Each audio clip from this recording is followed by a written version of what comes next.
Bringing the Farm to Live in Another World Chapter 963 to Chapter 1017. Zhao Hai laughed as he looked at Jiayu and the others. Then he said, I don't understand. Since you've suppressed the foreign race Supreme Elders, why didn't you attack them?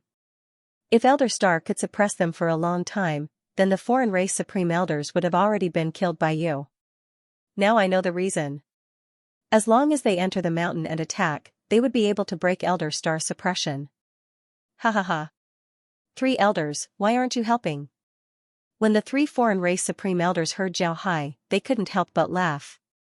The Beastman Supreme Elder smiled and said, Mr. Zhao Hai is really extraordinary. You were actually able to discover this in the midst of battle. You too, let's begin. The Beastman Supreme Elder smiled and said, after he said that, he rushed towards Elder Star. At the same time, the other 2 flew towards Gold Ben. It seems like they were ready to deal with Gold Ben. Seeing the 2 rushing over, Gold Ben couldn't help but panic. His figure moved and immediately joined the group that was fighting the Hell King's ship. He was ready to join forces with the others to deal with the Hell King's ship, the Scorpion, and the 2 foreign race Supreme Elders. At this time, Elder Star's figure moved and joined the battle. The Supreme Elder of the Beast God race also turned around to attack Elder Star and the others. When Zhao Hai saw this, his expression couldn't help but change. He was very clear about the intentions of the 3 foreign race Supreme Elders. Although what they were doing didn't seem to be wrong, Zhao Hai believed that this was only one of the reasons. There might be a hidden reason. This hidden reason was that they wanted to borrow the strength of the Divine Race Supreme Elders to injure Zhao Hai. This way, even if they defeated the Supreme Elders, Zhao Hai wouldn't be a threat to them. However, Zhao Hai wasn't aware of the intentions of the 3 Supreme Elders. Naturally, Zhao Hai wouldn't let himself be in danger. Therefore, he didn't have the Scorpion join the battle. Instead, he had the Scorpion join the battle. With the addition of the Scorpion, the pressure on Zhao Hai couldn't help but lessen. With the pressure on Zhao Hai lessened, he couldn't help but laugh wildly as he strengthened his attack. With the addition of the ever-changing weapons in his hands, Jiayu and the others fell into a disadvantage. When Elder Star and the others saw this, their expressions couldn't help but change. However, they no longer had any cards to play. Normally, Elder Star and the others should be at a disadvantage. After all, the Hell King's ship was able to block the attacks of the 4 Supreme Elders. The 3 Supreme Elders should be able to deal with the other 2 Supreme Elders. However, this wasn't the case. Because of the addition of Ding De, the offensive strength of the 9 Supreme Elders seemed to have been strengthened. They were actually able to force the 3 Supreme Elders into a disadvantage. If it wasn't for the Hell King's ship, then the 3 Supreme Elders would be in danger. Zhao Hai also noticed this situation. However, he didn't say anything. He just strengthened his offensive, forcing Jiayu and the others into a more difficult situation.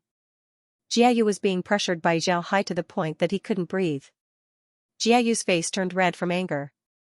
He roared again and again as he desperately fought back.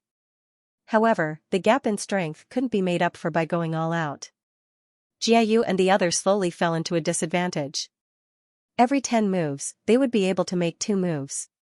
While Jiayu and the others fell into a disadvantage, Zhao Hai's figure suddenly disappeared from their side. When he reappeared, he was already behind the Pisces Supreme Elder who was fighting the giant tentacle. The staff in his hand turned into a hammer as he hammered the Supreme Elder's back. Mingdassel was fighting the giant scorpion.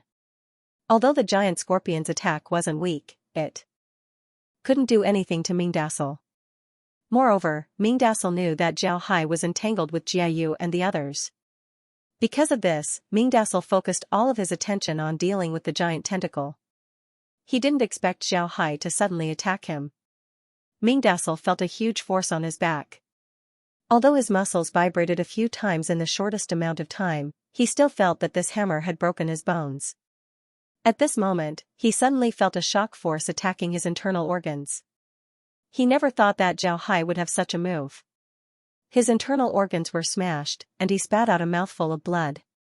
At this moment, the long tail of the giant tentacle pierced his throat.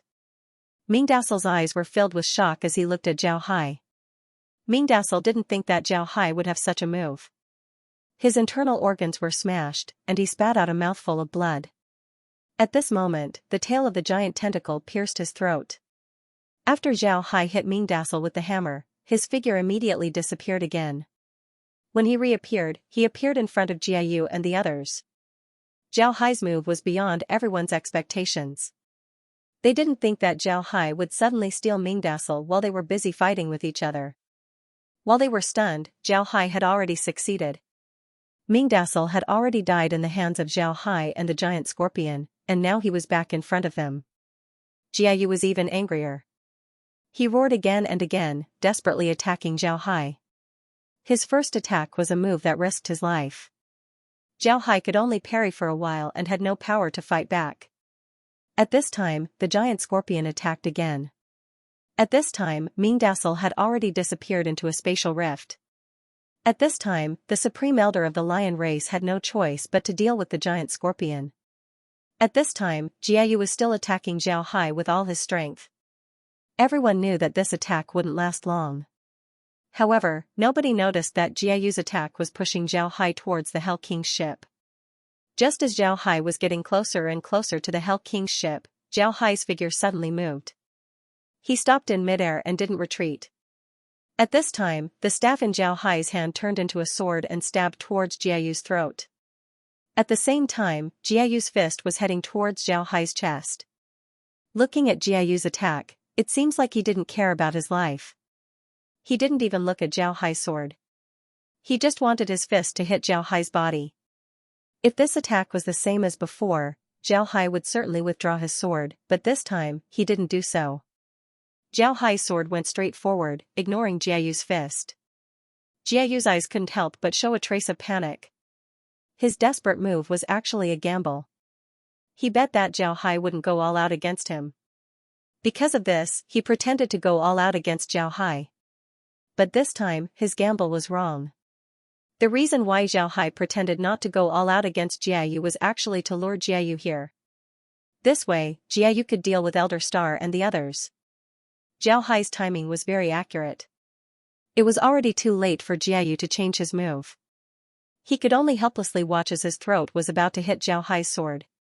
Upon seeing this, Jiayu couldn't care less about going all out against Zhao Hai. Although he couldn't change his fist, he still tried his best to dodge Zhao Hai's sword. However, he forgot that Zhao Hai's sword could transform. Just as he was about to dodge the sword, the tip of the sword suddenly turned into a shovel. This type of weapon didn't exist in the divine realm. Jiayu could dodge the tip of the sword, but he couldn't dodge the shovel. His head hit the shovel and his entire head was cut off. Because he was too fast, his fist still hit Zhao Hai's shoulder. However, his strength was reduced by 50%. On the other hand, Zhao Hai borrowed the force of this punch to accelerate and rush towards Elder Star and the others. Elder Star and the others had already noticed Jiayu's situation. When they saw Jiayu forcing Zhao Hai towards them, they immediately understood Elder Star's plan. Because of this, Elder Star and the others were prepared to attack Zhao Hai at any time. However, he didn't expect Zhao Hai to be scheming against him the moment Jiayu went all out.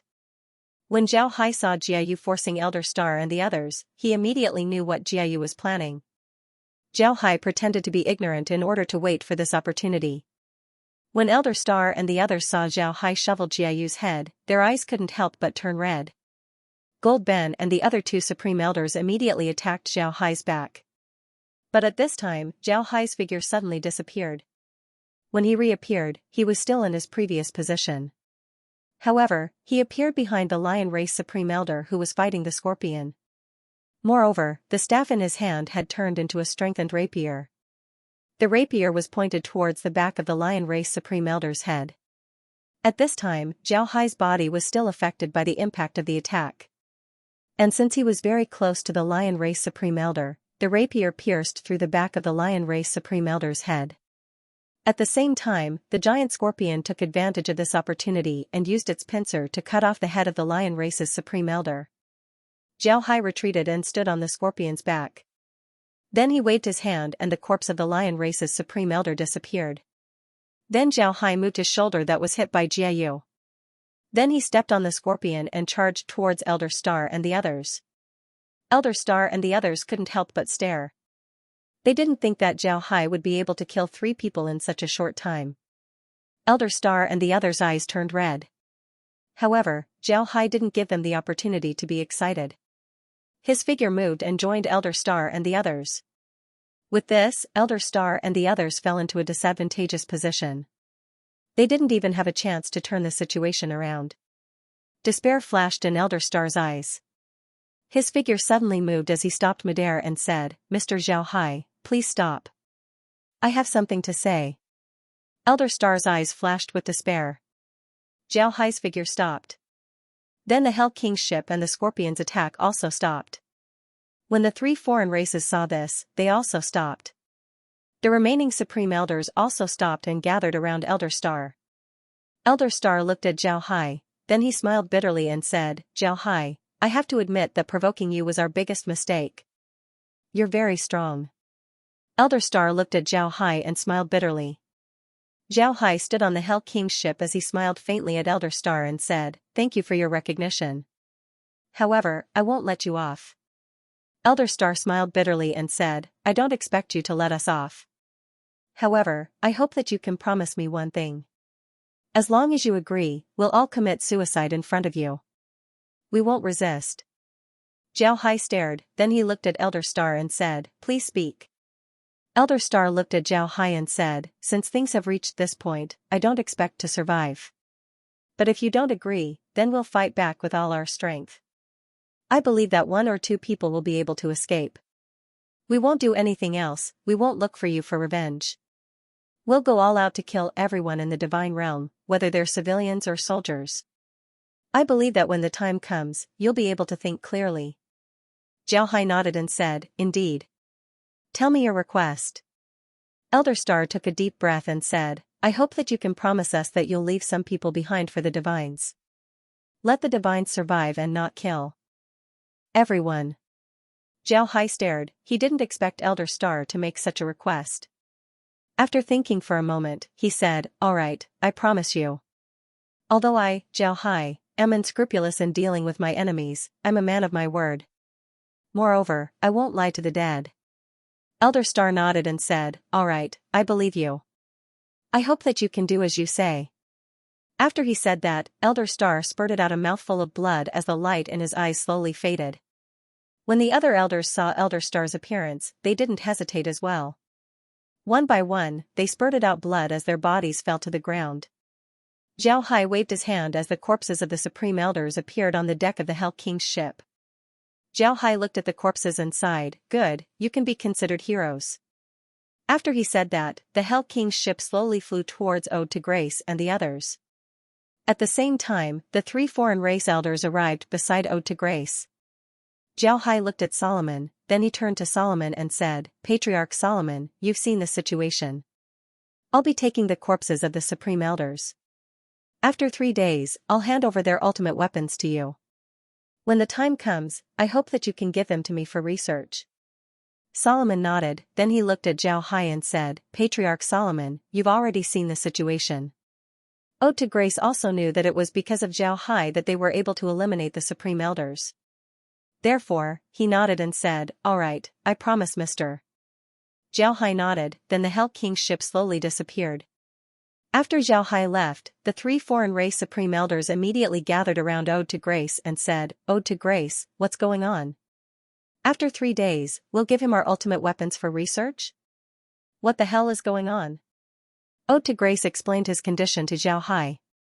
Naturally, the main point was that Zhao Hai would give them 13 ultimate weapons. The 3 Supreme Elders stared, but they didn't object to Ode to Grace agreeing to Zhao Hai's condition. If they agree, then they would be able to obtain 13 ultimate weapons. If they don't agree, then they would become enemies with Zhao Hai. If Zhao Hai were to deal with them, then it would be even more difficult for them. At this time, Zhao Hai had already placed the magic armors into the space. Along with a prompt, 8 types of combat suit seats appeared in Zhao Hai's space. On the other hand, the star disk caused Zhao Hai to stare. This was because the prompt from the star disk was completely different from the other combat suits. The star positioning disk's notification was, "Discovered a special purpose formation disk. This formation disk can be used in combination with the 7-star Heaven Lock formation disk. This formation disk is incomplete. After gathering the formation disc, there will be a surprise. Host, please gather the formation disc as soon as possible. The star disc didn't produce any seeds. This caused Xiao Hai to be at a loss for what to do. If he doesn't hand over the star disc when the time comes, would Ode to Grace and the others fall out with him? But Zhao changed his mind. Even if they wanted to turn hostile, what could they do? With their current strength, how could they beat him? After thinking about this, Zhao Hai calmed down. However, he didn't immediately combine the star disc with the 7-star heaven lock. At the same time, Zhao Hai immediately had Kyer plant the 8 types of combat suit seeds. Naturally, these seeds wouldn't take 3 days to mature. However, Zhao Hai still said that it would take 3 days. No matter what he did, Zhao Hai would always leave some leeway for himself. At the same time, the combat suits had already been integrated into Zhao Hai's staff. On his staff, there were 8 constellation symbols. At the same time, there were 8 crystal beasts inside Zhao Hai's staff. These 8 crystal beasts were somewhat special. They all had the appearance of scorpions, but their appearances were different. Moreover, their abilities were also different. Zhao Hai felt very strange. Why did they all turn into scorpions? Shouldn't they look like their own constellation? After asking the space, Zhao Hai found out that the beasts of the 12 constellations could change their appearance at will.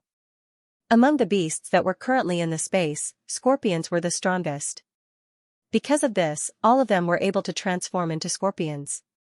If Zhao Hai wanted, then they could transform into their own constellation's appearance.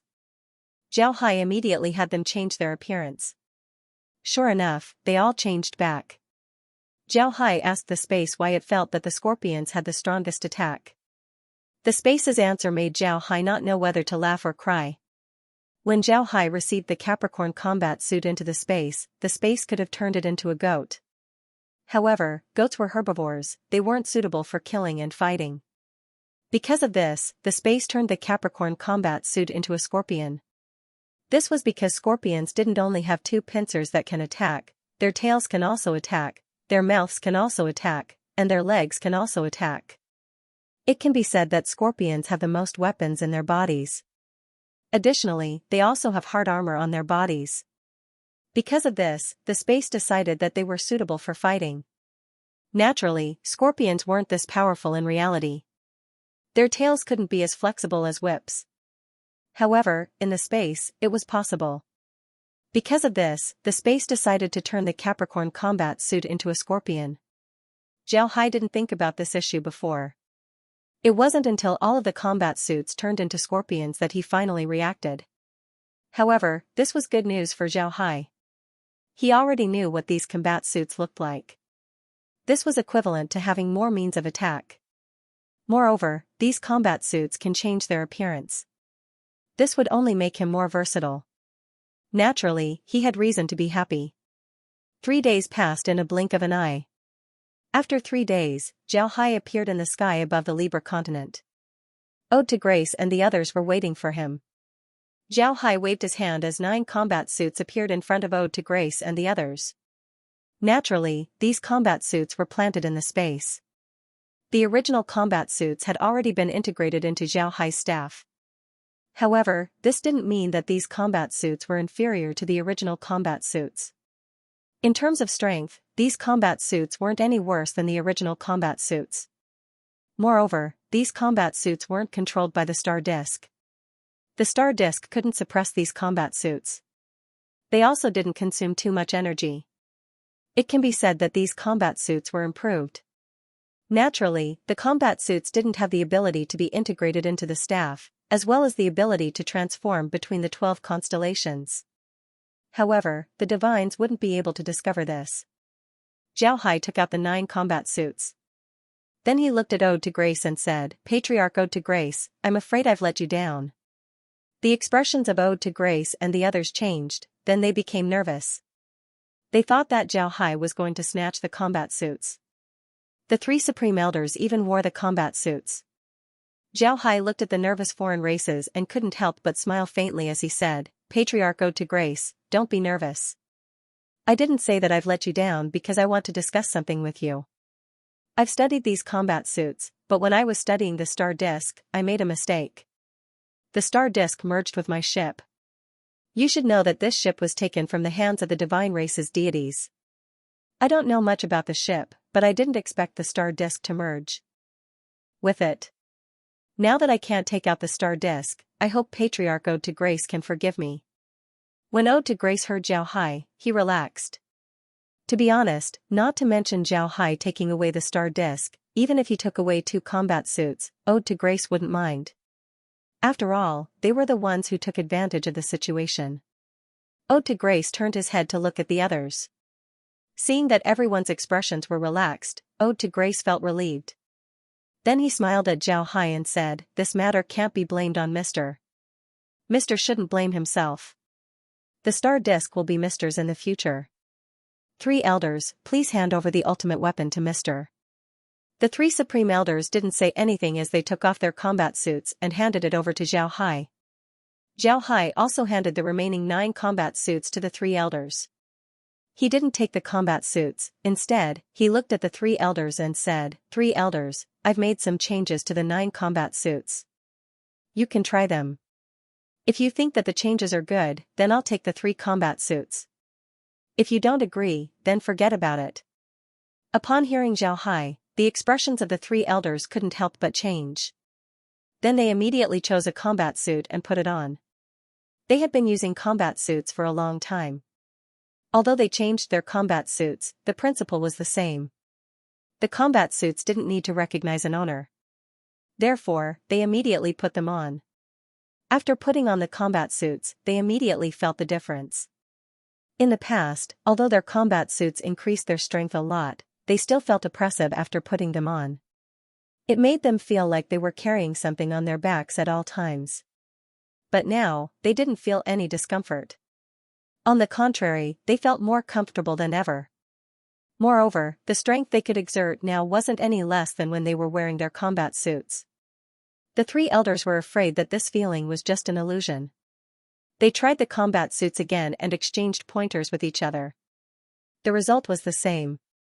Only then did the 3 elders feel relieved. Moreover, the 3 elders carefully looked at the combat suits.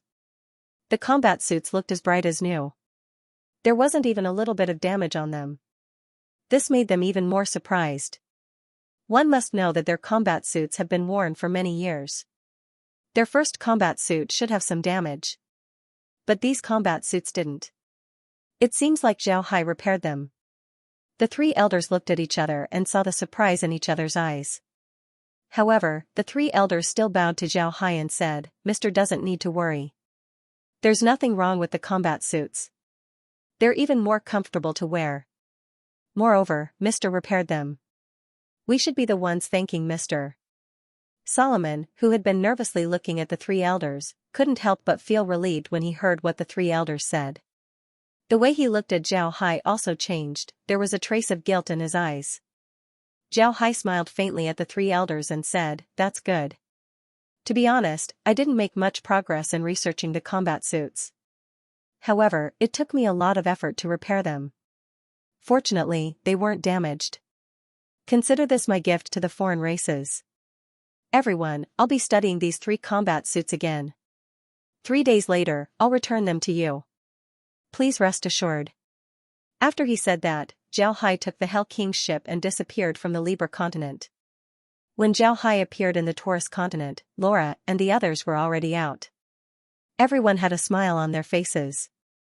Zhao Hai looked at them and asked, "What's wrong? Why are you smiling?" Laura smiled and said, "Big Brother Hai, your methods are really high. You've taken the biggest advantage, yet they still have to be grateful to you.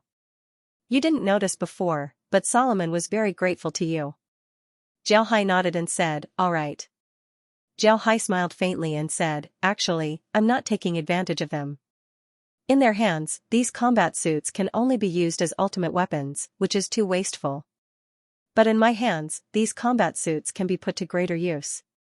It's impossible for a 3-year-old child to use a sledgehammer that weighs a few hundred pounds. Wooden swords are what they should use. They can use the combat suits from the space without any burden. It can even be said that their fighting strength has increased. Moreover, the combat suits from the space can also be used after their strength has increased. For them, it's just right.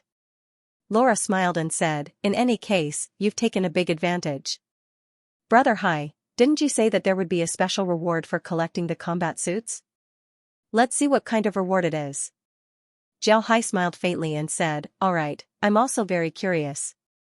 This isn't the first time the space has done something so mysterious. But the first time, we got a lot of benefits. I don't know what will happen this time. Then he placed the combat suits into the space. As soon as the battle suits were placed in the space, a prompt was heard, discovered Libra, Aries, and Virgo battle suits of the 12 constellations. Host can combine the 7-star Heaven Lock disc with the Star disc as well as the Hell King's ship. The Hell King's ship will be able to use the power of the stars and break all star-related formations in the world. With the Tao Lotus, the Hell King's ship strength will be further enhanced. It can use the power of all things in the world to break all formations. With the Hell King's ship and Host's magic staff, the Hell King's ship will no longer exist in the form of a disc, it will be able to change its form at will. The Hell King's ship nodded and said, now, the Hell King's ship can combine with the 7-star Heaven Lock disc as well as the Hell King's ship. The Hell King's ship will be able to use the power of the stars and break all formations in the world. When Jiao Hai heard the prompt, he was overjoyed. He didn't think that there would be such a good thing. But this good thing wasn't over yet. While Jiao Hai was still rejoicing, another prompt came from the space. Because of the star force in the astrolabe, stars have been added to the space. Stars can now appear in all spaces. The space has been further supplemented. The space has been upgraded to level 100, reaching the standard of the low-level cultivation space. Host can now purchase 50 ordinary backgrounds and 10 low-level cultivation backgrounds. The universal processing machine and manufacturing machine have been upgraded to intermediate level, allowing them to analyze and manufacture low-level cultivation weapons and supplies. The host can now designate some areas of the space as time acceleration zones. Currently, the host can use the time acceleration zones at a rate of 10:1. Note, time acceleration zones are different from time acceleration zones. Faster crop maturation zones will only make crops mature. Time acceleration zones will not only increase crop maturation, but also increase crop maturity. Jiao was so happy that he was stunned. He never thought that the space would be so awesome. Not only did it allow him to reach level 100, but it also allowed him to become a low-level cultivation vacuum. For him, this was definitely a good thing, especially the time acceleration function, which would be of great use to him. There were a lot of things in the space that could become heavenly treasures. Unfortunately, these things needed many years to grow. Now that he had the time acceleration function, the time needed to grow would be greatly reduced. This wasn't the end. After the prompt was heard, another prompt was heard. Due to the completion of the astrolabe, the special items in the astrolabe can now be activated. The special item is a high-level cultivation method, 10,000 star transformations method. This method is divided into 3 categories: operation method, attack method, and support method. If the host can combine the Tao Lotus with the astrolabe, the 10,000 star transformations method will be upgraded to the highest level cultivation method, 10,000 star transformations Yin La. Host, do you want to combine the Tao Lotus with the astrolabe? Jiao Hai laughed. He was very happy. He didn't think that the space's special reward would be a cultivation method. This was very important to him. Jiao Hai immediately said, combine everything. Kai, calculate the cost of upgrading the processing machine and the analytical machine. If the upgrade doesn't cost money, then calculate how much it would cost to buy the 50 ordinary spaces and the 10 low-level cultivation spaces. Do we have enough money? Kai immediately complied. At this time, the magic staff in Jiao Hai's hand disappeared. Jiao Hai felt a force coming from the Tao Lotus inside his body into the space. Then, an even greater force came from the space and entered his Tao Lotus. Jiao Hai looked at the Tao Lotus. He discovered that the Tao Lotus was very different from before. In the past, the Tao Lotus looked like a mysterious 8-trigram lotus. But now, the Tao Lotus had changed. The yin-yang pond below the Tao Lotus was rotating non-stop. Along with the rotation of the yin-yang pond, the heaven and earth's energy was being absorbed into Jiao Hai's body. Above the Tao Lotus, a void appeared. Specks of starlight were flashing in the void.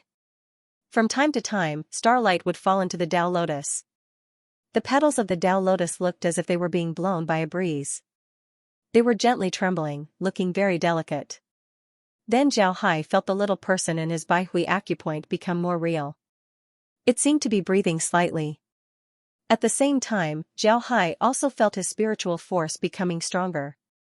The golden core in his dantian also became bigger. It flashed with a dazzling golden light. Zhao Hai felt like he was being baptized. There was no discomfort in his body. While Zhao Hai closed his eyes and enjoyed this baptism, a prompt was heard from the space: discovered spirit artifacts in the space. Their grades are too low. Upgrading spirit artifacts. Book, spear, sword, hammer, staff, bow, and whip. 6 types of spirit artifacts have been upgraded. Because of the existence of spirit artifacts can directly command other spirit artifacts in battle. However, they will absolutely obey the host's will. Zhao Hai didn't expect that there would be so many surprises today. At this time, the Hell King's ship disappeared from the space. Then the magic staff flew out of the space. Zhao Hai picked up the magic staff and looked at it. 12 constellations appeared on the staff. At the top of the magic staff was no longer a skull. Instead, it had turned into a lotus. This lotus had 7 stamens. Each stamen was in the shape of a small star that was gently trembling.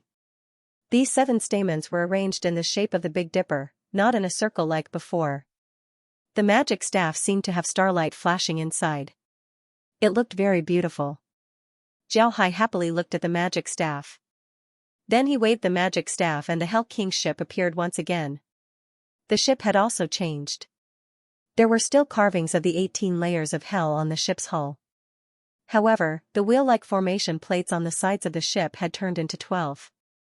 Each formation plate had a constellation pattern on it. Although the formation plates were rotating, the constellation patterns on the formation plates remained motionless. Below the ship was no longer seawater, but a huge lotus. The entire ship looked like it was placed on top of a huge lotus. Below the lotus were blue waves, and within the waves were twinkling starlight. The entire ship looked like a masterpiece created by the heavens. Laura and the others looked at the Hell King's ship with shining eyes. They didn't expect the ship to become this beautiful. Zhao Hai waved his magic staff again. The formation plates on the ship's side suddenly flew out. Then in an instant, the 12 constellation battle suits flew out. Each battle suit had the attributes of a constellation. However, they could change their form at any time. Zhao Hai nodded. Then he followed Laura and the others to the Hell King's ship. The battle suits turned back into formation plates and returned to the sides of the ship. There weren't many changes to the ship other than the wind chimes that were now in the shape of a lotus. Zhao Hai stood on the ship and thought for a moment. Then with a thought, Laura and the others discovered that the Hell King's ship had changed into its original form. This made Laura and the others confused. However, with another thought from Zhao Hai, the Hell King's ship turned into a real lotus. It no longer looked like a ship. Upon seeing this, Zhao Hai nodded. The Hell King's ship did indeed have the ability to transform like the magic staff. When Laura and the others saw this, they understood what Zhao Hai meant. They were also excited as they looked at the huge lotus. The lotus was divided into 18 layers. At this moment, they were standing on the top of the lotus. Below the lotus, blue waves were constantly rolling. Each layer of the lotus was engraved with 18 layers of hell. The number of layers of the lotus was exactly the same as the number of petals of the lotus. On the tip of each petal, there was a small wind chime. However, these wind chimes were in the shape of small bells. Zhao Hai nodded with satisfaction. Then he turned to Laura and the others and said, "What do you think? We don't need the Hell King anymore. We'll use this instead. What do you think?" Laura immediately nodded happily and said, "That's great. Brother Hai, this is great. It's very beautiful." Lizzie and the others also nodded excitedly. Their eyes couldn't help but look around. Zhao Hai smiled faintly and said, "Let's go. I want to see what kind of cultivation method the myriad stellar yin-yang technique is." Laura and the others nodded, then they followed Zhao Hai into the room. There weren't any changes to the room, but it seemed to be bigger and taller. Zhao Hai looked around and saw that there weren't any changes. After entering the villa, Zhao Hai said, "Kai, show me the cultivation method." Zhao Hai nodded and said, "Kai, show me the cultivation method." Kai complied, then a book appeared in front of Zhao Hai. When the book appeared in front of Zhao Hai, a little person appeared on the cover. The little person bowed to Zhao Hai and said, "I have seen the young master." Zhao Hai stared, but he immediately reacted. He looked at the little person curiously and said, "You're the upgraded book?" "Right, you were originally a divine artifact given to the Radiant Church by the divine race. Now that you've been upgraded, you should have a new name. I think you should be called the Record Treasure Book." The little person happily bowed to Zhao Hai and said, "I thank the young master for the name." Zhao Hai nodded and said, "Did you come out because of the cultivation method? Let me take a look at it." The Record Treasure Book complied, then it opened and a large text appeared in front of Zhao Hai. Zhao Hai carefully looked at the text. The text was arranged very neatly, the handwriting was very neat, and the characters weren't small. It made people feel very comfortable looking at it. Zhao Hai couldn't help but nod as he carefully looked at the text. The text was a cultivation method, it was the first layer of the stellar transformations technique. Zhao Hai looked at the cultivation method while trying to figure out the essence of the cultivation method. After reading the first layer, Zhao Hai discovered a problem. According to the cultivation method, with his current strength, he could only learn the first layer. He was still far from the highest level of the cultivation method. This made Zhao Hai surprised. When Zhao Hai wanted to turn the pages, he discovered that he couldn't do so. He immediately turned his head and said, "Little Dian, why can't I turn the pages?" The book immediately replying to the young master, "This cultivation method is very special. With the young master's current strength, you can only learn the first layer. If the young master wants to forcibly look at the second layer, then it might cause damage to your body. Little Dan suggests that you don't look at the second layer." Zhao Hai gawked for a moment, then he nodded and said, "All right, then I'll just look at the first layer." After he said that, Zhao Hai carefully looked at the cultivation method, pondering over the mysteries inside. The more he looked, the more he felt that the cultivation method had a myriad of changes. It had infinite uses, but at the same time, it was also incomparably complex. After looking at it for a while, Zhao Hai began to practice. He had already understood the first layer of the cultivation method, but practicing it was still very difficult. This cultivation method was too complex, it was many times more complex than the cultivation method he learned before. And this was only the first layer, he really didn't know how complex the later layers would be. Originally, Zhao Hai felt that his strength was very strong. But after practicing this cultivation method, Zhao Hai knew that his strength was still far from enough. The energy inside his body was originally cyan. But after practicing this cultivation method, Zhao Hai discovered that the energy inside his body was slowly transforming into a bright silver color. Moreover, the energy was flashing, it felt like starlight. Not only did the energy transform, it was also compressed, becoming more solid. If Zhao Hai's energy was originally cyan, then the energy inside his body had now turned into a bright silver liquid. It was at least 10 times more solid than before. Along with the transformation of his energy, Zhao Hai discovered that the space's repulsive force had decreased. This made Zhao Hai very puzzled. He was sure that his strength was at least 10 times stronger than before. How could the space's repulsive force have decreased? When Zhao Hai thought about these things, the blood and qi in his body couldn't help but churn, and the energy in his body also became restless. Zhao Hai was startled, he immediately calmed his mind and focused on transforming the energy in his body.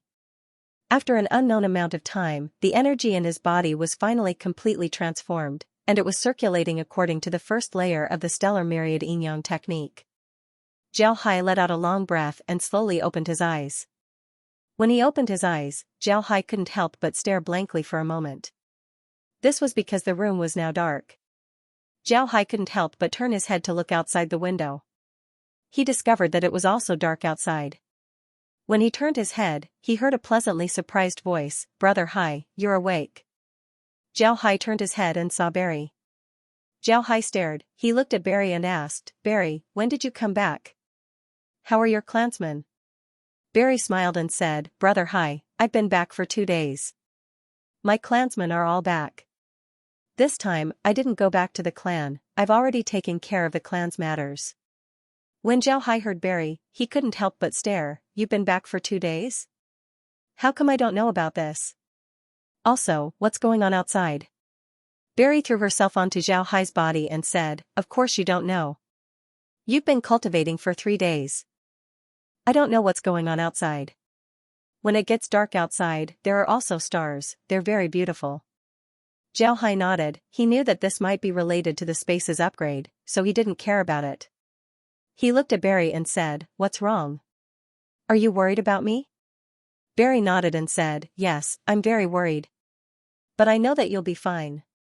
Otherwise, this place wouldn't be like this. Sister Laura and the others went to rest. Megan was the one who guarded you yesterday, I'm the one who took care of you today. Zhao Hai nodded and said, It's good that you're fine. What's the situation inside the space? Barry smiled and said, That's great. Kyer has already divided the time acceleration zones in all the spaces. The processing machine and the analysis machine have also been upgraded. We've already bought 50 ordinary spaces, but we haven't bought 10 low-level cultivation spaces yet. We're waiting for you to decide. Zhao Hai nodded, then he looked outside and said, Come, accompany me for a walk outside. Barry nodded and then followed Zhao Hai outside. After arriving outside, Zhao Hai sighed. He discovered that after the upgrade, the environment inside the space seemed to be much better than before. Zhao Hai looked up at the sky, the stars were really beautiful. Zhao Hai turned to Barry and smiled, I didn't think that after practicing the myriad stellar transformations yin-yang technique, the amount of energy in my body would decrease a lot. However, the quality of my energy has increased a lot. Because of this, the space doesn't reject me anymore. I can stay here for a while. Barry nodded, then she looked at Zhao Hai and said, I didn't think that after practicing the myriad stellar transformations yin-yang technique, the quantity of energy in my body would decrease. When Barry heard Zhao Hai, she happily said, Really? That's great, Brother Hai. Then we'll have more opportunities to collect more good things from the space. Zhao Hai smiled faintly and said, Right, we'll have more time to store more things inside the space. Right, how are the O'Neill family doing these past few days? Barry smiled and said, They're doing very well. Although their base hasn't been built, their relocation has been completed. Sister Lizzie and Sister Megan have been leading them to the Winged Pegasus clan. Brother Hai, you're too lenient towards the Winged Pegasus clan. You should teach them a lesson. Zhao Hai smiled faintly and said, Now isn't the time. If we teach the Winged Pegasus clan a lesson, then it would cause the Barbarians and the Thunder clan to be dissatisfied. Let's have the O'Neill family teach them a lesson. Barry pouted her lips and said, They're really outrageous. If they were demons, then the great demon king would have already ordered them to be exterminated. Zhao Hai smiled faintly, he didn't know what to say to this little witch Barry. In the demon race, the weak submitting to the strong was a matter of course. If you don't submit, then you can only wait to be destroyed. This was the rule of the demon race, but this rule wasn't necessarily applicable everywhere. Zhao Hai smiled faintly, he didn't know what to say about the demon race. Seeing Zhao Hai remain silent, Barry turned to Zhao Hai and said, Brother Hai, more and more people from the Devil Squad are wearing combat suits. Their fighting strength has been greatly improved. Before I came back, I went to see His Majesty the Great Demon King. His Majesty the Great Demon King said that if the young master doesn't want the Devil Squad to participate in the battle, then he can send them to the Hell Space to train. Zhao Hai thought for a moment and said, Going to the Hell Space isn't a good idea. It's no longer useful for them. Alright, I'll go talk to the Great Demon King tomorrow and have the Devil Squad participate in the battle. In any case, we'll be fighting against the O'Neill family soon.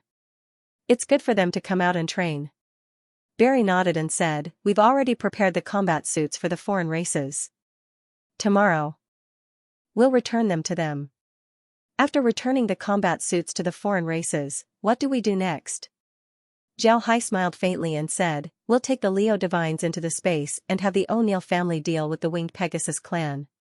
After that, we'll lead the O'Neill family to the foreign races. I want to see if the O'Neill family's magic armors are stronger against the foreign race's combat suits. If the foreign races are stronger, then what methods would the O'Neill family use to deal with them? At the same time, we'll try to sneak into the Atlanta plane and take a look. Barry's eyes shone as she said, "All right, let's go take a look.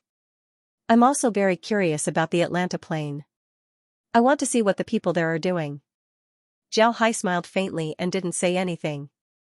The main reason he wanted to go to the Atlanta plane was to see how the Ascension mech suit works. He also wanted to see if it could help him ascend. After strolling outside for a while, the two returned to their rooms and rested for the night. The next morning, Laura and the others woke up as well. When they saw Zhao Hai coming out of his room, they couldn't help but be happy. Zhao Hai looked at them and smiled, "All right, let's eat. After eating, you can go to the space and study the myriad stellar transformations Yin-Yang technique. This technique is very good." The group nodded. After eating Meg's meal, Laura and the others entered the space to study the myriad stellar transformations Yin-Yang technique. However, Zhao Hai believed that they would need more time to study it compared to him. After Zhao Hai, Laura, and the others entered the space, Zhao Hai turned the Lotus Tea back into the Hell King's ship. Then he returned to the Liber continent. Ode to Grace and the others were already waiting for him. When they saw Zhao Hai, Ode to Grace and the others immediately went forward to greet him. After inviting the group to board the ship, Zhao Hai turned his head to the group and said, "Everyone, your ultimate weapons have been repaired. You can use them now." After Ode to Grace and the others thanked Zhao Hai, Ode to Grace said, "May I know where Mr. wants to go next? If you don't have anything else to do, you can stay with the foreign races. We will certainly entertain Mr. well." Zhao Hai smiled faintly and said, "You're too polite. But I still have things to do, so I won't be staying here. However, there's one thing that I hope you can promise me." Ode to Grace quickly replied, "Mister, please tell us." "As long as we can do it, we'll certainly agree." Zhao Hai smiled and said, "When Elder Star committed suicide, I promised them one thing. Because of this, I hope that I can deal with the Leo continent personally. What do you think?" Ode to Grace hesitated for a moment and said, "How does Mr. want to deal with them? You said that you'll let the divines go. If Mr. really wants to let them go, then we'll be the ones to deal with them. We have enmity with the divines for tens of thousands of years. We definitely won't let them go." Zhao Hai smiled faintly and said, "Don't worry, from now on, there will be no divines in the divine realm. This place belongs to you." When Ode to Grace heard Zhao Hai, she couldn't help but stare. Then she said, "Mister, didn't you promise Elder Star to let the divines go? If you don't want to violate your oath, then you can leave it to us." Zhao Hai smiled faintly and said, "I'll do it myself. I'll let them go, but I won't let too many of them go. I'll just leave them some seeds. Moreover, I won't let them stay in the divine realm." Upon hearing Zhao Hai's words and thinking about Zhao Hai's ship, Ode to Grace and the others understood. Ode to Grace nodded and said, "All right, we'll do as Mr. says. Mr. can deal with the Leo continent at any time." Zhao Hai smiled faintly, then he bowed and said, "Thank you. Then I'll start. Patriarch Ode to Grace, please send a message to your frontline soldiers. I'll be leaving immediately." Ode to Grace also knew about Zhao Hai's space ability. He nodded and then led the group to disembark from Zhao Hai's ship. As soon as they disembarked, Zhao Hai immediately disappeared from the Liber continent and arrived at the Leo continent. When Zhao Hai arrived at the Leo continent, he immediately attacked the Leo continent. The Leo continent's current situation wasn't very good. When they fought against the foreign races, their losses weren't small. Although they were able to withstand the attacks of the foreign races, they also paid a huge price. Their last hope was for their Supreme Elder to come back. However, their Supreme Elder didn't come back. Instead, Zhao Hai came. This was a huge blow to them. Zhao Hai didn't show mercy to the Leo continent's people. Therefore, those who fought back were all killed. As for those who didn't resist, they were all sent to the space. Zhao Hai had done this kind of thing many times. The undead were also veterans. They also had their own consciousness. Therefore, they didn't need Zhao Hai's command in this kind of battle. The foreign races also received orders from Solomon and the others, so they didn't participate in the attack. However, when they saw Zhao Hai's attack on the Lion King, they couldn't help but feel chills running down their backs. This was the first time that they saw such an attack. Zhao Hai's undead army really shocked them. Zhao Hai's undead army was just too terrifying. Moreover, what shocked them the most was that they didn't know how many undead Zhao Hai had in total. When Zhao Hai appeared, the entire Liu continent was filled with undead. This made them very surprised. Some of the curious foreign races calculated that a small city of 100,000 people was destroyed by Zhao Hai's undead army in less than an hour. There were no living creatures left in the city. Whether it was humans or magic beasts, all of them had disappeared. Every time Zhao Hai cleared a city, the foreign race army would occupy it. They discovered that their speed couldn't keep up with Zhao Hai's attack. What surprised them the most was that the undead didn't seem to know what tiredness was. They didn't stop attacking, even at night, they didn't stop. One day passed, they couldn't see the battle between Zhao Hai and the Liu continent. 2 days passed, they had already occupied half of the Liu continent's cities. However, they still couldn't see the battle between Zhao Hai and the Liu continent. It seems like Zhao Hai had already finished his battle. On the 3rd day, the foreign race soldiers had occupied the Liu continent. However, they still couldn't see Zhao Hai. Zhao Hai had already left. The foreign race soldiers were startled as they reported this to Ode to Grace. When Ode to Grace heard this, he was very surprised. At this time, he was very curious about Zhao Hai's strength. A single person was able to destroy an entire divine race in 3 days. Just thinking about such strength made him feel cold. Where was Zhao Hai right now? Zhao Hai was currently inside the space. He was no longer rejected by the space. Moreover, Zhao Hai discovered that the amount of energy in his body was only 10% of his original energy. However, this didn't reduce his attack power.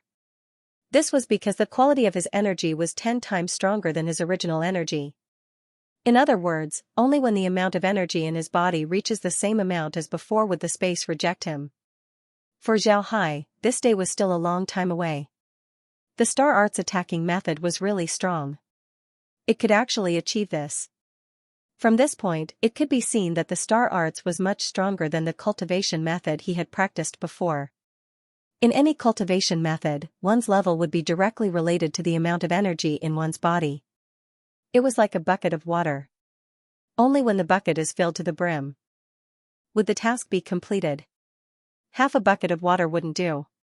If Zhao Hai's original cultivation method was like filling a bucket with water, then Zhao Hai's current cultivation method was like filling a bucket with mercury. It was much heavier than water. Because of this, Zhao Hai could now rest inside the space. Therefore, he returned to the space's villa and looked at Laura and the others who were cultivating. Just as Zhao Hai thought, Laura and the others' cultivation speed was very slow. They were even slower than Zhao Hai's cultivation speed.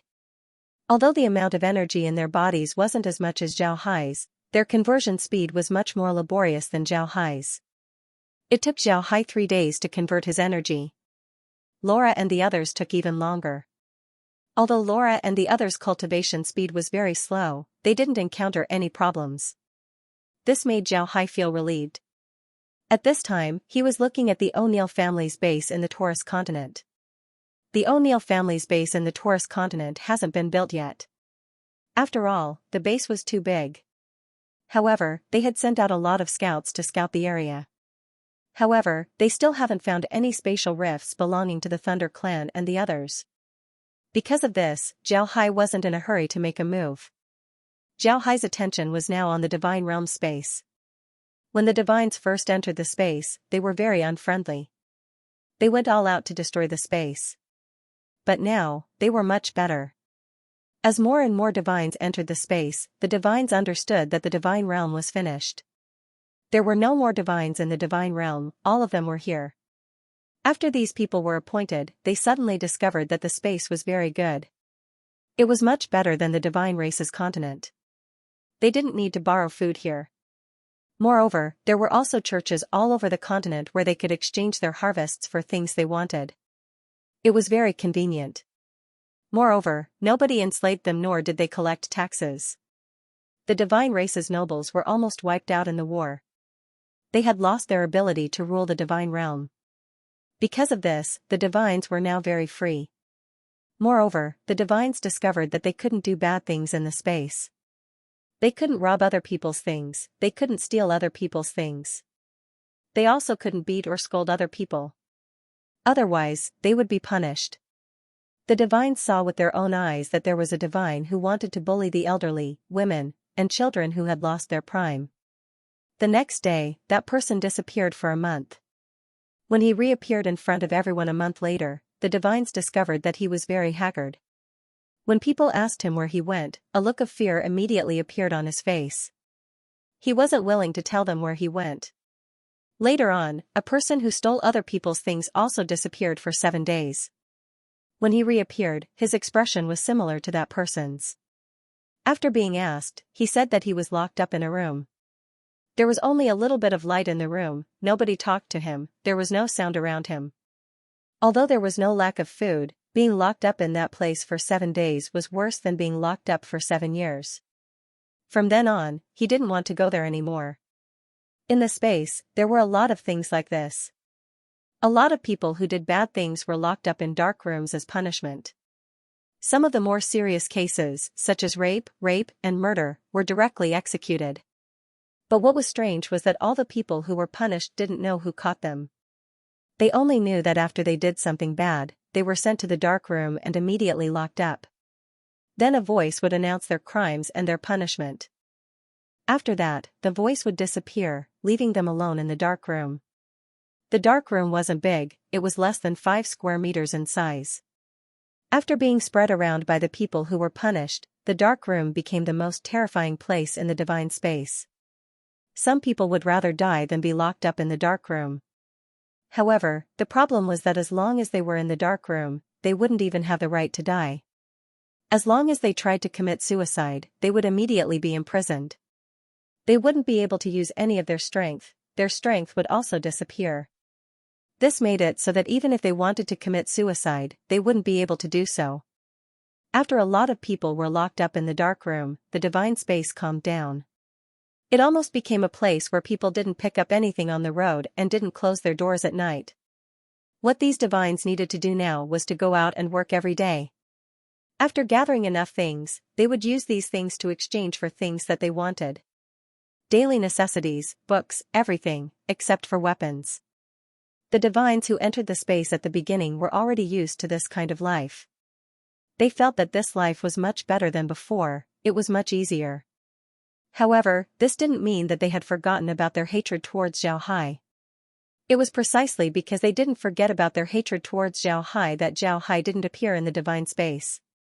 He just paid attention to the divines to see how they were doing. The divine space's life was very good.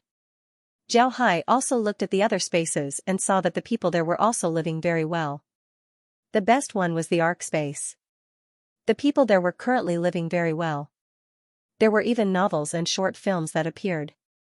This was what Xianxia wanted to see.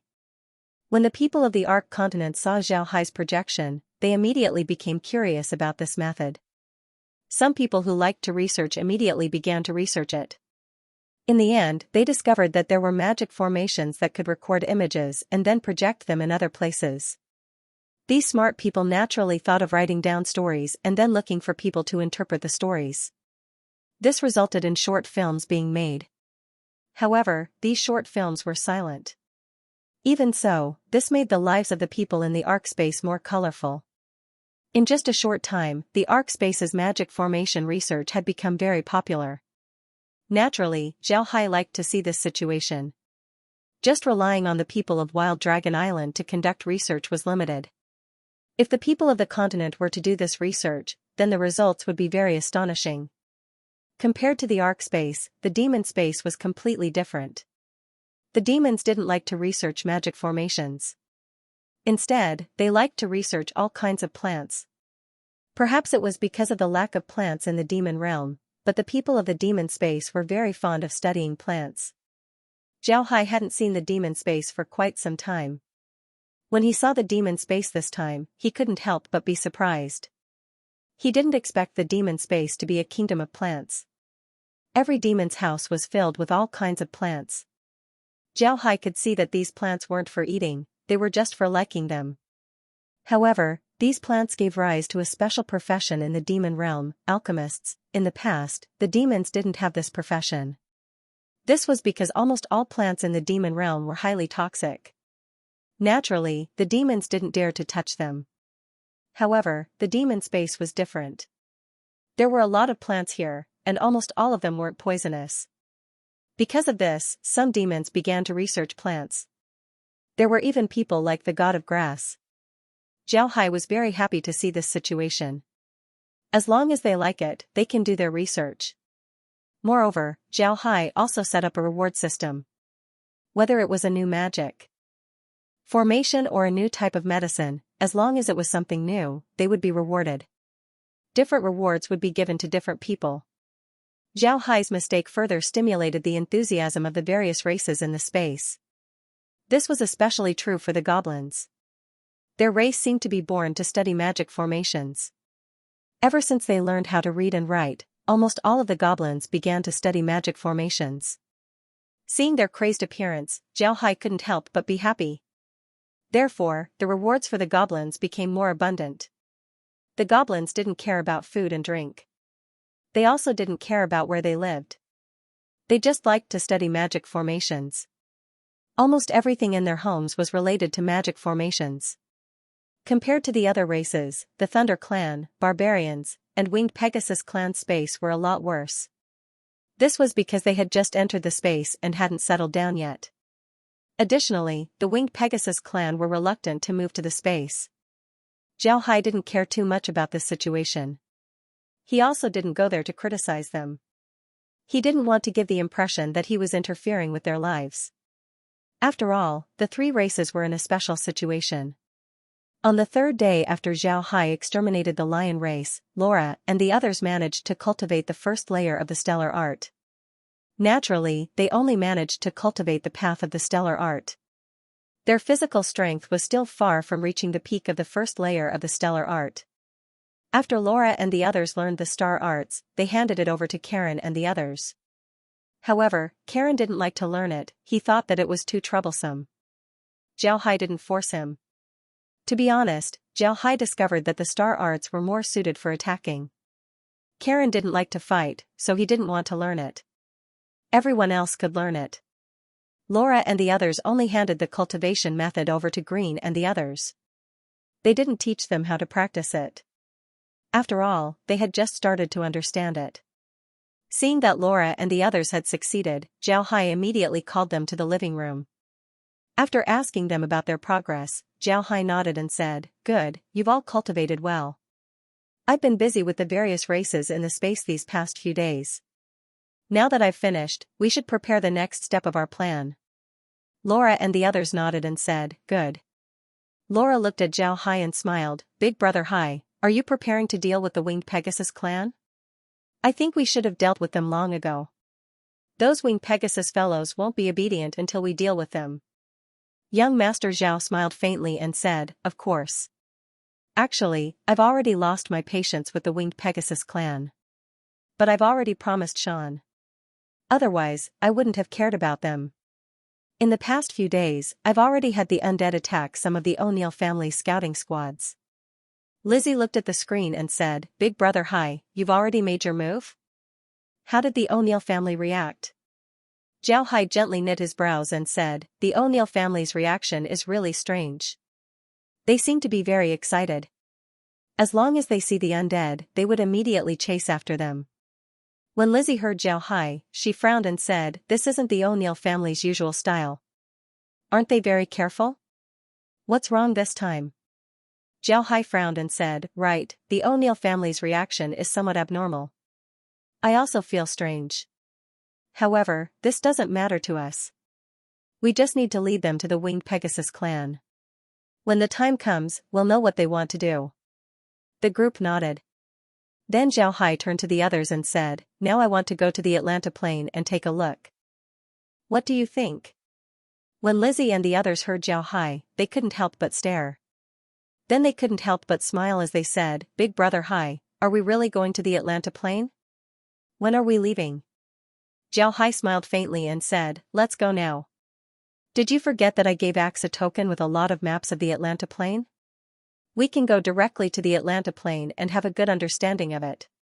Laura looked at Zhao Hai and said, Big Brother Hai, are you planning to go to the Atlanta Plain?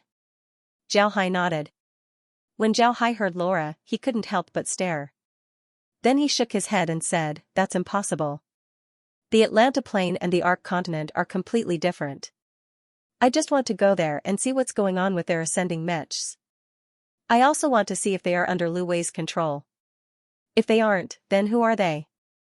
And if they're really under someone else's control, then who are they? What kind of relationship do they have with lower planes? These are all things that Zhao Hai wants to know. Laura and the others quietly listened to Zhao Hai.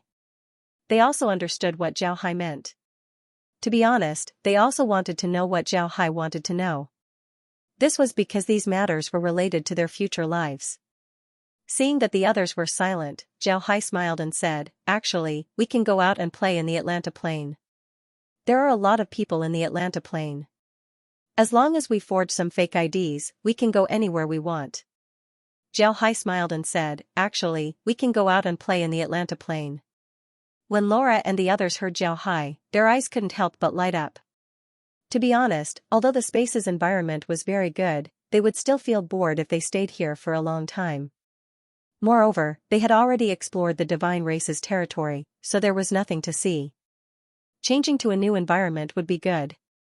Zhao Hai looked at the group and couldn't help but smile faintly as he said, If you agree, then we'll go and have a look. What do you think? Laura and the others nodded. Zhao Hai couldn't help but smile when he saw their expressions. Then the screen changed to show the Atlanta Plain. The situation in the Atlanta Plain was different from the Ark continent and the divine race. The Atlanta Plain was a world of magic armors. One could see all kinds of magic armors everywhere. These magic armors also had different uses. Some of them were used for construction while others were used for farming. These magic armors had very small functions. To be honest, after seeing the Atlanta Plain, Zhao Hai couldn't help but think about Earth. The Atlanta Plain's magic armor continent had cars running on the ground. Naturally, these cars were also powered by energy converters, the same as the magic armors.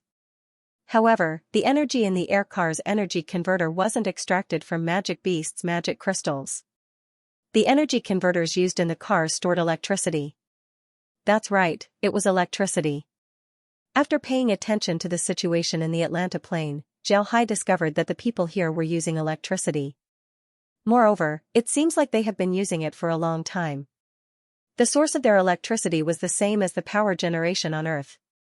However, the electricity generated in their power generation wasn't generated by burning coal or other things.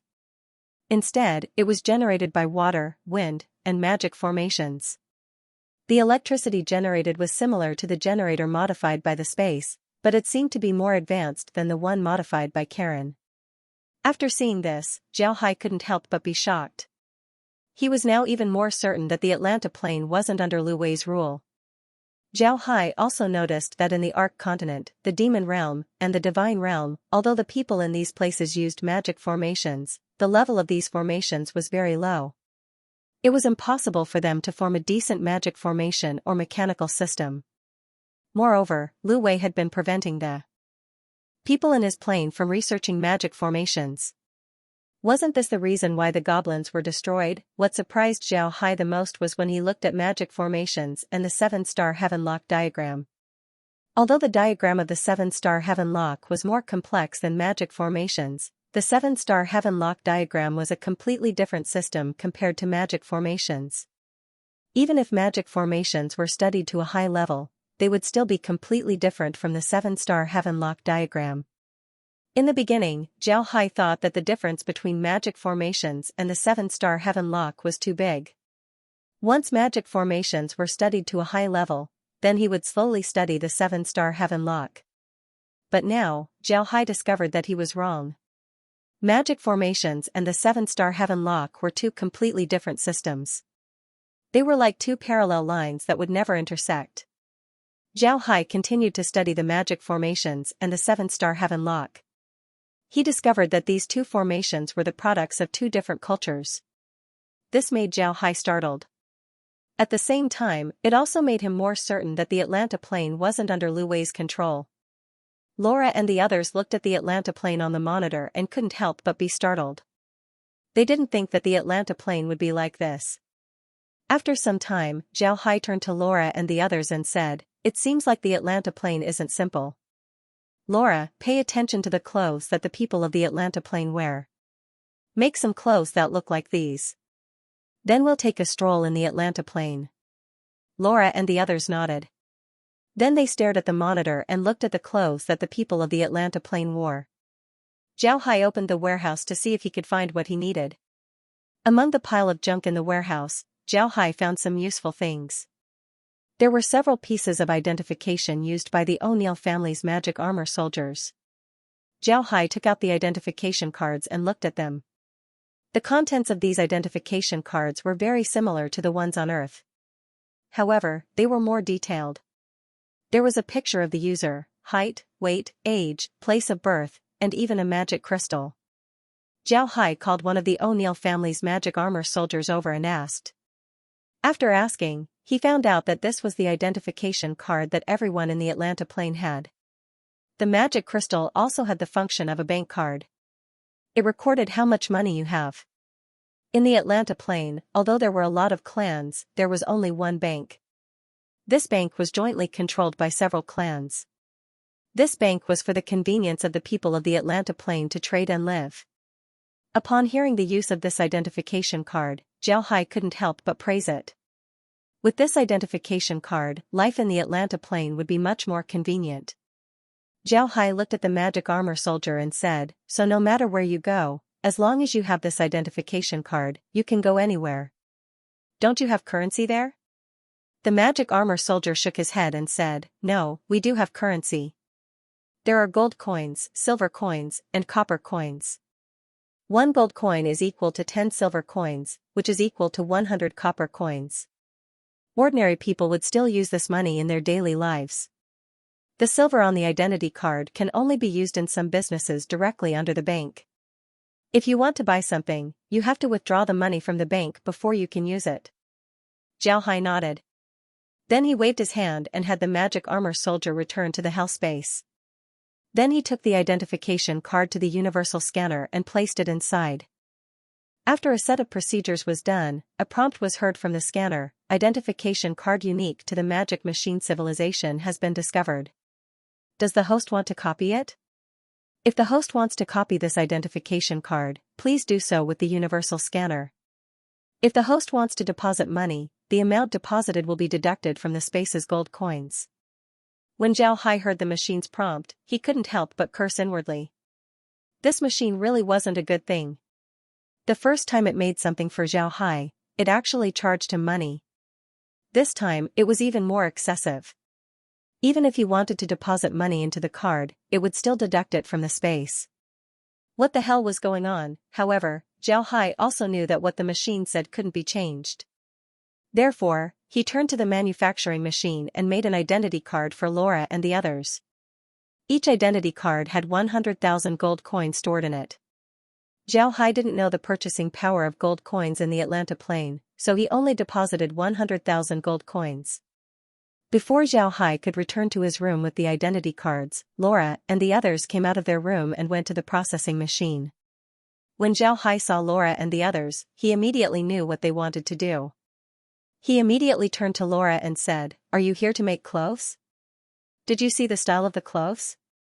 Laura nodded and said, "Yes, there's nothing special about their clothes, they aren't very beautiful." After saying that, he walked to the universal manufacturing machine and selected clothing manufacturing. Then, he drew a few clothing patterns and asked the manufacturing machine to make a few pieces of clothing. After the clothes were made, Laura and the others immediately changed their clothes. On the other hand, Zhao Hai didn't need to change his clothes. He was wearing the clothes made by the space. These clothes can be transformed, so as long as Zhao Hai knows the style of the clothes, they would be able to transform themselves. After the group wore their clothes, Zhao Hai nodded and said, "Let's go, we'll go to the Atlanta plane and have a look." Laura and the others nodded. Then Zhao Hai returned to his room and looked for a place that nobody would pay attention to. Then he and the others appeared in the Atlanta plane. As soon as the group appeared in the Atlanta plane, they looked around. This place was very good, the environment wasn't bad. This made Zhao Hai surprised. He thought that the Atlanta Plains development of magic machines would have a big impact on the environment. But now, it seems like this wasn't the case. The Atlanta Plains environmental protection was very good. The reason why Zhao Hai said this was because at their level, they were very sensitive to the changes in their surroundings. If the environment was good or bad, Zhao Hai could tell by just a single breath. Laura and the others looked around curiously. Zhao Hai smiled faintly and said, "All right, let's go. But don't forget, we need to speak the Atlanta Plains language." Laura and the others nodded and then they spoke the language. Atlanta Plains language. The group appeared in a small town owned by the O'Neill family. As long as they turned a few corners, they would arrive at the city's main street. The city's main street was bustling with people coming and going. There were also a lot of cars on the road. Laura and the others looked around curiously. Zhao Hai was also looking around. However, he wasn't here to watch the fun, he was looking for a bank. Seeing that there was no bank in sight, Zhao Hai went to a pedestrian and gave him a salute. "Mister, may I ask where the city's bank is? I just came from another place and wanted to withdraw some money." The man looked at Zhao Hai. Zhao Hai's appearance was very ordinary, there was nothing special about him. However, he had a calm temperament that made people have a good impression of him. Therefore, the man immediately replied, "The bank is very close.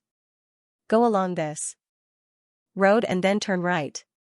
You should be able to see it after 5 minutes." Zhao Hai nodded and thanked the man. Then he led Laura and the others forward. As the group walked, they looked around. They could see that this was a commercial street. There were all kinds of businesses on both sides of the road. It was very lively. As Laura and the others walked forward, they looked around curiously. The group chattered and laughed, attracting the attention of the passers-by. They were all very beautiful women, so naturally, they attracted a lot of attention. Zhao Hai didn't care about this, he just followed them and smiled as he looked around. However, this still attracted the envious gazes of the men around them. The Atlanta Plain wasn't a monogamous place. As long as you have money, you can marry as many wives as you want. Because of this, Zhao Hai and the others' IDs indicated their relationship. This was also a feature of the Atlanta Plains IDs. Whether you're married or not, and who your wife is, it would all be shown on the IDs. After walking for about 10 minutes, they finally saw a bank. The bank was very beautiful. Zhao Hai looked at the bank and saw that its name was very special, Magic Armor Bank. Zhao Hai smiled faintly and then led Laura and the others into the bank. The bank's interior was very stylish. The entire lobby was about 5 meters high and was decorated with gold and jade. Inside the bank, there was a row of counters with people lining up. On the left side of the lobby was a lounge where a lot of people were sitting. On the right side of the lobby was a room with a line of words written on it, VIP Lounge. In front of the door of the VIP Lounge, there were 2 beautiful female attendants. Zhao Hai didn't think about it as he directly entered the VIP Lounge. When the 2 attendants saw Zhao Hai, they bowed to Zhao Hai and said, "Mister, we welcome you. Please show us your ID card." Zhao Hai smiled faintly and took out his ID card. The attendant looked at Zhao Hai's ID card and then returned it to Zhao Hai and said, "I'm sorry, mister. You can't go in, this isn't a VIP card." When the people in the lobby saw Zhao Hai and the women coming in and going straight to the VIP lounge, they couldn't help but pay attention to Zhao Hai. Now that they heard the attendant, they couldn't help but laugh. "So you're just pretending? You want to enter the VIP lounge? You don't have 1,000,000 yuan in savings, yet you still want to enter the VIP lounge. Where did this idiot come from? I think he also deceived those women." Right, I think so too. Beauties, I think you shouldn't follow that idiot. You should follow this big brother. Maybe this big brother has more money than him." When they heard these voices, Laura and the others' complexion couldn't help but change. Each and every one of their faces turned red. If it wasn't for Zhao Hai waving his hand, they would have already attacked those people. "Miss, I know the rules. This time, I came here to upgrade myself and my wives to VIPs. I don't know if this business will be done in the hall or in the VIP room?" Zhao asked. Zhao didn't seem angry. Instead, he turned to the waitress and said, "Miss, I know the rules. This time, I came here to promote myself and my wives to VIPs." When they heard Zhao Hai, everyone in the lobby stared. Then they couldn't help but look outside. They wanted to see if Zhao Hai had brought a few carriages of gold coins. Otherwise, how could he promote them to VIPs? But when they looked outside, they couldn't see anything other than some private carriages. The people in the lobby couldn't help but whisper. Although most of them still had a smile on their faces, some smart people didn't talk nonsense. There were also storage tools in the Atlanta plane. However, there weren't a lot of them. Most of them were in the hands of people with high status. Therefore, even if Zhao Hai didn't bring a carriage of gold coins, it didn't mean that he couldn't promote them to VIPs. On the contrary, if Zhao Hai was promoted to a VIP, then his identity wouldn't be simple. When the attendant heard Zhao Hai, she couldn't help but stare.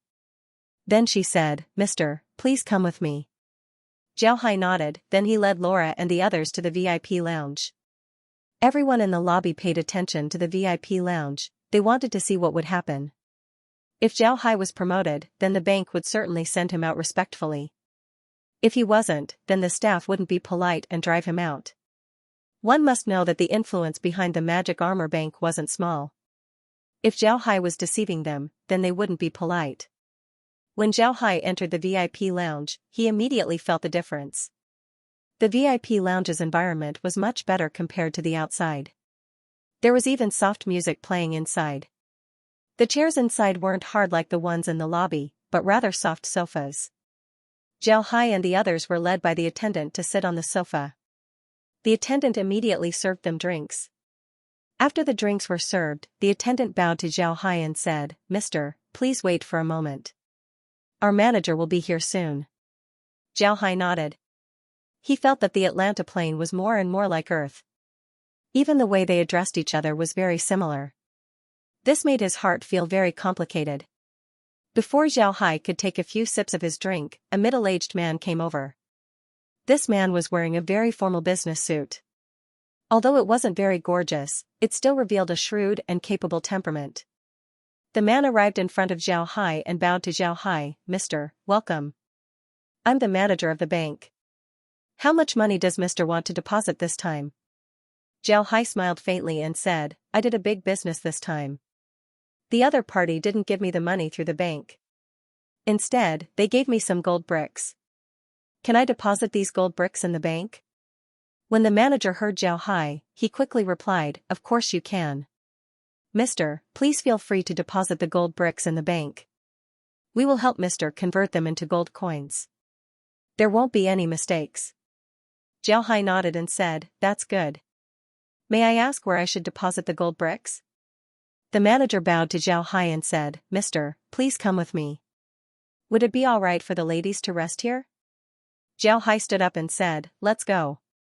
The manager immediately made an inviting gesture. Then Zhao Hai turned his head to Laura and the others and said, "Laura, give me your ID cards. I'll deposit some money into your cards as well." Laura and the others nodded and gave their ID cards to Zhao Hai. After receiving the cards, Zhao Hai followed the manager to the VIP lounge. The manager led the way with a respectful expression. He was now convinced that Zhao Hai wasn't a simple person. The manager led Zhao Hai to a sealed room inside. There were no extra facilities in this room, only a magic formation. The manager turned to Zhao Hai and said, "Mister, please place the gold bricks on the formation." Zhao Hai nodded, then he waved his hand as a pile of gold bricks appeared on the magic formation. This pile of gold was worth at least 10 million gold. When the gold bricks fell on the magic formation, the formation immediately flashed with a golden light. Then on the wall opposite of Zhao Hai, rows of numbers appeared. Zhao Hai didn't understand what these numbers represented. After the manager looked at the magic formation, he immediately turned to Zhao Hai and said, "Mister, the total value of these gold bricks is 25 million gold coins. Does Mister want to confirm it?" Zhao Hai shook his head and said, "No need, it's very accurate. Deposit 1 million gold coins into each of my wife's cards. Deposit the rest into my card." Then Zhao Hai handed his identity card over to the manager. The manager respectfully received the card and then said to Zhao Hai, "Mister, please wait outside for A moment. I'll deliver it to you when I'm done. Zhao Hai nodded, then he turned around and walked outside. Laura and the others were sitting there drinking and chatting. When they saw Zhao Hai come out, they turned to look at Zhao Hai. Zhao Hai smiled faintly and said, "It'll be done in a while. After we go out, we'll buy a few good cars and have some fun in the city." Laura and the others nodded. At this time, the waitress who was standing on the side relaxed. She wasn't relieved for Zhao Hai, she was relieved for herself. She was glad that she didn't act rudely in front of Zhao Hai. At the same time, she was glad that what Zhao Hai said was true. For waitresses like them, if they were rude to a VIP customer, what awaited them was only the loss of their jobs, or even worse. Losing their jobs was a serious matter for them. One must know that in the entire Atlanta continent, the Magic Armor Bank had the best treatment. Zhao Hai sat down and took a sip of his drink. He turned to Zhao Hai and said, "Don't you guys like those good cars? Let's buy a few more this time." Laura and the others laughed. The waitress looked at Zhao Hai with envy. The waitresses didn't laugh at Zhao Hai's behavior. If such a person was willing to do this for them, then they would be very happy. Zhao Hai smiled and said, "Okay, okay." It didn't take long before the experience officer came back with Zhao Hai's ID cards. After handing the ID cards to Zhao Hai, he said to Zhao Hai, "Mister, it's all done. If Mister needs anything else, please let us know. We'll definitely do it for Mister." Zhao Hai smiled faintly and said, "Give me 10,000 gold coins, 10,000 silver coins, and 10,000 copper coins. When I go out to buy things, I can't go without some change." The manager immediately replied, "Mister, please wait for a moment. I'll go prepare it immediately." Then he bowed to Zhao Hai and turned around to leave. Before long, the things that Zhao Hai wanted were delivered. There were 3 big bags filled with gold, silver, and copper coins. Zhao Hai waved his hand and received the gold coins before he stood up. The manager followed behind Zhao Hai and the others. When the group came out of the VIP room, the people in the lobby who hadn't left looked at Zhao Hai. Many of them knew the manager. When they saw the manager's appearance, they knew that Zhao Hai had been promoted. The people in the lobby couldn't help but look at Zhao Hai with envy. Zhao Hai looked at these people and smiled faintly before he walked out. The manager accompanied Zhao Hai all the way to the bank. When he saw Zhao Hai and the others leave, the manager entered the bank. After Laura and the others left the bank, she turned to Zhao Hai and said, "Brother Hai, why did you deposit so much money in your card? We don't need to buy anything. When the time comes, we'll just benefit them." Zhao Hai smiled faintly and said, "Who said that we don't need to buy anything? We need to buy a lot of things. Who said that the money would benefit them? Sooner or later, the money will belong to me." Upon hearing Zhao Hai, Laura stared. Then she immediately understood what Zhao Hai meant. She looked at Lizzie and the others and smiled. Naturally, they understood what Zhao Hai meant. Zhao Hai wanted to return the money to them. This wasn't the first time that he did this, so it was normal. Megan looked at Zhao Hai and said, "Brother Hai, what do you want to buy?" Zhao Hai smiled faintly and said, "There are a lot of things that I want to buy. For example, all the books on magic formations and magic armors in the Atlanta Plain. Also, there are all kinds of magic armors, carriages, energy converters, and so on. As long as I'm interested in it, I'll buy it." When Megan and the others heard Zhao Hai, they immediately understood what Zhao Hai meant. To be honest, after seeing the things in the Atlanta Plain, Megan and the others couldn't help but feel envious. Since Zhao Hai said this, then it meant that he wanted all the races in the space to use these things. Seeing the group's enlightened expression, Zhao Hai couldn't help but smile faintly and said, "Let's find a good hotel to rest in first. Then we'll do other things." After he said that, Zhao Hai stood on the side of the road and waved his hand. Laura and the others looked at Zhao Hai in confusion. But contrary to their expectations, when Zhao Hai waved his hand, a car stopped beside Zhao Hai.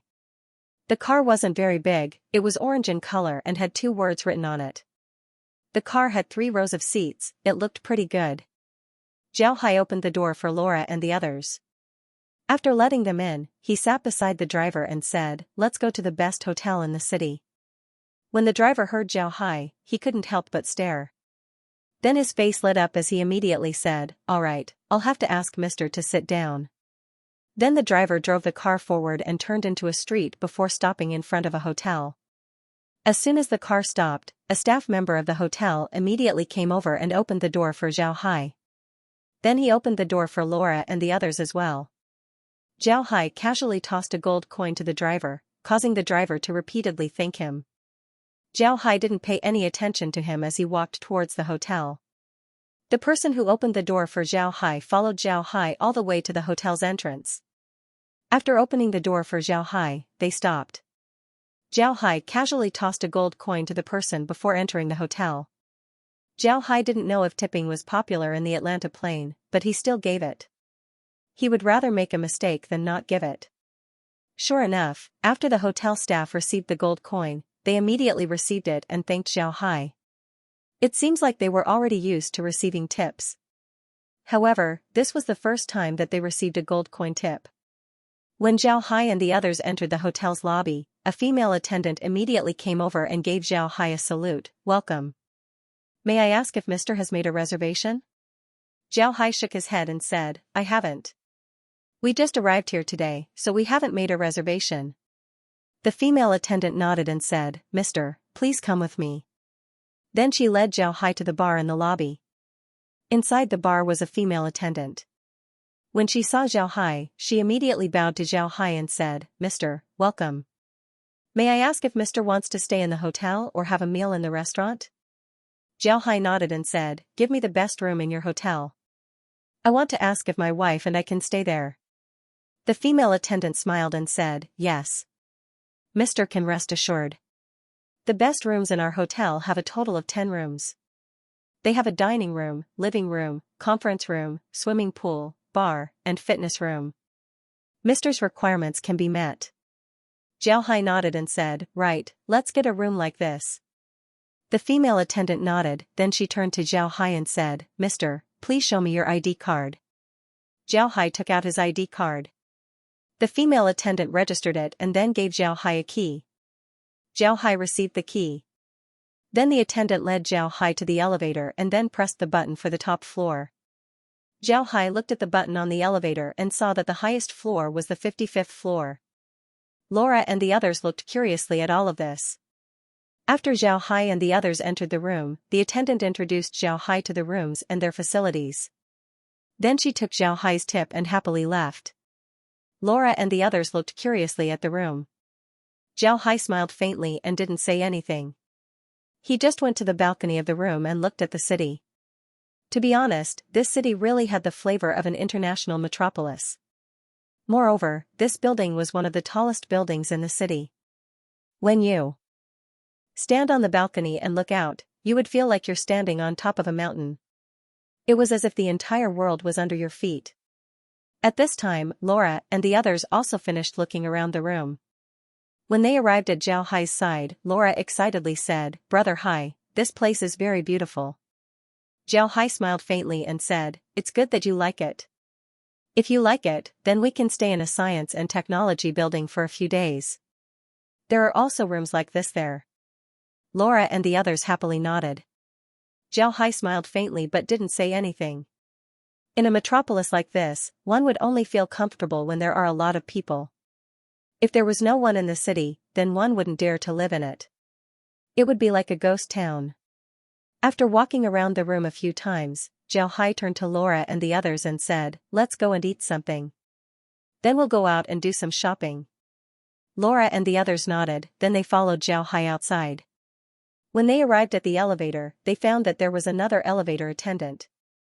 Zhao Hai said to the attendant, "Let's go to the restaurant." The attendant nodded and then pressed the button for the 30th floor. When Zhao Hai came out of the elevator, a restaurant attendant immediately came over and invited Zhao Hai to a table. Zhao Hai casually ordered a few dishes before letting the attendant leave. It must be said that the restaurant's dishes were very good. After Zhao Hai and the others finished eating, they went to the hotel's lobby. When the group arrived at the lobby, a man wearing a formal suit came over and bowed to Zhao Hai. "Mister, hello. I'm the hotel's lobby manager. May I ask if Mister needs my services?" Zhao Hai smiled faintly at the lobby manager and said, "Hello. My wife and I want to go out and buy a few cars. Can you arrange a few cars for us? The lobby manager immediately replied, Mr. Can rest assured, I'll arrange it for you immediately. Then he said a few words to the person next to him. Then he led Zhao Hai outside the hotel. Just as they arrived outside, a limousine drove over. The manager personally opened the door for Zhao Hai and the others and invited them inside. When Zhao Hai entered the car, he saw that it was indeed a good car. The interior was very spacious. Even if a dozen people lived inside, it wouldn't be crowded. There was also a refrigerator, a stereo, and other things. Zhao Hai and the others sat inside the car as the lobby manager opened the door for Zhao Hai. Laura curiously sized up the carriage. After some time, Laura turned her head to Zhao Hai and said, Brother Hai, I thought that the carriage we used in the Ark continent was very good. But compared to this one, it's a lot worse. Zhao Hai nodded and said, all right. Zhao Hai smiled faintly and didn't say anything. In fact, among the group, his mood was the most complicated. Although he was able to enjoy everything after crossing over, when he arrived in the Atlanta plain, he couldn't help but feel strange. Although the Atlanta plain wasn't related to Earth, it was very similar to Earth in some aspects. What Zhao Hai was able to enjoy today was something that he didn't get to enjoy back on Earth. Back on Earth, he was just an otaku. As long as he saw these things on TV, he would think that he would be able to enjoy them one day. Because of this, when Zhao Hai sat inside the car, his mood was very complicated. While Laura and the others were exploring the car, Zhao Hai was looking out of the window. His thoughts had returned to Earth. Everything in the Atlanta plain evoked his memories of Earth, good and bad. Zhao Hai suddenly discovered that there were some things that you would only know once you lose them. Whether it was good or bad, all of these things made up his life back on Earth. Although it was very boring, and although there weren't any great events, it was still a very real life. Laura and the others also discovered that Zhao Hai's mood wasn't very good today. The group stopped talking and laughed as they sat beside Zhao Hai. Laura looked at Zhao Hai and said, Brother Hai, what happened? You don't seem to be happy. Zhao Hai looked at Laura and the others, then he smiled faintly and said, It's nothing, I just thought of something. I really should thank the heavens for letting me meet you. Meeting you is the luckiest thing that happened to me in my life. Laura and the others weren't too happy. They knew that Zhao Hai had something on his mind. Otherwise, he wouldn't have suddenly said these things. Laura looked at Zhao Hai and said, Brother Hai, what happened to you? Zhao Hai looked at the nervous expressions of Laura and the others and couldn't help but feel guilty. At the same time, he put away his superfluous thoughts. He understood that his actions weren't only related to himself, they were also related to Laura and the others. No matter how much he missed his life back on Earth, he couldn't go back. He wasn't Zhao Hai back on Earth, he was Zhao Hai Buddha, the Buddha clan's patriarch and the husband of Laura and the others. After thinking about this, Zhao Hai immediately recovered his mood. He looked at Laura and the others and smiled faintly, It's nothing. I was just thinking about the Ark continent. When I was sent to the Black Wasteland, I didn't think that there would be a day like this. Hee hee. Upon hearing Zhao Hai, Laura and the others relaxed. Laura smiled and said, Isn't this showing Brother Hai's ability? You relied on your own efforts to get to where you are today. Zhao Hai smiled bitterly and said, It's not me, it's the space. Without the space, perhaps I, Zhao Hai, would still be nothing. Perhaps the Buddha clan wouldn't even exist. Laura looked at Zhao Hai and smiled faintly, No, Brother Hai, I don't think so. If someone else got the space, they wouldn't necessarily be able to do as well as you. It can be said that you have already used the space to the extreme. Moreover, you've been very low-key. Don't forget, the space didn't have this many mystical abilities in the beginning. If someone else got the space, they wouldn't be so low-key. Brother Hai, the space is a tool, and its uses are limited. In the end, the one who decides the fate of the user is the one who uses the tool. Zhao Hai smiled faintly and said, All right, there's no need to comfort me. No matter what the reason is, I'm very happy about the space joining with me. Right, let's not talk about this. What kind of car do you want to buy? Actually, we won't be using it for a long time. We'll only be using it in the Atlanta plain. Once we reach our destination, we'll return. Once we return, we won't be able to use it. When Laura and the others heard Zhao Hai, they understood that Zhao Hai was fine. So they immediately began to discuss. Looking at Laura and the others chattering, Zhao Hai couldn't help but smile. Laura and the others were now revolving around him. Everything they did was for him. If he was happy, they would also be happy. At this time, the car stopped. The driver got out of the car and opened the door for Zhao Hai's group. After Zhao Hai came out, the driver bowed to Zhao Hai and said, "Mister, this is the Galloping Armored Vehicle Mall. There are various brands and grades of armored vehicles here. Mister can choose the one you like." Zhao Hai nodded, "Thank you." After saying that, he put 5 gold coins into the driver's hand. After bowing to express his gratitude, the driver just stood beside the car. Zhao Hai turned his head to look at the Galloping Armored Vehicle Mall. The mall was very stylish. What was different from the other malls was the fact that there were no advertisements outside. There was only an old-looking armored vehicle in front of the mall. The design of the entire hypermarket was simple and elegant. It was like a nobleman dressed in plain clothes. Although he wore the most ordinary clothes, his noble temperament couldn't be concealed. Zhao Hai couldn't help but praise, "Good." Just by looking at its appearance, one can see that this mall is very good.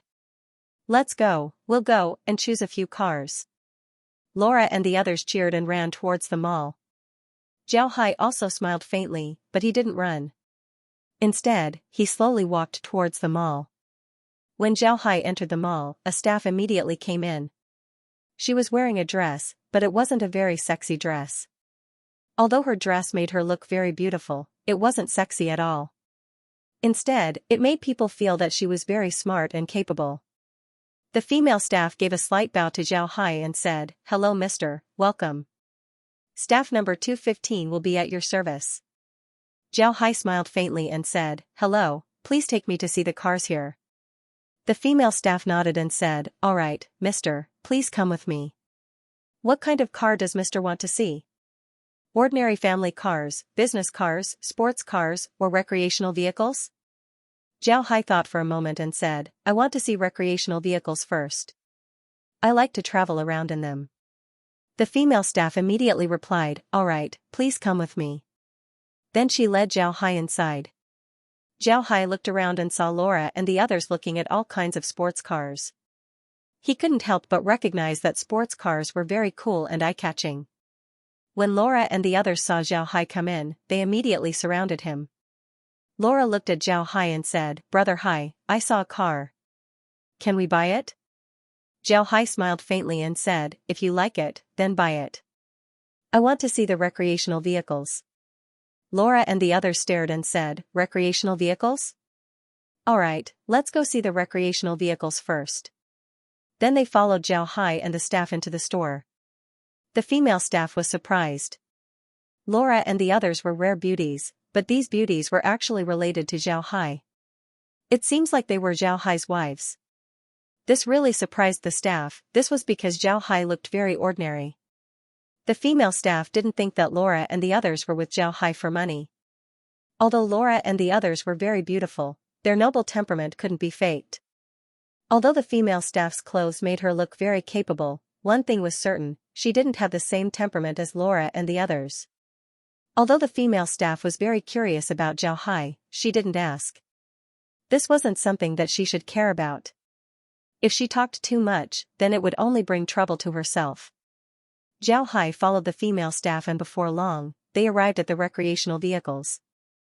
Zhao Hai looked at them and discovered that the recreational vehicles in the Atlanta plain were much bigger than those on Earth. The recreational vehicles here weren't any smaller than war tanks. This made Zhao Hai surprised. Laura and the others were also surprised when they saw the recreational vehicles. They didn't expect to see such big vehicles here. They had only seen these vehicles on the screen before. When Zhao Hai saw these vehicles, he thought about how the roads in the Atlanta plain were much wider than those on Earth and the Ark continent. It seems like the development of magic machines in the Atlanta plain was much more advanced compared to those on Earth. The interior of the RV is divided into 3 floors, each floor has a space of about 125 square meters.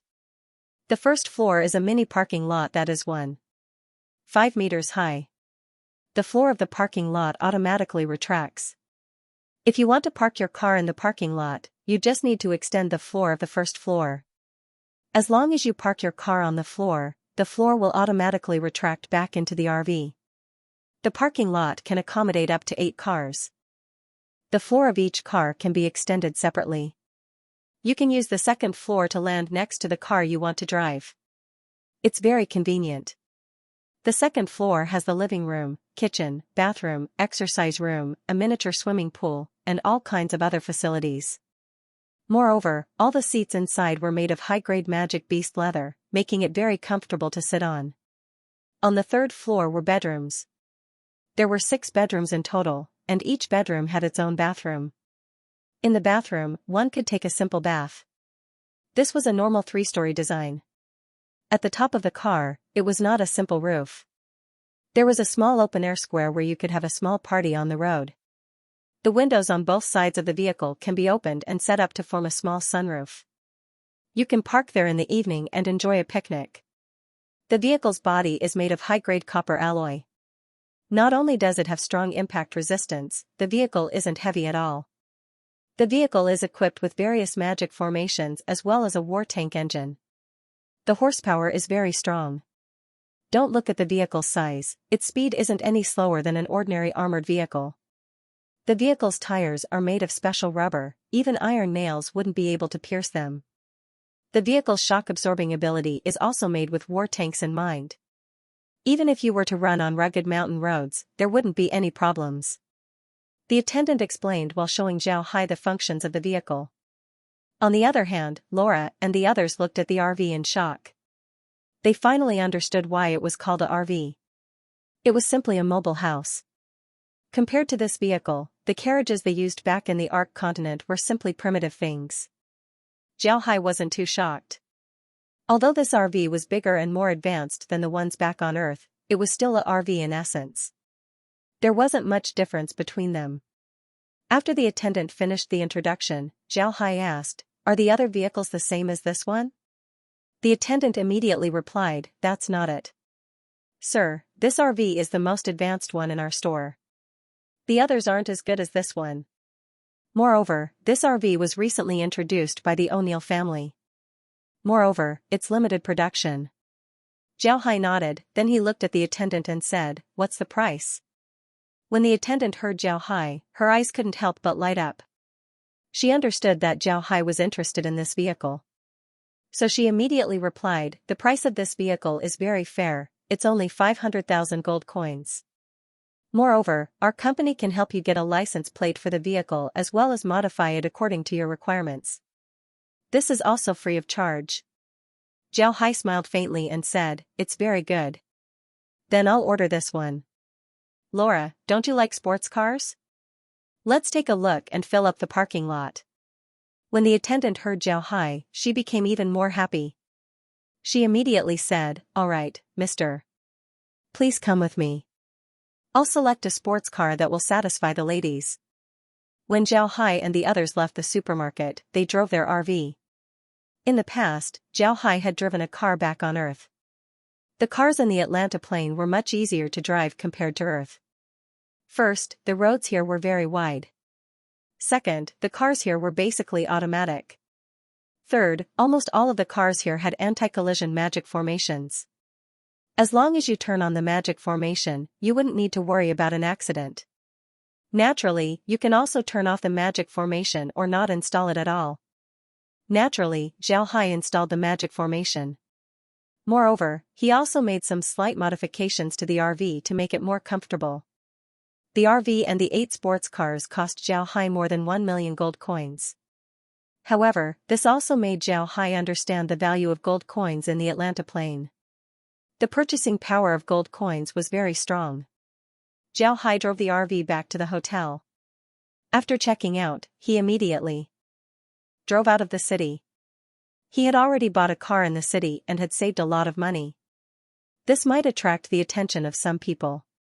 Zhao Hai didn't want this to happen. Therefore, he decided to go to another place. After leaving the city, Zhao Hai released a magic armor pilot from the O'Neill family and had him drive the car. Before leaving the city, Zhao Hai had already bought a map. Their current destination was the next city. After Zhao Hai and the others left the city, they didn't immediately enter the space. They wanted to know more about the Atlanta Plain. The Atlanta Plain's roads were very good and wide. Even with their RV, they were able to travel 4 cars side by side. In the beginning, Zhao Hai didn't know why the roads were so wide. After asking the O'Neill family's magic armor pilot, Zhao Hai understood why the roads were so wide. It was because the roads were made for war tanks. Although Zhao Hai's RV was very big, it wasn't as wide as war tanks. Such a road could only allow 2 war tanks to pass side by side, 3 wouldn't be enough. Zhao Hai and the others looked at the scenery on both sides of the road. Both sides of the road were very good. There were protective forests on both sides. Moreover, the Atlanta Plains environment was also very good. One could see trees and grasslands everywhere. The scenery along the way was very good. Before long, the sky slowly turned dark. Zhao Hai had the RV stop. Tonight, they would be resting inside the RV. It wasn't that Zhao didn't want to rest in the space, but Laura and the others wanted to rest in the RV. They wanted to feel what it was like to rest in the RV, so Zhao naturally agreed. Meg made dinner in the RV's kitchen. After eating, Zhao Hai and the others looked at the stars for a while before returning to their rooms to rest. One must say that the RV's rooms were very good, they were very comfortable. Zhao Hai slept with Meg today. The two didn't do anything, they just hugged each other as they slept. In the middle of the night, Zhao Hai suddenly woke up. This was because he felt that some people were quickly approaching. Zhao Hai stared for a moment before he immediately woke up. Then he moved his hand and had Laura and the others enter the space.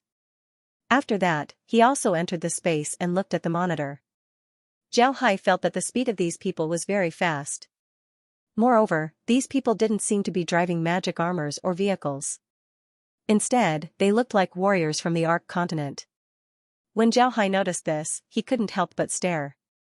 He already knew from the O'Neill family that the Atlanta Plains magic armor continent didn't allow mages or warriors to approach. They were hostile to each other. If mages and warriors went to the magic armor continent, it would be very dangerous. Zhao Hai didn't know what these people wanted to do. Not long after Zhao Hai entered the space, several warriors arrived outside the RV. When the warriors saw the RV, they couldn't help but stare. The warriors gathered in front of the RV and carefully examined it. One of them sighed twice and said, "What a beautiful car." "Leader, what about the people inside?" Zhao Hai nodded and said, "What a beautiful car." "Leader, what about the people inside?" These warriors were wearing black warrior clothes. They had swords on their backs. Their faces were also covered with black hoods, only their eyes were exposed. Another warrior said, "Don't create new problems. Don't forget our mission. Let's go." The warrior nodded. Then he looked at the RV with envy before leaving with the other warrior. Zhao Hai counted a total of 10 warriors. Their speed was very fast, they were comparable to 7th or 8th ranks in the Ark continent. Zhao Hai looked at these people and couldn't help but stare. With these people's strength, it was impossible for them to make waves in the magic armor continent. So why did they come here? Fortunately, these people were moving along the road. Because of this, Zhao Hai paid attention to them. Before long, these people entered the city that Zhao Hai came from. In the magic armor continent, cities didn't have walls. Because of this, the warriors were able to easily enter the city. After entering the city, they immediately circled around the city a few times. Then they ran into a residential area and entered a house. The house seemed to be specially made to receive them. The house immediately welcomed them inside and then closed the door. Zhao Hai paid attention to these people for a while. Fortunately, he was a careful person. Before leaving the city, he deliberately drove around the city. Because of this, he was able to see the actions of these people. After the group entered the house, they immediately took off their hoods. When the owner of the house saw them, he handed them a document and then said, "All right, you're very punctual. This is your proof of identity as well as your place of residence. Remember the family's mission, you must figure out what the O'Neill family is doing."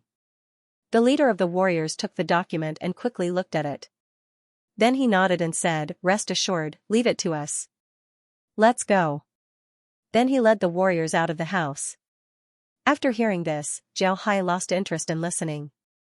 Zhao Hai let out a long breath. So it turned out to be internal strife in the magic armor continent. Then it had nothing to do with him.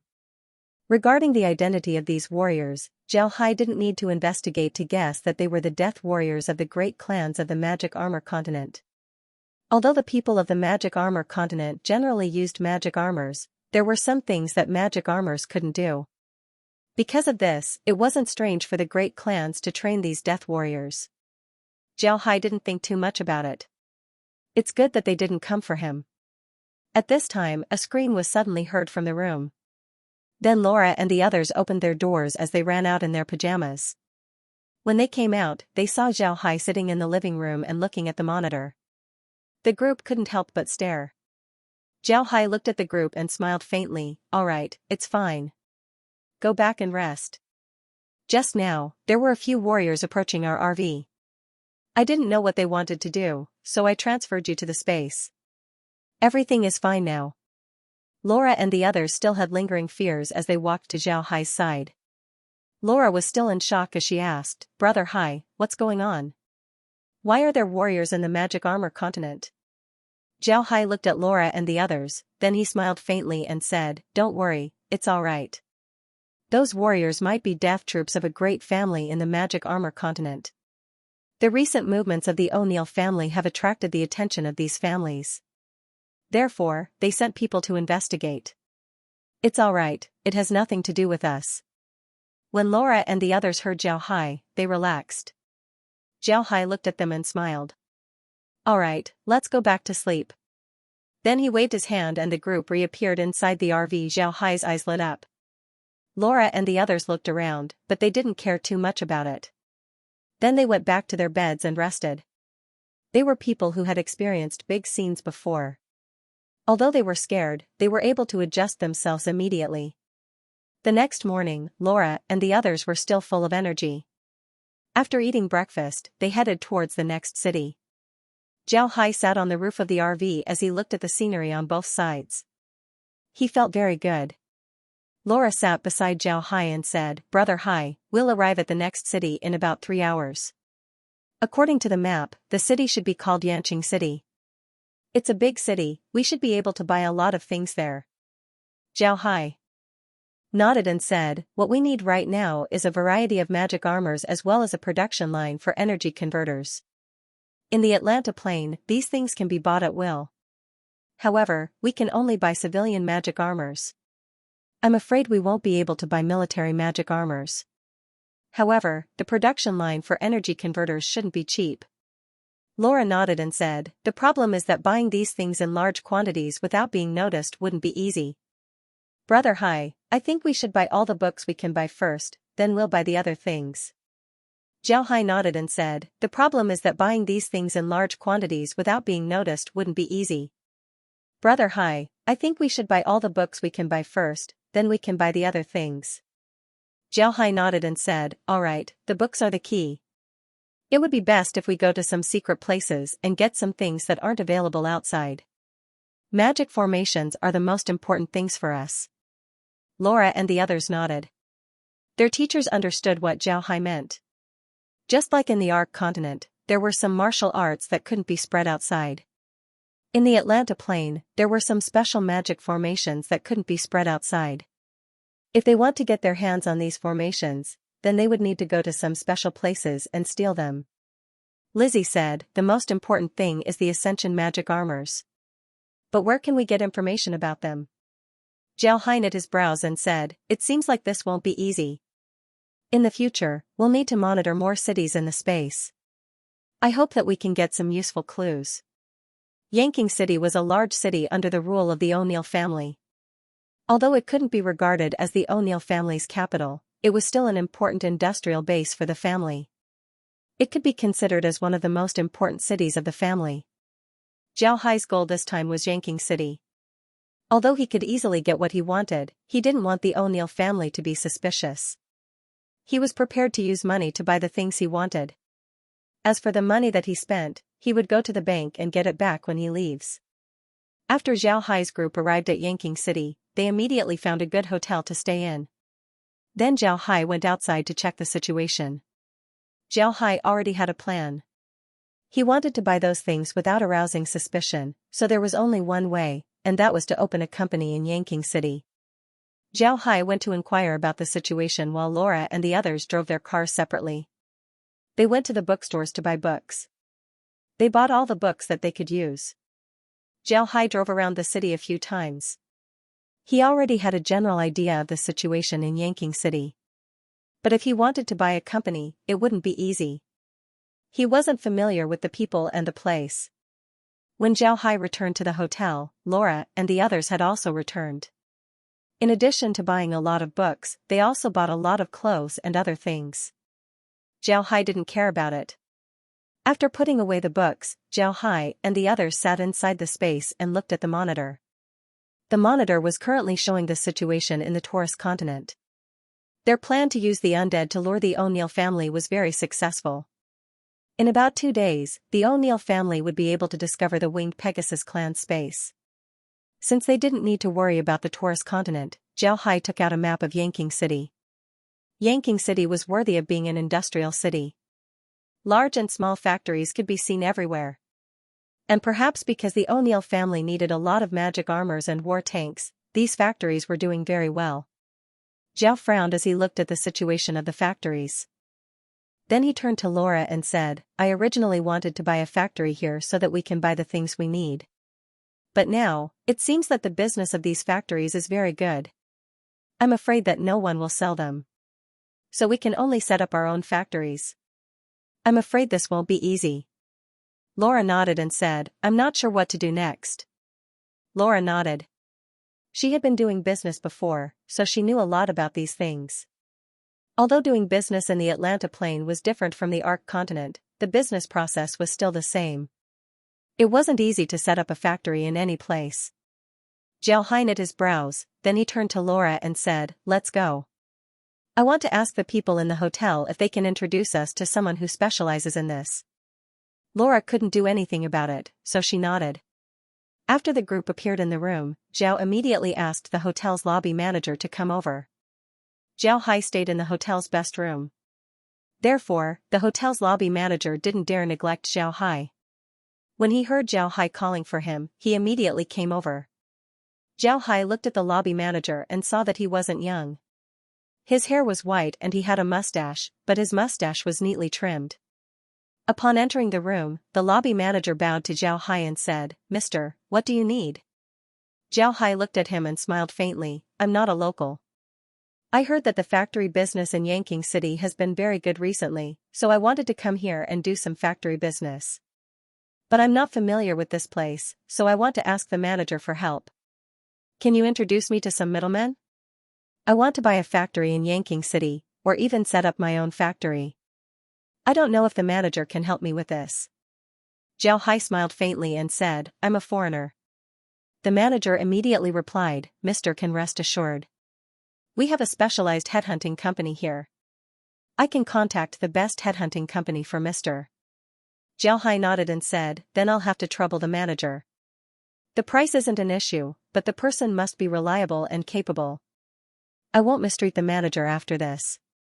The manager immediately bowed to Zhao Hai and said, Mr. is too serious.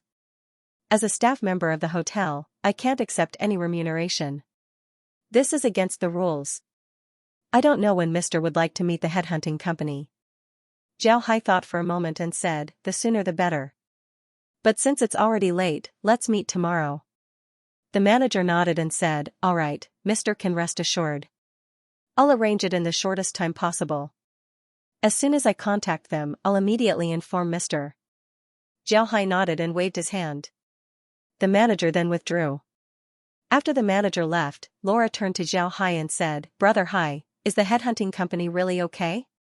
Zhao Hai smiled faintly and said, don't worry, I think they can do it.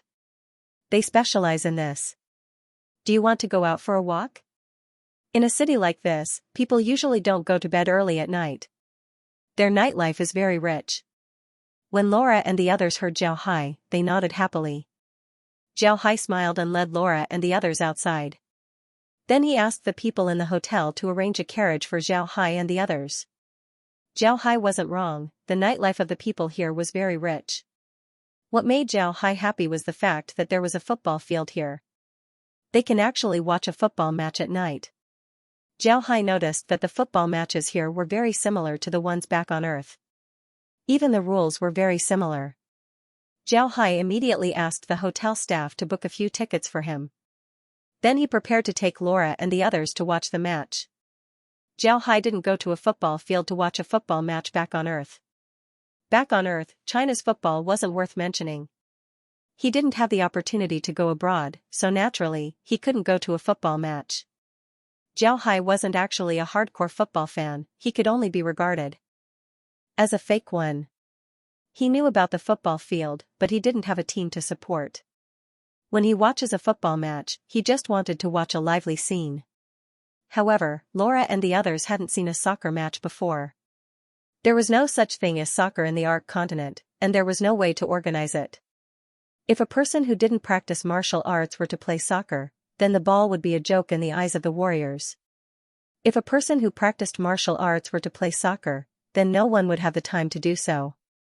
If they had the time, then they would want to practice for a while. Laura and the others were also curious about the match.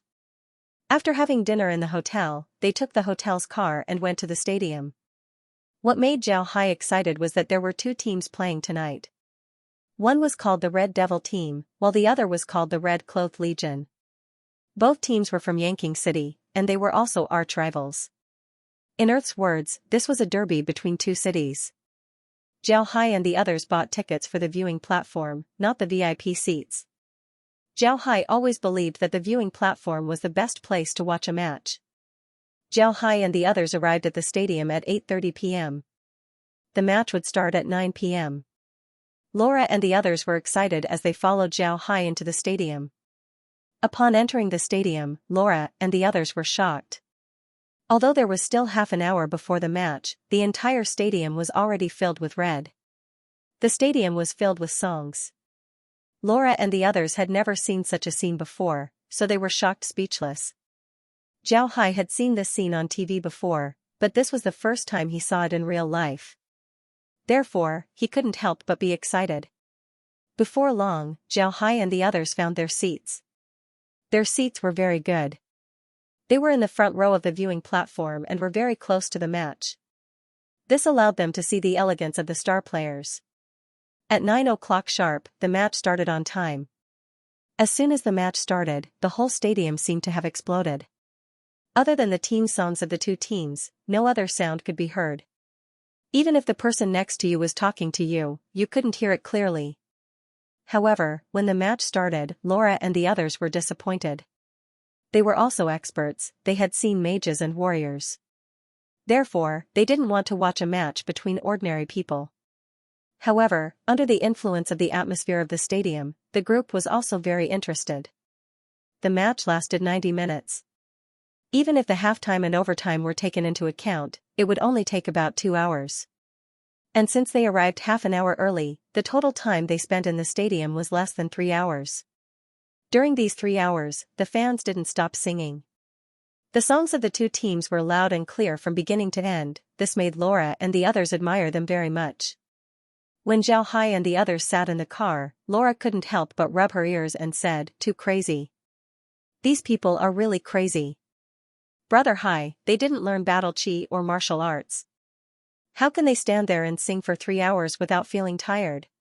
Instead, they seemed very excited. Zhao Hai smiled faintly and said, "Perhaps this is the charm of football. It's very difficult for us to understand. For them, football might be a religion." Laura thought for a moment and said, "Brother Hai, do you think that we can let the people in the space play this sport? The things that can be played in the space right now are really lacking." Zhao Hai smiled faintly and said, "That wouldn't be easy. Let's not talk about the other races in the space. I'm afraid that the goblins are stronger than the players. How can they compete? I think we should just forget about it." Laura and the others couldn't help but nod. Zhao Hai smiled faintly and didn't say anything. The reason why he came to watch the match today was to let Laura and the others understand the lifestyle of the people in the Atlanta Plain. He wanted to let Laura and the others experience a completely different life compared to the Arc continent. The Atlanta plain was the most similar to Earth. Zhao Hai wanted to let Laura and the others know more about the Atlanta plain. This way, they would have more common topics to talk about in the future. This would also make Zhao Hai feel closer to Laura and the others. The night went by uneventfully. The next day, the group ate breakfast that was delivered to their rooms. Then the hotel's lobby manager brought a person to Zhao Hai's room. The manager bowed to Zhao Hai and said, "Mr. This is the professional manager that was recommended by the headhunting company. He can help you with what Mr. said."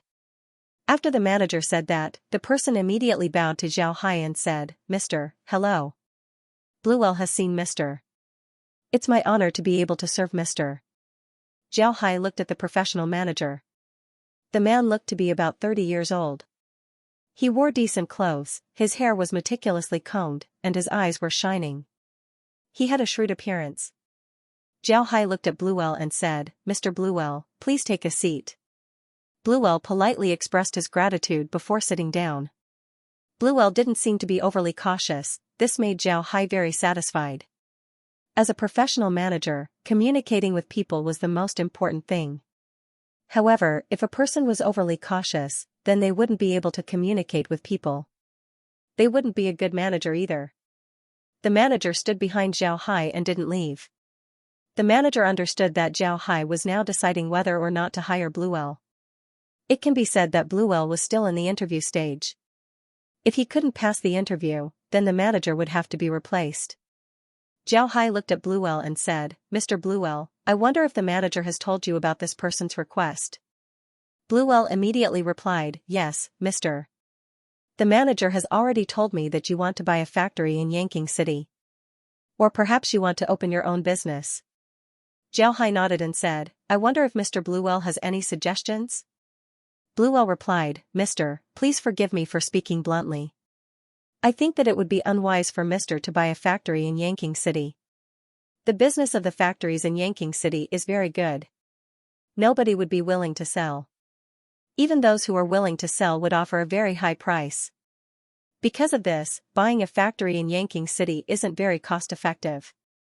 Zhao Hai nodded, he had already thought about this. Therefore, he waved his hand and gestured for Bluewell to continue. Bluewell looked at Zhao Hai and said, "But if Mr. wants to open a factory, then it would be feasible. Yanking City has always been an industrial city, there are a lot of factories here. It's not only the O'Neill family that cooperates with these factories, even other families would come here to cooperate. Therefore, it is very feasible to open a factory here. I just don't know what kind of factory Mr. wants to open." Bluewell nodded and said, "But if Mr. wants to open a factory, then it would be feasible." Zhao Hai looked at Bluewell and said, "Do you have any opinions?" Bluewell said, "My opinion is that if Mr. has enough funds, it would be best to open a medium-sized factory. In Yanking City, the factories are either big or small. The big factories are controlled by the O'Neill family and their vassal families. If you open a big factory, then you would have to compete with them. I'm afraid that they would use the O'Neill family's power to deal with you. If you open a small factory, then you would only be able to take small jobs. Making money would be very difficult. Therefore, a medium-sized factory would be the most suitable." Bluewell nodded, then he looked at Bluewell. Zhao Hai calmly listened to Bluewell's words. There wasn't anything that Zhao Hai didn't understand from Bluewell's words. It can be said that Zhao Hai was very straightforward. He even mentioned some unspoken rules of business, such unspoken rules could be found everywhere. Yanking City was an industrial base, and the factories here were very profitable. This was something that almost everyone in the Magic Armor continent knew. Moreover, almost all industrial bases were related to the military industry. How could the O'Neill family not control such a place? Would they feel safe letting an outsider control it? Impossible, that would be the same as letting someone else take away their sword. Because of this, almost all of the large factories in Yanking City were controlled by the O'Neill family. Even if the O'Neill family didn't control them directly, they were still controlled by the family's loyal vassal families. This was the only way for the O'Neill family to feel relieved. After Bluewell finished speaking, he quietly looked at Zhao Hai. He discovered that Zhao Hai was sitting there calmly, as if he was thinking about his words. Bluewell couldn't help but feel nervous. Although Bluewell was a person from a headhunting company, he wasn't actually a headhunting company. He was a person who had skills but didn't have the opportunity to display them. The headhunting company knew about Bluewell's abilities, so after obtaining his consent, they kept his information in their company. As long as someone was looking for a manager, the headhunting company would give Bluewell an opportunity. Naturally, this opportunity wasn't given to just anyone. If someone didn't meet Bluewell's requirements, then the headhunting company wouldn't introduce them to him. This time, the headhunting company was contacted by the hotel's manager. This hotel was very famous in Xianxia City, so the headhunting company didn't dare offend it. Therefore, they asked Bluewell to come forward. Bluewell had been looking for an opportunity to display his talents.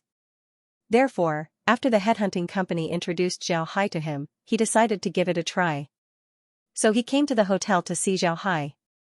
After thinking about all of this, Xianxia turned his head to Bluewell and said, "Mr. Bluewell, I want to ask you, how much capital would you need to open a factory for me?" When Bluewell heard Xianxia, he couldn't help but stare. Then he became happy. He was already prepared for this question, so he replied, "At least 3 million gold coins, at most 5 million gold coins." Xianxia nodded, then he said, "Mr. Bluewell, I'm very satisfied with your answer. I can give you 5 million gold coins to open a factory for me. I won't operate the factory directly, I'll let you manage it. I'll also give you 10% of the factory's shares. This 10% will be the initial shares. I won't interfere with the operation, but I'll use the factory to buy some things. I hope that you can help me with this, but I don't know if you have the confidence." Bluewell stared. Naturally, he understood what Xianxia meant. Xianxia wanted to give 5 million gold coins to open a factory. After that, he wouldn't care about it. He would also give Bluewell 10% of the shares. The rest would be handed over to Bluewell. He would just sit back and wait for the dividends. How could there be such a good thing? Bluewell felt as if he was in a dream. One must know that managers like him, even if he managed a large company, would only be a high-ranking employee. But if it was like what Xianxia said, then he wouldn't just be an employee, he would also be a shareholder of the company. No matter which company he was in, 10% of the initial shares wasn't a small number. This was equal to a pie falling from the sky. Bluewell's eyes lit up as he looked at Xianxia and said, "Mister, are you telling the truth?" Xiao smiled faintly. "I never joke about this kind of thing.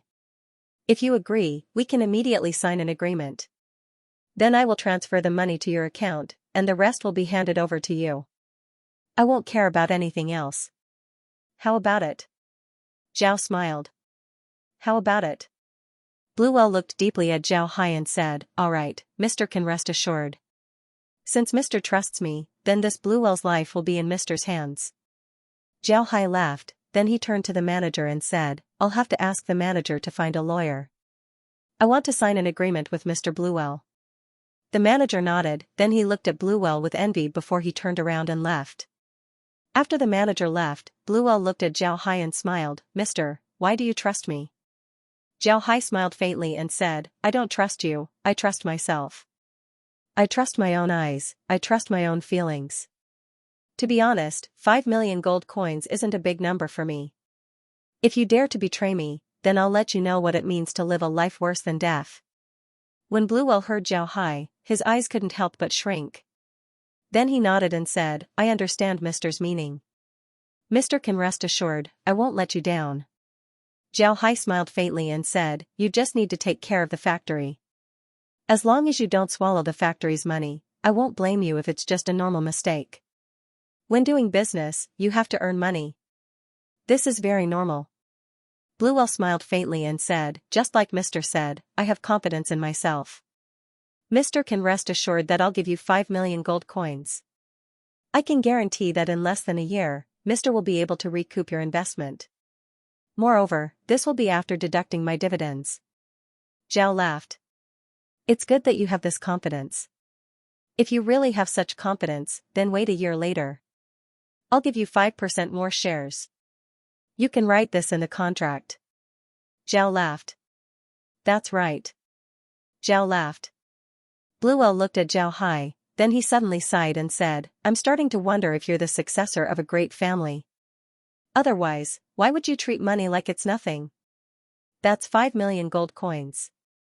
If you give me 10%, then that would be 500,000 gold coins. If you add 5%, then that would be 750,000 gold coins. Even a small family wouldn't be able to earn that much in a year. Zhao Hai smiled faintly and said, money is something that you can only earn. If 15% of the shares can be exchanged for your loyalty and gold coins, then wouldn't it be worth it? Bluewell looked deeply at Zhao Hai, then he suddenly laughed and said, if everyone thinks like you, then our job as a manager would be a lot more relaxed. Zhao Hai nodded, then he said, you're right. Zhao Hai smiled faintly and said, not all managers are like Bluewell. Then the two looked at each other and laughed. After some time, the two calmed down. But at the same time, they felt a sense of appreciation for each other. Bluewell looked at Zhao Hai and said, Mister, I haven't asked you yet. What do you want to buy from the factory? Zhao Hai thought for a moment and said, I want to buy a production line for energy converters as well as some magic armors. Naturally, civilian ones are fine. It would be better if I can buy some military ones. Bluewell nodded and said, this isn't a difficult matter. There are a lot of production lines for energy converters on the road. Moreover, most factories have production lines, so it wouldn't be difficult to buy them. Magic armors are even easier to buy. I can buy a lot of civilian magic armors. As for military magic armors, I can also buy some. However, the quantity wouldn't be too much. Bluewell nodded. Zhao Hai stared, then he became happy and said, oh, I can really buy some military magic armors. What grade are they? Bluewell replied, anything below God rank can be bought. But military magic armors can only be bought from the black market. Therefore, the price might be a bit more expensive. Zhao Hai smiled faintly and said, money isn't an issue, as long as you can buy them. But remember, you can't affect the factory. It's a chicken that lays golden eggs. Bluewell nodded and said, Mister can rest assured, I know what I'm doing. At this time, the hotel manager came in with a refined-looking person. After being introduced by the manager, Zhao Hai knew that this person was a lawyer from the city's most famous law firm, Li Heng Law Firm. He came specifically for the agreement that Zhao Hai mentioned. Zhao Hai didn't waste time, he directly stated the contents of the agreement with Bluewell. After the lawyer finished writing, Zhao Hai looked at it and found that there were no problems. Then he wrote his name.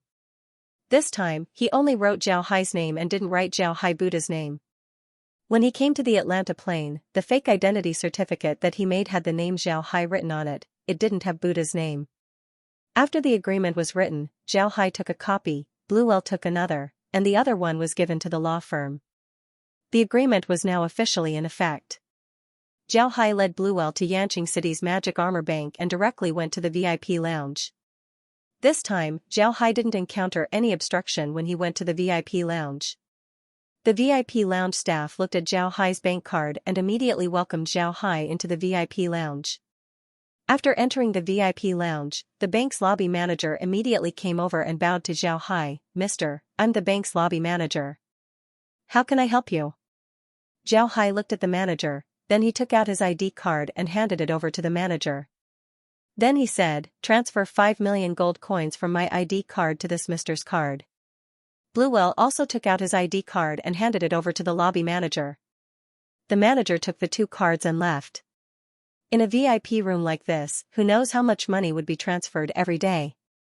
Although 5 million wasn't a small amount, the manager wasn't surprised at all because he had seen too much. Before long, the manager came back with 2 ID cards and handed them over to Zhao Hai and Bluewell. Then he looked at Zhao Hai and said, Mister, it's done. May I ask if there's anything else you need? Zhao Hai didn't reply, instead he turned to Bluewell and said, alright, I've given you the money. The rest is up to you. You can go first, I still have something to do. Bluewell nodded before he turned around and left. After Bluewell left, Zhao Hai turned his head to the manager and said, I want to deposit some money into my identity card, gold bricks. Upon hearing Zhao Hai, the manager immediately understood what Zhao Hai meant. He nodded and then said, please come with me. Then he led Zhao Hai towards the bank. Zhao Hai followed the manager to a room inside the bank. Zhao Hai discovered that this room was similar to the place where he deposited gold bricks in the other city. It seems like the magic armor bank had a similar room. Zhao Hai took out 20 million gold bricks and deposited them into the magic formation. Sure enough, the manager also took out 20 million gold bricks and deposited them into Zhao Hai's ID card. After that, Zhao Hai took the card and left. After Zhao Hai returned to the hotel, Laura and the others immediately turned to Zhao Hai and said, "Brother Hai, are you really going to give Bluewell 5 million gold coins to open a factory?" Zhao Hai smiled faintly and said, "Why not? In any case, we will get the money back sooner or later. Moreover, opening a factory would only bring us benefits and no harm, right? Moreover, we must have made a very serious mistake before. It's time to correct it." When Laura and the others heard Zhao Hai, they couldn't help but stare. Laura looked at Zhao Hai and asked, "Brother Hai, what mistake did we make?" Zhao Hai smiled faintly and said, "The most serious mistake we made was that we thought that we wouldn't be able to return after ascending. However, that was only true for ordinary cultivators. But we have the farm. Even if we can't return, what about other people? We have a lot of races in the space. In the future, they will be loyal to us. Why can't they return? Could it be that the space doesn't have the materials that the upper realm needs?" When Laura and the others heard Zhao Hai, they couldn't help but stare. Then they had an enlightened expression on their faces. Just as Zhao Hai said, they had made a big mistake. People from the cultivation realm couldn't come to the Ark continent because they themselves were affected by the laws of the world. But for Zhao Hai, this wasn't a problem at all. The space could be said to be completely unaffected by the laws of the world. Because of this, even if they ascended to the cultivation realm, as long as they had a spatial map, they could return to the Ark continent at any time. Whether it was the Ark continent, the demon realm, the divine realm, or the Atlanta plane, there were a lot of good things here.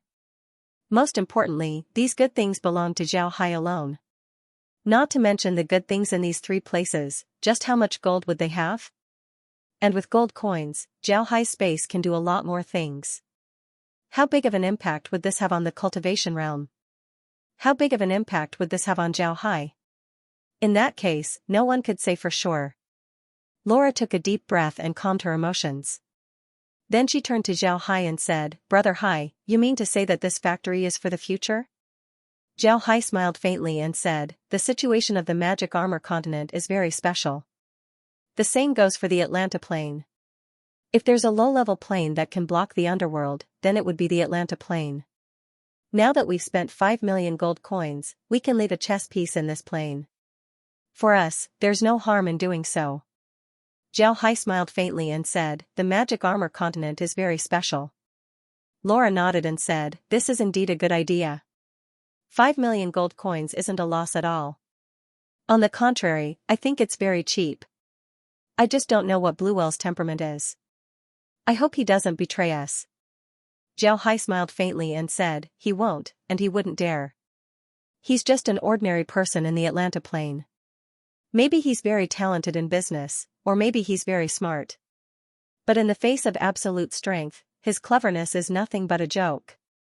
If he dares to play tricks with me, then I can kill him as easily as flipping my fist." Laura nodded. It was indeed as Zhao Hai said. Not to mention Bluewell, even if it was the O'Neill family, Zhao Hai wouldn't be afraid of him. If Bluewell dared to play tricks with them, then Zhao Hai would be able to take his life in a blink of an eye. Zhao Hai looked at them and smiled faintly. "We've destroyed the divine race, so I'm afraid that the foreign races wouldn't be on our side. However, this isn't necessary. We'll place a chess piece in the Atlanta plane.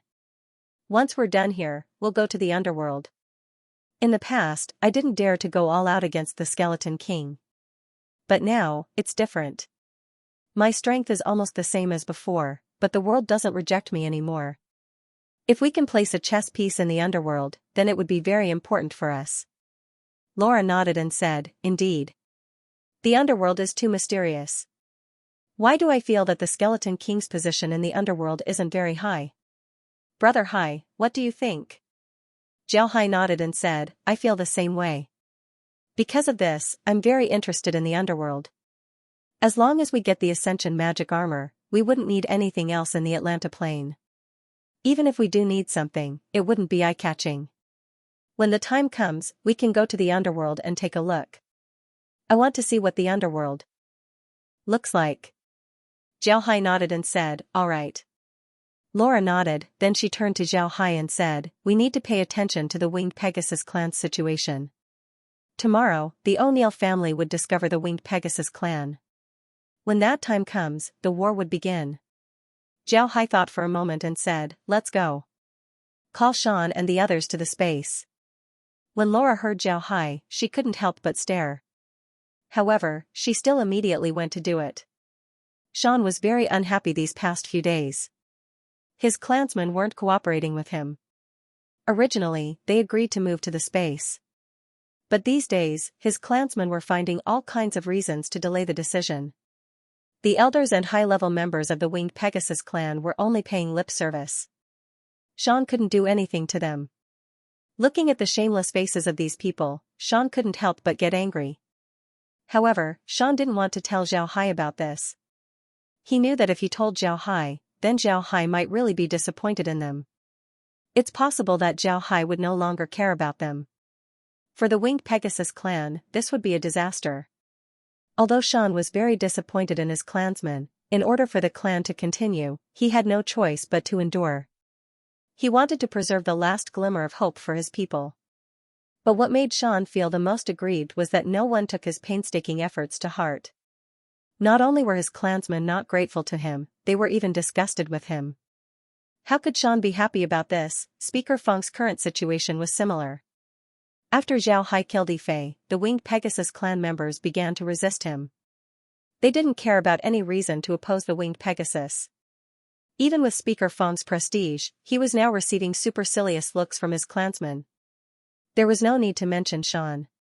On this day, the two gathered at Speaker Feng's residence to discuss how to deal with the clan's matters. It has been several days since Zhao Hai visited the Winged Pegasus clan. However, there was still no progress.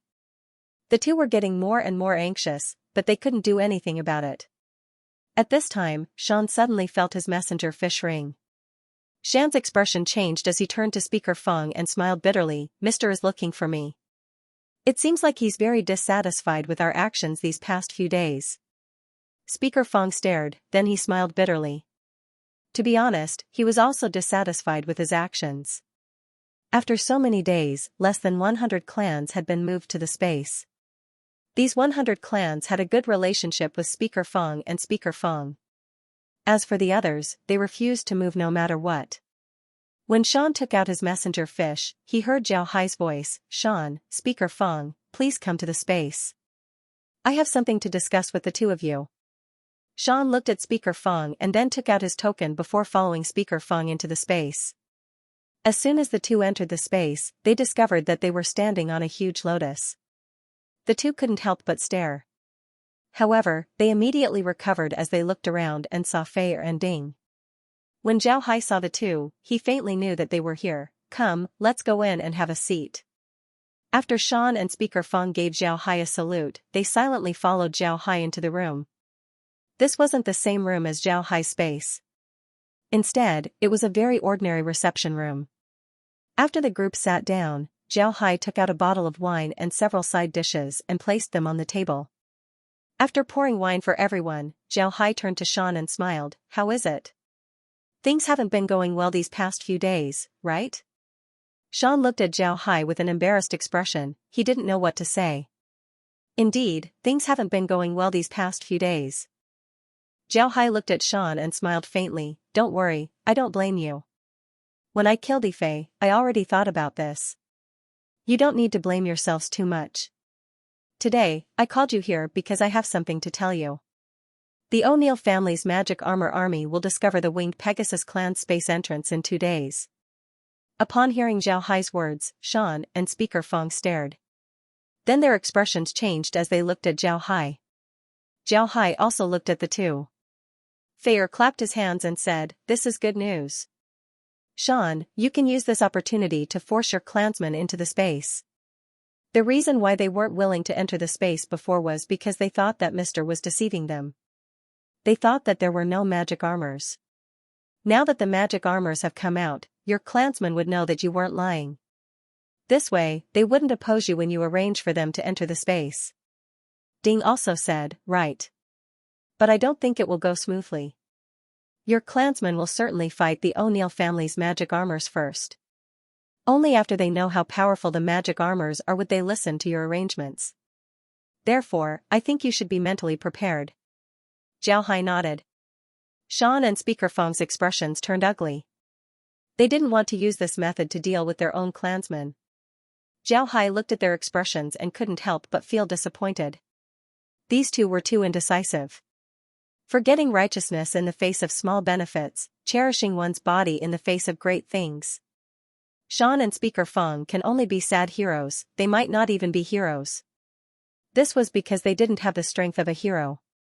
Yes, Zhao Hai's plan would cause the Winged Pegasus clan to lose a lot of people. However, one shouldn't forget that those who died were in order to save more people.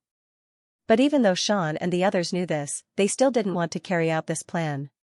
At this time, they still wanted to bring their clansmen to the space. One couldn't tell if they were naive or stupid. Or perhaps, they were very naive. Zhao Hai shook his head, then he sighed. Then he turned to Shan and said, Shan, if you have an opportunity to kill a person, would you kill 10,000 people? Shan nodded, then he looked at Shan and said, Shan, if you kill a person, would you kill him? As soon as Shan heard Zhao Hai, he couldn't help but be startled. Shan himself wasn't an indecisive person. This can be seen from the fact that he allowed Zhao Hai to kill Li Fei. It was just that these days, his clansmen didn't cooperate with him. They didn't trust him, and they tortured him to the point of insanity. At the same time, he wanted to bring his clansmen safely to the space. Shan himself didn't realize this, it was just a subconscious thought. It was precisely because of this that he rejected Zhao Hai's plan. But now that he heard Zhao Hai, Shan couldn't help but stare. It seems like he was awakened. Zhao Hai looked at Shan and smiled faintly. Shan, don't forget what time it is. If you hesitate, then more people will die. If you don't agree with my plan, then that's fine. It just so happens that I'm preparing to leave the divine realm. Shan stood up, cold sweat dripped down his forehead as he looked at Zhao Hai and said, Mr. can rest assured, I know what to do. I ask Mr. to forgive me for not doing my job properly. Zhao Hai sighed and said, Shan, you, Fei and Ding Shan are all people that I have high hopes for. In the future, I will hand over your 3 clans to the space. I'm not afraid to tell you the truth, there aren't only your 3 clans in the space, there are a lot of other clans that I need to take care of. In the future, I won't have much time to take care of you. If you encounter any problems, you will have to deal with them by yourselves. Fei doesn't need to worry, he has the least number of clansmen, so there shouldn't be too much difficulty in managing them. Ding Shan shouldn't have any problems as well. After all, the Winged Pegasus clan has a lot of opinions towards me. If you can't manage them well, then they would become a hidden danger in the space. I don't want any hidden dangers in the space. I understand. Shan bowed and said, I understand. Mr. can rest assured, I know what to do. Zhao Hai nodded, then he turned to Speaker Feng and said, Speaker Feng, you're the Winged Pegasus clan's great elder. Sometimes, you need to learn to be tough. You have a high position, if you don't show the aura of a leader, then you won't be able to suppress the people below you. At this time, Shan's prestige isn't enough. How the Winged Pegasus clan develops in the future will depend on you. Speaker Feng stood up and said with a guilty expression, I'm sorry mister, I've disappointed you. Zhao Hai shook his head and said, it's not too late. You can go back and prepare. Speaker Feng and Shan nodded. Then Zhao Hai waved his hand and sent them back. After sending the 2 away, Zhao Hai turned his head to Fei and Ding and said, Fei Ding, your clansmen need to settle down. Do you see the church? You can exchange for things you need there. I'm not in the divine realm right now, I'm in the Atlanta plane. I want to see what the O'Neill family's continent looks like. Because of this, I won't have much time to come to the space. You need to take care of your clansmen. When Fei and Ding heard Zhao Hai, they couldn't help but stare. Then the 2 nodded and said, yes, mister. We understand. Please rest assured, nothing will happen. Zhao Hai smiled faintly and said, of course there won't be any problems in the space. The more you stay here, the better. Alright, I've already told you about the matters here. I won't be coming to the space often in the future. If you have any problems, you can deal with them yourself. It's just like back in your original continent. I don't care about anything else. When Fei and Ding heard Zhao Hai, their hearts couldn't help but be moved. They understood that Zhao Hai was telling them that he wouldn't intervene in their affairs and would allow them to develop freely. Zhao Hai was telling them that he wouldn't intervene in their affairs. This was what Fei and the others were worried about. After all, they were now in Zhao Hai's space. This was Zhao Hai's domain. If Zhao Hai wanted to do something to them, they wouldn't even have the chance to resist. Zhao Hai drank with the two for a while before sending them off. After the two left, Zhao Hai returned to the Space's villa. Laura and the others were waiting for Zhao Hai. Zhao Hai looked at the monitor and saw the O'Neill family's magic armor soldiers. They had now discovered the spatial rift that the Winged Pegasus clan was hiding in. In the Winged Pegasus clan's spatial rift, there were still some troops guarding it. These troops were rearranged after the 9 Supreme Elders retreated. Since the 9 Supreme Elders retreated, the Winged Pegasus clan didn't think that there would be any danger. Therefore, they didn't want to enter the space. The O'Neill family also discovered the Winged Pegasus. However, they didn't approach. This was because this was a huge discovery for them. They knew that the family was looking for a large number of enemies. And now, they finally found them. Most importantly, there was a spatial rift here. For the smart magic armors, they knew what this meant for the O'Neill family. They even began to suspect that the gods had begun to care for the O'Neill family. After the magic armor soldiers observed for a while, they turned around and retreated. Looking at their appearance, Zhao Hai smiled faintly. Then he turned to Laura and said, "The O'Neill family is really careful. However, their caution is right. I'm afraid the Winged Pegasus clan is in big trouble." Laura nodded and said, "Right, the Winged Pegasus clan is in big trouble. The earlier we deal with the Winged Pegasus clan, the easier it would be for us to do something else." Zhao Hai smiled faintly and said, "Right, the earlier we deal with the Winged Pegasus clan, the easier it would be for us to do something else. After we deal with the Winged Pegasus clan, we'll lead the O'Neill family to the foreign races." Ha ha ha. To be honest, the O'Neill family is quite pitiful. They've been working for us for free. When Laura and the others heard Zhao Hai, they couldn't help but laugh. At this time, Kai suddenly turned to Zhao Hai and said, "Young master, there's a situation with the underworld's dark mist." Zhao Hai stared, then he immediately turned the monitor to the underworld's dark mist. As soon as he turned the monitor, Zhao Hai discovered that the dark mist was violently churning. It looked like an angry devil that was silently roaring. Zhao Hai frowned as he stared at the dark mist. He didn't know what was going on with the dark mist. However, Zhao Hai knew that the dark mist wouldn't behave like this for no reason. Something must have happened. Before long, the answer was revealed. A group of skeleton soldiers came out of the dark mist with bone carriages. Zhao Hai stared, then he relaxed. He recognized this group of skeleton soldiers. They were the skeleton kings that he fought before.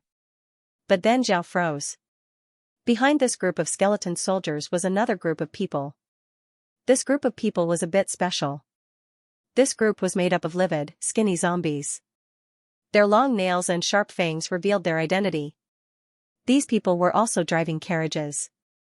However, these carriages were made out of zombies. The carriages were pulled by zombies.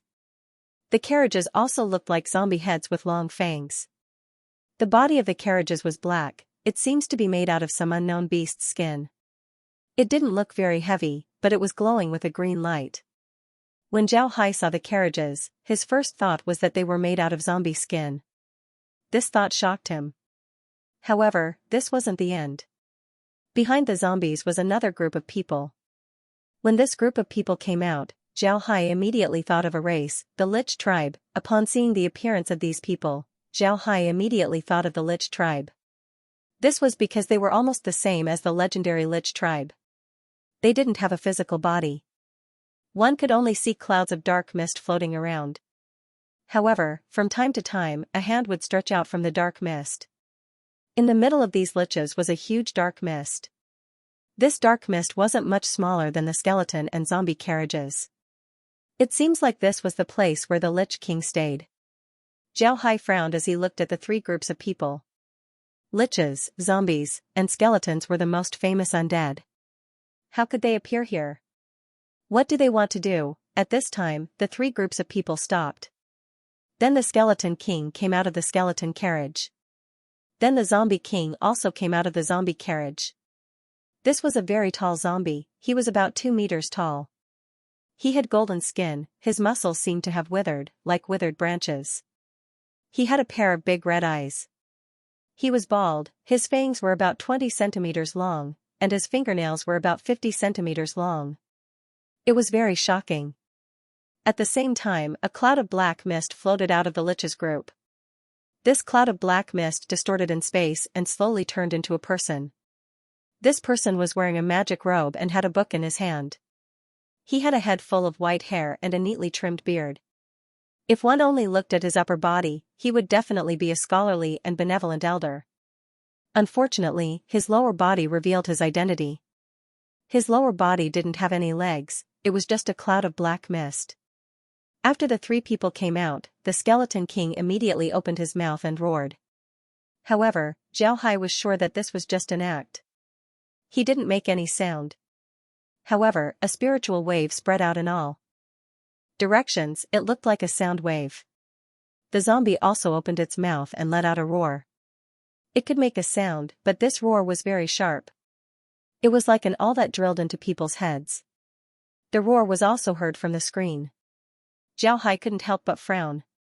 Laura and the others also covered their ears. Even the Lich frowned. After some time, the two undead stopped roaring. Then the Lich said, "Old Bones, Big Tooth, can you stop shouting? Don't you know that your roars are very unpleasant to hear? You're scaring people. If you want to meet a civilized person, then you need to use civilized methods. Watch me." After he said that, the Lich turned his head and looked around. Then he suddenly said, "Is there an expert who fought with the Skeleton King? If you can hear me, then please come out. Rest assured, we don't have any malicious intentions." Zhao Hai, Laura, and the others looked at the Lich in amazement. From the Lich's words, it seems like they were looking for Zhao Hai. This made Zhao Hai, Laura, and the others feel strange. Moreover, what made Zhao Hai feel strange was the way the Lich spoke. Zhao Hai turned his head to Laura and said, "Laura, don't you think that the Lich's tone is similar to mine?" When Laura and the others heard Zhao Hai and thought about the Lich's attitude, they couldn't help but chuckle. The Lich's tone was really similar to Zhao Hai's. Zhao Hai couldn't help but shake his head and said, "I didn't think that there would be a fellow Lich. Hee, I want to see them and see what they want to do." Then Zhao Hai's figure moved and appeared in front of the three groups. The Lich didn't expect Zhao Hai to actually come out. He stared for a moment before he gave a salute to Zhao Hai and said, "Lich, Campula has seen Mr." Zhao Hai also gave a slight bow to Campula and said, "I have seen Mr. Campula and the two of you. Last time, I took the liberty of not knowing your names. This one is Zhao Hai." The Skeleton King looked at Zhao Hai, then he transmitted his spiritual force and said, "Gully." The Zombie King looked at Zhao Hai and said, "Jiangjing." The Zombie King's voice was somewhat hoarse, it seems like every word he said was very strenuous. Zhao Hai gave a slight bow to the two and said, "This one has seen the two of you. May I know why the three of you looked for me? I don't seem to have any interaction with the three of you. Although I fought with Mr. Gully last time, we only exchanged pointers. May I know why the three of you are looking for me this time?" Lich King Campula looked at Zhao Hai and smiled faintly. "This time, we came to look for Mr. to cooperate." When Zhao Hai heard Campula, he stared, he looked at the three and said, "Cooperation? Why would I cooperate with the three of you?" Campula looked at Zhao Hai, then she smiled faintly and said, "It seems like Mr. isn't the same as other people. Most people would want to kill us when they see us, but Mr. didn't. This really surprised me." Zhao Hai looked at Campula, then he smiled faintly and said, "This is nothing. I'm a dark mage, I deal with undead almost every day. Why would you want to kill me?" When Zhao Hai said this, Campula and the others stared. Then Campula turned to the Skeleton King Gully and said, "Bonehead, are you sure that the one you fought last time was him? Why did he say that he's a dark mage?" Gully tilted his head and looked at Zhao Hai, he also couldn't understand what was going on. Zhao Hai smiled faintly and said, "You don't need to doubt me. I'm a dark mage, a warrior, and a divergent ability user. Moreover, I can also use other types of magic. There's nothing strange about this. When one's strength reaches my level, I can change the energy in my body at will. Could it be that you can't?" The three shook their heads at the same time. The Lich looked at Zhao Hai and smiled bitterly. "Mister might not know, but there's only one type of energy in the underworld, and that is dark energy. Therefore, whether it's a mage or a warrior, all of us can only use one type of energy, dark energy." Zhao Hai nodded, then he said, "You three still haven't told me, what do you want to learn from me?" When Campula heard Zhao Hai, she immediately said, "Mister, this time we really want to cooperate with Mister. But before that, we need to have a good talk with Mister. Does Mister agree?" Zhao Hai smiled faintly and said, "Of course I agree. What's there to disagree about? We don't need to sit here, let's go down and have a seat." After he said that, Zhao Hai landed on the ground. Then he waved his hand as 4 stone benches appeared on the ground.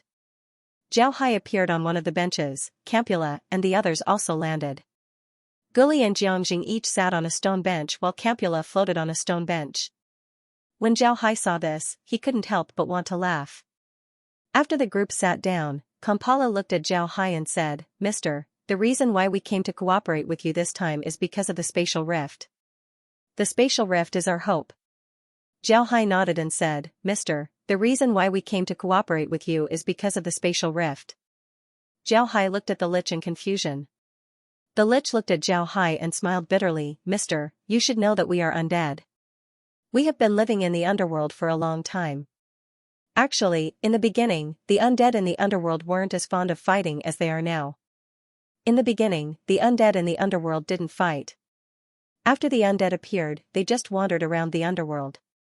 This was because we all know that we have endless lives, so why would we fight? We can live in the underworld for thousands of years, tens of thousands of years, or even longer. In such a long time, even if we only cultivate a little bit every day, we can still become an expert in the end. Therefore, no one will fight, and no one will cultivate in such a way." Zhao Hai stared blankly at Campula. He now suspected that the Lich was crazy. The undead didn't like to fight? Would the world of the dark creatures be peaceful? Wasn't this Cun Zhang's nonsense? Thinking about it again, the Lich was a ghost, so naturally, he would speak nonsense. How could you expect him to speak human language? Campula looked at Zhao Hai's expression and knew that he didn't believe it. He sighed and said, "Mister, you might think that I'm talking nonsense, but what I said is the truth. The three of us are the longest living undead in the underworld. I don't even remember how old I am. I only remember that when I first woke up, I was just a small Lich. I wandered around the underworld every day, looking for some old Lich to learn things. I was very happy. The two of them were the same. One was just a small gray skeleton, while the other was just a small zombie. We met at that time." At this point, Campula's face showed a trace of reminiscence. He recalled those good times, just like an old man recalling his childhood. After some time, Kampala sighed, then he turned to Zhao Hai and said, "But I don't know when it started, but some undead with memories suddenly appeared in the underworld. These undead started to fight with the undead in the underworld. They started to slaughter the undead and finally absorbed the energy of the undead into their bodies. Using this method, they can speed up their cultivation."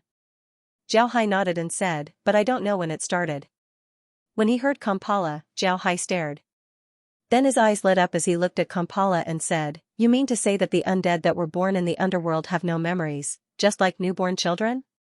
Kampala nodded and said, "You mean to say that the undead that were born in the underworld have no memories, just like newborn children?" Campula looked at Zhao Hai in surprise and said, "Of course, didn't I tell you?" "Ah, right, I didn't tell you. But there's nothing strange about this. When the undead were born, shouldn't they have memories?" Hearing Campula's question, Zhao Hai stared. But after thinking about it, he felt that what Campula said was true. In the beginning, the undead didn't have memories. Even the primary undead that were made by mages didn't have memories of their previous lives. Only the advanced undead that were made by mages would have memories of their previous lives. Perhaps because this was a violation of the heavens, mages had to pay a huge price to make advanced undead. Naturally, the space was an exception, it was a cheat. Campula looked at Zhao Hai and nodded, then she continued, the appearance of the undead with memories broke the peace of the underworld. The originally peaceful undead were massacred in large batches and turned into energy for others. In the end, the undead had no choice but to resist, turning the entire underworld into a huge battlefield. Kampala sighed, then he turned to Zhao Hai and said, "You'll never be able to imagine how tragic the war was. But because of this, more and more experts appeared in the underworld. What surprised us the most was the appearance of the underworld temple. Many undead with memories were loyal followers of the temple." Zhao Hai nodded, then he turned to Kampala and said, "You'll never be able to imagine how fierce the war was. But because of this, more and more experts appeared in the underworld." Campula looked at Zhao Hai and said, "If that's the case, then it's fine. But later on, we discovered that all the experts who didn't go to the underworld temple to worship would be attacked by the followers of the underworld temple. In the end, they were killed. All the undead who went to the underworld temple to worship would immediately become the most fanatical followers of the underworld god. It seems like they were being controlled." Zhao Hai looked at Campula in surprise. He didn't think that this undead would be this smart. It seems like he had underestimated Campula and the others. Campula didn't notice Zhao Hai's expression as she continued, "We didn't want to be controlled, so we joined forces to resist the underworld temple. But we don't know why, but their numbers kept on increasing, and their strength kept on increasing. Fortunately, among the new undead that appeared in the underworld, only 2 or 3 of them were born with memories. As for the rest, they didn't have any memories. Otherwise, we would have already perished." After speaking up to here, Campula turned to Zhao Hai and said, "Even so, we slowly fell into a disadvantageous position. Our space for survival was getting smaller and smaller. In order to escape the fate of being destroyed, we had no choice but to expand. Several times, we opened a space similar to the underworld. But we didn't expect the people in that space to be so powerful. In the end, they were able to repel our attacks." Zhao Hai stared for a moment, then he guessed that the space that Kampala was talking about might be the demon realm. They were the underworld undead that invaded the demon realm. Campula continued, "After being repelled, our days became even more difficult. But at the same time, we discovered a secret. The reason why the underworld became like this was because someone was behind it. That person was the one who built the underworld temple. We don't know who he was, but he was very powerful. Moreover, he wanted to become the only true god of the underworld, the god of all undead. Most importantly, he wanted to use this method to make the undead in the underworld stronger as soon as possible. Then he would select the most powerful undead and take them away from the underworld to become his slaves." Zhao Hai suddenly thought of something. It was about raising poisonous insects. Legend has it that in China's Yunnan province, there were people who raised poisonous insects. They put poisonous insects in a container and let them kill each other. In the end, the insect that survived would absorb the energy of the other poisonous insects and become the most powerful insect. Just like what Campula said, the situation in the underworld was very similar to raising poisonous insects. There were also people who made the undead kill each other. Those who won would become experts and become the king of the poisonous insects. Kampala paused for a moment, then he looked at Zhao Hai and said, "Although we don't know where that person took those tall undead to, one thing is certain. Those undead must have been taken to fight against a more powerful enemy. We don't want to live that kind of life, so we have been resisting." Zhao Hai nodded, then he looked at Kampala. Zhao Hai nodded. To be honest, he admired Campula's spirit. However, he didn't understand why Campula was telling him this. What did this have to do with their cooperation? Kampala looked at Zhao Hai and said, "Just as we were about to reach a dead end, a spatial rift suddenly appeared in the underworld. That spatial rift leads to this place. This undoubtedly gave us hope." Zhao Hai nodded, then he said, all right. Zhao Hai looked at Campula and said, "Mr. Campula, up until now, I still haven't heard why you want to cooperate with me. Can you get to the point?" Upon hearing Zhao Hai, Campula gave an embarrassed smile and said, "Mr. Zhao Hai, I'm really sorry. You should know that when people get old, they always have a lot to say. I'm sorry, I'm really sorry." Zhao Hai couldn't help but sigh, then he waved his hand, indicating for Kampala to continue. Kampala immediately said, "We found this continent, but there's no one on it. But this doesn't matter to us. What we need is a place where we can live safely." Kampala nodded and said, "All right." Zhao Hai nodded and said, "Then you should be happy. Moreover, you don't need to cooperate with me. This is the Ark continent, it's a very big place. You can occupy it as you wish. In any case, there's no one here, you can do whatever you want." Campula smiled bitterly and said, "We thought the same in the beginning. But after thinking about it, we realized that it wasn't right. We can hide here for a while, but we can't hide for a long time. After all, our enemies are still here. They would find the spatial rift sooner or later. When that time comes, they would kill us from the spatial rift." Zhao Hai nodded. To be able to think of this, Kampala and the others weren't confused. Although this might seem simple, a lot of people couldn't see through it. They would rather enjoy the safety in front of them than think about the dangers that would come along with it. Kampala looked at Zhao Hai and said, "But we didn't expect Mr. to receive a group of liches and even agree to transfer them to another place. For us, this is definitely good news. Unfortunately, after receiving the liches, Mr. disappeared. This made us very disappointed." Kampala nodded and said, "But we didn't expect Mr. to receive a group of liches." When Zhao Hai heard Campula, he couldn't help but stare. Then his expression changed as he said, "Mr. Campula, I want to know, how did you know that I received a group of liches?" Kampala proudly said, "Mr.'s question isn't about the characteristics of liches. We liches don't have any physical attack abilities, but we have the strongest spiritual force and are the most proficient in using spiritual force. When Mr. received the liches, they had already transmitted the information to me. Therefore, I knew about it. I waited for Mr. for a long time at the place where Mr. received the liches. But unfortunately, Mr. didn't appear." Kampala nodded and said, "Yes, Mr." Zhao Hai nodded, then he frowned and said, "No, Mr. Campula, what you said doesn't seem right. The liches that I received last time were born with memories. According to what you said, they shouldn't be with you.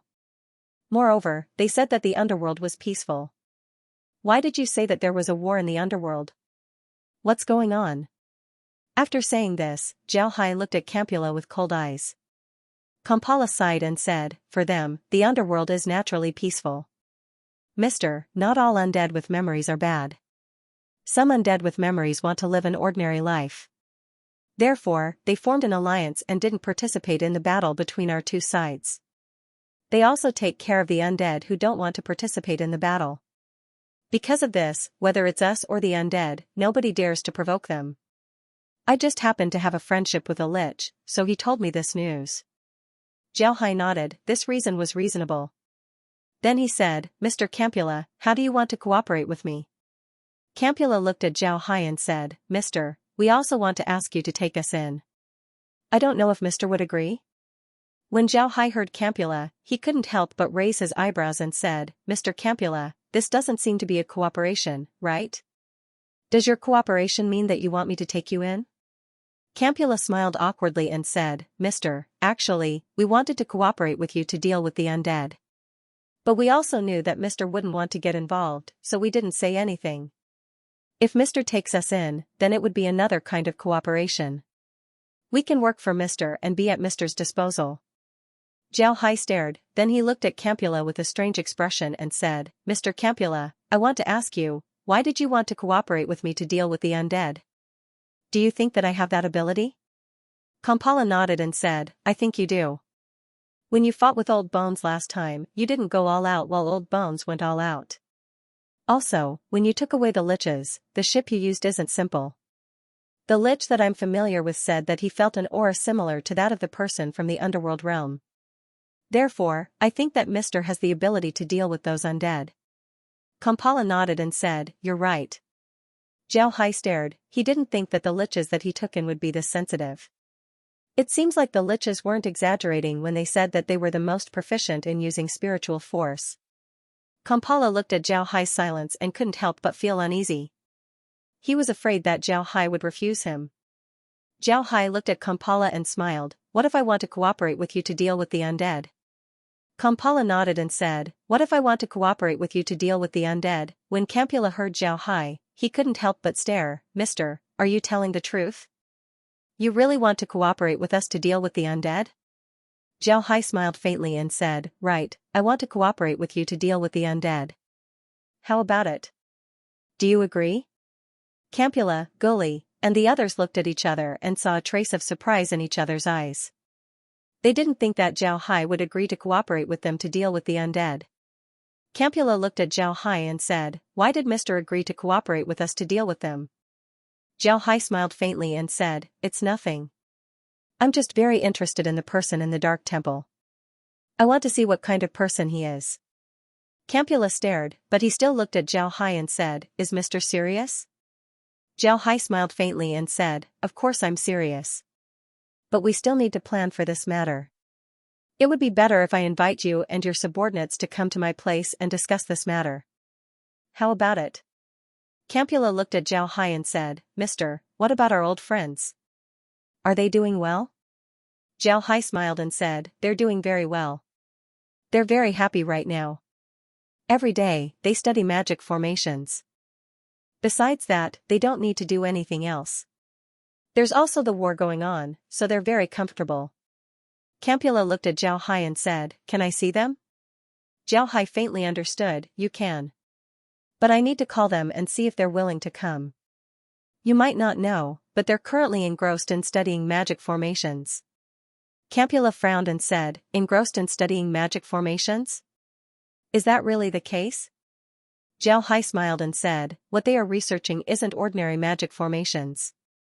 Mr. Gully should know that the last time he came out, he fought with some iron men. Those iron men were actually driven by ordinary people and used a lot of magic formations on them.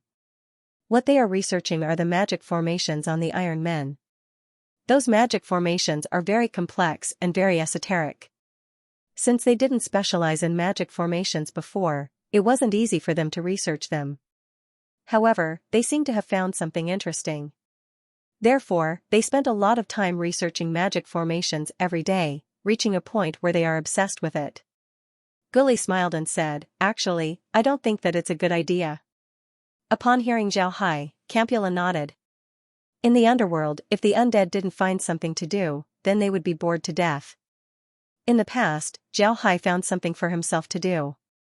Otherwise, he would have been bored to death. On the other hand, Gully paid attention to what Zhao Hai said about magic armors. When he fought against the O'Neill family's magic armors, although he didn't suffer any losses, he still couldn't defeat them. Gully's impression of the magic armors was very deep.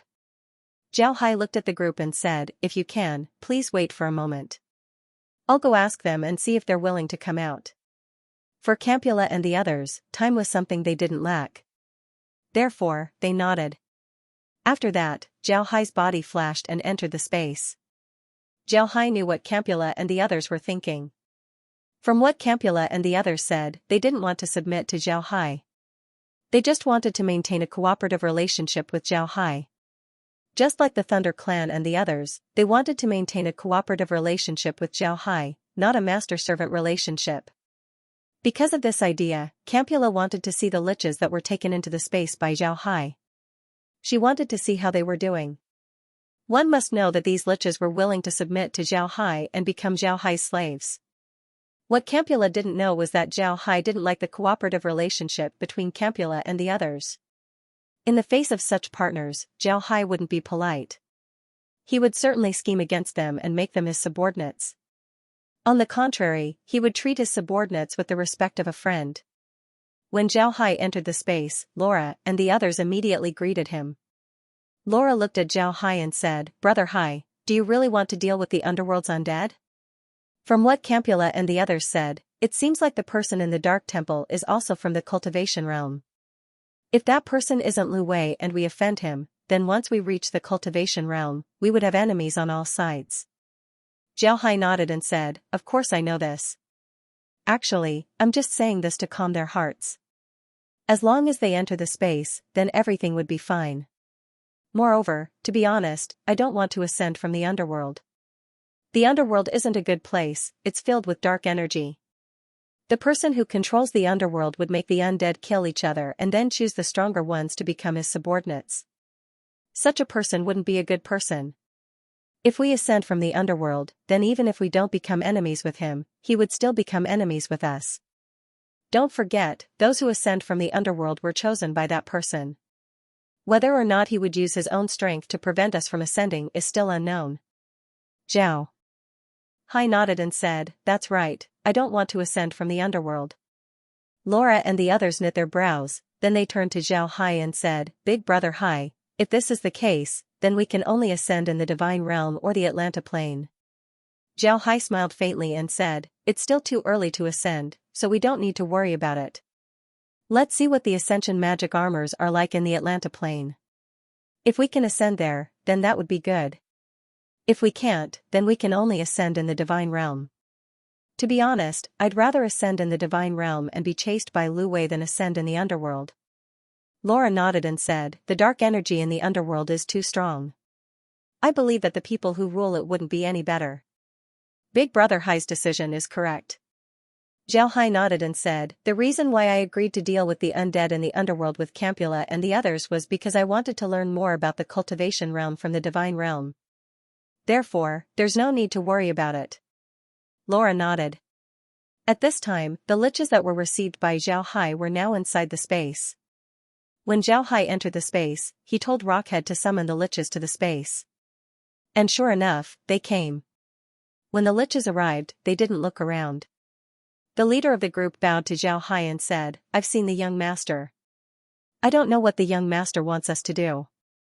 If there's nothing else, then I'd like to ask the young master to let us return to Wild Dragon Island to study magic formations."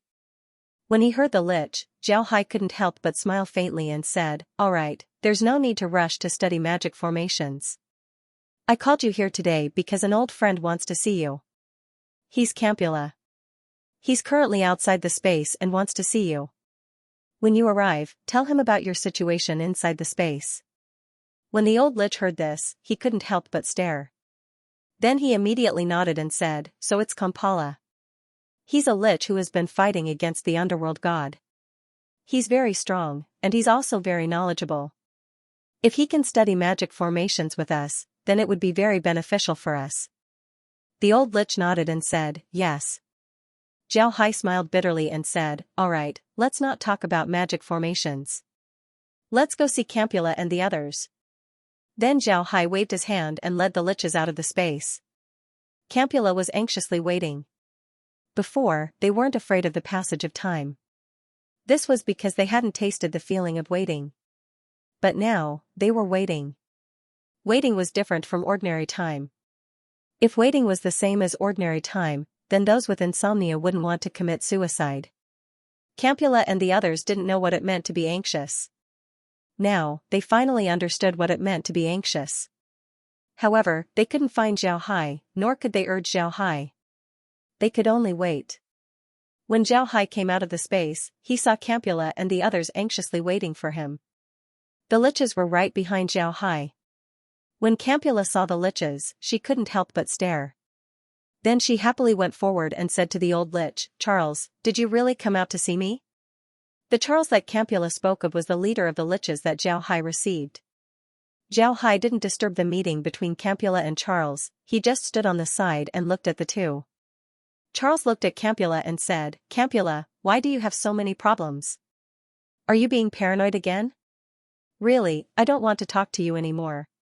It's your fortune that the young master took you in, yet you still want to see me. Do you know how busy I am right now? I was halfway through deciphering a magic formation when you interrupted me." "Really?" Then Charles turned to Zhao Hai and said, "Young master, you should send me back. I was halfway through deciphering a magic formation, I really can't leave. If this guy doesn't want to enter the space, then I'll just let him die. Young master, please send me back." Zhao Hai couldn't help but smile bitterly.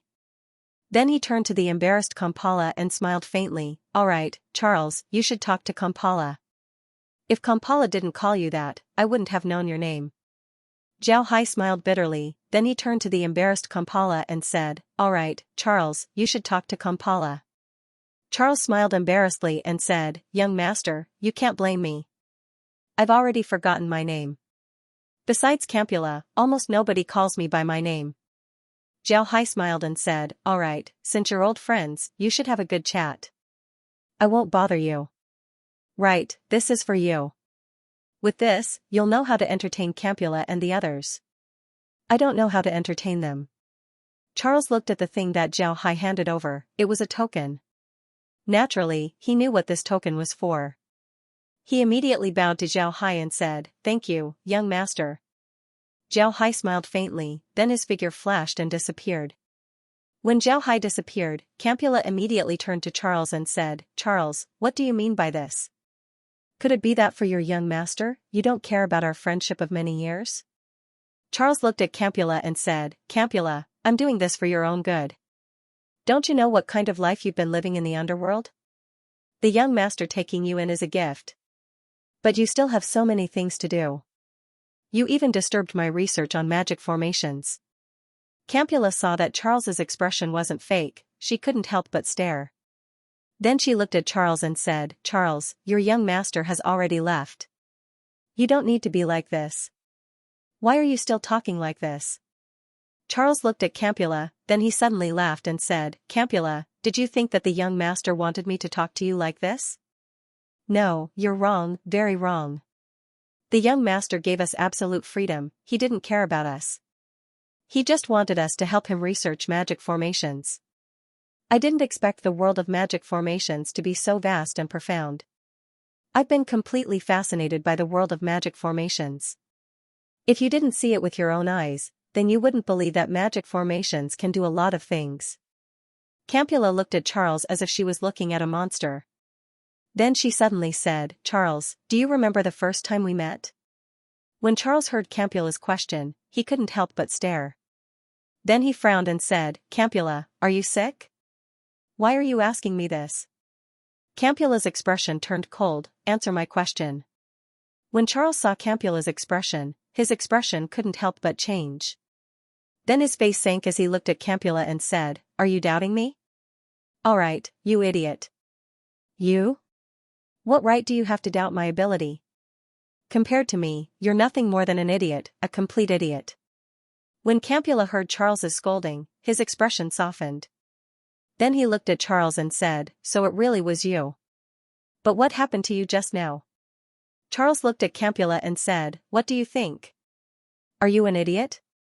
Us liches are the most proficient in using spiritual force. You actually suspected that I was being controlled by spiritual force. You really are an idiot. Speak, what did you say to the young master? Why did the young master agree to let you enter the space? Campula didn't know whether to laugh or cry as he looked at Charles and said, don't joke around. Charles, do you really think that I want to enter the space?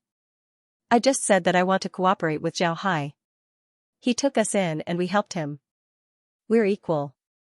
When Charles heard Campula, his expression couldn't help but change as he said, you idiot, did you really say that to the young master?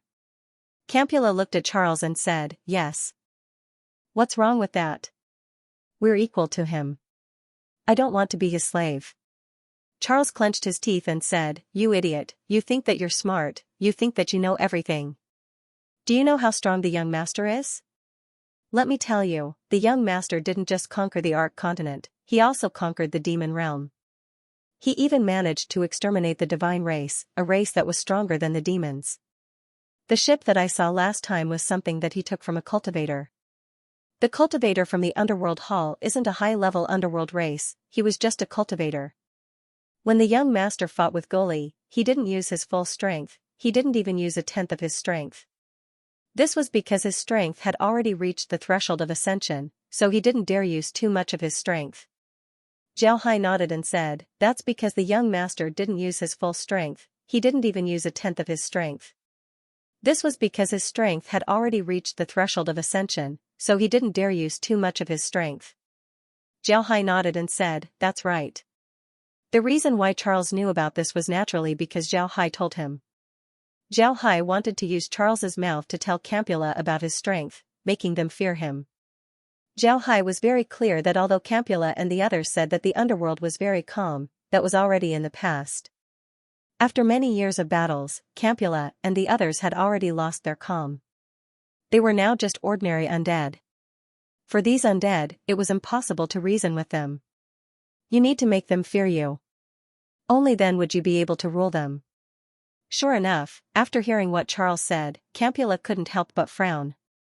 It was obvious that she didn't fully believe Charles's words. She didn't believe that Zhao Hai was that strong. At this time, Xianxia suddenly said, "Charles, we can be considered old friends. You even saved us in the past. But I really can't believe what you just said. Is Zhao Hai not afraid of ascending?" Charles looked at Xianxia and said, "You're just a zombie. The reason why Mr. doesn't need to worry about ascending is because of the amount of energy in one's body, not the purity. Not to mention using his own energy, even if he were to fight with you, it wouldn't be a problem. Moreover, don't think that Mr.'s energy is less than before. Mr.'s attack is stronger than before. I'm afraid that people like you wouldn't even be able to defeat Mr.'s undead army, so Mr. doesn't need to make a move himself." Zhao Hai nodded and said, "Mr.'s attack is much stronger than before. I'm afraid that people like you wouldn't even be able to defeat Mr.'s undead army, so Mr. doesn't need to do anything." Zhao Hai nodded and said, "Mr.'s attack is much stronger than before. I'm afraid that people like you wouldn't be able to defeat Mr.'s undead army, so Mr. doesn't need to do anything himself." Zhao Hai nodded and said, "Mr.'s attack is much stronger than before. I'm afraid that people like you wouldn't be able to defeat Mr.'s undead army, so Mr. doesn't need to do anything." The reason why Charles spoke to Xianxia like this was because he had spoken to Xianxia like this before. He knew that Xianxia was testing him by asking this question. Campula looked at Charles praising Zhao Hai.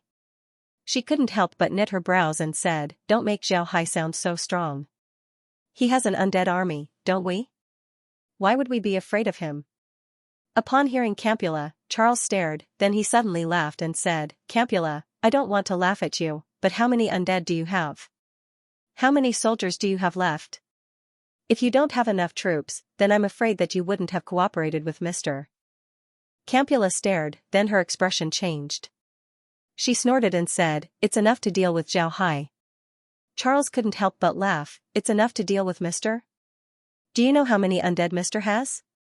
Besides the undead, he also has a lot of dark magic beasts as well as people from the demon realm. You should be very clear about how strong the demons are. If Mr. wants to deal with you, can you deal with him?" Campula snorted and said, "You still haven't said how many undead he has. Why are you so sure that we can't deal with him?" Charles looked at Kampala and said, "You really don't want to give up? Then I'll tell you. Tell me that the number of undead in our hands has already exceeded 1 billion. And this number includes those that are stronger than the golden skeletons. I haven't included those that aren't strong enough. Do you still have confidence in facing Mr. Fu?" Kampala looked at Charles and said, "Yes." When Campula and the others heard Charles, they couldn't help but stare. Then they couldn't help but ask, "You're saying that Zhao Hai has more than 1 billion undead? How is that possible?" Charles sneered and said, "How is it impossible? You're still using ordinary strength to measure Mr. Fu. This in itself is wrong."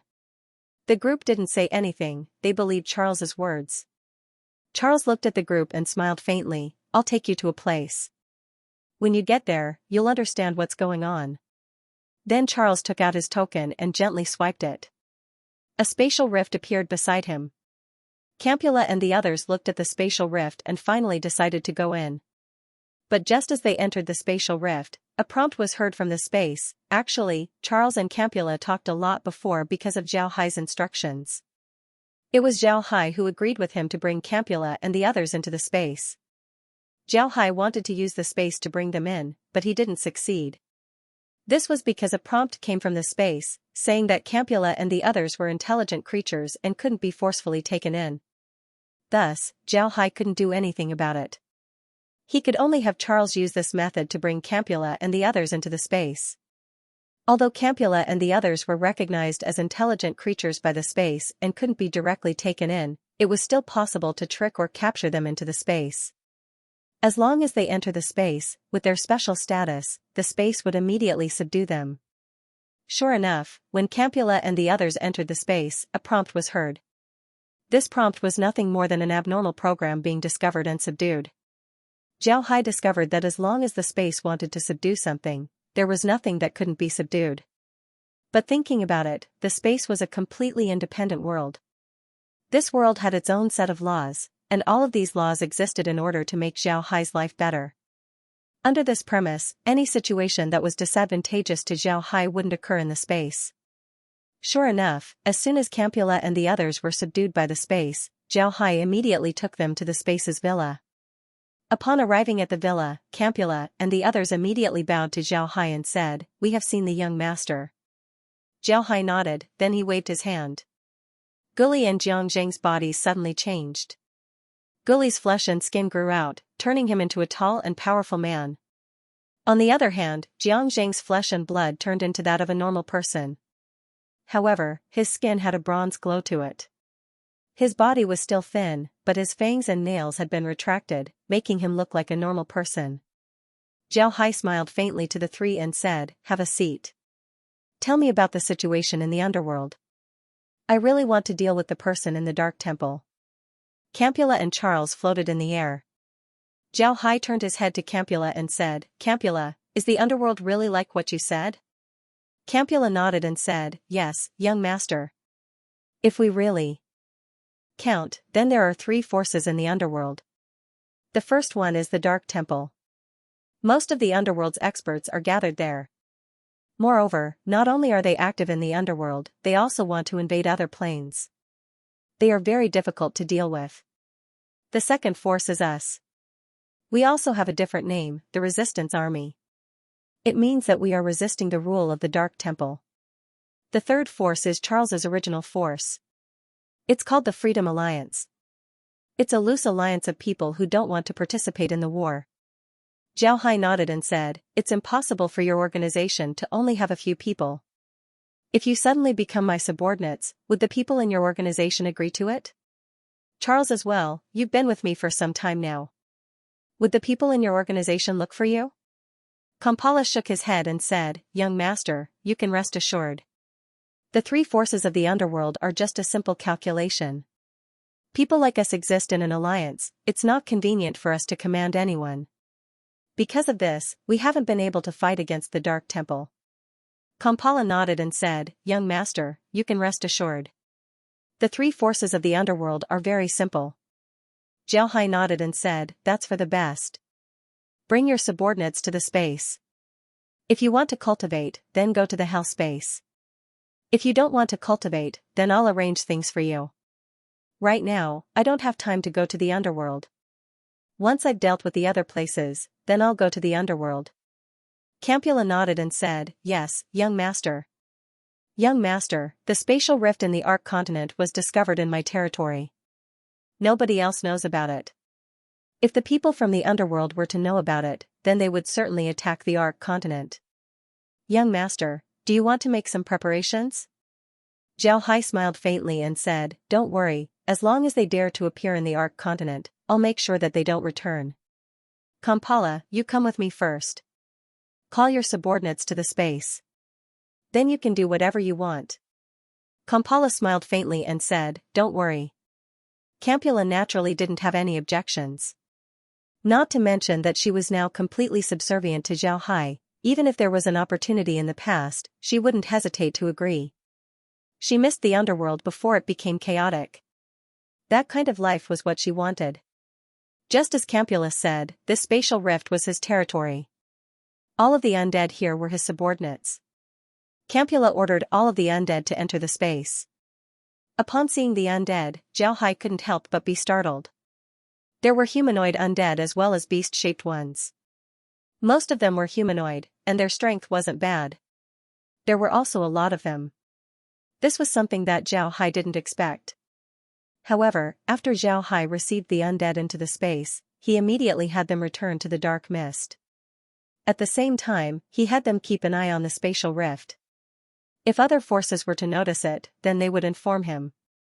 Campula had already told Xiao Hai that the underworld's undead were very sensitive to changes in the dark mist. Although there was a lot of dark mist in the Ark continent, as long as the dark mist continues to expand, then it wouldn't take long for the underworld's undead to discover it. When the time comes, they would certainly come here. Xiao Hai wasn't worried about this situation. He had Campula's subordinates return to the dark mist in order to monitor the situation. He didn't have them block the undead and prevent them from attacking the Ark continent. Because of this, Zhao Hai wasn't worried. After dealing with Campula's matter, Zhao Hai returned to Yanking City. Bluewell was still busy with the factory. On the other hand, Zhao Hai had nothing to do after returning to Yanking City. During the day, Zhao Hai took Laura and the others to stroll around and buy some things that interested him. The rest of the time was spent on understanding the Atlanta Plain. At the same time, Zhao Hai was also paying attention to the situation of the Winged Pegasus clan. Ever since the O'Neill family discovered the Winged Pegasus clan's spatial rift, they began to take action. However, it was clear that the O'Neill family was very careful. They didn't immediately attack the Winged Pegasus clan's space. Instead, they made a lot of preparations. Zhao Hai looked at the O'Neill family's actions and didn't have any intention of stopping them. The O'Neill family's actions were already within his expectations. It was good that they were doing this. When the time comes, the pressure on the Winged Pegasus clan would be even greater. 3 days passed unknowingly. On this day, Zhao Hai had just finished his breakfast and was about to go out with Laura and the others. Suddenly, Bluewell came to look for Zhao Hai. Bluewell was dressed as usual. His hair was neatly combed. Although his eyes were bloodshot, there was still a trace of excitement on his face. When Zhao Hai saw Bluewell's expression, he immediately asked, "What's wrong? You seem to be happy about something?" Bluewell nodded excitedly and said, "Yes, mister. Of course I'm happy. The company's registration was very smooth. It has now been fully registered." Zhao Hai nodded and said, "That's good. Now we need to choose a location to build the factory. Do you have any suggestions?" Bluewell smiled faintly and said, "I've already chosen a place. Although it would take some effort to organize, as long as it's done well, it would be the most suitable place to build the factory." Zhao Hai smiled faintly and said, "Then let's go. Let's go take a look at the place you mentioned." Bluewell nodded, then he led Zhao Hai and the others out of the hotel. This time, Zhao Hai didn't ask the hotel to send him a car. Instead, he sat in his RV. Under Bluewell's guidance, they headed towards the southeast of Yanking City. Before long, Zhao Hai and the others arrived at the periphery of Yanking City. At this time, the Li River was a river that flowed through Yanking City. The river was very wide and was also an important water passage for the city. It can be said that there were a lot of big factories in Yanking City that were concentrated on the river's banks. This was for the sake of water transportation. Zhao Hai has been wandering around Yanking City for the past few days. Naturally, he knew about the Li River. He even found a boat and went upstream. Although it was ostensibly for sightseeing, he was actually looking at the factories in Yanking City. He had to admit that the factories in Yanking City were very good. Moreover, after several days of observation, Zhao Hai was certain that the factories in Yanking City were actually the O'Neill family's munitions factories. These factories produced a lot of magic armors and parts, as well as energy converters. This place was very important to the O'Neill family. However, Zhao Hai didn't make a move on these factories. The O'Neill family was very useful to him. He wouldn't make a move on the O'Neill family right now. Even if he wants to deal with the O'Neill family, he would have to wait for the opportunity in the future. When Zhao Hai saw Bluewell walking towards them, he couldn't help but knit his brows and said, "Bluewell, are you taking us to Wolf-Fong Mountain?" Wolf-Fong Mountain was a mountain in the southeast of Yanqing City. It was different from the other mountains that were densely wooded. Wolf-Fong Mountain, as its name suggested, was a stone mountain. Moreover, the mountain was covered with strange forests and intertwined fangs. Although the mountain was on the side of the Li River, it would cost a lot of money to transform the mountain. Bluewell nodded excitedly and said, "Yes, we're going to Wolf-Fong Mountain. Moreover, I'm preparing to open a factory there."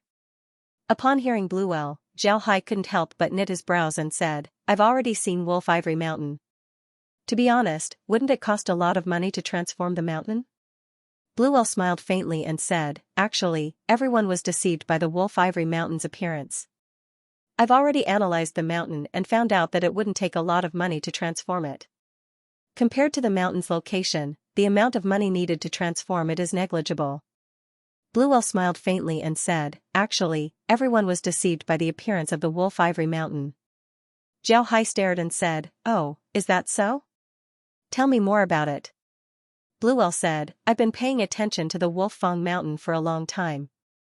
You should know that I'm an ambitious person. I've always wanted something important, just like the opportunity you gave me. Because of this, I did a lot of research on the Wolf Fang Mountain.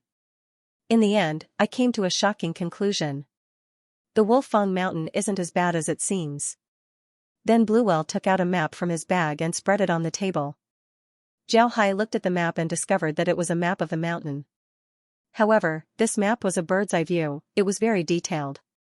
Bluewell pointed at a small dot on the map and said, Mister, look. Although the rocks on the Wolf Fang Mountain look disorderly, there is actually a pattern to them. As long as we clear the rocks here and here, we can build a factory. Then we can open a path and make the Wolf Fang Mountain a qualified factory. We don't need to care about the other rocks. Bluewell nodded and said, that's right. Zhao Hai looked at the places that Bluewell pointed out. At the same time, he made a plan in his mind. Then he discovered that if he did as Bluewell said and cleaned up the rocks, then the Wolf Fang Mountain could really be built. Not only would the remaining rocks not be a hindrance, they would also become natural decorations for the factory. Zhao Hai turned his head to Bluewell and said, all right, how about it? Do you have enough money? If you don't, then you can tell me. Bluewell smiled and said, it's enough, you don't need to worry. The Wolf Fang Mountain is now ours. I used your name to buy it. The entire Wolf Fang Mountain only cost 100,000 gold coins, it's really too cheap. Bluewell smiled and said, that's enough. This made Zhao Hai stare. He looked at Bluewell and said, why did you buy Wolf Ivory Mountain? Bluewell smiled and said, Mister, you don't know, but there's a rule in Yanqing City. If you buy land and build a factory here, you'll get preferential tax treatment. Moreover, if our company develops well in the future, what would happen if other people set their sights on Wolf Fang Mountain? If we buy the land here, they won't be able to do anything. Zhao Hai nodded and said, good, you're very comprehensive. Alright, then we'll do as you say. Remember, if you don't have enough money, then come and find me. Let's go back. You should take a good rest and then think about the factory. In any case, I'll hand it over to you. Don't tire yourself out, or else I won't be able to find you. Bluewell smiled faintly and didn't say anything. To be honest, the past few days had been the most tiring for him. However, it was also the happiest days of his life. He finally had the opportunity to display his skills. This feeling was very enjoyable for him. Zhao Hai looked at Bluewell's appearance and smiled faintly. A man would never be like a woman, caring for you in every possible way. For a man, this was almost unimaginable. Even if they cared about someone, they would only express it in 1 or 2 sentences. Zhao Hai was such a person. He was very fond of Bluewell, and Bluewell didn't disappoint him. Naturally, Zhao Hai also cared about Bluewell's health. After all, Bluewell wasn't a person from the Ark continent. He didn't cultivate, so his body wasn't as good as Zhao Hai's. After the group returned to the hotel, Bluewell left. On the other hand, Zhao Hai and the others returned to the space. This was because Kai had told them that the O'Neill family had made a move. Zhao Hai sat on the sofa and looked at the O'Neill family's army on the monitor. The O'Neill family's army could be called a flood of steel. They had tanks and cannons, one couldn't see the end of it. Not to mention the winged Pegasus clan, the O'Neill family wouldn't be at a disadvantage against the foreign races. After looking at the O'Neill family's army, Zhao Hai smiled faintly. Then he turned to Laura and said, "What do you think? The O'Neill family seems to be serious this time. How long do you think the winged Pegasus clan can hold on?" Laura smiled faintly and said, "I think the winged Pegasus clan's defensive line wouldn't last a day. You should know how strong the O'Neill family's magic armors are. In terms of attack power, the O'Neill family's magic armors are almost equal to a Supreme Elder in combat armor. And with their war tanks and cannons, all of these are sharp weapons." Zhao Hai smiled faintly and said, "The O'Neill family's magic armors are very strong." Zhao Hai nodded. Then he turned to Kai and said, "Kai, record the O'Neill family's attack in all aspects. Then we'll see how strong the O'Neill family's magic armors and cannons are." Kyer nodded. For Kyer, this was a very simple matter. She only needed to think about it. However, Kyer wasn't able to analyze the O'Neill family's magic armors. This matter would have to be handed over to the universal scanner. Zhao Hai looked at the O'Neill family's army and calculated for a moment. Then he said, they will arrive at the Winged Pegasus clan's defensive line tomorrow. Let's take a rest and watch the show tomorrow. Laura smiled faintly and said, alright, I also want to see how the O'Neill family attacked this time. Zhao Hai smiled faintly and said, I'll go take a look at the space first. I wonder how Gully and the others are doing. After Zhao Hai received Gully and the others into the space, he had them command all the undead inside the space. What surprised Zhao Hai was that Gully and the others weren't under Gully's command. Gully also didn't dare to control Gully and the others. This made Zhao Hai surprised. Zhao Hai already knew about Gully and the others' identities. However, he didn't expect them to be this strong. Gully and the others weren't able to command them. However, Zhao Hai didn't take this to heart. It didn't matter if Gully was able to control them or not, as long as they were loyal to him, then it was fine. Besides Gully and Jiangjing commanding the undead, Campula was also studying magic formations with Charles.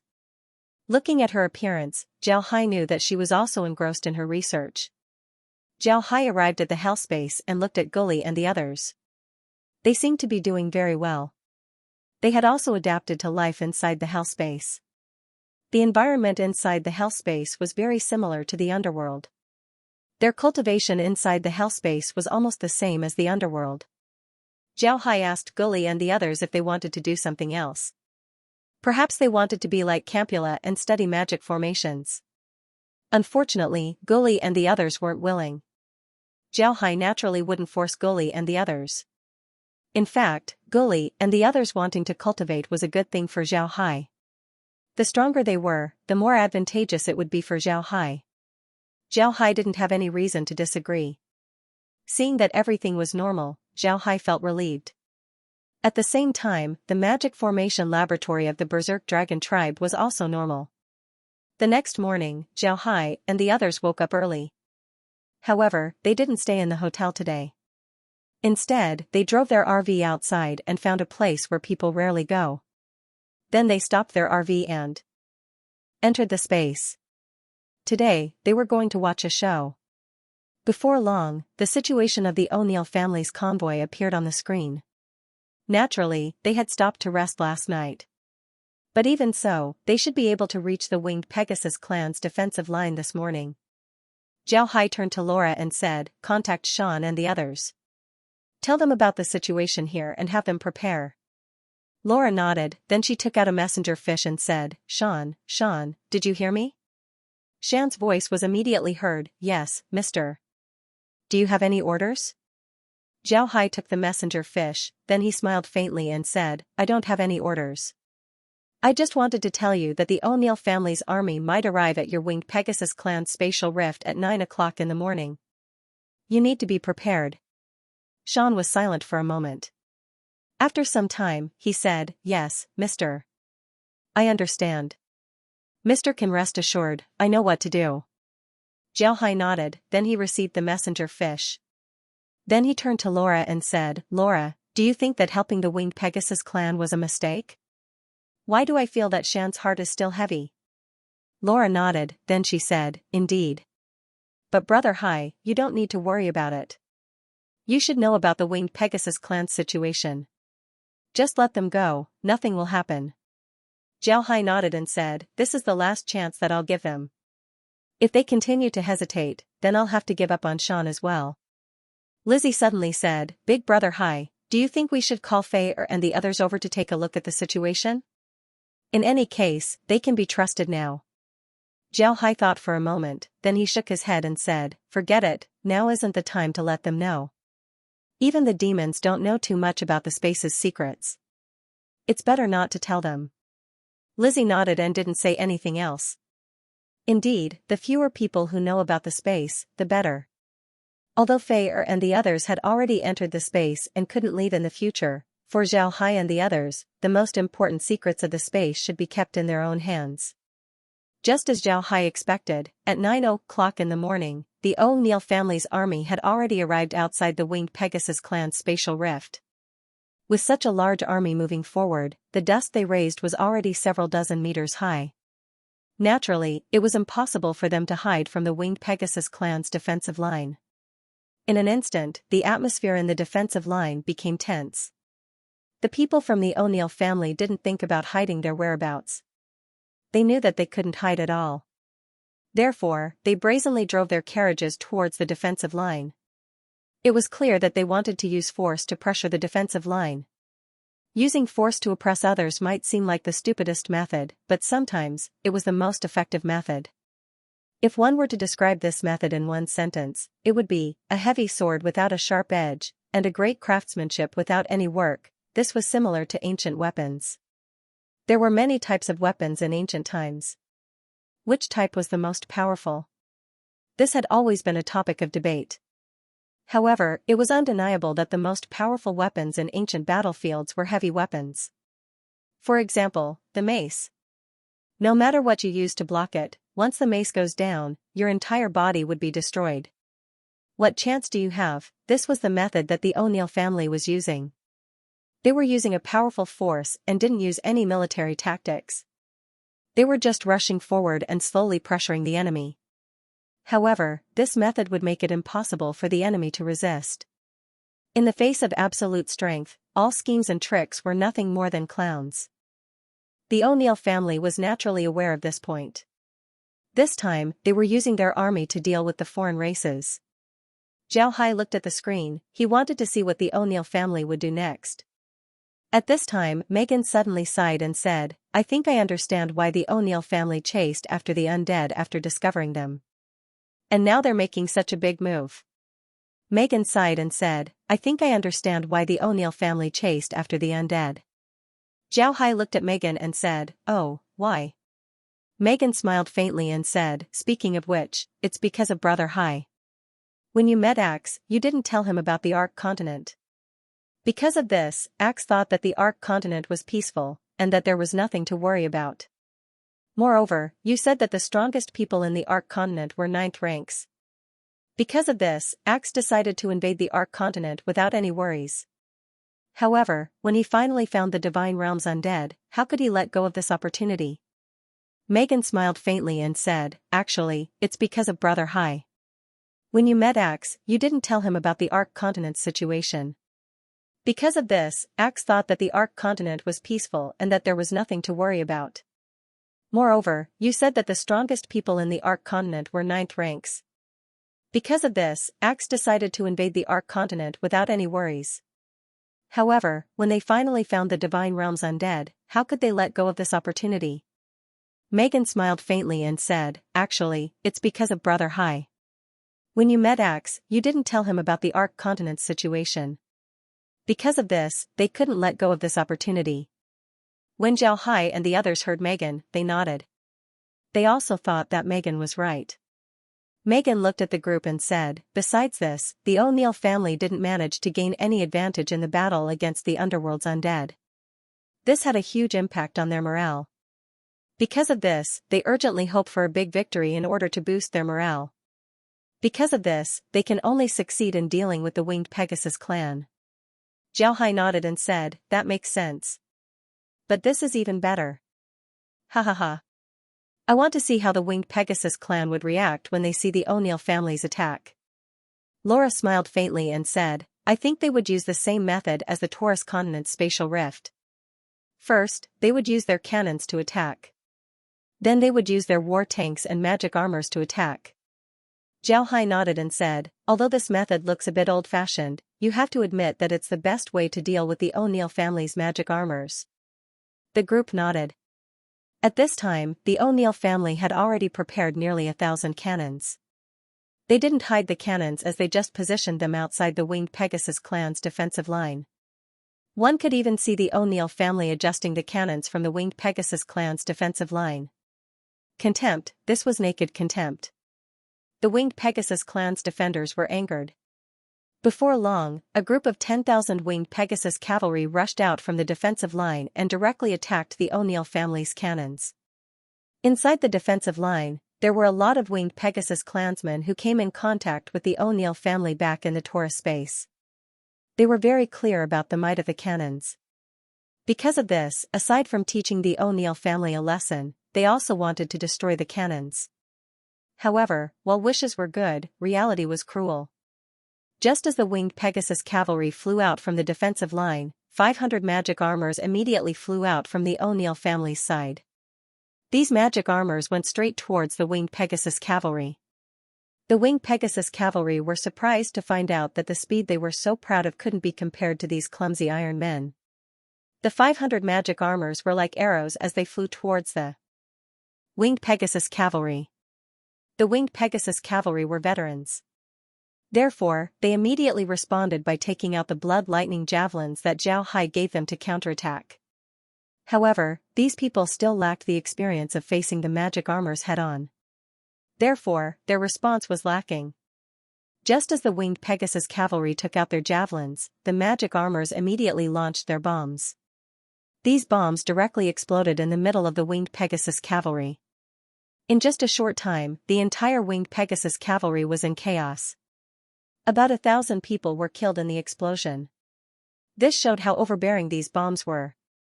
While the winged Pegasus clan was in chaos, the magic armors had already rushed into the ranks of the winged Pegasus clan. Their energy beams shot out again and again. Every time an energy beam flashed, a winged Pegasus clan member would die. With just 2 charges, the winged Pegasus clan had lost several thousand people. The winged Pegasus clan's army collapsed in an instant. At this point, the winged Pegasus cavalry could be said to be lax. Xian and the others had already said that they would move the entire winged Pegasus cavalry. Moreover, the higher-ups of the winged Pegasus cavalry were afraid that Zhao Hai would deal with them. However, it was clear that the winged Pegasus were complying in public but opposing in private. They said that they wanted to leave, but they didn't. And with the conflict between Xian and the upper echelons of the winged Pegasus clan, the winged Pegasus clan's army was in turmoil. In this case, how could they have the determination to go all out against the enemy? It was precisely because the winged Pegasus cavalry didn't have the will to fight. Because of this, the winged Pegasus cavalry could only wait to be slaughtered by the O'Neill family. In this battle, the winged Pegasus cavalry sent 10,000 troops while the O'Neill family sent 500 magic armors. The winged Pegasus cavalry suffered 7,000 casualties while the O'Neill family suffered 0 casualties. This was a completely disproportionate number of casualties. After repelling the attack of the winged Pegasus clan, the O'Neill family's artillery formation was completed. 1,000 cannons were ready and waiting for orders. Along with Axe's order, the 1,000 cannons began to roar arrogantly. Then flames began to appear in the winged Pegasus cavalry's defensive line. The 1,000 cannons carried out an indiscriminate attack. One could imagine how destructive the cannons were. The entire defensive line of the winged Pegasus cavalry had been plowed through.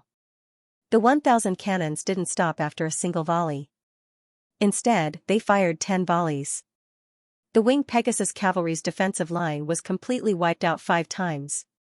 In this case, it was impossible for the winged Pegasus cavalry to resist. After the 10 volleys, the winged Pegasus cavalry's defensive line had completely changed. The high walls had collapsed and craters could be seen everywhere. Corpses of winged Pegasus and winged Pegasus cavalry could be seen everywhere. Moreover, almost none of the corpses were intact. Even those who were lucky enough to survive were looking at the battlefield with sluggish eyes. They were scared silly. This wasn't over yet. The O'Neill family's war chariot corps and magic armor set out towards the defensive line. At this time, some of the winged Pegasus cavalry had already turned around and ran away. On the other hand, those who had a bad mentality had already gone crazy. They were running all over the battlefield. This scene looked like the end of the world. Zhao Hai looked at the defensive line and sighed, "I didn't expect it to be this fast." It took less than 3 hours for the vanguard to return. In just 3 hours, the entire defensive line was destroyed. Laura and the others also sighed. To be honest, they now had a new understanding of the O'Neill family's offensive strength. Such fighting strength was truly terrifying.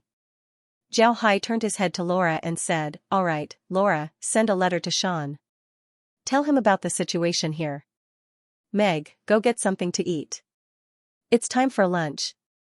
Meg nodded and then turned around to enter the kitchen. At the same time, Laura took out her messenger fish and told Sean about the defensive line's situation. From the messenger fish, one could see that Sean was very shocked. If it wasn't for Zhao Hai, then he wouldn't have believed it. The O'Neill family's army quickly occupied the defensive line. However, they didn't advance further.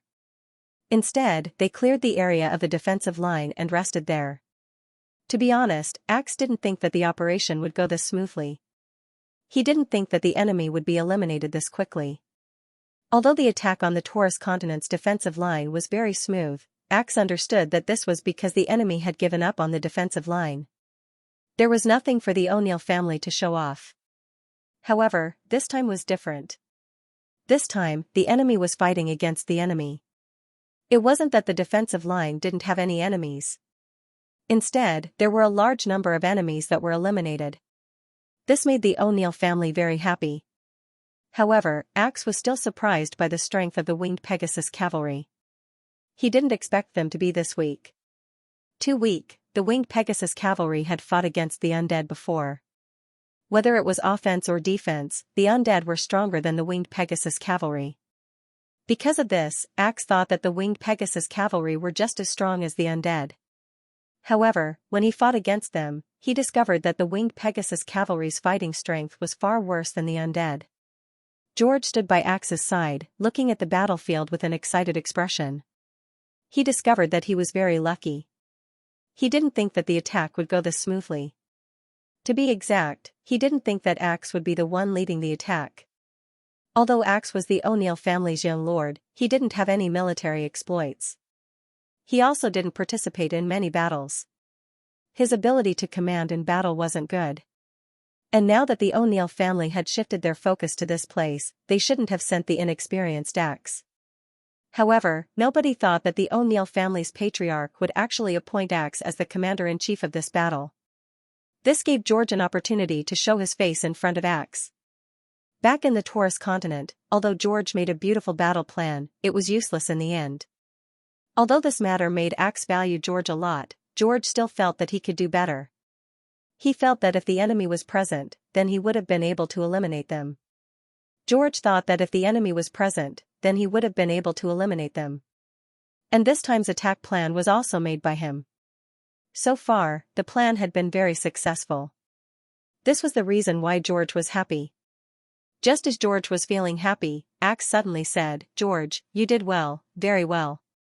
Your battle plan was very good." George quickly replied, "I thank the young lord for the praise." However, this subordinate doesn't dare to be greedy. This subordinate still thinks that the young lord's command was very good. Without the young lord's command, this subordinate's battle plan would have been useless. Flattery was something that everyone loved to hear, especially young people like Axe. Therefore, when he heard George, Axe couldn't help but laugh. He also patted George's shoulder. When Zhao Hai heard the conversation between Axe and George, he smiled and turned to Laura and said, "This George is really talented. He's well known as an official." Laura also smiled and said, "If we let them know that all of this was arranged by Brother Hai, I wonder what they would think." Zhao Hai laughed and said, "I believe that their expressions would be very interesting." "Right, Kai we met a few days ago. Did you pay attention to the group that ran into the O'Neill family's territory? What are they doing right now? If the O'Neill family is in trouble, then I think we should help them. After all, having a free fighter is very useful." Zhao Hai nodded and said, "That's right." When Laura and the others heard Zhao Hai, they couldn't help but smile. Kai also smiled and said, "Young master can rest assured. As long as the young master wants, I can take out the recordings of the past few days and study them." Zhao Hai waved his hand and said, "All right, let them do as they please." For the O'Neill family to become a hegemon in the magic armor continent, it would be impossible for them to be weak. We don't need to worry about them. Sean was sitting in his room while Speaker Feng was sitting across from him. Speaker Feng had heard the conversation between Sean and Zhao Hai. At this point, Speaker Feng's expression was very ugly. He didn't think that the enemy would arrive this quickly. Zhao Hai's expression was very ugly. Boom! The table in front of Sean shattered. Sean stood there with an angry expression on his face. His eyes were blood red as he said, "Too much, too much." Speaker Fong looked at Sean and sighed, "It's too much." Mr. Zhao Hai was obviously present, but he didn't help. "This is too much." Sean turned his head to Speaker Fong and said, "What are you saying? Mr. is too much? Didn't Mr. warn us in advance? Didn't Mr. arrange an escape route for us? What Mr. did, wasn't it for our own good? If I were Mr., I would have already ignored these guys. How could Mr. be too much? I'm talking about those guys. Look at them, look at them. They really think that they are important in Mr.'s heart. Without them, Mr. would do whatever he wants. These bastards, the reason why the Winged Pegasus clan is in this situation today is all because of them." Oh. Speaker Fong didn't expect Sean to say this. But after thinking about it, it was just as Sean said. Zhao Hai had already arranged everything. It was just that they didn't follow Zhao Hai's plan. Sean looked at Speaker Fong and said, "Speaker, have you thought about it? If we continue like this and anger Mr., what would happen to us if Mr. doesn't care about us?" When Speaker Fong heard Sean, he couldn't help but stare. Then his expression changed. He knew that if Zhao Hai really doesn't care about them, then not to mention the O'Neill family, even the Winged Pegasus wouldn't have a good time in the future. After all, the Winged Pegasus clan wasn't a very powerful clan. If Zhao Hai really doesn't care about them, then one day, the foreign races would turn against them. At that time, the Winged Pegasus clan wouldn't have any chance to fight back. Not to mention the foreign races, even the O'Neill family had no way to deal with them. In this case, the only thing they could do was to listen to Zhao Hai. Zhao Hai's way of doing things may be a little overbearing, but you have to admit that he is sincerely looking out for their own good. If they still don't treat him well, then it would be too outrageous. When Sean saw Speaker Fong's expression, he knew that Speaker Fong understood what he meant. Sean looked at Speaker Fong and said, "Great Elder, what we need to do now is to help Mr. We need to make the patriarchs enter the space as soon as possible. However, we can't let them enter the space so easily. We need to make them feel grateful towards Mr." Speaker Fong looked at Sean and said, "Why? It seems like Mr. didn't ask the clansmen to do anything to him. He just wants the clansmen to enter the space." Sean coldly snorted and said, "Speaker, you're too naive. Mr. is good to the Thunder Clan and the barbarians because of the Thunder Clan's close relationship with Feyre. And Feyre was willing to go against his own patriarch in order to bring his people to the space. Because of this, Mr. values him very much.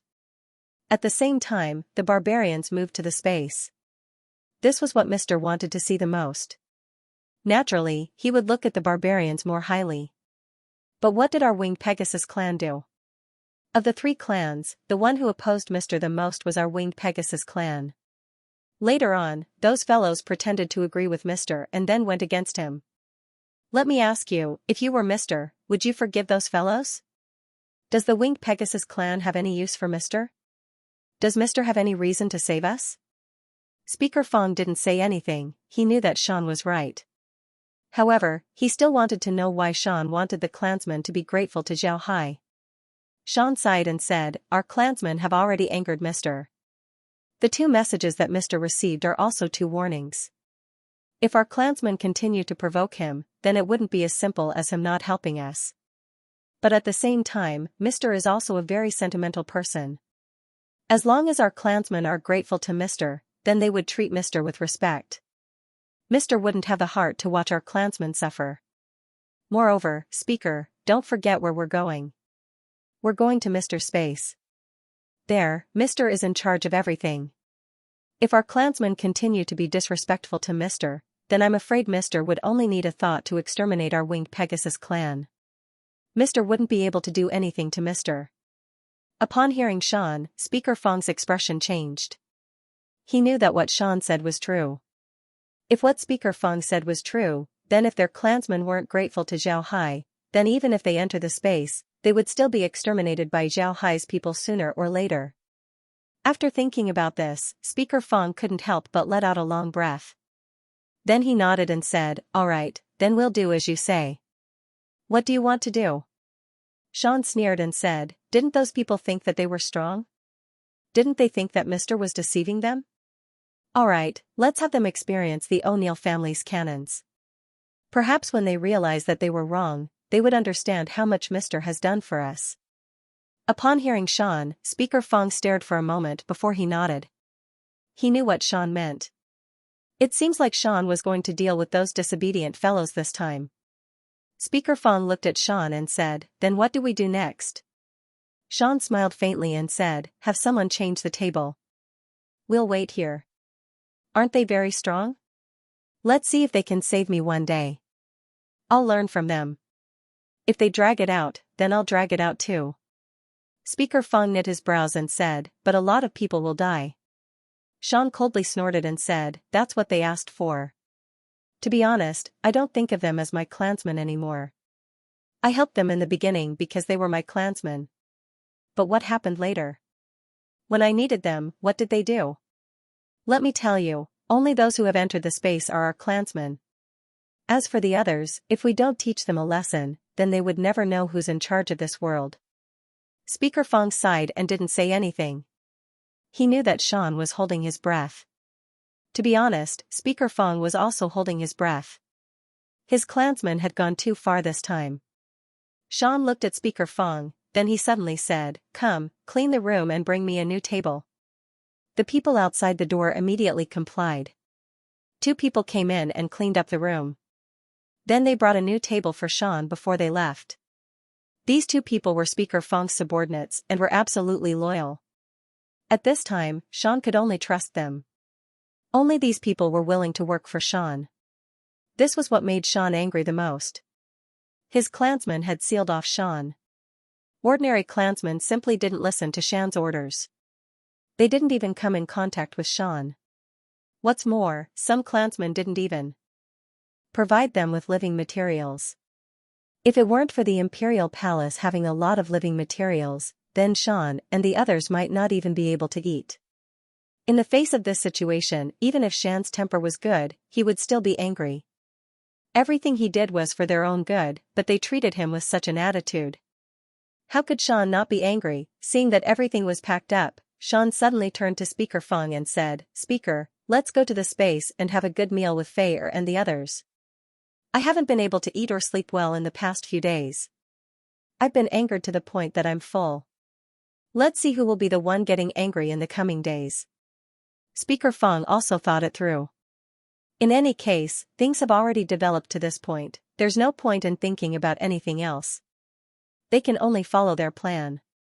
Therefore, Speaker Fong immediately nodded and said, "Alright, let's go. I wonder if Fei has any wine left behind by Mr. Speaking of which, Mr.'s wine is very tasty." When Sean heard this, he couldn't help but laugh. Then he took out his token and waved his hand before entering the space to look for Fei. Fei's life was very relaxed right now. The environment of the space was very good. Even if you just lie at home and do nothing, as long as you go out and find something to eat, you wouldn't starve to death. Moreover, the space had set the standard of crime, so Fei didn't have to worry about anything. Originally, Fei thought that managing his clansmen inside the space would be the same as outside. But after entering the space, Fei understood that he was thinking too much. The space's environment was very good, it was beyond his imagination. Because of this, Fei was able to save a lot of trouble. He suddenly discovered that managing an entire clan had become much easier. Although Fei couldn't taste the taste of power, he still wanted to see his clansmen live like this. For his clansmen, this kind of life was very good. In the space, there was no need to be afraid of having desires. Having desires was a good thing. If you want to live like an emperor, then that's fine. As long as you have enough things, you can go to the church and exchange for anything you want. There were some things that Fei and the others hadn't even heard of before. Fei's life was very simple. Every day, he would cultivate, gather food, research magic formations, potions, and other things. Every day was very relaxing, but it was also very fulfilling. Fei was very satisfied with this kind of life. The only thing that Fei was worried about was Sean. Fei knew a bit about Shan's situation, and this was exactly what Fei was worried about. Fei believed that he understood Zhao Hai well enough. Zhao Hai was the one who allowed the Thunder Clan to enter the space. Even if the Thunder Clan was about to be exterminated, Zhao Hai wouldn't intervene. Facing the actions of the Winged Pegasus clan, how would Zhao Hai react? Fei was very worried about Shan. While Fei was reading a book in his room, a voice was suddenly heard from outside. Fei are you here? I'm here to drink with you. When Fei heard Shan's voice, he immediately put down the book in his hand and opened the door.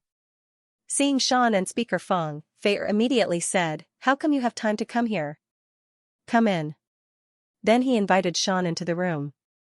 Shan looked at Fei's room and smiled faintly. Not bad.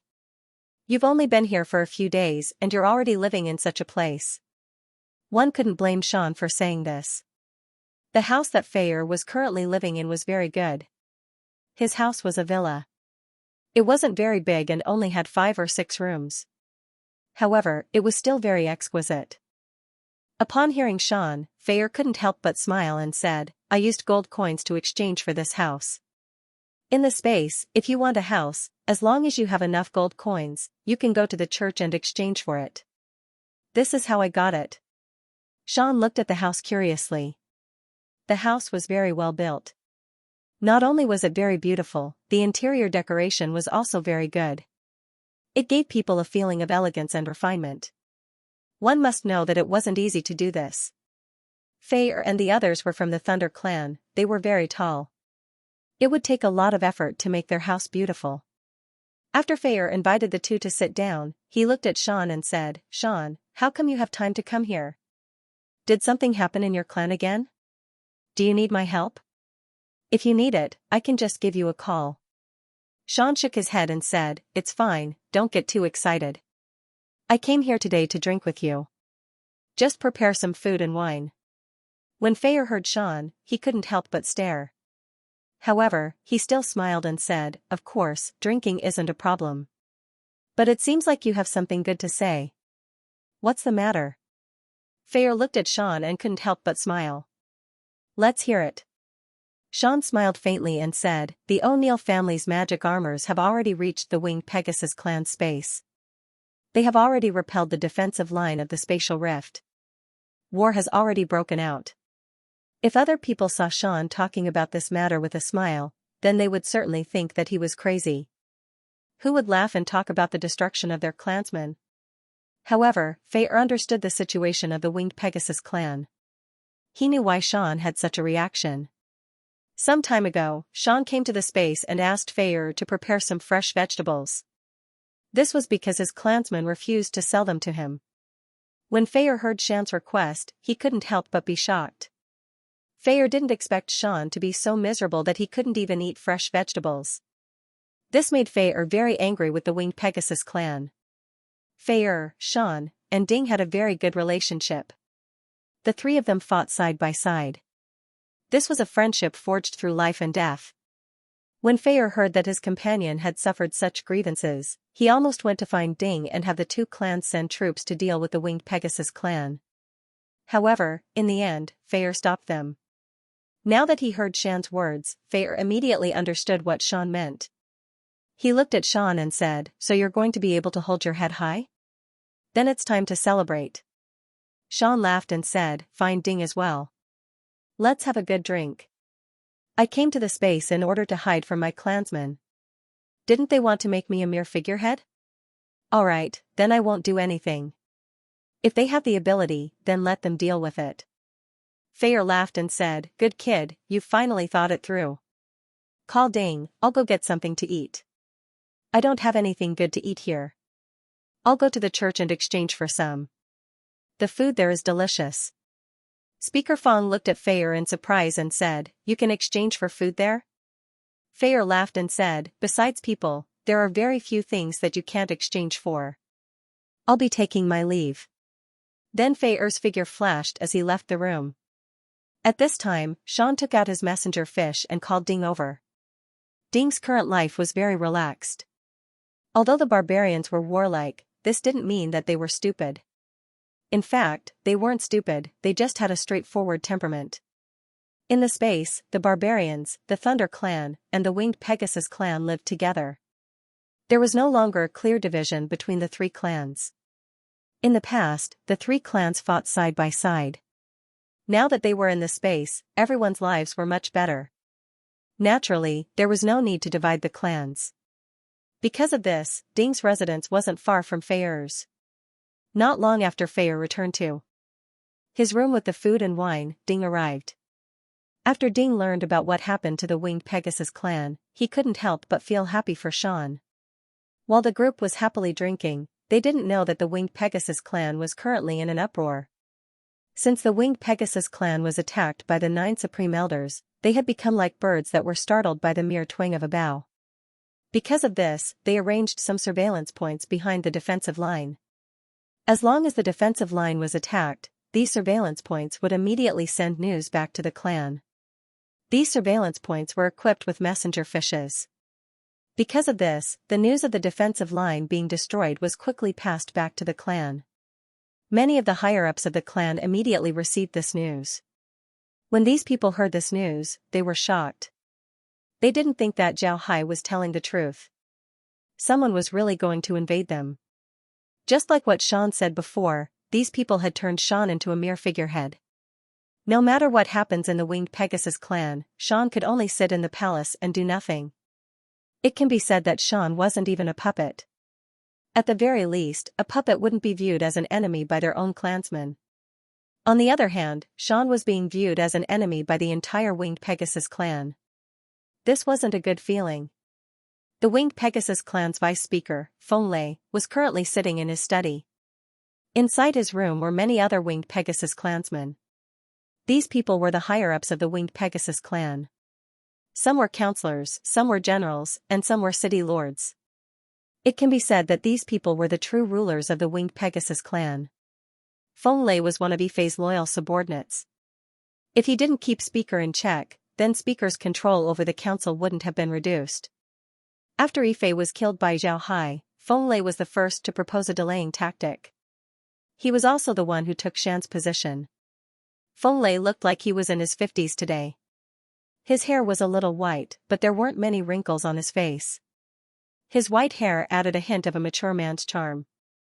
When his face was calm, there would always be a trace of dignity without being angry.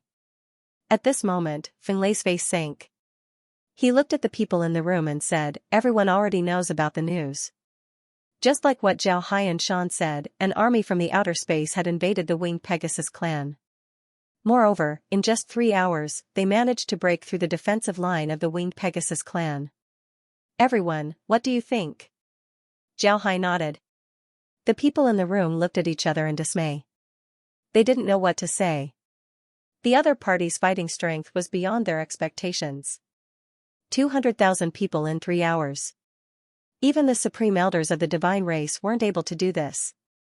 Feng Lei looked at them, his eyes couldn't help but flash with anger. At the same time, fear flashed through his eyes. He was afraid of the O'Neill family's invasion, but at the same time, he was also afraid of Zhao Hai. Zhao Hai knew how the Winged Pegasus clan treated Shan in the past few days. It can be said that Zhao Hai wanted to push Shan away so that he could control the Winged Pegasus clan. As for what Shan said about someone invading the Winged Pegasus clan, Zhao Hai simply didn't believe it. Feng Lei also had some connections with the foreign races. He was very clear that the divines had been destroyed by Zhao Hai. Even the supreme elders were dead. Zhao Hai had also given all of his ultimate weapons to the foreign races. In Feng Lei's opinion, the foreign races now had the ability to challenge Zhao Hai. And with his good relationship with the foreign races wouldn't make a move against the Winged Pegasus clan. Therefore, as long as Shan was pushed away, then Feng Lei would have the support of the foreign races as well as the influence left behind by Yifei. Controlling the Winged Pegasus clan would be as easy as turning his hand. When the time comes, he would become the true king of the Winged Pegasus clan. However, Feng Lei didn't think that someone would really invade the Winged Pegasus clan. Moreover, the attack would be this strong. This made Feng Lei uneasy. He knew that the Winged Pegasus clan was currently in turmoil. The army had lost their will to fight. It was impossible for them to resist the enemy alone. They could only ask for reinforcements. Where would they ask for reinforcements? The foreign races? Don't joke around. Not to mention how far the foreign races were from the Taurus continent. By the time their reinforcements arrive, the winged Pegasus clan would have already been destroyed. Even if the foreign races could arrive quickly, Feng Lei still wouldn't dare to ask them. That would be like inviting a wolf into the house. Although Feng Lei was greedy for power, he wasn't stupid. On the contrary, his political wisdom was much better compared to a rookie like Shan. He knew that the divines had been destroyed by Zhao Hai. In the divine realm, only the foreign races were left. If one were to say that the foreign races didn't have the ambition to expand, then Feng Lei wouldn't believe it even if he was beaten to death. Although Feng Lei had some relations with the foreign races, compared to the expansion of the foreign races, his relationship wasn't as good as a card. If he really invited the foreign races, then it would be hard to guarantee that the foreign races wouldn't occupy the winged Pegasus continent. When that time comes, even if the winged Pegasus clan wasn't destroyed, they would still become slaves of the foreign races. But if he didn't ask the foreign races, then there was only one way, and that was to ask Zhao Hai for help. However, Feng Lei knew that he had offended Shan. Asking for Zhao Hai's help would be very difficult. Not to mention whether Zhao Hai would be willing to help. Even if Zhao Hai was willing, then Feng Lei's good days would come to an end. At this point, Feng Lei was regretting his decision. He regretted not listening to Zhao Hai and entering the space. In this situation, he really didn't know what to do. Axe calmly stood on top of the war chariot as he looked at the space inside. It was like another world. Although he couldn't see anyone, he also couldn't see the boundary. Axe was almost certain that this space wasn't any smaller than the Ark continent. Although Axe's expression was calm, his heart was actually very excited. Another space, another space. So far, how many spaces have they found here? If all of these spaces were added together, then they would be several generations older than the Atlanta Plain. Now, all of these spaces would belong to the O'Neill Plain. After thinking about this, Axe became even more excited. He took a deep breath and slowly calmed his heartbeat. However, his eyes were still shining with excitement. George was standing beside Axe. When he saw Axe's expression, he knew that Axe was very excited. To be honest, George was also very excited. He didn't think that this space would be this big. George was very clear about what this meant for the O'Neill family. Moreover, he would also have a share of this merit. George looked at Axe and said, "Young master, let's head back. The wind is strong." Axe turned his head to George and smiled. "George, people said that if we conquer this place, how much territory would our O'Neill family have?" George smiled and said, "If we conquer this place, then I'm sure that our O'Neill family would become the Atlanta Plains #1 family." Axe laughed and said, "Well said, well said. Our O'Neill family will become the Atlanta Plains #1 family." George also laughed along with Axe. After some time, Axe calmed down. He looked at the winged Pegasus clan and coldly snorted, "This place will belong to the O'Neill family. No matter who lives here, they only have one path. Either they surrender or they die." Axe nodded and said. George replied, "Young master can rest assured. This subordinate is willing to die for the O'Neill family." Axe nodded with satisfaction and said, "George, you have to do well. In the future, when the O'Neill family develops, we will certainly send some loyal people to establish vassal families outside. If you do well, then you might have a place in those vassal families." Axe nodded with satisfaction and said, "George, you have to do well." George had a happy expression as he bowed to Axe and said, "Yes, young master can rest assured. I will be loyal to the young master and the O'Neill family." George's words were very skillful. He first said that he was loyal to the young master, then he said that he was loyal to the O'Neill family. This showed that he was most loyal to Axe. Loyalty to the O'Neill family wasn't the same as loyalty to Axe. Axe wasn't the patriarch of the O'Neill family yet. Therefore, even if people were loyal to the O'Neill family, they wouldn't necessarily be loyal to Axe. What Axe needed the most right now was loyalty. Moreover, George had changed the way he addressed Axe. He used to call him young lord, but now he was calling him young master. This was also a change in his status. Being called young master meant that George was still under the direct jurisdiction of the O'Neill family. He didn't completely belong to Axe. However, being called young master meant that George was now part of Axe's family. George's glory and disgrace would be linked to Axe's. Axe was very happy. He patted George's shoulder and said, "Good, good. Let's go back and study how to take control of the space." George nodded and then jumped down from the war tank with Axe. Then they entered the command war tank that was specially prepared for Axe. The command war chariot was actually a modified war chariot. It didn't have any magic armors inside.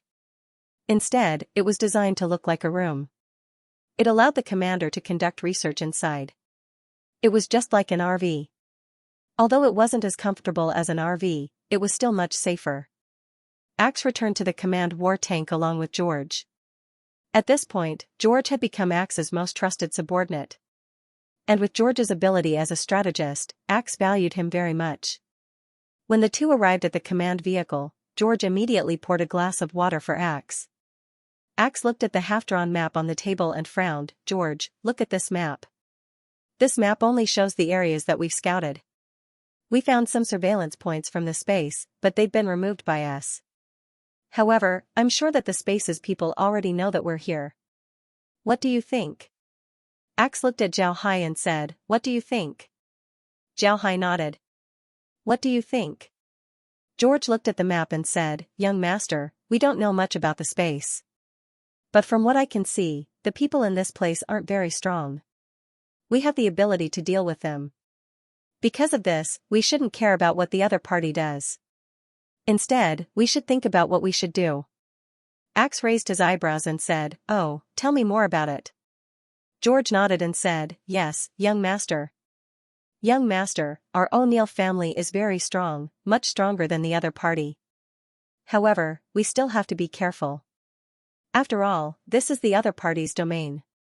If we care too much about them, then we would be led by the nose. So what I mean is, we don't need to care about what they are doing. We just need to follow our plan and move forward step by step. Even if the other party is tempting us, we don't need to attack. Instead, we need to move forward step by step. Sooner or later, we will be able to squeeze out all of their living space.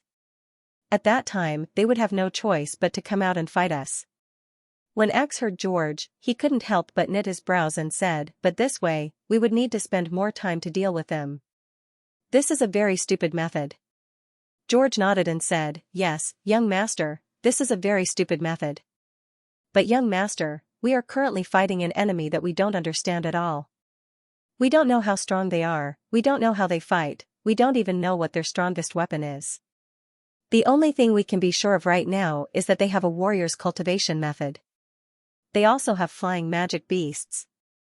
For us, this information is too little. If we attack rashly, then we might suffer losses. If we lose too much, then I'm afraid it would be disadvantageous to the young master." When Axe heard George, he couldn't help but stare. Then his expression changed as he nodded and said, "You're right. Although this method is stupid, it can reduce our casualties to the greatest extent. This is the safest method. Alright, we'll do it according to your plan." George didn't look happy. He looked at Axe and said, "Young master, I'm afraid that you will be under a lot of pressure. This method is very slow, and it seems to be useless. I'm afraid that the people in the army won't agree to this method easily." Axe coldly snorted and said, "Whether they agree or not, we have to use this method. Who told me to be the commander of this army? George, you can rest assured and do your own thing. You don't need to worry about the rest. You just need to make the battle plan perfect." George nodded, but he was still worried as he said, "Young master, I think it's better not to be too stiff with those people. The young master will become the patriarch in the future. If too many people in the army oppose you, then it would be very disadvantageous for you." When Axe heard George, he couldn't help but frown. Then he nodded and said, "Right, you're right. It seems like we can't use too drastic a method. Alright, George, I'll handle this matter. You can go do your own thing." George nodded before he turned around and left. He knew that he was just a subordinate of Axe. As long as he did what he should do, then he would be doing his best. If he acted too excessively, then not only would he not gain Axe's favor, Axe might even think that he was trying to control him.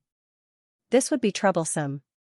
Because of this, George was very cautious and didn't overstep his boundaries.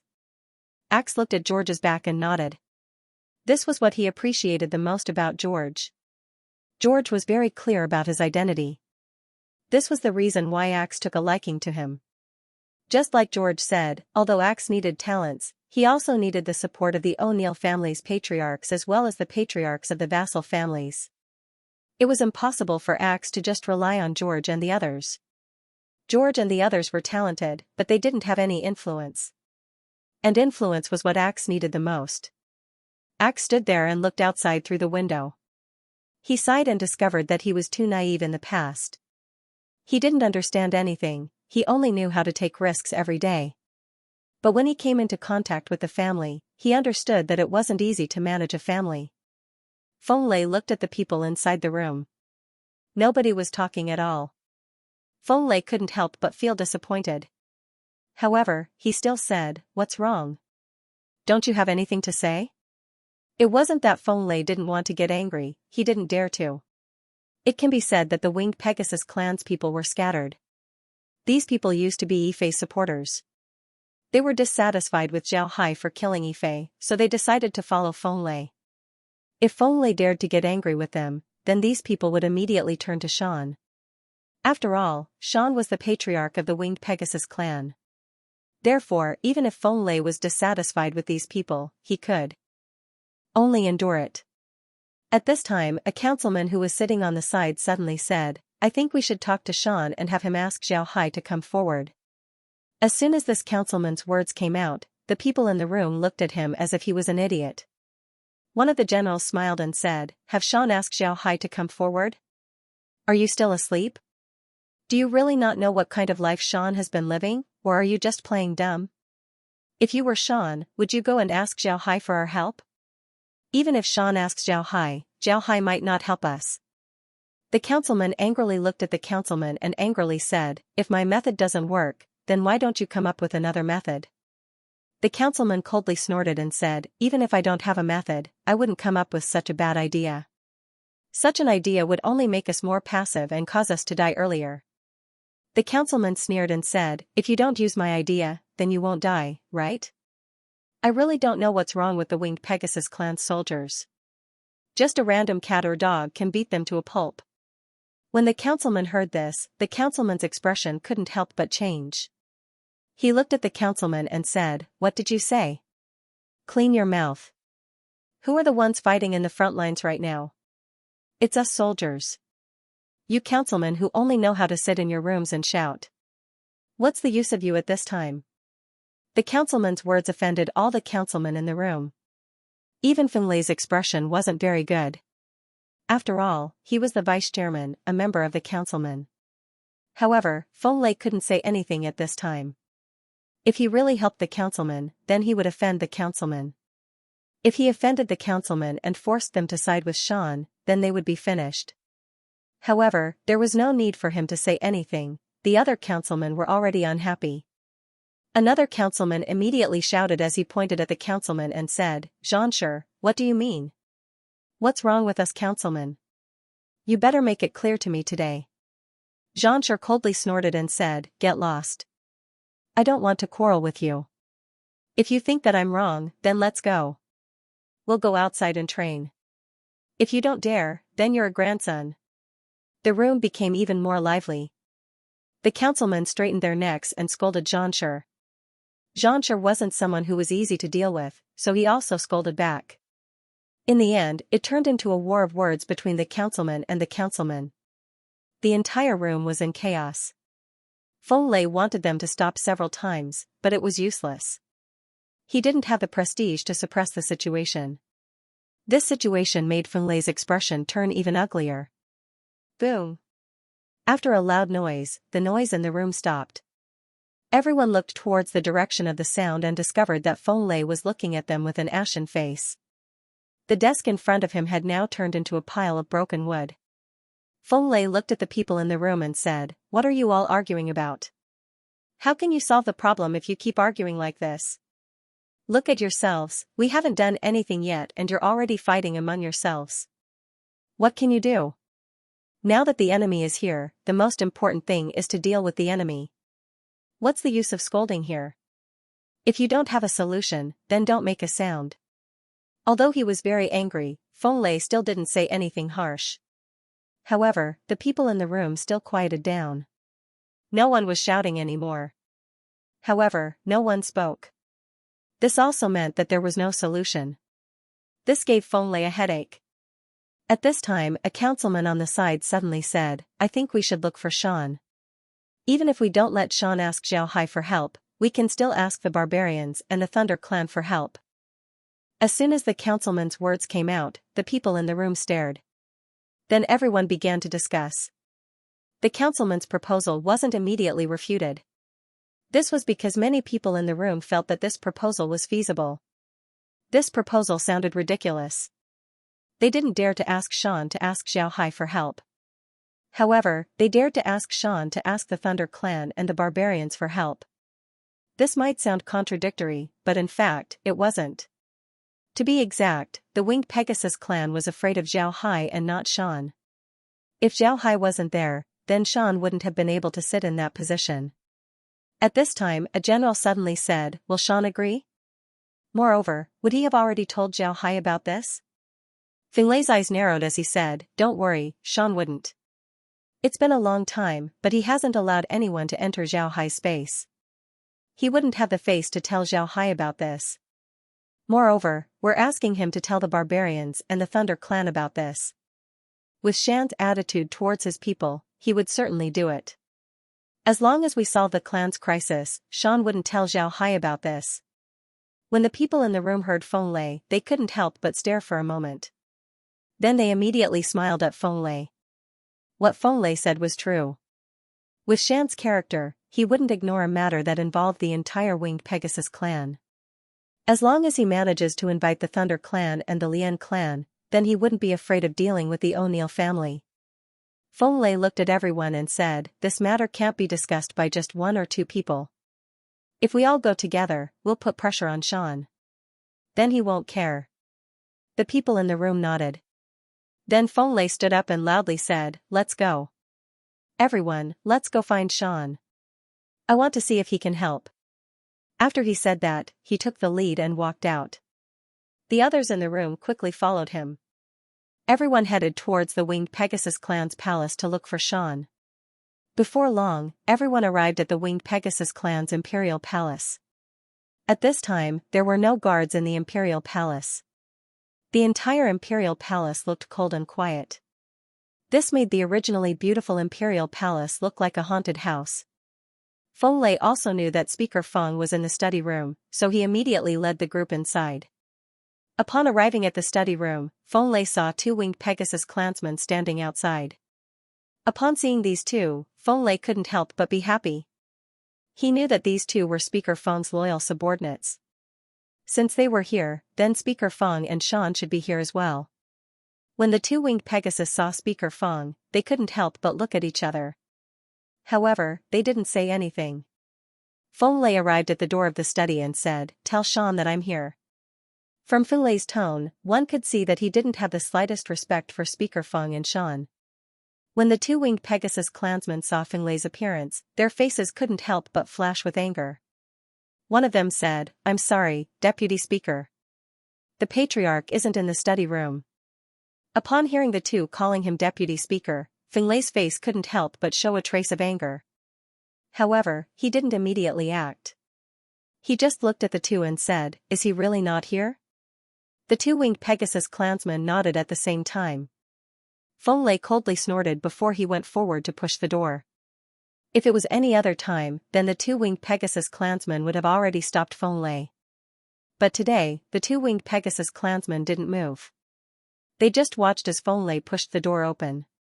When Feng Lei saw that the two Winged Pegasus clansmen didn't move, his expression couldn't help but change. However, he quickly calmed down as he looked at the two Winged Pegasus clansmen and said, where did Shan go? The two Winged Pegasus clansmen shook their heads at the same time. Feng Lei's eyes flashed with a cold light. He knew that this was a matter of life and death for the Winged Pegasus clan. He couldn't be polite. Therefore, he immediately turned to the two Winged Pegasus clansmen and said, where did Shan go? Otherwise, don't blame me for being impolite. The two-winged Pegasus clansmen looked at Xian. One of them didn't shake his head. Instead, he said, Patriarch Xian and the deputy speaker were discussing something in the study room. Then they disappeared and didn't come out. It's possible that they went to Mr. Zhao Hai's space. When Feng Lei heard this, his expression couldn't help but change. He was worried that Xian would tell Zhao Hai about what happened here. Therefore, he immediately asked, what did Xian say? The two-winged Pegasus clansmen shook their heads at the same time. One of them said, I'm sorry, Deputy Speaker. We really don't know. We only know that the Patriarch was angry and broke a table. Then he told us to go in and change the table. Then they disappeared. We really don't know where they went. Feng Lei didn't think that the winged Pegasus clansmen were lying.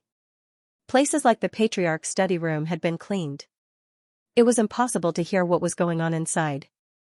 Therefore, it was normal for the two-winged Pegasus clansmen to not know what Xian and the deputy speaker were talking about. Feng Lei's expression was ugly as he looked at the two-winged Pegasus clansmen and said, if the Patriarch comes back, immediately inform me. The two-winged Pegasus clansmen nodded before Feng Lei left. After Feng Lei and the others left, the two-winged Pegasus clansmen couldn't help but smile. Because they had been loyal to Speaker Feng and Xian, they had been receiving a lot of supercilious looks from their clansmen. Fortunately, their families had already entered the space. They also went there to take a look. Seeing how good the space was, they felt relieved. However, because of the supercilious looks from their clansmen, they had had enough. Therefore, they were very happy that Feng Lei and the others were being treated like turtles. Feng Lei and the others left the imperial palace with ugly expressions. Then they returned to the deputy speaker's study room. This time, nobody made a sound. Their expressions were also very ugly. Feng Lei looked at the winged Pegasus clansman and said, it seems like Xian already knows about the situation in the front lines. I wonder what he's doing in Zhao Hai's space. The worst-case scenario is that Zhao Hai already knows about the clan's situation and is preparing to intervene. Xian and the others were brought to the space by Zhao Hai. If the situation is good, then it would be that Zhao Hai already knows about the clan's situation. However, he isn't prepared to intervene. Let's see which one it is. Hearing Feng Lei's words, everyone became silent. They really didn't know what kind of situation the current situation was. Feng Lei looked at the winged Pegasus clansman and said, the current situation is already like this. I think Zhao Hai already knows about the clan's situation. No matter what, there's only one thing we need to do right now. Everyone, go back and prepare for war. It's better to rely on ourselves than Xian. We need to rely on our own strength to block the enemy's attack. As soon as the winged Pegasus clansmen heard Feng Lei, their expressions changed. However, nobody said anything. Everyone gave Feng Lei a heavy salute before they turned around and left. Feng Lei was very clear that it was impossible for them to block the O'Neill family's attack with their strength. At this point, he could only have his clansmen block the attack first. Then he would have to find a way to invite the Thunder Clan or the Barbarians. If that doesn't work, then he could only invite Zhao Hai. Feng Lei was very greedy for power, but he wasn't crazy. He knew that the winged Pegasus clan was facing a huge crisis. If they don't handle it well, then the clan would be in danger of being exterminated. If it wasn't Zhao Hai, then it would be the O'Neill family. At this time, Feng Lei discovered that power wasn't important to him. Whether it was Zhao Hai or the O'Neill family, if they wanted to control the winged Pegasus clan, then the first thing they would do would be to clean up the clan's upper echelons. Everyone who disobeyed them would be purged. The more prestigious a person was, the more they would be purged. Because of this, no matter which of these two groups controlled the winged Pegasus clan, it wouldn't be good for Feng Lei. Thinking of this, Feng Lei couldn't help but sigh. He finally understood a principle now. In the face of absolute strength, his little tricks were simply courting death. At this time, the two people standing in front of Shan's gate suddenly discovered a spatial rift in front of them. Shan's voice could be heard from the rift, "Come in, it's not safe outside. You don't need to look after that place anymore." The two stared for a moment before they obediently entered the space. When they entered the space, they saw that they were outside their homes, but they didn't see Shan. The two looked at each other before shrugging their shoulders and returning to their homes. To be honest, they had already experienced the space's mystical abilities. Therefore, they weren't too curious about it. Just like the two, there were other people who were loyal to Shan and Zhang Feng. They were also received into the space as soon as Feng Lei and the others left. Naturally, this ability wasn't something that Shan's token could do. This was done by Zhao Hai. Zhao Hai has been paying attention to the Winged Pegasus clan's situation. Now that he saw Feng Lei and the others, Zhao Hai couldn't help but take action. Therefore, he received all of Shan's loyal subordinates into the space. The reason why Zhao Hai did this was because he wasn't afraid that these people would betray Shan. This was because Zhao Hai discovered a problem. As long as people enter the space, even if they leave, they wouldn't betray the space. It was as if they were under some kind of spell that prevented them from doing anything harmful to the space. Zhao Hai didn't know if this situation was caused by the space or not. However, one thing was certain, this situation was related to the space. Because of this, Zhao Hai took these people into the space. He didn't want anything to happen to them. Just like Shan said, Zhao Hai was a sentimental person. As long as someone was his subordinate, then even if they had done something against him, he would still forgive them. This was how Zhao Hai treated the divine race. The divine race people who were taken into the space were filled with hatred towards Zhao Hai. Zhao Hai also wanted to deal with them. However, after they calmed down, Zhao Hai didn't take any action. He just couldn't do it. The reason why Zhao Hai took these people into the space was because he didn't want to be threatened. He hated being threatened. However, if Feng Lei and the others were forced into a dead end, then it would be hard to guarantee that they wouldn't use these people as a threat. When the time comes, not only would Zhao Hai be in trouble, Shan and the others would also be in trouble. With regards to the Winged Pegasus clan, Zhao Hai didn't want to intervene. This time, Zhao Hai wouldn't intervene in the battle between the O'Neill family and the Winged Pegasus clan. He just wanted to see if the Winged Pegasus clan would enter the space if they were forced into a dead end. If the Winged Pegasus clan were like the Thunder clan and didn't want to enter the space even if they were exterminated, then Zhao Hai would admire them. However, Zhao Hai wouldn't help them. If they want to be heroes, then let them be. This was their choice. Zhao Hai wouldn't intervene. Zhao Hai respected them, but he wouldn't sympathize with them. On the second day of the O'Neill family's attack on the Winged Pegasus clan's defensive line, the O'Neill family's army advanced towards the Winged Pegasus clan. Although their speed wasn't very fast, it was very stable. They didn't give the Winged Pegasus clan any chance to counterattack. The Winged Pegasus clan's generals made some counterattacks. In fact, they learned from Zhao Hai, guerrilla tactics. They would attack and then run. However, it didn't take long before the Winged Pegasus clan discovered that this method was useless against the O'Neill family's magic armors. The O'Neill family's magic armors were much faster than the Winged Pegasus clan's army. Moreover, they weren't affected by the terrain at all. If the Winged Pegasus clan wanted to get rid of the O'Neill family, then they could only rely on their speed. The second day passed in this situation. The Winged Pegasus clan's army launched several sneak attacks. After discovering that they weren't able to gain much advantage, they could only retreat. They retreated to various cities and fortified their defenses. All the civilians were also evacuated. When Feng Lei and the others saw this situation, their faces couldn't help but turn ugly. For the Winged Pegasus clan, guerrilla tactics were their last hope. If they can't use guerrilla tactics, then they can only engage in positional warfare. And in positional warfare, they would be at a disadvantage against the O'Neill family's cannons and tanks. The next day quickly passed by. In this day, the O'Neill family's advance was very fast. However, they didn't see any Winged Pegasus in their path. Axe had thought about it this time. He didn't want slaves because he didn't know much about the Winged Pegasus clan. What he wanted was the Winged Pegasus clan's territory, not their people. Because of this, Axe didn't hesitate to kill the Winged Pegasus clan's people. Axe's approach might seem excessive, but for Axe, it wasn't excessive at all. What he wanted was territory, not people. If he kept the Winged Pegasus clan alive, then he would have to send some people to look after them. This would cause his army to be divided.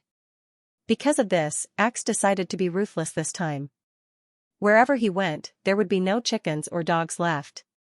Axe wasn't afraid of the Winged Pegasus clan's resistance. To be honest, he really hoped that the Winged Pegasus clan would send some decent troops. This would make him feel relieved. If the Winged Pegasus clan didn't put up any decent resistance, then Axe would be even more worried. This was because he knew that the undead that led them to the Winged Pegasus clan were very strong. Although the undead were very strong, they didn't appear during the Winged Pegasus clan's moment of life and death.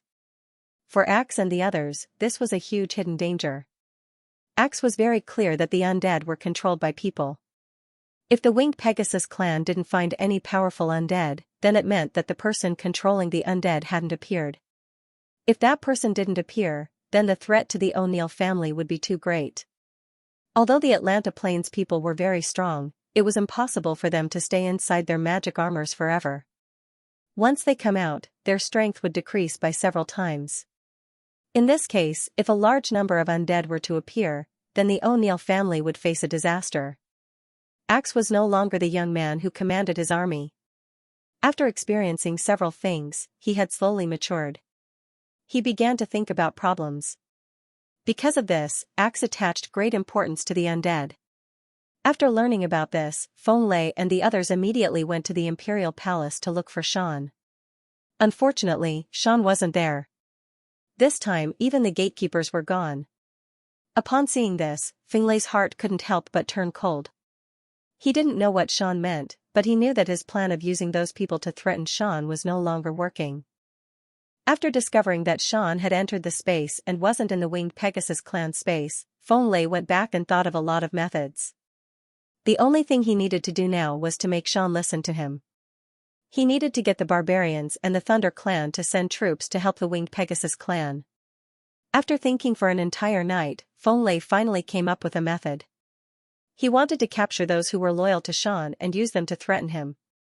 But now, he discovered that this method was useless. Everyone who had a good relationship with Shan and belonged to Speaker Feng's faction had already disappeared. Even if he wanted to find a way to threaten Shan, it was already impossible. In the face of this situation, Feng Lei didn't know what to do. He suddenly discovered that if Shan didn't help them, then the Winged Pegasus clan would be finished. In the past, Feng Lei and the others thought that Shan was exaggerating in order to make them listen. But at this moment, they discovered that Shan wasn't talking nonsense. If they didn't enter Zhao Hai's space, then the Winged Pegasus clan would most likely be exterminated. But it was already too late. Feng Lei knew that it was impossible to count on Shan. However, he still had another hope, and that was the foreign races. After thinking about this, Feng Lei immediately took out his messenger fish. This messenger fish was used to contact the foreign races. He immediately said, Elder Oenus, are you there? This Elder Oenus was an elder of the Beastman race. He was also one of the foreign race elders that Feng Lei had contacted. He was Feng Lei's last hope. What made Feng Lei happy was that just as he finished shouting, he immediately heard Elder Oenus reply. Elder Oenus said, Is it Chairman Feng Lei? What's the matter? As soon as Feng Lei heard Oenus, he couldn't help but let out a long breath. Then he immediately said, Elder Oenus, I'm Feng Lei. I have something to tell you. A special race has arrived in the Divine Realm. They use huge iron men that need to be driven. These iron men are very strong, they can fly in the sky. Their attack strength isn't any weaker than a god rank expert. At this time, they are attacking the Winged Pegasus clan. I hope that the foreign races can come and save us. As long as you ask the Winged Pegasus clan, we are willing to pay any price. Feng Lei's words couldn't be said lightly. No matter what price, this shouldn't be something that a vice speaker should say. He didn't have the authority to say such words. But now that Speaker Feng and Shan had disappeared, they had no choice but to make such a decision. When Feng Lei's words came out, the other party stared.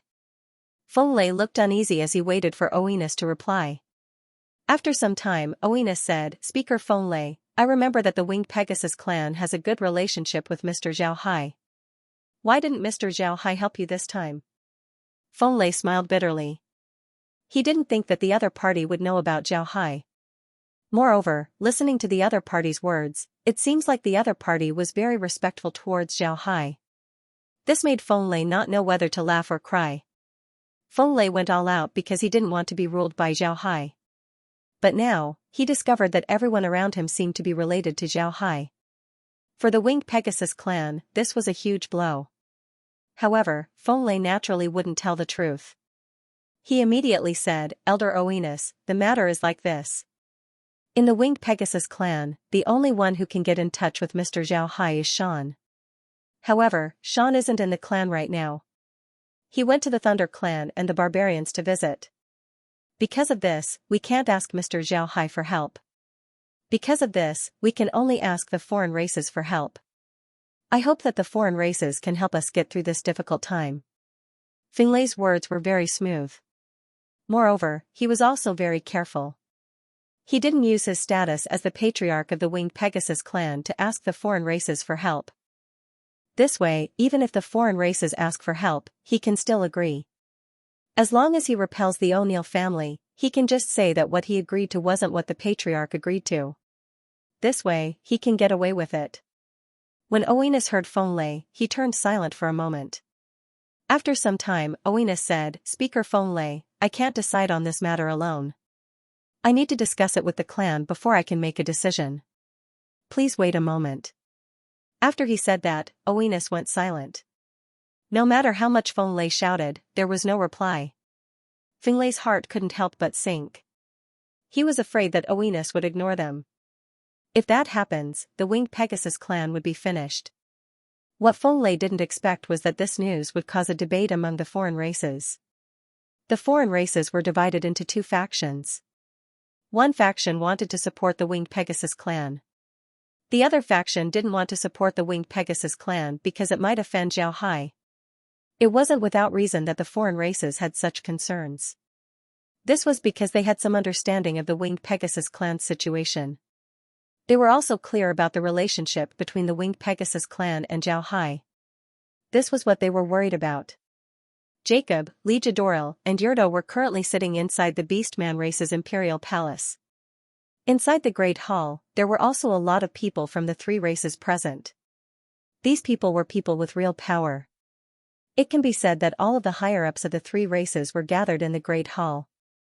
If it was convenient for them to rush here and kill everyone present, then the foreign races would certainly fall into chaos.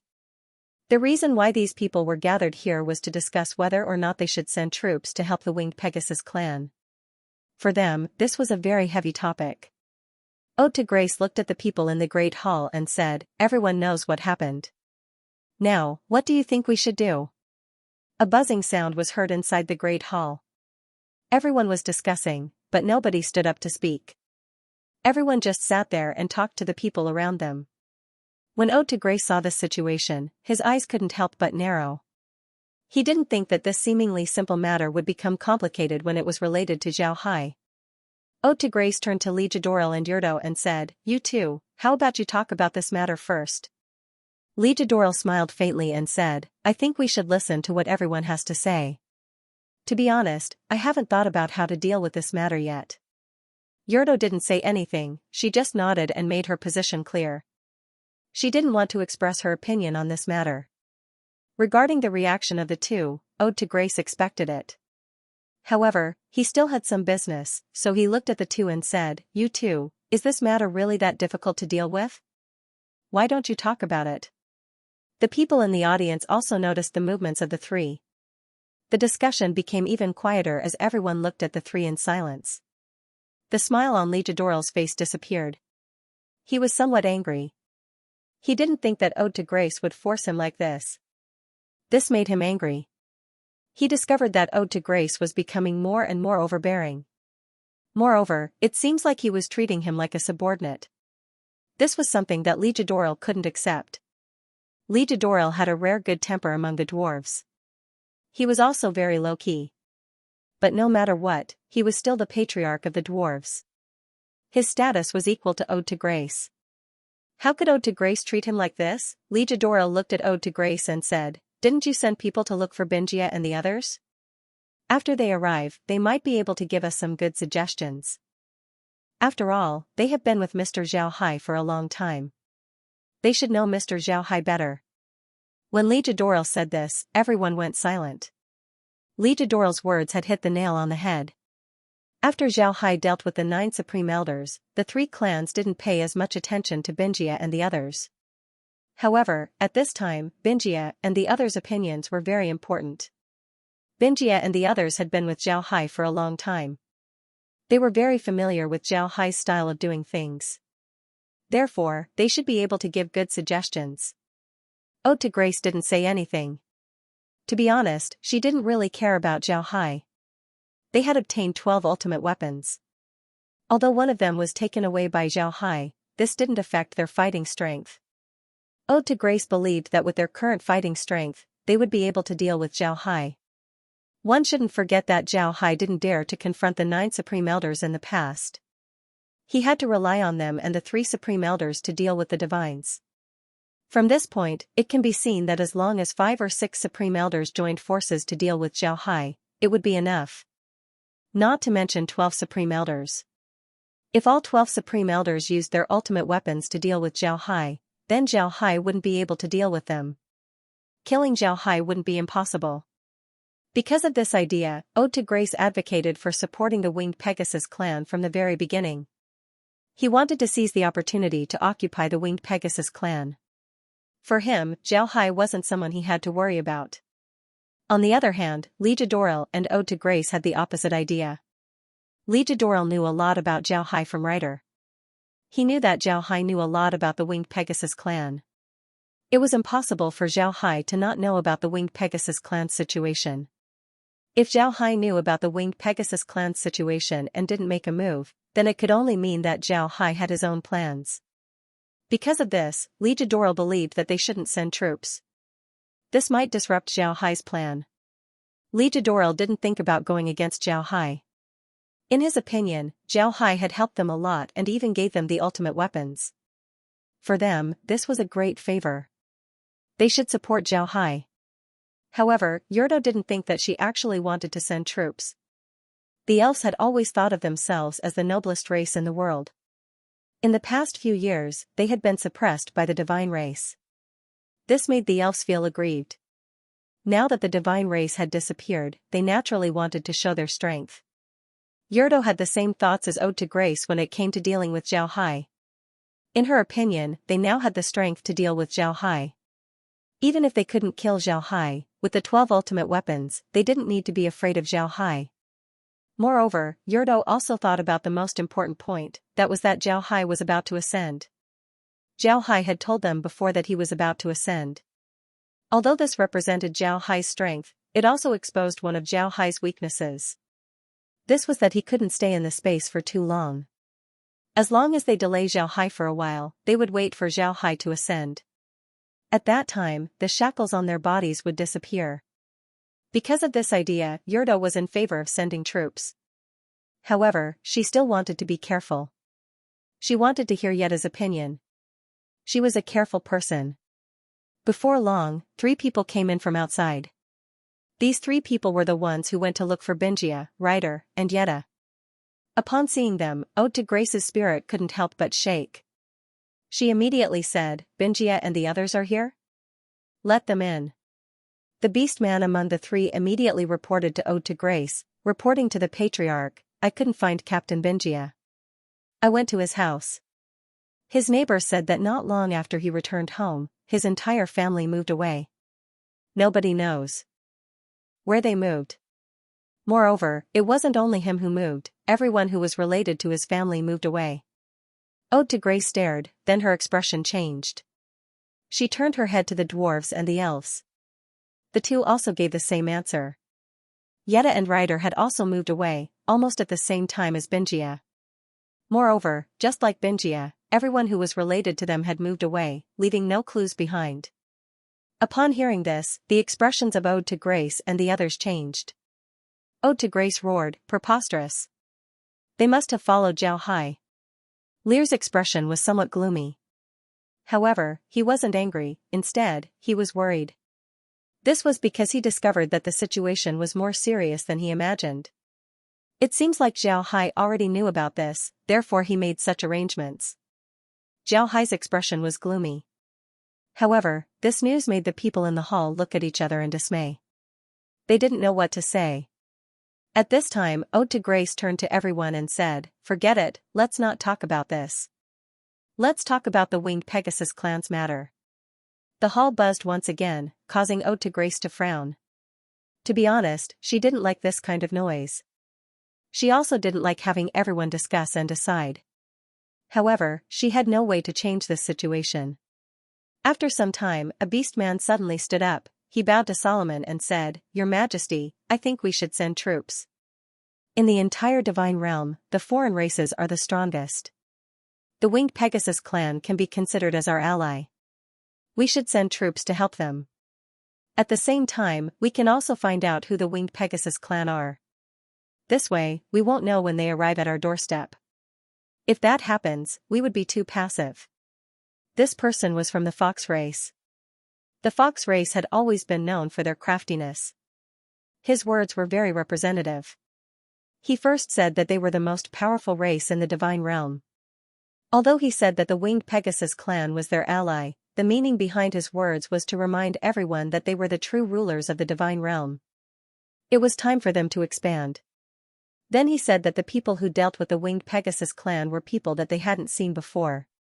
In other words, these people weren't divines.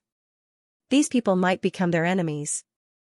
Therefore, they should make preparations in advance and figure out the other party's background. Although it was only a few sentences, it was enough to convey a lot of things. From this point, one could see that the fox race were worthy of their reputation. At the same time, his words resonated with a lot of people in the hall. After dealing with the divines, the foreign race's confidence had swelled. At this time, a dwarf suddenly stood up and said, "I'm against sending troops. Everyone knows that the winged Pegasus clan, the Thunder clan, and the barbarians have been following Mr. Xiao Hai since the beginning. Mr. Xiao Hai has been taking care of these three clans.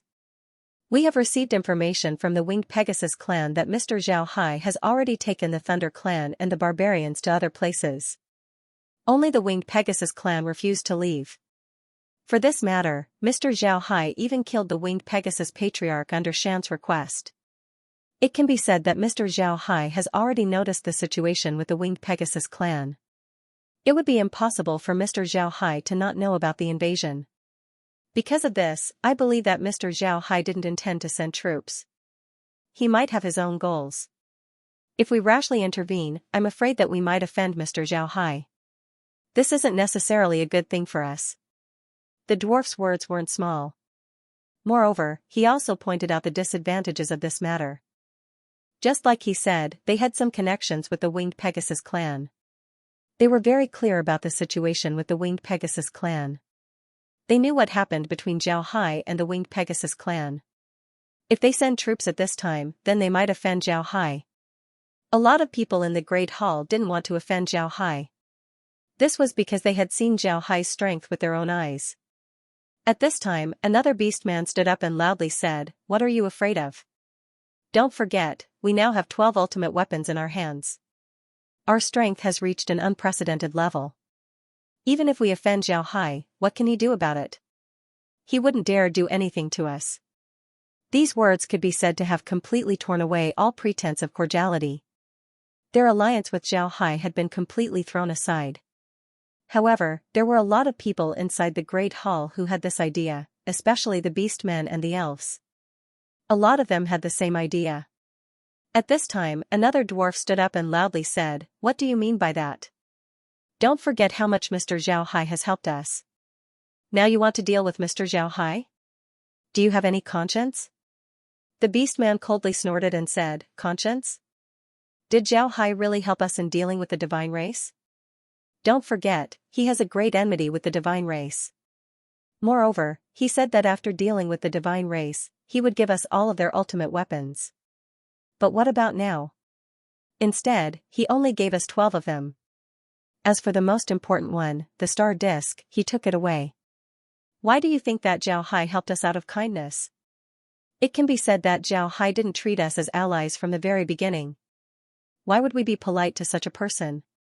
Why would we feel uneasy about dealing with him?" The dwarf loudly said, "No matter what, if it wasn't for Mr. Xiao Hai, then our foreign races wouldn't have been able to deal with the divine realm. We wouldn't have been able to obtain 12 of Zhongji's ultimate weapons. We should be grateful instead of thinking about how to deal with Mr. Zhao Hai. The beast man sneered and said, gratitude and the development of our race, which one is more important? Let's make things clear. This time, we send our troops to the winged Pegasus clan to take advantage of the opportunity to strengthen the foreign races. With such a good opportunity, why wouldn't we send our troops? Zhao Hai dealt with the divine race. From this point, it can be said that we owe him a favor. However, he didn't help us completely. He dealt with the divine race because of the enmity between him and the divine race. If he helped us and dealt with the divine race, then we would be grateful to him. But now, This beast man spoke out the thoughts of most of the people who wanted to send troops. Just like he said, they didn't have much gratitude towards Zhao Hai. This was because in their opinion, Zhao Hai only dealt with the divine race because of the enmity between them and the divine race. Zhao Hai's help was secondary. Ode to Grace and the others were sitting there quietly as they listened to the arguments below. From the arguments, one could see that the beast men were in favor of sending troops while the dwarfs were against it. This was the same as the patriarchs of the two races. As for the elves, although they didn't say anything, one could see from their expressions that they were in favor of sending troops. Ligadoril looked at the excited expressions of his people and couldn't help but sigh. The dwarves were too straightforward. Because of this, they would always suffer losses when dealing with other races. Even the beast men, who were known for their straightforward temperament, would have some advantages when dealing with the dwarves. After all, the beast men had the fox race, a race known for their cunning, while the dwarves didn't. In the world of the dwarves, kindness was kindness, and enmity was enmity. Zhao Hai had his own reasons for dealing with the divine race. However, in the process of dealing with the divine race, he had also helped the foreign races a lot.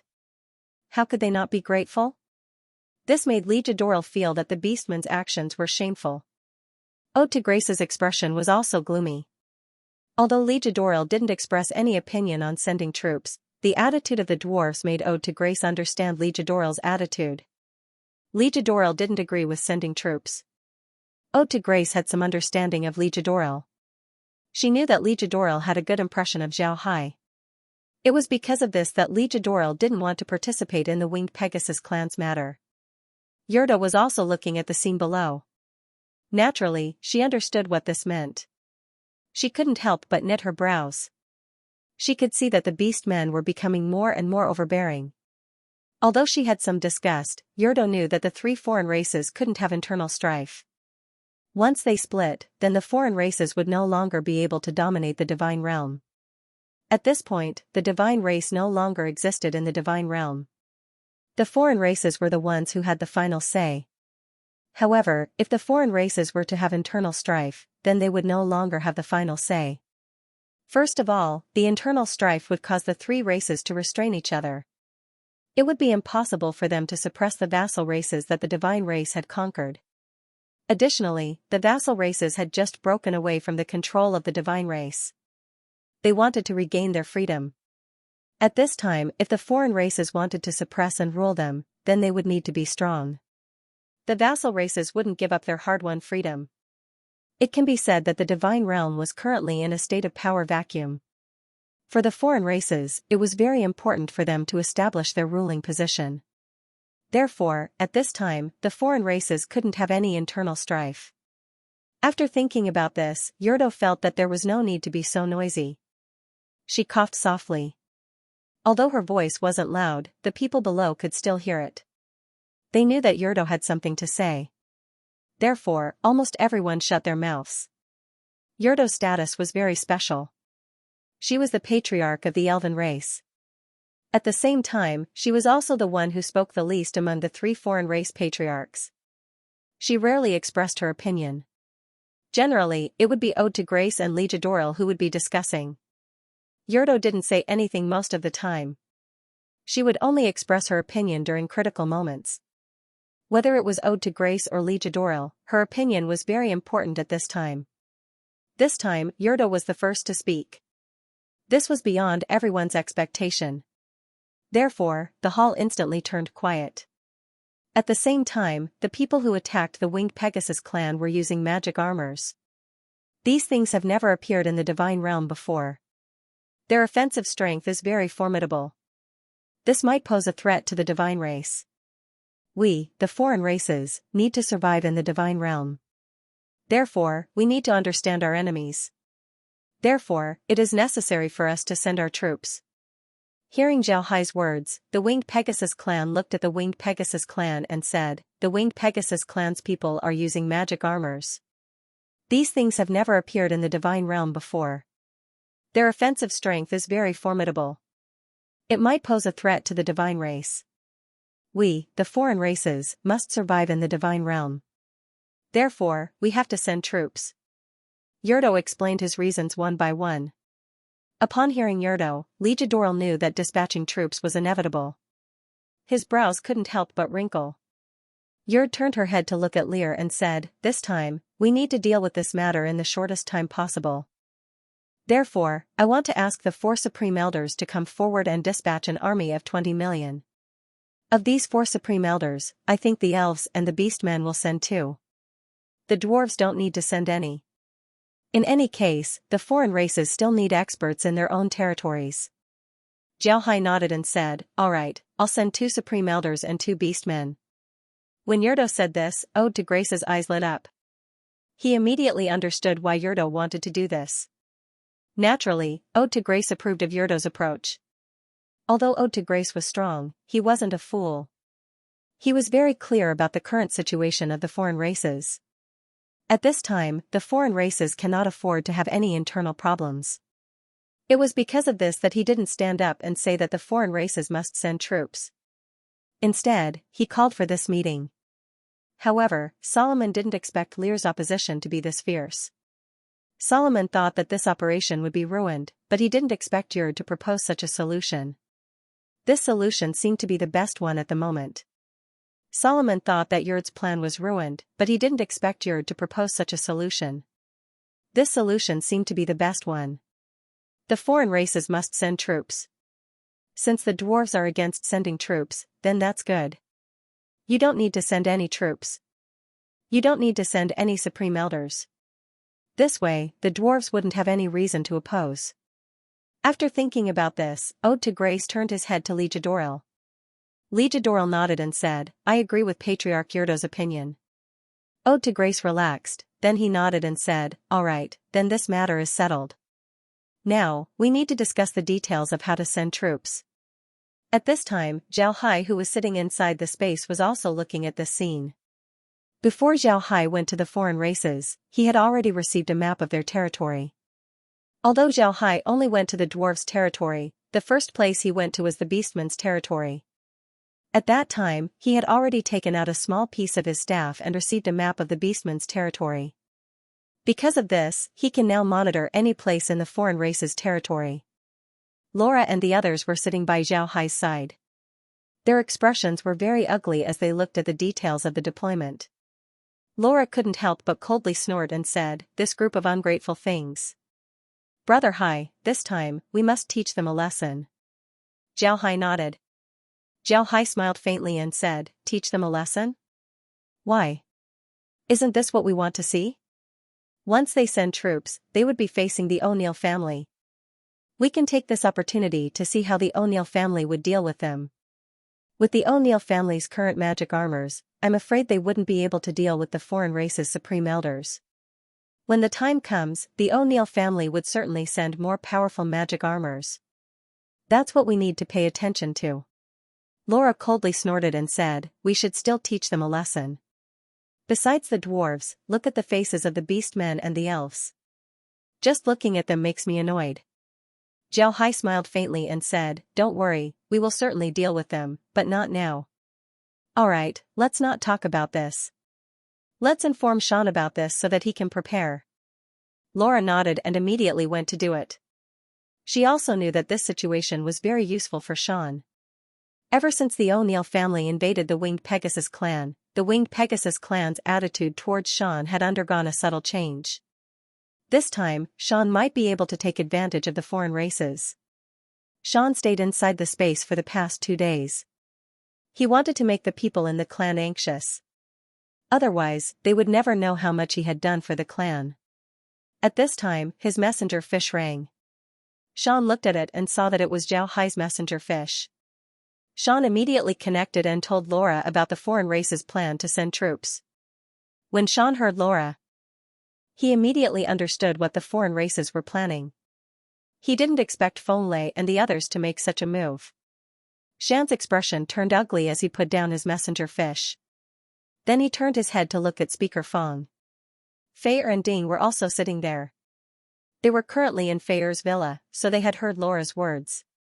Sean turned his head to Fei and the others, then he smiled bitterly and said, "My clansmen are really troublesome." "Fei, what do you think?" Fei smiled bitterly and said, "What can I think? This matter isn't suitable for me to intervene. Otherwise, it would only cause disgust among your clansmen. I think that Mr. told you this information so that you can make good use of it." Sean gently knit his brows. He also understood what Fei meant. However, he didn't have any confidence in his clansmen. He could make use of this information, but with the attitude of his clansmen, it was hard to say how valuable this information would be. Speaker Feng looked at Sean and said, "Patriarch, I think that we can make good use of this matter. I think that since the O'Neill family's invasion, our clansmen should have known that we didn't deceive them. Moreover, Feng Lei and the others wanted the foreign races to intervene. This would certainly cause disgust among our clansmen. Don't forget, we have just been liberated from the hands of the divine race. Our clansmen would certainly oppose the foreign race's rule. Compared to the foreign races, our clansmen might be more willing to accept Mr. Zhao Hai." When Sean heard Speaker Feng, his eyes couldn't help but light up as he said, "All right, then let's do that. Even if we can't bring the entire clan into the space, we still need to find a way to bring more people in. As for those who don't want to come, we'll just let them go." Fuling's life wasn't good these days. She was just a vegetable farmer who delivered vegetables to the imperial palace. Her life was very good. But some time ago, Sean asked someone to kill the patriarch. In her anger, she no longer delivered vegetables to the imperial palace. Although this made her lose a lot of money, Fengling wasn't angry. In Fengling's opinion, Sean actually asked Zhao Hai to kill the patriarch. This was tantamount to betraying the clan. Because of this, Fengling opposed Sean to the point that she didn't even deliver vegetables to him. Although Sean said that he was doing this for the clan's good, that someone was about to invade the Winged Pegasus clan and that he needed to move them to a safer place, Fengling and the other Winged Pegasus clansmen didn't believe him at all. But when the O'Neill family really came, Fengling believed Shan's words. But when she returned to the imperial palace, she found that there was no one there. She didn't know where Sean went. Zhang Fengling was very regretful. Because of this, she would go to the Winged Pegasus clan's imperial palace every day. She wanted to meet Sean and apologize to him. Then she would ask him to help the Winged Pegasus clan overcome this crisis. However, after several days, Sean didn't appear. This caused Fengling to despair. On this day, she went to the imperial palace as usual. The imperial palace was empty without any signs of life. This made Fengling's mood even worse. She was very clear about the lively scene in the imperial palace. Fengling walked unconsciously as she looked at the grass and trees in the imperial palace. At the same time, she thought about what she did to Sean. Fengling really regretted it. At this time, Fengling suddenly heard someone talking in the imperial palace's study. Fengling stared for a moment before her face lit up. Then she quickly walked towards the study. There was no one guarding the door of the study. Fengling slowly approached the study. Before long, she heard a voice coming from the study. "Speaker, is this true? Did Fengling really ask the foreign races for help?" Fengling could hear that this was Shan's voice. She wouldn't forget it. However, what shocked her the most was the content of Shan's words. Fengling really asked the foreign races for help. Although these words seemed very ordinary, when Fengling heard it, she couldn't help but think about the time when the divine race ruled the Winged Pegasus clan. Fengling suppressed the shock in her heart as she quietly listened. At this time, Speaker Feng's voice was heard. "Patriarch, there's no mistake. Mr. Zhao Hai was the one who told me about this. Mr. Zhao Hai isn't in the divine realm right now, so he couldn't come to rescue us. However, he is still very concerned about our situation.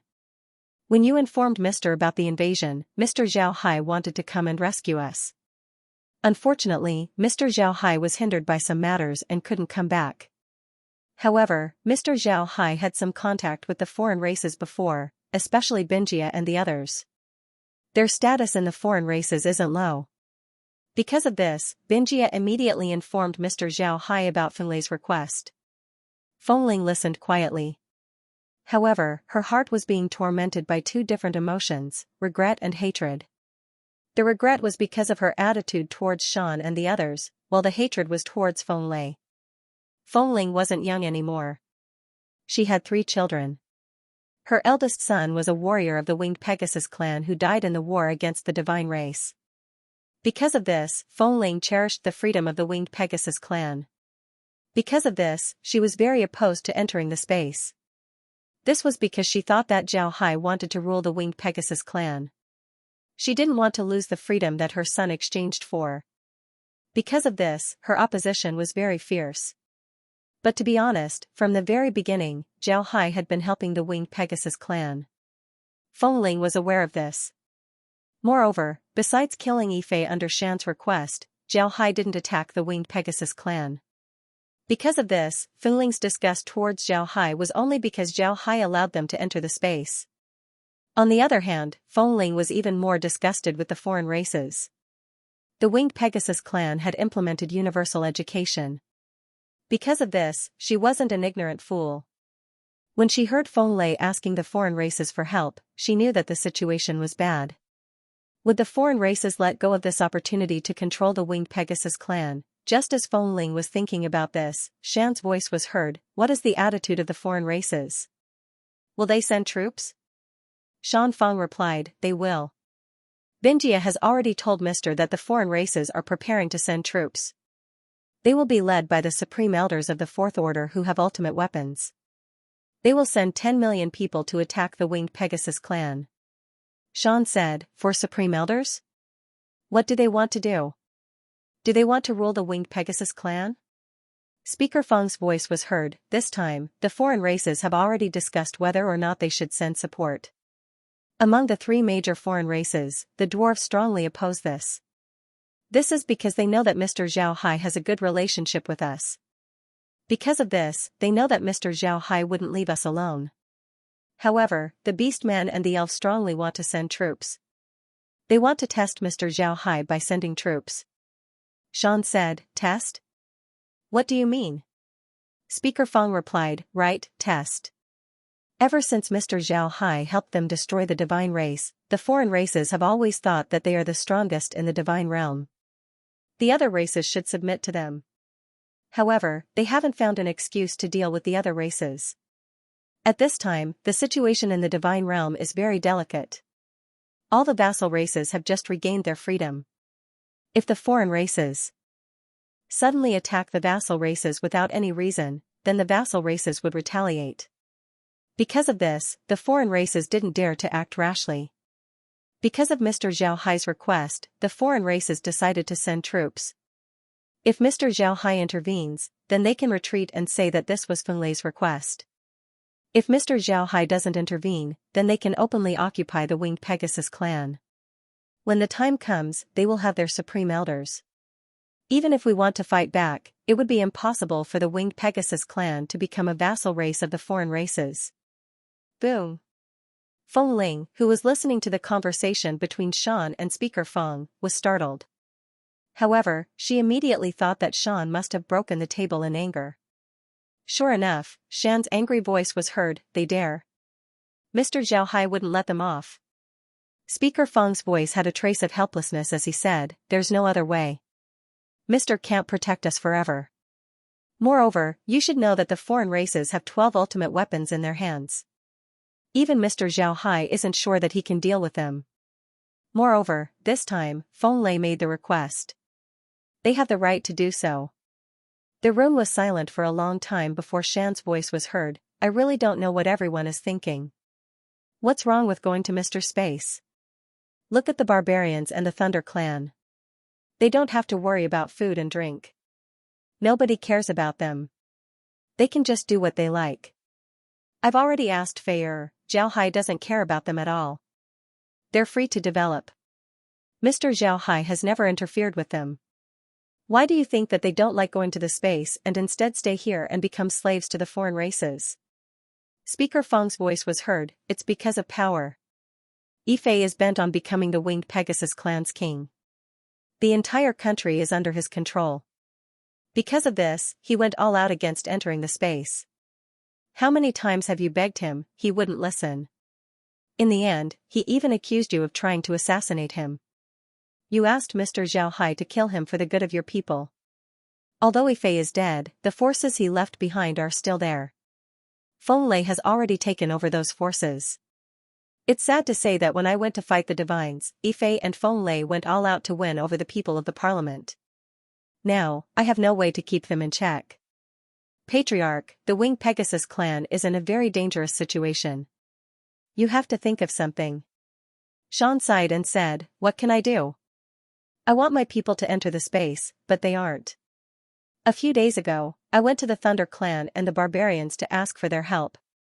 However, because the Thunder clan entered the space, their strength has been greatly damaged. They can't help even if they want to.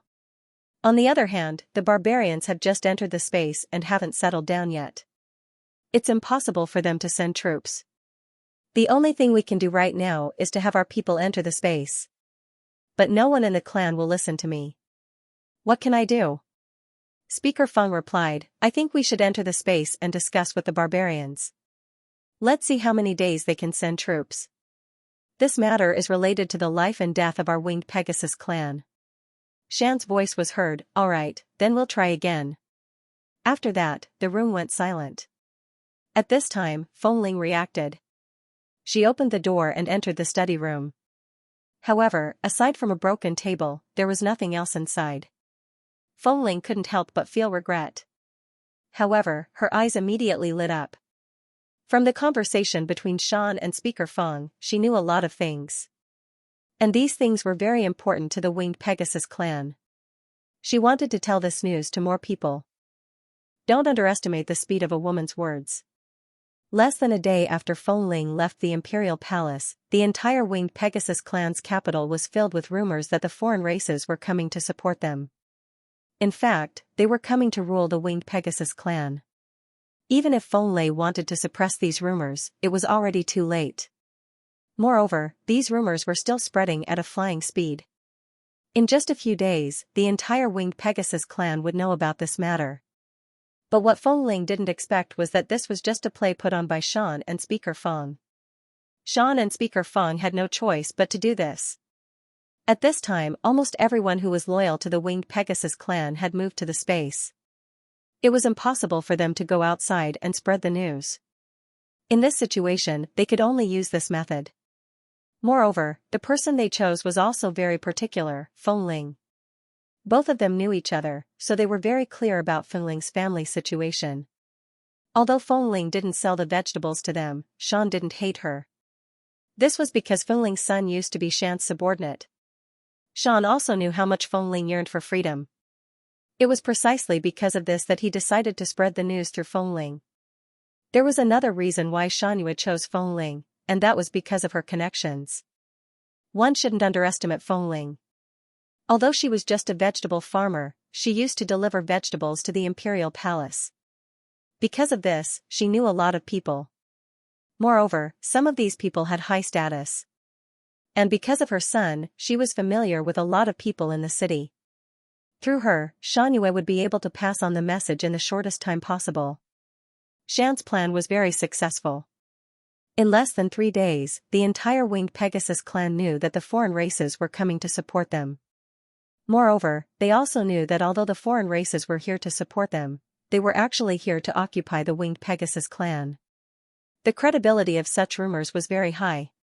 Coupled with the fact that it was a very sensitive period, Feng Lei and the others found that their days had become difficult. Even their family members would be looked at with hostility when they went out on the street. They didn't have this feeling before. However, they did see it before. In the past, their clansmen looked at Shan and the others in the same way. But now, their target had changed. Feng Lei felt that every day was like a year for him. The matter of the foreign races coming to his aid was his decision. Even if he wanted to explain it, he couldn't. This was because it wouldn't take long before the foreign race's army arrived.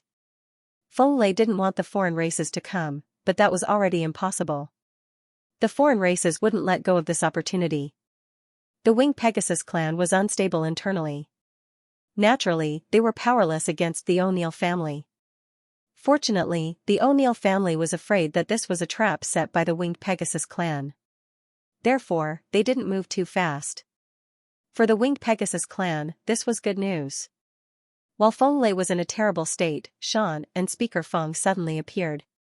The two brought a large number of Barbarian and Thunder clan warriors to the Winged Pegasus clan space. When the Barbarian and Thunder clan warriors appeared, the Winged Pegasus were shocked. It wasn't that they didn't expect the Barbarian and Thunder clan warriors to appear. In fact, most of the Winged Pegasus knew that Shan had gone to the space to call for reinforcements. Therefore, they knew that the Barbarians and Thunder clan would appear sooner or later. But what surprised them was the appearance of the Barbarian and Thunder clan warriors. The Thunder clan and the Barbarians weren't very good at forging. In the past, most of the weapons used by the Thunder clan and the Barbarians were provided by the Divine race. At the same time, most of the ores produced by the two clans had to be handed over to the space. Because of this, the weapons and armors used by the two clans weren't very good. Especially after the destruction of the Divine race, the weapons and armors used by the two clans were even worse. But now, the Thunder clan and the Barbarians were wearing armor and using weapons that looked very good. This was especially true for the Barbarians. They looked like moving bronze monsters. Their armor looked thick and beautiful, it was truly a rare item. While the Winged Pegasus were looking at the Barbarians and Thunder clan warriors in a daze, Shan suddenly appeared above the Imperial Palace and loudly said, "Clansmen, I've invited the Barbarians and Thunder clan to help you move to the space. I'll open a spatial rift in front of the Imperial Palace. If you want to enter the space, then you can go home and pack up your things. If you don't want to enter the space, then I'll be taking care of the clan's matters. The spatial rift will remain in the capital for 3 days before it will move to other cities. If you want to enter the space, then go home and pack up your things." Shan sat on his mount and shouted these words in the sky above the capital. This was tantamount to having a showdown with the entire race. Either you follow me to the space, or you stay here and become slaves of the foreign races. Shan said, "Alright, I'll take you to the space." This was the meaning behind Shan's words. In an instant, the entire capital of the Winged Pegasus clan turned silent. All of the Winged Pegasus clansmen stared blankly at Shan. At the same time, they were struggling in their hearts. But at this moment, someone suddenly cheered and ran back home.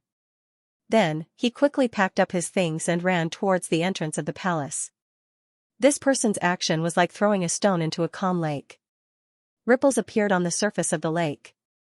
Then the ripples grew bigger and bigger until the entire lake boiled. Most of the people in the capital ran to their own homes, packed up, and brought some valuable things. Then, they quickly ran to the gate of the Imperial Palace. This situation was beyond Shan's expectation. It was also beyond the expectations of the Winged Pegasus clan. In the past, the Winged Pegasus clansmen were opposed to entering the space. But now, all of them were running towards the space like crazy. This was really unexpected. Actually, Shan and the others didn't know that compared to being killed and enslaved, most of the Winged Pegasus clansmen would rather enter the space. At the very least, Zhao Hai was very kind to them. Even when they treated Zhao Hai in the past, Zhao Hai didn't retaliate against them. These Winged Pegasus clansmen were educated. They weren't idiots. In the past, they didn't want to enter the space because they thought that they would have more freedom in their own homes. But when they discovered that if they don't enter the space, they would either die or become slaves. Therefore, most of them chose to enter the space. This was something that Shan didn't expect. But for his clansmen to suddenly enter the space, this made Shan very happy. Fortunately, Shan didn't waste his time in the space. He asked the Thunder clan and the Barbarians to come forward and help him deal with the clansmen who entered the space. It can be said that the space was currently waiting for the Winged Pegasus clan to enter the space. However, they didn't expect the Winged Pegasus clan to be this crazy. The reason why Shan and the others weren't prepared was because they didn't know the current situation of the Winged Pegasus clan.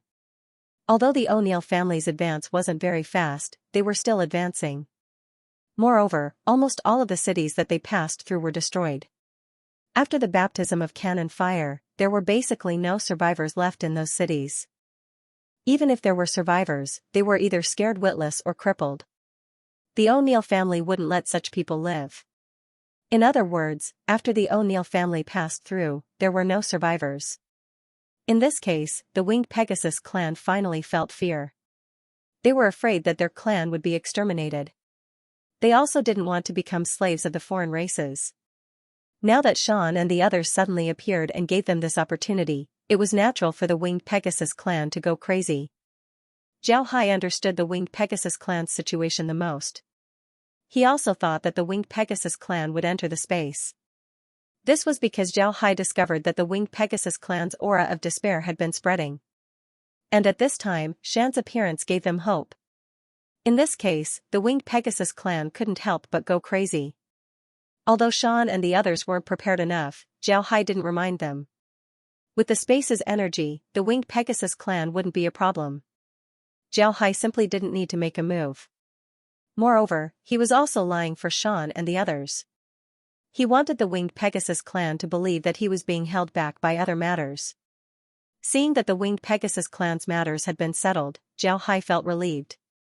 Then he turned his attention back to Yanqing City. At this time, the construction of Wolf Fang Mountain had already begun. The site was almost peaceful. The next step would be to start building the factories. Bluewell was in charge of these matters, so Zhao Hai didn't need to worry about it. At this time, Zhao Hai was concerned about the O'Neill family's situation. He wanted to see how the O'Neill family would react. It can be said that the discovery of the winged Pegasus clan space was a heart-strengthening drug for the O'Neill family. They suddenly discovered that they had an infinitely large space. All of the materials here belonged to them. In the future, the O'Neill family's development would be limitless. However, Zhao Hai also discovered a problem. The news of the O'Neill family discovering a spatial rift might have already been known by other clans. Zhao Hai thought that when other clans learned about this news, they would certainly suppress the O'Neill family. However, what surprised Zhao Hai was that these clans didn't respond. This made Zhao Hai somewhat puzzled. Later on, Zhao Hai asked Bluewell about this matter. Bluewell's words made Zhao Hai understand why these clans had such a reaction. In the Atlanta Plain, several clans had already discovered and conquered another space. They obtained a lot of benefits from the space. This was also the reason why they didn't attack the O'Neill family. This was also an unwritten rule among the clans in the Atlanta Plain. When a clan discovers another space, the other clans must not suppress them. This was because these clans understood that if they were to suppress the space today, then they would be suppressed the next day. For these clans, there were no benefits. One must know that the situation in the Magic Armor continent was different from other places. Like the Warrior continent and the Mage continent, the people there didn't need that much ore. Their cultivation was mainly focused on themselves. What they needed was to make armors and weapons. The materials needed to make magic armors were enough to make hundreds or even thousands of armors and weapons. In other words, the consumption of ores in the Magic Armor continent was several times higher compared to the other continents, even dozens of times higher. And when it came to the Magic Armor continent, there was no way to provide that much ores. A resource crisis inevitably appeared in the Magic Armor continent. In the end, if it wasn't for the formation, then the Magic Armor continent might have fallen into a data crisis.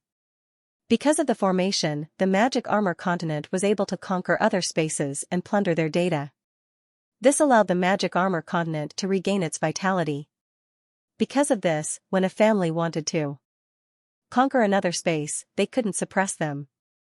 This had become a custom for the Magic Armor continent.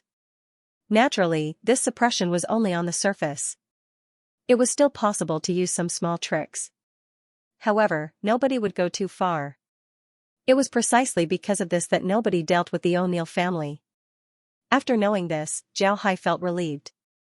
To be honest, he didn't want the O'Neill family to be suppressed right now. This would be very detrimental to his plan. At this time, Zhao Hai wanted to see what would happen when the O'Neill family and the foreign races collide. Zhao Hai didn't expect this. At the same time, the foreign races that Zhao Hai paid special attention to had already arrived in the Taurus continent. They were currently rushing towards the Winged Pegasus space. They wanted to take control of the Winged Pegasus clan before the Winged Pegasus clan entered the space.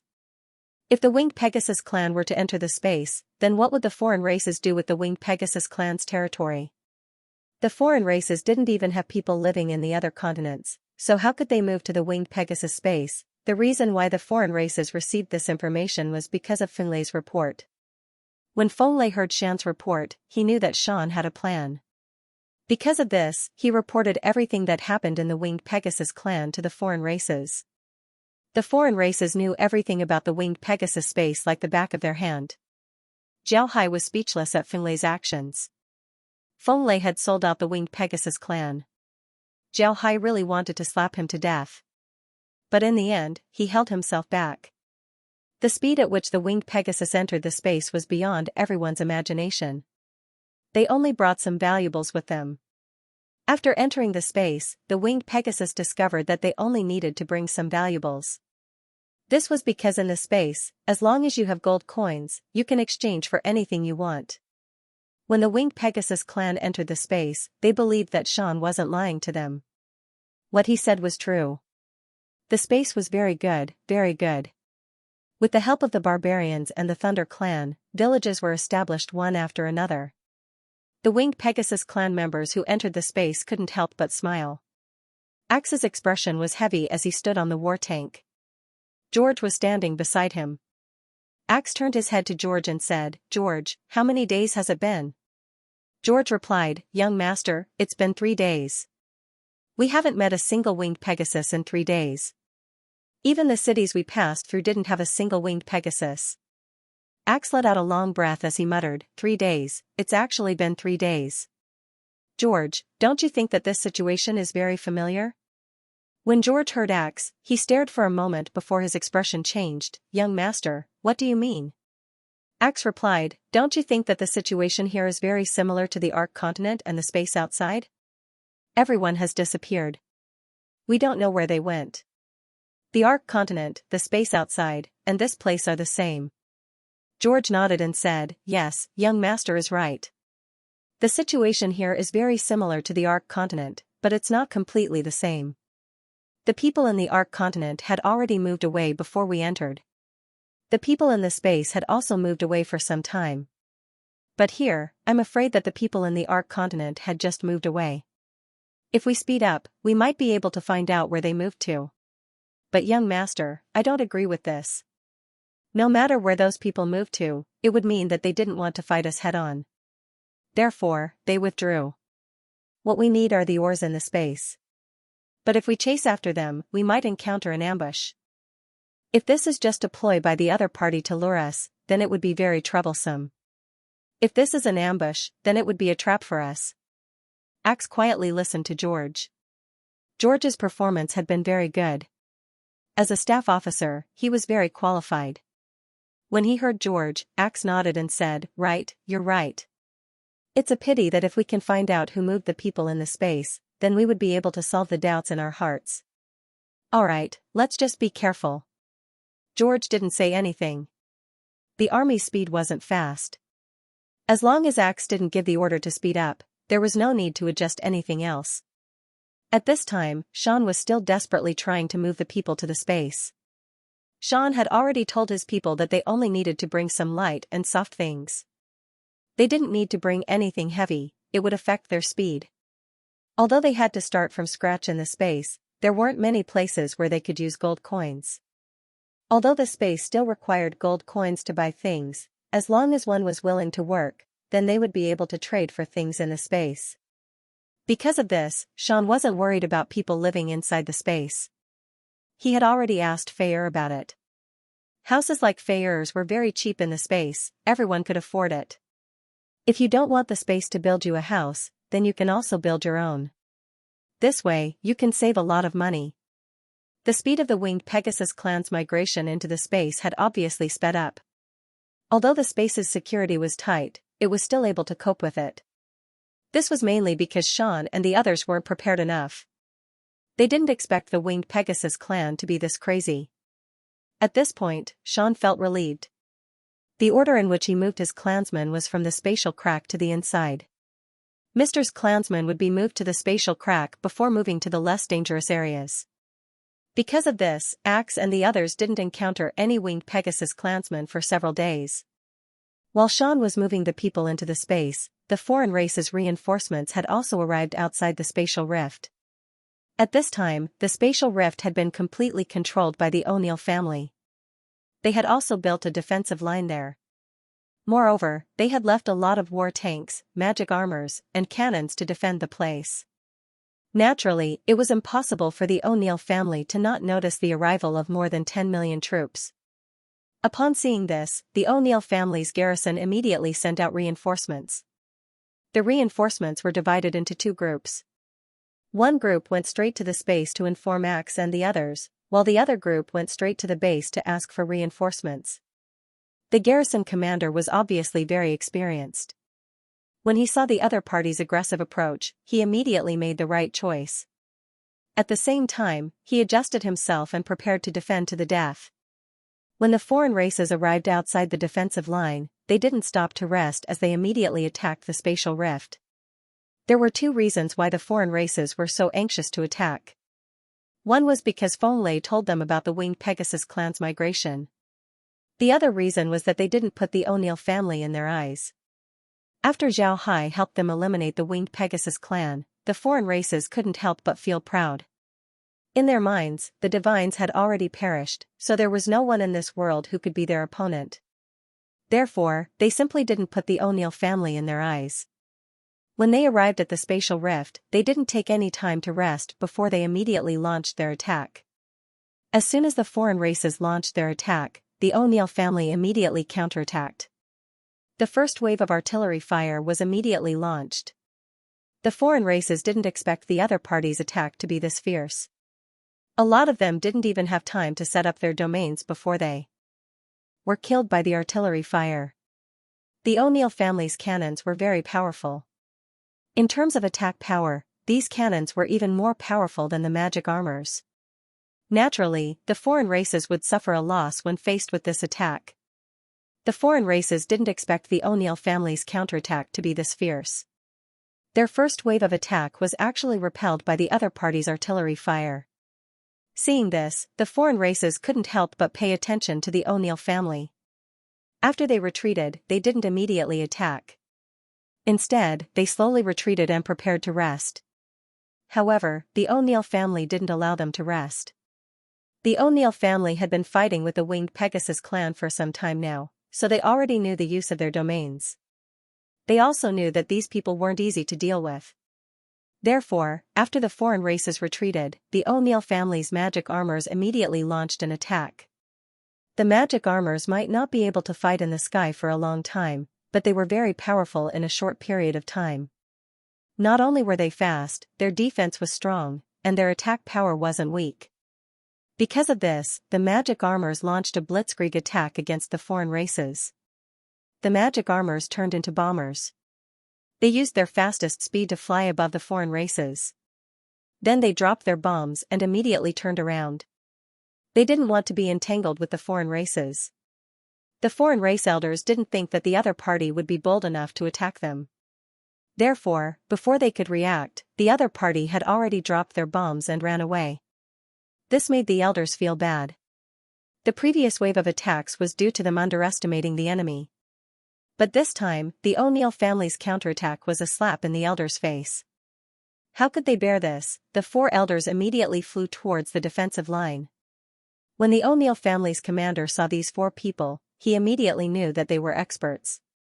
If they weren't experts, then they wouldn't have dared to rush in. Therefore, he immediately prepared his war tanks, magic armors, and cannons. As long as the enemy enters their attack range, they would immediately begin to attack. The O'Neill family's commander looked at Zhao Hai and said, "Zhao Hai, don't worry." Before long, the four supreme elders entered the O'Neill family's attack range. At the same time, the O'Neill family's attack began. The defenders didn't take this lightly. In order to deal with the four supreme elders, 50 cannons were fired at once. However, what happened next made the O'Neill family terrified. The quality of the cannons was very high. 50 cannons with magic formations were fired towards the 4 supreme elders. The accuracy of the cannons was very high. But at this time, 4 sets of armor suddenly appeared on the 4 people. Then one of them threw a few punches. Golden bulls were sent flying towards the incoming cannons. Before the cannons could even get close to the 4 people, they were already blown up.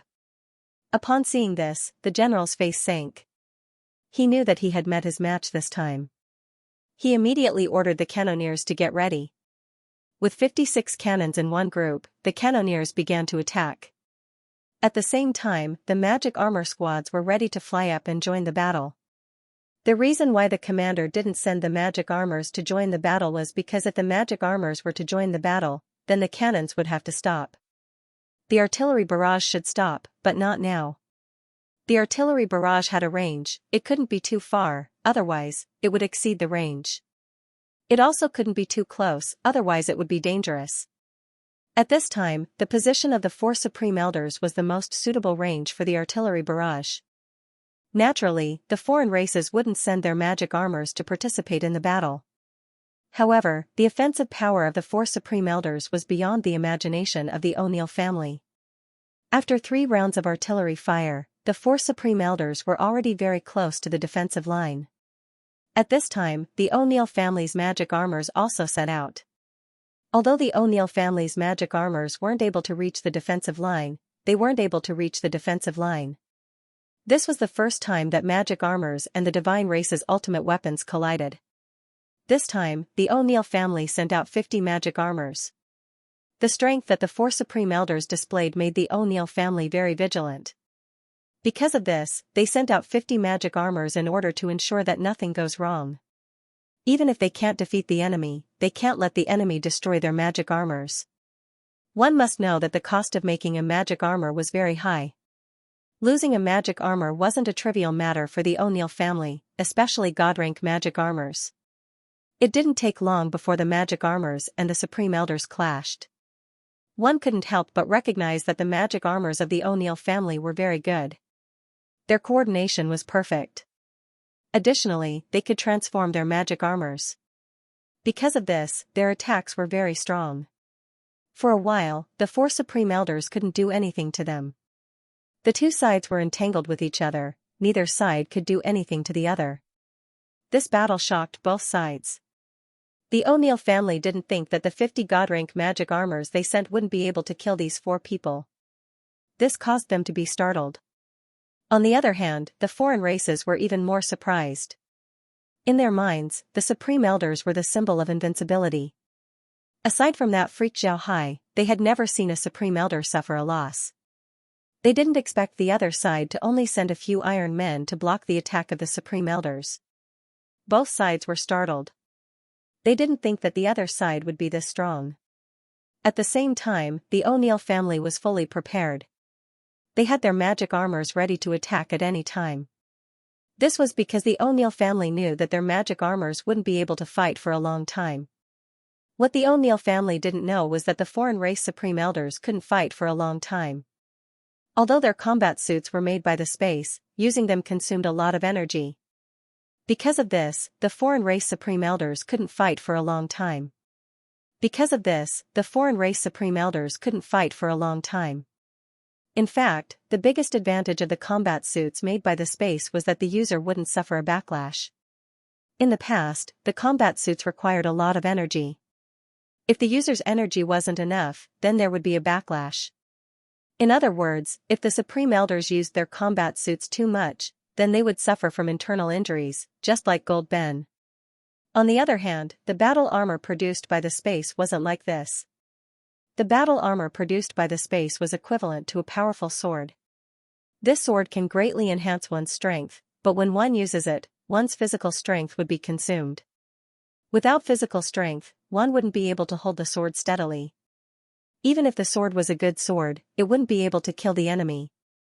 However, this sword wouldn't be the same as before. When you ran out of physical strength, it would stab you in return. Now, it wouldn't. At most, you wouldn't be able to use the sword, but it wouldn't hurt you. Although the combat suits didn't suffer any backlash, the energy required to use them was still very large. Even the supreme elders of the foreign races wouldn't be able to use their combat suits for a long time. In fact, this was also a small trick that Zhao Hai left behind. The combat suits that he gave the foreign races had some problems compared to the combat suits that the foreign races used. One of the problems was the excessive energy consumption. The combat suits that Zhao Hai used in the space consumed less energy compared to the foreign races. Zhao Hai discovered that the foreign races weren't grateful to him. Instead, they were wary of him. Naturally, he couldn't just give them good things. Wouldn't he be too stupid if he did? Zhao Hai was such a person. If you were good to him, he would be good to you. If you weren't good to him, then sorry, he wouldn't be polite. He wouldn't hesitate to scheme against you. At the same time, the Spaces Analysis Machine and the Universal Manufacturing Machine also helped Zhao Hai a lot. Although these combat suits were grown, Zhao Hai still used the Analysis Machine and the Universal Manufacturing Machine to modify them before handing them over to the foreign races. Because of this, the combat suits weren't as good as the ones used in the space. The four Supreme Elders were also aware of their problems. Seeing that they couldn't do anything to the other party, they decided to retreat after fighting for a while. After the four Supreme Elders retreated, the O'Neill family's magic armor warriors also retreated. To be honest, the pressure they felt was very big. Fortunately, they were all experienced warriors. Because of this, they didn't make any mistakes. Otherwise, the consequences would be unimaginable. At this point, both sides had a general understanding of the other party's strength. Because of this, nobody attacked. The foreign races needed to rest, the O'Neill family was the same.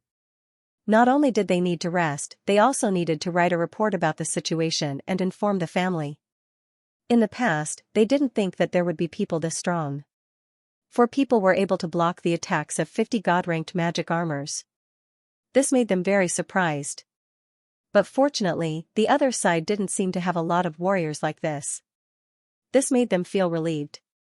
Both sides didn't know that their battle had fallen into Zhao Hai's eyes.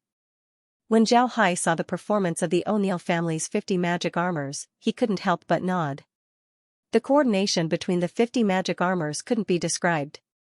The 50 magic armors' attack and defense were very organized, there wasn't any sign of panic. This wasn't an easy thing to do. After the two sides returned to their camps, Zhao Hai turned his head to Laura and the others and said, "It seems like the Atlanta Plain isn't that simple." The 4 Supreme Elders were actually unable to deal with 50 god-ranked magic armors. It seems like god-ranked magic armors are much more formidable than ordinary god-ranked warriors. Their strength should be close to god-ranked experts. Laura and the others nodded and said, "All right." Laura nodded and said, "I didn't expect these magic armors to be this strong. It seems like the foreign race's reinforcements have no way to deal with the O'Neill family." Zhao Hai smiled faintly and said, "Isn't that good? If they can't deal with the O'Neill family, then they would ask the family for help. When the time comes, the foreign races would certainly send reinforcements. At the same time, the O'Neill family doesn't seem to have a lot of god-ranked magic armors. I want to know what kind of magic armors the O'Neill family would use to deal with the foreign race's Supreme Elders." Lizzie replied, "The O'Neill family will certainly deal with the foreign races. This much is certain. They want to take over all the territories in the Divine Realm. The foreign races are their biggest enemy. They will certainly get rid of them. From the O'Neill family's methods, it seems like they aren't good people." Lizzie nodded and said, "I'm sure that the O'Neill family will deal with the foreign races." Zhao Hai nodded. He didn't expect the O'Neill family to be this ruthless. As long as the winged Pegasus clan cities were captured by them, there wouldn't be any survivors. This was something that Zhao Hai was puzzled about. Did they really not need slaves? Actually, what Zhao Hai didn't know was that in the Magic Armor continent, when the great clans conquered the space, they rarely needed slaves. This was because most of the people in the Magic Armor continent were proficient in martial arts and magic. Such people were rarely conquered. And even if they were, the people of the Magic Armor continent wouldn't dare to use them as slaves. This was because the Magic Armor continent's strongest means of attack were their magic armors. If the people of the Magic Armor continent took off their magic armors, then they would have almost no fighting strength left. On the other hand, most of the people in the Magic Armor continent had strong bodies. The people of the Magic Armor continent couldn't just wear their magic armors every day. If the people of the Magic Armor continent were to suddenly attack them when they weren't wearing their magic armors, then the consequences would be unimaginable. Because of this, for their own safety, the people of the Magic Armor continent didn't accept slaves. Additionally, no matter what work they do in the Magic Armor continent, they would generally use their magic armors. Their efficiency was much higher compared to ordinary people. Because of this, they didn't need slaves. Lizzie replied, the O'Neill family certainly has stronger means. It's just that they haven't used it yet.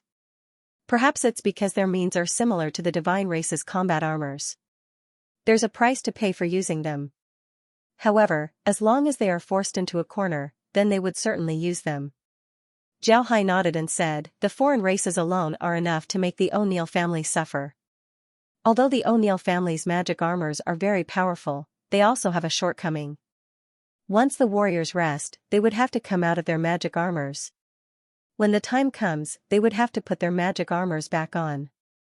Although they have undergone a long period of training, they would still suffer losses when facing the foreign races who can fly. Moreover, the foreign races have been through hundreds of battles and have rich combat experience. Because they don't understand the characteristics of their magic armors, they would be in a stalemate. When the time comes, the O'Neill family would have no choice but to use their magic armors.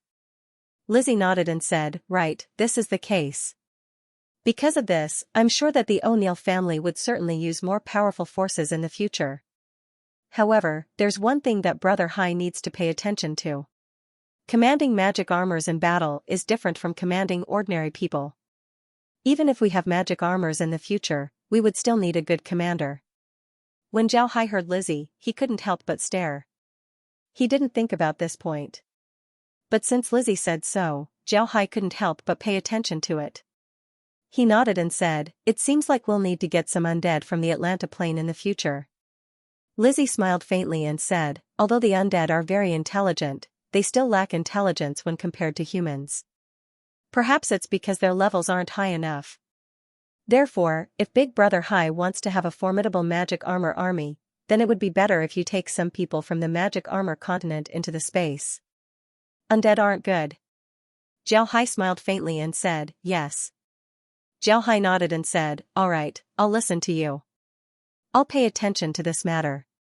Now that the O'Neill family is holding back the foreign races, I think Axe would certainly return to help. This would give Sean and the others some time. In a few days, the winged Pegasus would be able to move to the space. At that time, we can rest assured about this matter. Laura smiled faintly and said, Brother Hai, have you thought about getting the divine dwarfs into the space as well? Their impression of you is very good. Moreover, from what I can see, their character isn't a problem.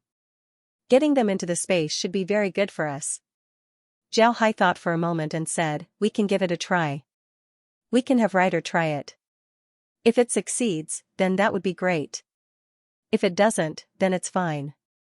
We have a lot of people inside the space right now. Laura smiled and said, isn't it better to have more people inside the space? We have dozens of backgrounds right now, but there are less than 10 that we can use. It's too wasteful. Zhao Hai smiled faintly and said, don't worry, take it slow. Sooner or later, we'll be able to use them. Do you think we should go back to the space and take a look? Laura and the others naturally knew what Zhao Hai meant by going back to the space. He wanted to go to Wild Dragon Island and take a look at the laboratory. Naturally, Laura and the others didn't object. The group followed Zhao Hai into the space and headed towards Wild Dragon Island. Needless to say, the laboratory's situation was very good. In order to speed up the laboratory, Zhao Hai specifically got several computers from the Science and Technology Department. Then he used the processing machine to modify the computers before handing them over to Karen and the others.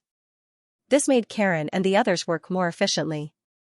While Zhao Hai and the others were having a day trip inside the space, Axe and the others weren't having it easy.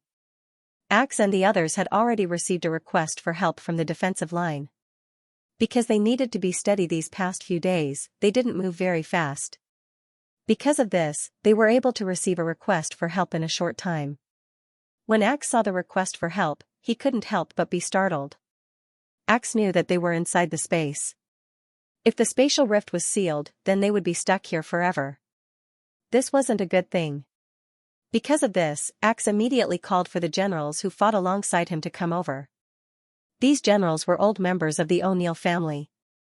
Even the patriarch of the O'Neill family had to give them some face. Because of this, Axe had to discuss matters with these people. After waiting for the generals to arrive, Axe took out the letter and placed it on the table. Then he looked at the generals and said, "I just received a letter from Philia from the defensive line. Outside the space, an army suddenly appeared and is attacking us. There are about 10 million people. What do you think?" Upon hearing Axe, everyone stared for a moment before their expressions changed. One of them immediately stood up and said, "Young lord, we're currently inside the space. There are still enemies inside. If we let them block our retreat, then we would be attacked from both sides. That wouldn't be good. Young lord, we should immediately go back." All the generals in the hall nodded. Axe also nodded and said, "I'm also aware of this situation. However, I think that we should go back in batches. First, we should send some magic armors back while the army slowly follows behind. This way, even if the people in the space counterattack, the army would still be able to block them. This way, the army wouldn't fall into a situation of being attacked from behind. What does everyone think?" Upon hearing Axe, the generals were startled. To be honest, they weren't very convinced of Axe's command before. After all, Axe hadn't commanded a battle before. But after the attack, they felt relieved. Axe's command was very good, he didn't make any mistakes. Because of this, they didn't raise any objections. After all, Axe would be the patriarch in the future, it wouldn't be good for them to offend him. But this time, Axe's rescue plan made them look at him in a new light. It wasn't that the plan was outstanding, it could only be said to be average. But for a newcomer to the battlefield, Axe was still able to maintain a calm mind. This in itself showed that he was quite a character. Therefore, these people were quite surprised. Axe's words surprised them a lot. However, they didn't show too much and just agreed to Axe's plan. After that, Axe assigned tasks.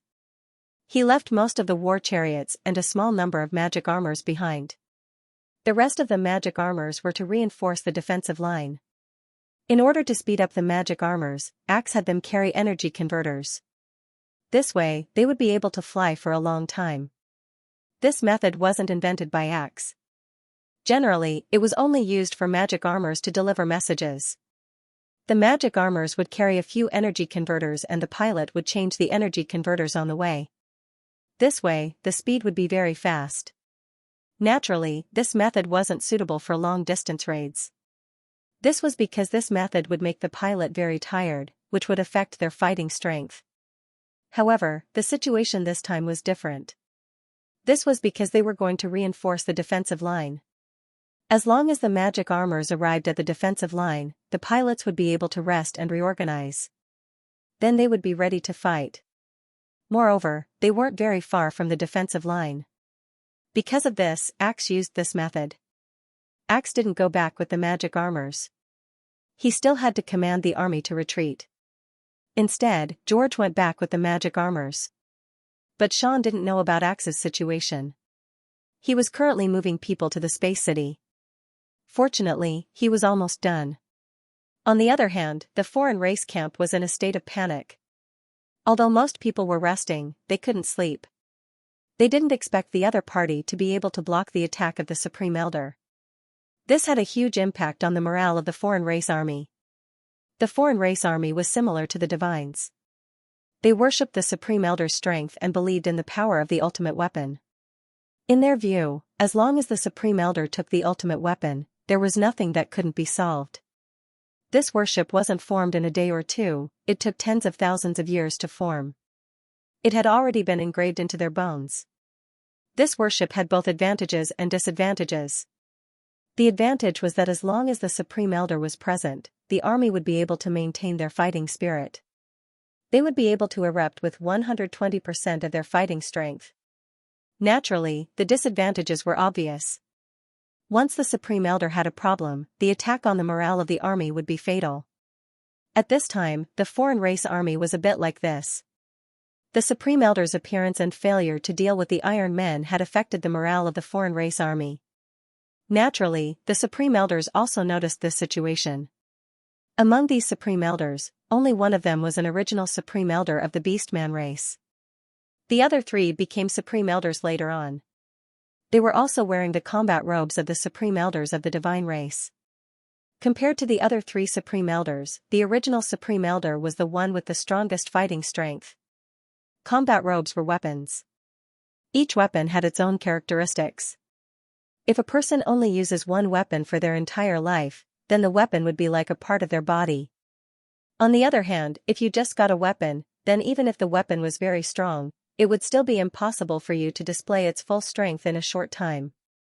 This was especially true for combat robes.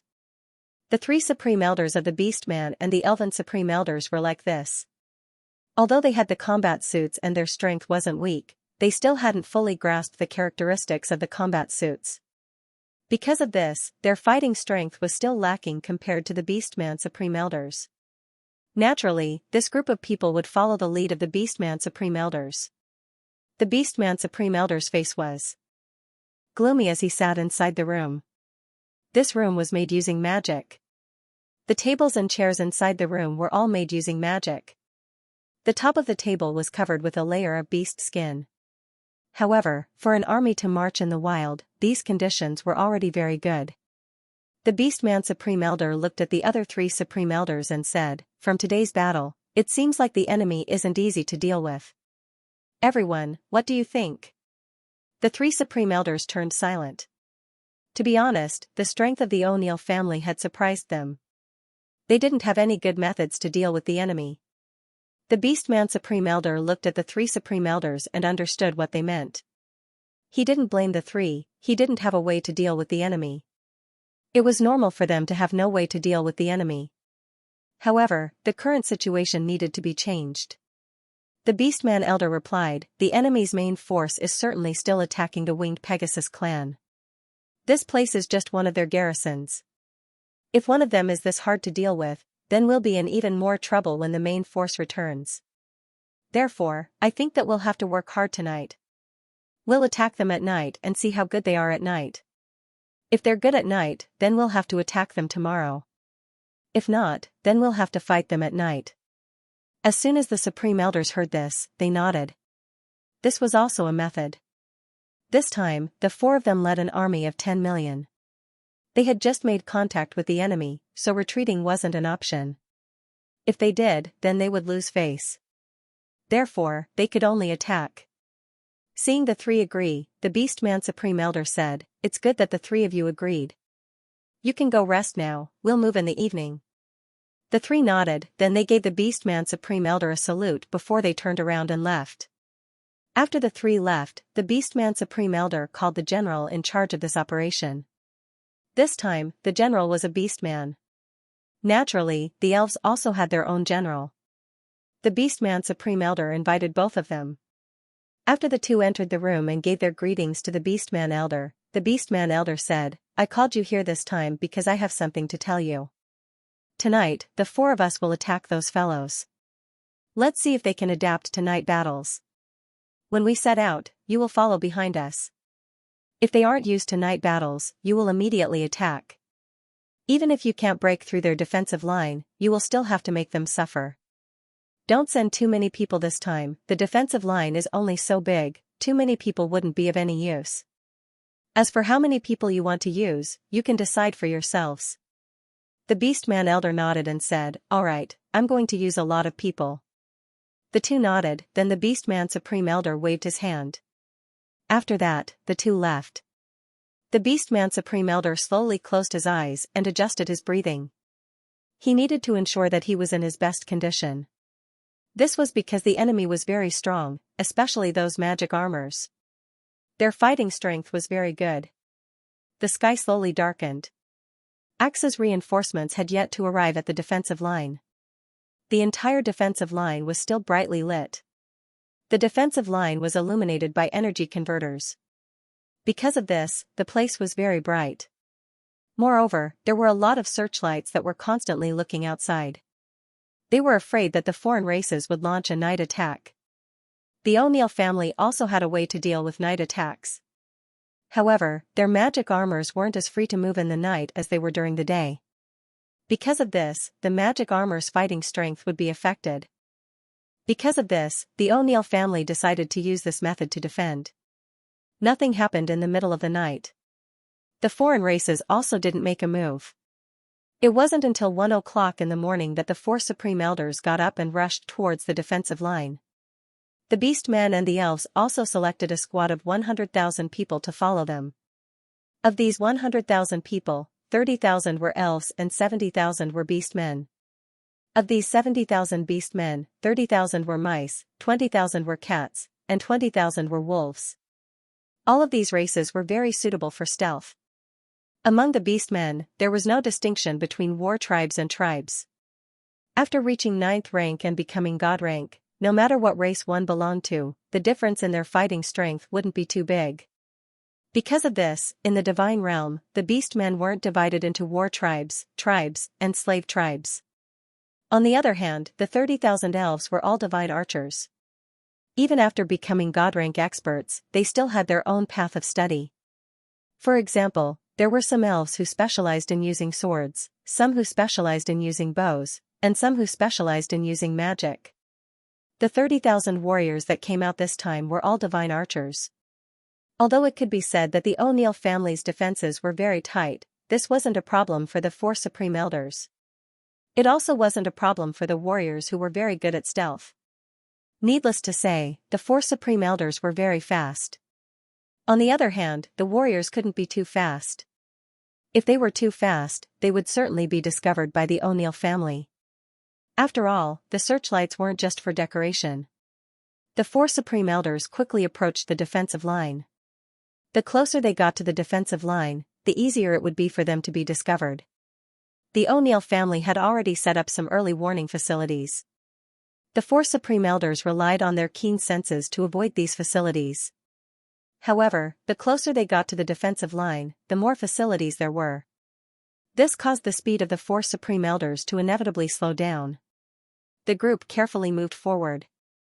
They were getting closer and closer to the defensive line. At this point, they could already attack the defensive line. However, the group didn't make a move. If they attacked the defensive line now, they wouldn't be able to achieve much. Therefore, they decided to move closer to the defensive line before making their move. Buzz. Ear-piercing screams accompanied by flashes of red light resounded in the camp. In an instant, the O'Neill family's camp boiled up. What did this sound and red light mean? The experienced veterans in the camp knew very well. It meant that there was an enemy attack. One has to admit that the Divine's understanding of magic formations was far worse than the Atlanta Plains. On the other hand, the foreign race's understanding of magic formations couldn't be compared to the Divine's. Because of this, it was impossible for them to discover the alarms arranged by the O'Neill family. The fact that the four foreign race Supreme Elders were less than a kilometer away from the defensive line was already a miracle. If it weren't for their powerful perception of energy, then they would have already been discovered. As soon as the four Supreme Elders heard the voice, they knew that they had been discovered. They didn't hide their whereabouts as they immediately flew towards the O'Neill family's defensive line. At the same time, they wore their combat suits and flew towards the O'Neill family's defensive line at their fastest speed. Just as they flew up, several energy beams suddenly shot out from the O'Neill family's camp. Then more and more energy beams shot towards the four Supreme Elders. The four Supreme Elders immediately covered themselves with energy shields. They didn't care about the energy beams as they continued to rush towards the camp. At this time, 50 magic armor suddenly rushed out of the O'Neill family's camp. These 50 magic armors flew towards the four Supreme Elders. Almost at the same time, all the searchlights in the camp shined towards the direction of the four Supreme Elders. The four Supreme Elders were immediately exposed to the air. At this time, countless arrows suddenly shot out from the darkness.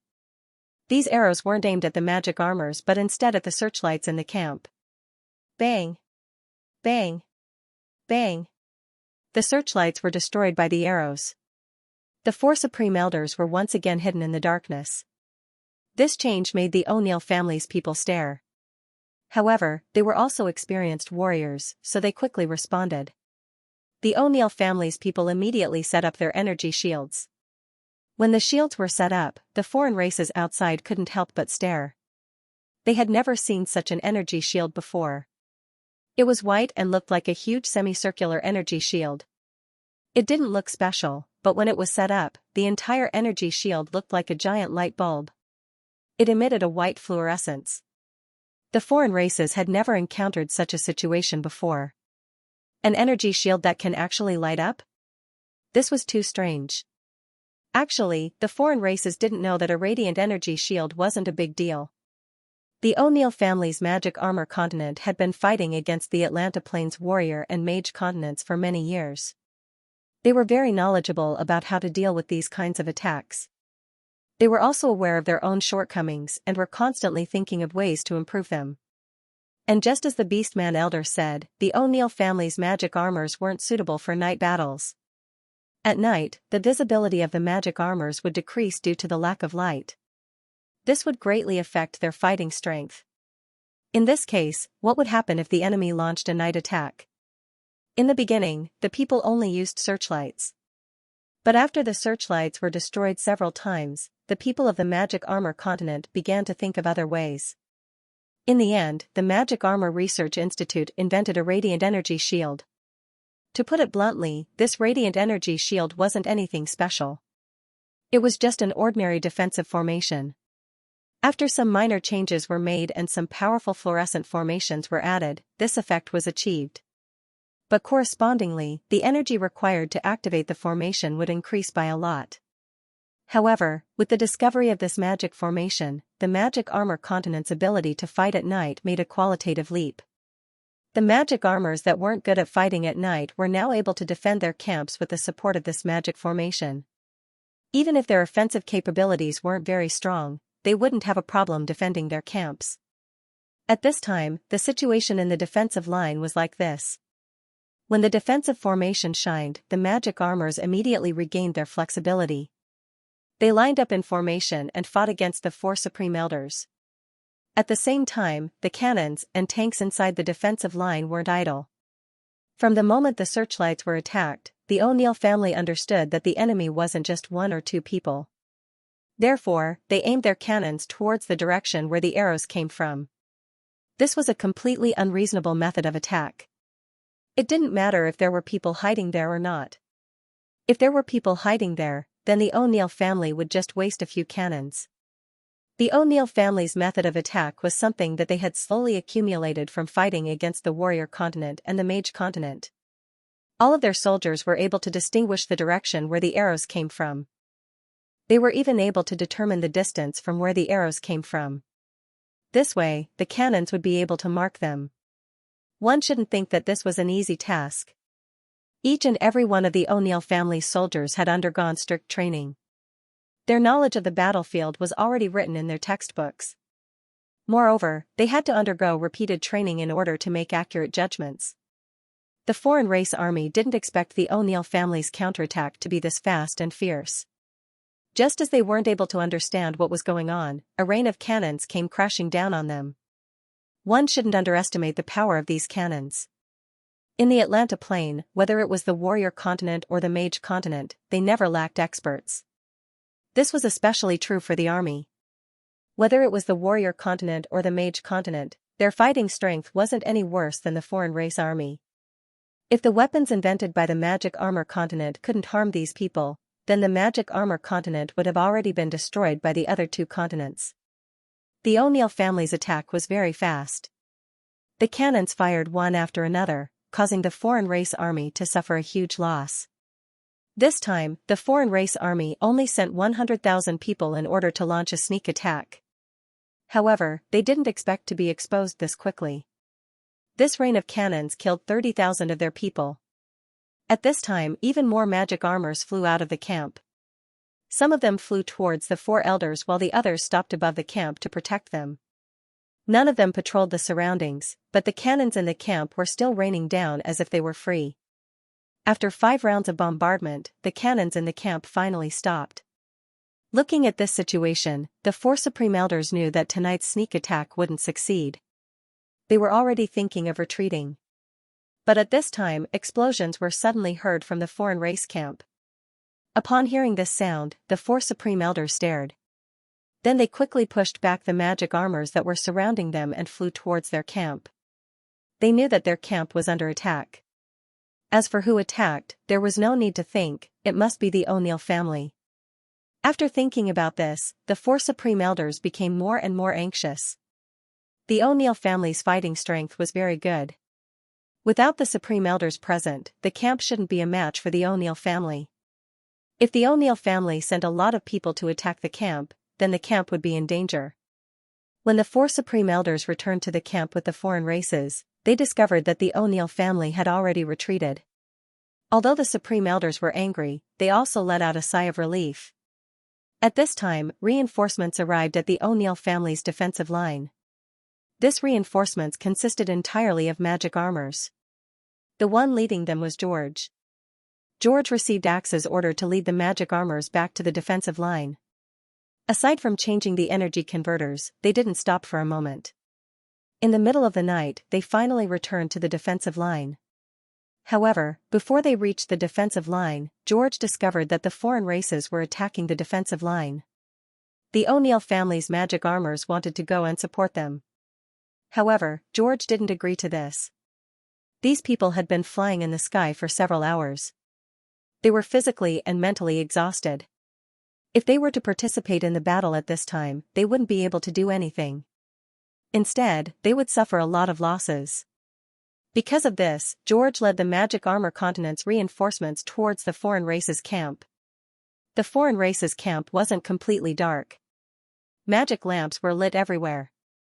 It can be said that the place was brightly lit. Naturally, George and the others were able to see it. When they arrived outside the camp, George wasn't polite. He immediately gave the order to bombard the camp with miniature bombs before retreating. He knew that such an attack wouldn't have any effect on the foreign races camp. However, he was sure that after the foreign races saw their camp being attacked, they would immediately come back to help. As long as those people came back, the crisis in the defensive line would be solved. At the same time, the exhausted troops would be able to return to the defensive line and take a good rest. George's timely return allowed the defenders to relax. The number of defenders here wasn't a lot. On the other hand, the other side had an army of 10 million people. This pressure caused the defenders to feel a headache. Fortunately, George and the others returned. A lively night passed by just like that. The night attack of the foreign races didn't have the effect that they had imagined. Moreover, they had suffered some losses. But in general, they had a very specific understanding of the other party's strength. This would be very beneficial for the future battles. After returning to the camp, the four Supreme Elders went to rest. The foreign races camp slowly restored its calmness. Although they had just been attacked, these old soldiers didn't take it seriously. They cleaned up the damaged areas and went back to their own business. Zhao Hai sat inside the space and looked at the two camps. Then he turned his head to Laura and said, "It seems like we should find someone from the Atlanta Plain." Commanding a magic armor unit and an ordinary army are two completely different things. Laura nodded and said, "I think we should look for someone from the Atlanta Plain." Laura nodded and said, "I really didn't expect the O'Neill family to be this powerful. They actually managed to break through the foreign races' attacks. It seems like it won't be easy for the foreign races to break through the spatial crack." Zhao Hai nodded and said, "The O'Neill family's people are very powerful." Zhao Hai shook his head and said, "I don't think so. The O'Neill family has taken a lot of advantages. But don't forget, this is because the foreign races haven't encountered such an attack before. Now that they have a general understanding of the O'Neill family's methods, they should be able to make targeted adjustments. And with the addition of their large population, I think that the O'Neill family's troubles would come tomorrow." Laura gently knit her brows and said, "Is that really the case? The O'Neill family's cannons are very strong." Zhao Hai smiled faintly and said, "Their cannons are indeed strong. However, they have a special feature. If they were to deal with enemies on the ground, then the cannons would be very lethal. On the other hand, the foreign races can fly in the sky. As long as they don't use secret formations, then the cannon's lethality would be greatly reduced." Laura nodded. Needless to say, the foreign race's talents were much stronger than the divine race. If it weren't for this, then it would be impossible for the O'Neill family to block the attacks of the divine race. In the past, the O'Neill family suffered some losses. However, this was because they didn't understand the O'Neill family's magic armors and cannons. After understanding the abilities of the magic armors and cannons, the foreign races would certainly find ways to deal with the O'Neill family. When the time comes, the O'Neill family wouldn't have a good time. Seeing both sides going to rest, Zhao Hai felt relieved. He turned to Laura and said, "Let's go rest as well. They won't stop tomorrow. When the time comes, we'll watch the show. Once Sean moves the winged Pegasus to the space, we'll have Ryder contact the dwarves. After that, we'll go to the underworld to take a look." Laura nodded and said, "All right, we should go to the underworld and take a look. Collecting more undead would be very good for us in the future." Zhao Hai nodded, then he led Laura upstairs to rest. In fact, Zhao Hai's main reason for going to the underworld was to see who the person in the dark temple was. If that person wasn't Lu Wei, then Zhao Hai would be able to confirm his conjecture. The underworld, the divine realm, and the Atlanta plane were all under the jurisdiction of different people in the cultivation realm. Choosing to ascend in a plane was equivalent to joining a faction. This matter was very important to Zhao Hai. As long as he can confirm this, then he would have the right to choose. He wouldn't be as passive as he was now. After all, the one he offended was Lu Wei, an elder of a great cultivation sect. While Zhao Hai and the others were resting, Sean didn't. This time, he was constantly moving people to the space. Not only during the day, but also during the night. He wanted to move everyone to the space in the shortest time possible. This way, he would be able to feel relieved. The next day, when Sean moved the last batch of people to the space, he finally let out a long breath. Sean didn't make things difficult for Feng Lei and the others because of the previous matter. Because of this, the entire Winged Pegasus clan didn't have any Winged Pegasus members except for some magic beasts that were running around. After entering the space, Feng Lei wanted to inform the foreign races about the situation inside. However, he discovered that his messenger fish had lost its function inside the space. Just as he entered the space, before he could say anything, an invisible force grabbed him and locked him in a small dark room. Inside the room, there was food, drink, and even a place to sleep. But aside from the food and drink area, the rest of the room was completely dark. Moreover, there was silence all around, no sound could be heard. Loneliness, depression, it was as if the entire world had left him. This feeling almost made Feng Lei go crazy. He desperately destroyed everything he could see. He desperately shouted, but there wasn't even a bit of echo around him. After his voice came out of his mouth, it was as if it suddenly disappeared. He wanted to walk around, but he couldn't walk through that 5-square-meter area. He wanted to break through that area, but the energy he shot out could penetrate that area, but he couldn't pass through it. When Feng Lei was captured, he heard a voice announcing his crimes. His crime was that he had betrayed his own people as well as the secrets of the space. Because of this, he was imprisoned for half a month. In the first 5 days, Feng Lei was like a madman, venting his anger. He did everything he could. He even destroyed the food and water. However, it was useless. After the food and water were destroyed, they wouldn't immediately recover. But every once in a while, new food and water would appear. Moreover, the time of the 3 meals was basically the same. He wanted to commit suicide, but every time he had this thought, he would find that he would lose his ability to move. Besides his eyeballs, there was no other reaction. He couldn't move at all. After 5 days, Feng Lei finally calmed down. Every day, he would sit there and stare blankly. When he was hungry, he would eat something. When he was thirsty, he would drink some water.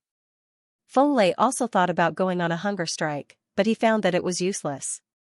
When he was hungry, he would find that he couldn't move. Moreover, the food and water would slowly fuse together, forming a sticky substance that looked very disgusting. Then he would have to open his mouth and let the substance enter.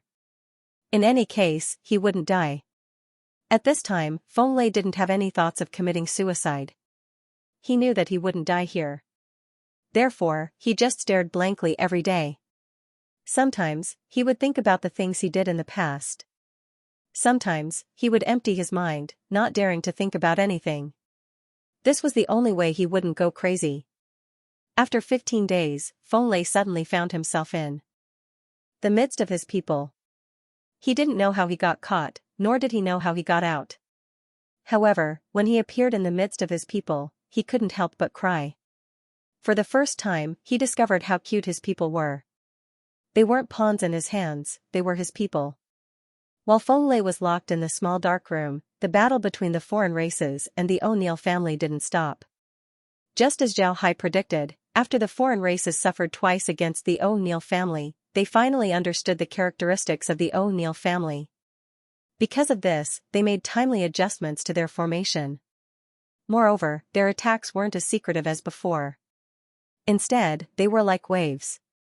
After one wave of attacks retreated, another wave would immediately take its place. In this case, the O'Neill family's cannons were reduced to a minimum. However, their energy beams weren't to be trifled with. And with the addition of their magic armors, the foreign races couldn't do anything to the O'Neill family for the time being. After Zhao Hai learned that Shan had moved all of his people to the space, he felt relieved. At the same time, he began to carry out the second step of his plan. He sent Ryder back to the Liber continent and had him meet Ligadoril. Ligadoril was very annoyed recently. He didn't want to be enemies with Zhao Hai. He was a dwarf, and dwarves were very clear about gratitude and grudges. It wasn't just him, almost all of the dwarves didn't agree to send troops. Because of this, instead of saying that it was an alliance between the three clans, it would be better to say that the elves and the beastmen joined forces. The dwarves didn't send their supreme elders to participate in the war. Similarly, they also didn't send their army. This was Ligadoril's attitude.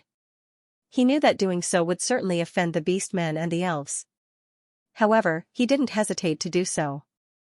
This was because he was a dwarf. Ligadoril also knew that the moment he decided not to send troops, cracks began to appear in the foreign races alliance. Moreover, compared to the elves and the beastmen, the dwarfs could be said to be weak. He was afraid that they would have a hard time in the future. However, Ligadoril was already mentally prepared. Now that the dwarfs had 4 sets of ultimate weapons, he didn't believe that the beastmen and the elves would really go all out against them. If they did, then the dwarfs wouldn't be lacking in warriors who were willing to go all out. Ligadoril didn't regret his decision at all. He knew what this would bring to the dwarves. However, this decision wasn't made casually, it was made after careful consideration. Ligadoril wasn't like Brother Ye and Yurdo. They didn't want to rule the divine realm. Although the dwarfs had bad tempers, their ambitions weren't that big. For them, forging iron was more interesting than killing people. They only wanted to forge iron, they didn't want to rule others. Distinguishing between gratitude and grudges was the most precious tradition of the dwarves. This tradition allowed them to make a lot of friends. It can be said that this tradition made the dwarves what they are today. Therefore, in any case, this tradition couldn't be lost. Although Ligadoril didn't agree with Ode to Grace's decision to send troops, it might bring trouble to the dwarves.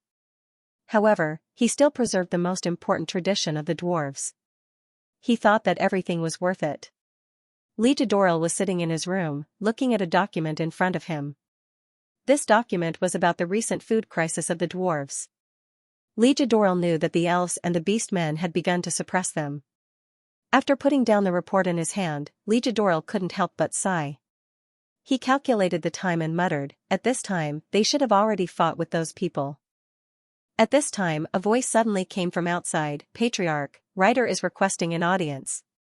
Ligadoril stared, he didn't think that he would hear Ryder's name at this time. In the past, Ligadoril didn't have much of an impression of this name. However, ever since he came into contact with Zhao Hai, Ryder's name began to appear in his ears.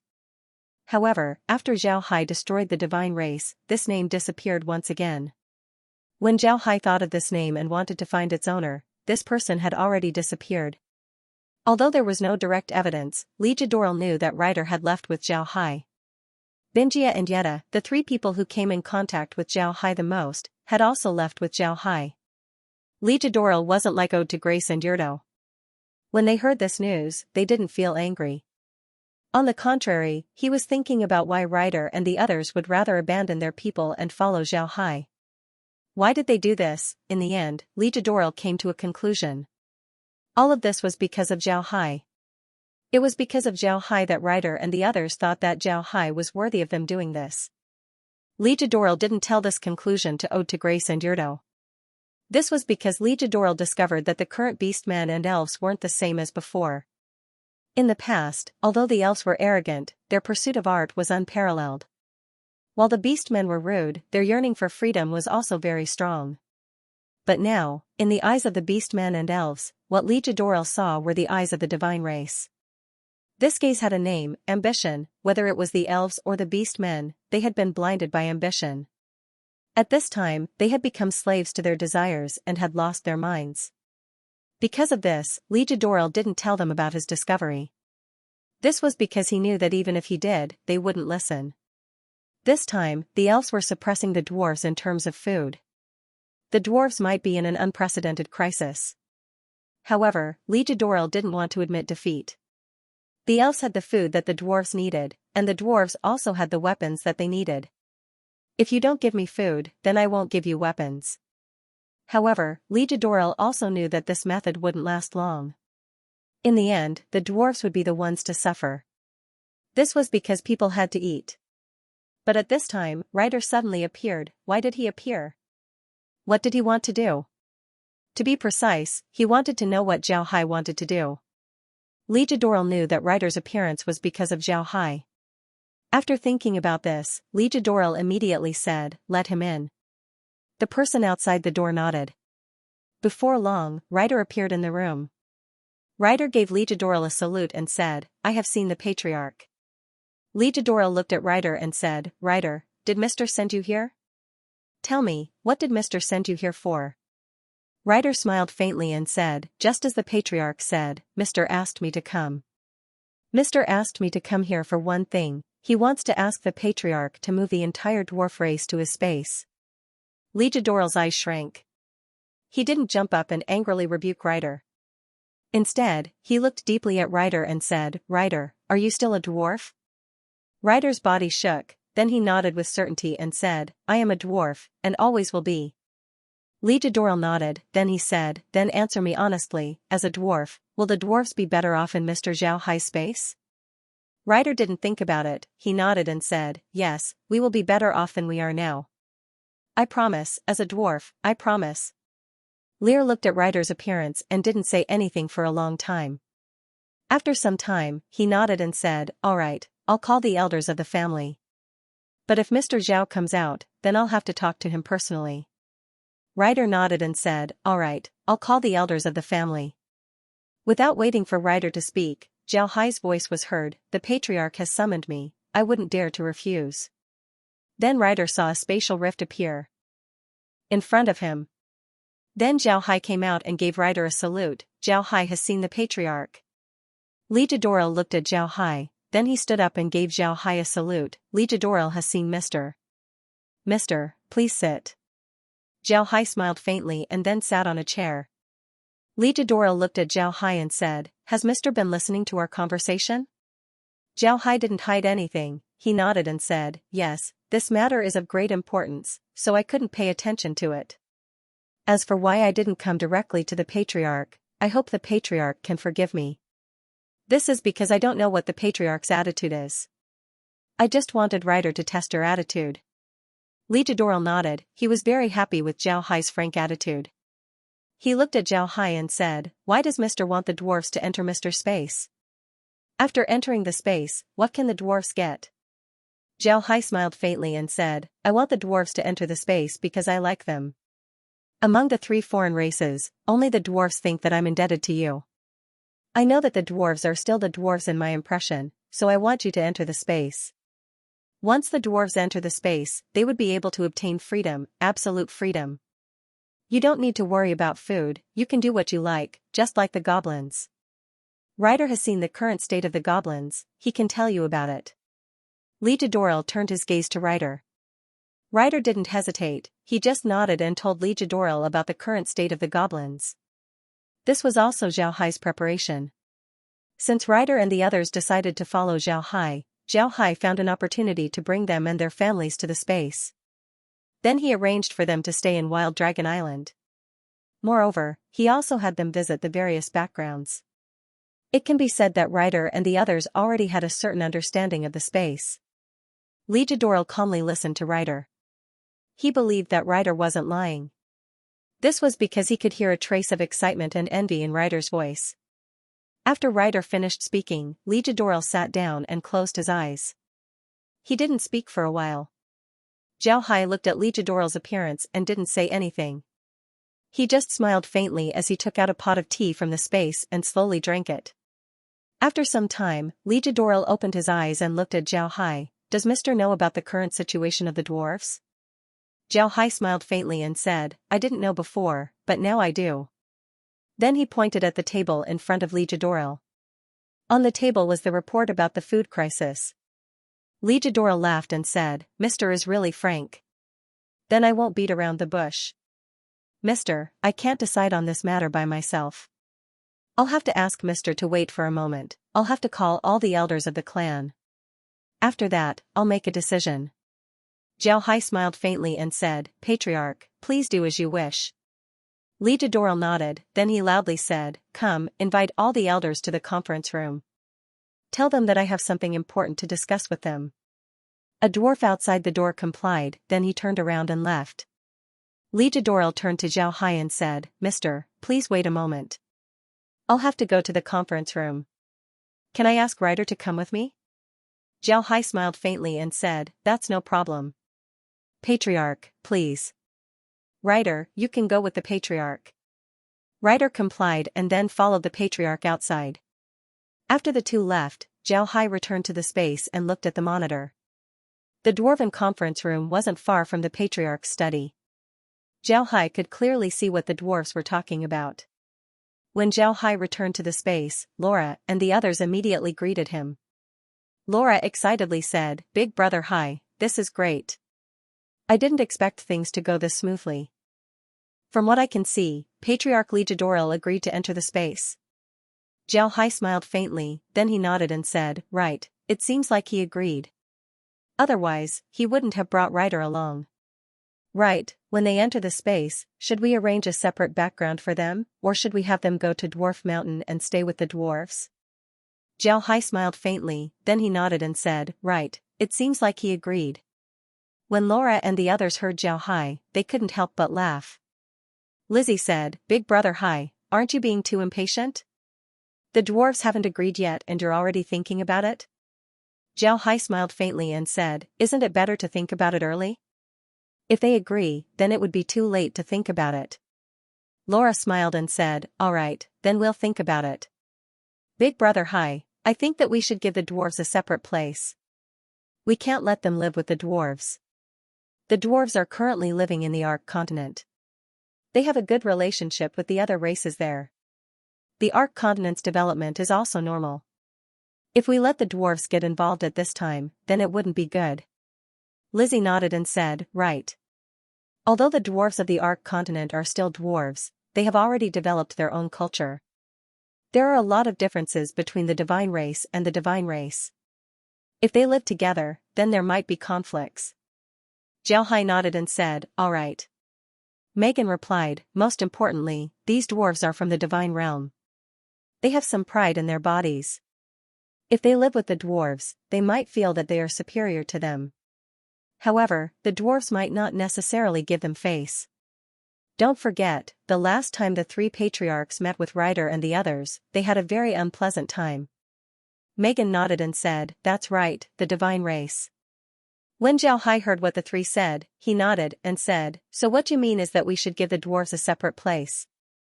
All right, then we'll do as you say. However, we need to give them a better place. Moreover, we need to transform that place so that we can have more or veins inside. While the group was talking, the dwarven elders arrived at the conference room. When they saw Ryder, they couldn't help but stare. They didn't know who Ryder was before, but ever since Ryder came in contact with Xiao Hai, all of them recognized him. They didn't think that Ryder would suddenly appear. After everyone sat down, Lear said, Everyone can see that Ryder has returned. He came to see me on behalf of Mr. Zhao. Mr. Zhao only has one thing in mind, he wants the dwarfs to move to his space. Lear nodded, then he said, Ryder has returned. He came to see me on behalf of Mr. Zhao. When Li Jadoril said this, the dwarfs couldn't help but stare. Then they all exploded, this news was too shocking for them. While they were discussing, Li Jadoril knocked on the table a few times and loudly said, quiet down, listen to me. The elders slowly calmed down as they looked at Li Jadoril. Li Jadoril looked at them and said, Mr. Zhao Hai just arrived. I had a talk with Mr. and Mr. gave me some guarantees. He guarantees the freedom of the dwarves. I think Mr. is very sincere. I called everyone here today to tell you that I agree to move to Mr. Space. Everyone should know that Mr. Zhao Hai didn't send any troops to support the Winged Pegasus clan.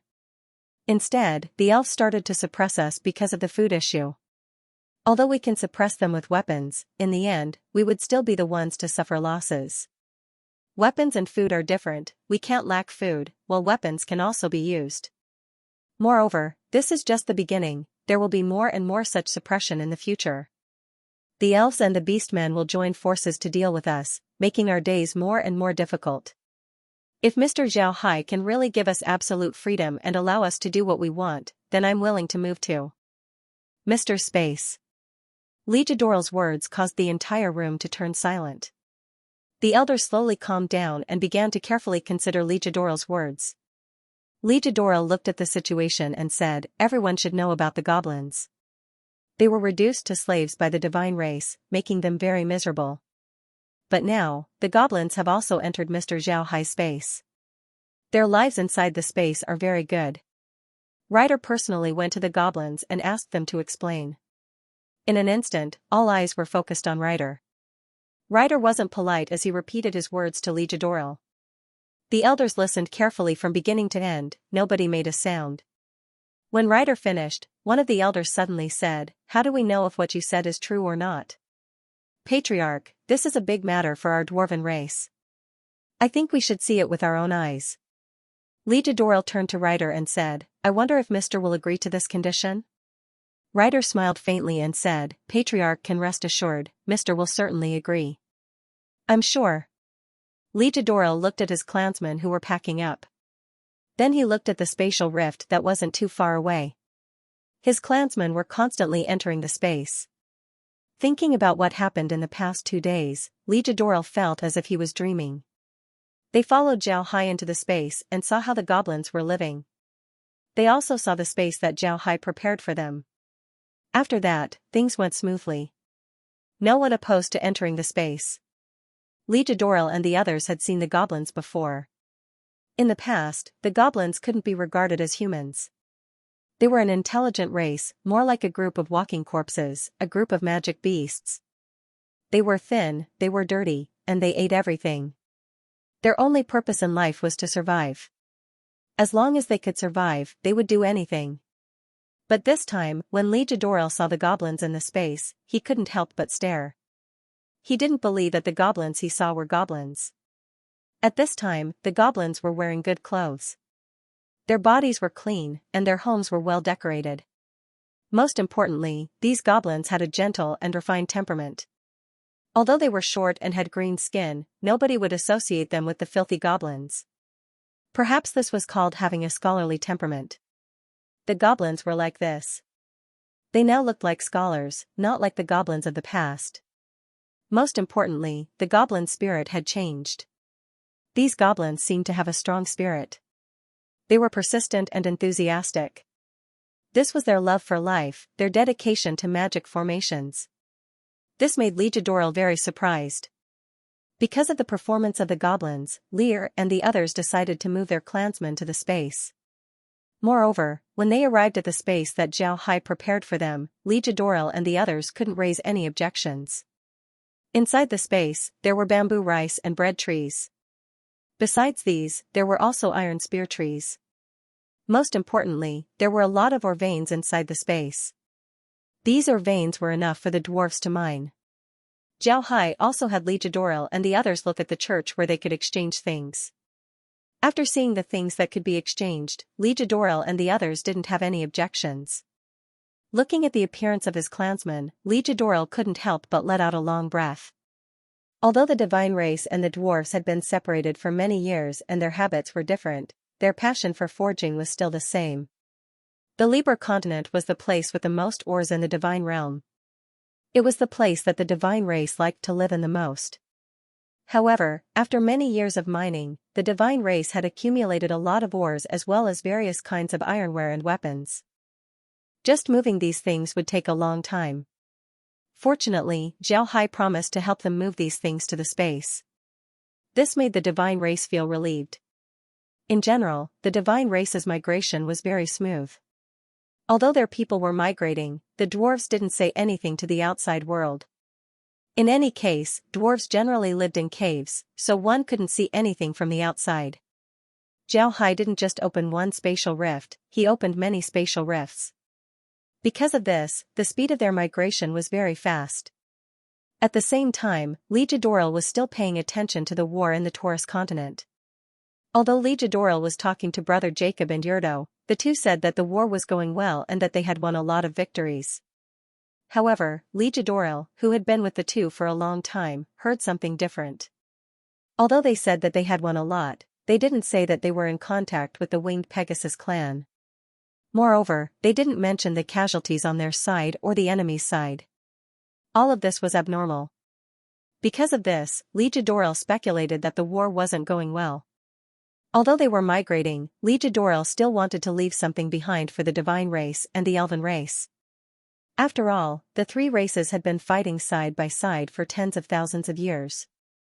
Although there were some problems recently, these tens of thousands of years of friendship weren't something that could be easily abandoned. Because of this, Ligadoril decided to leave the 4 ultimate weapons behind. Regarding this decision, Xiaohai didn't have any objection.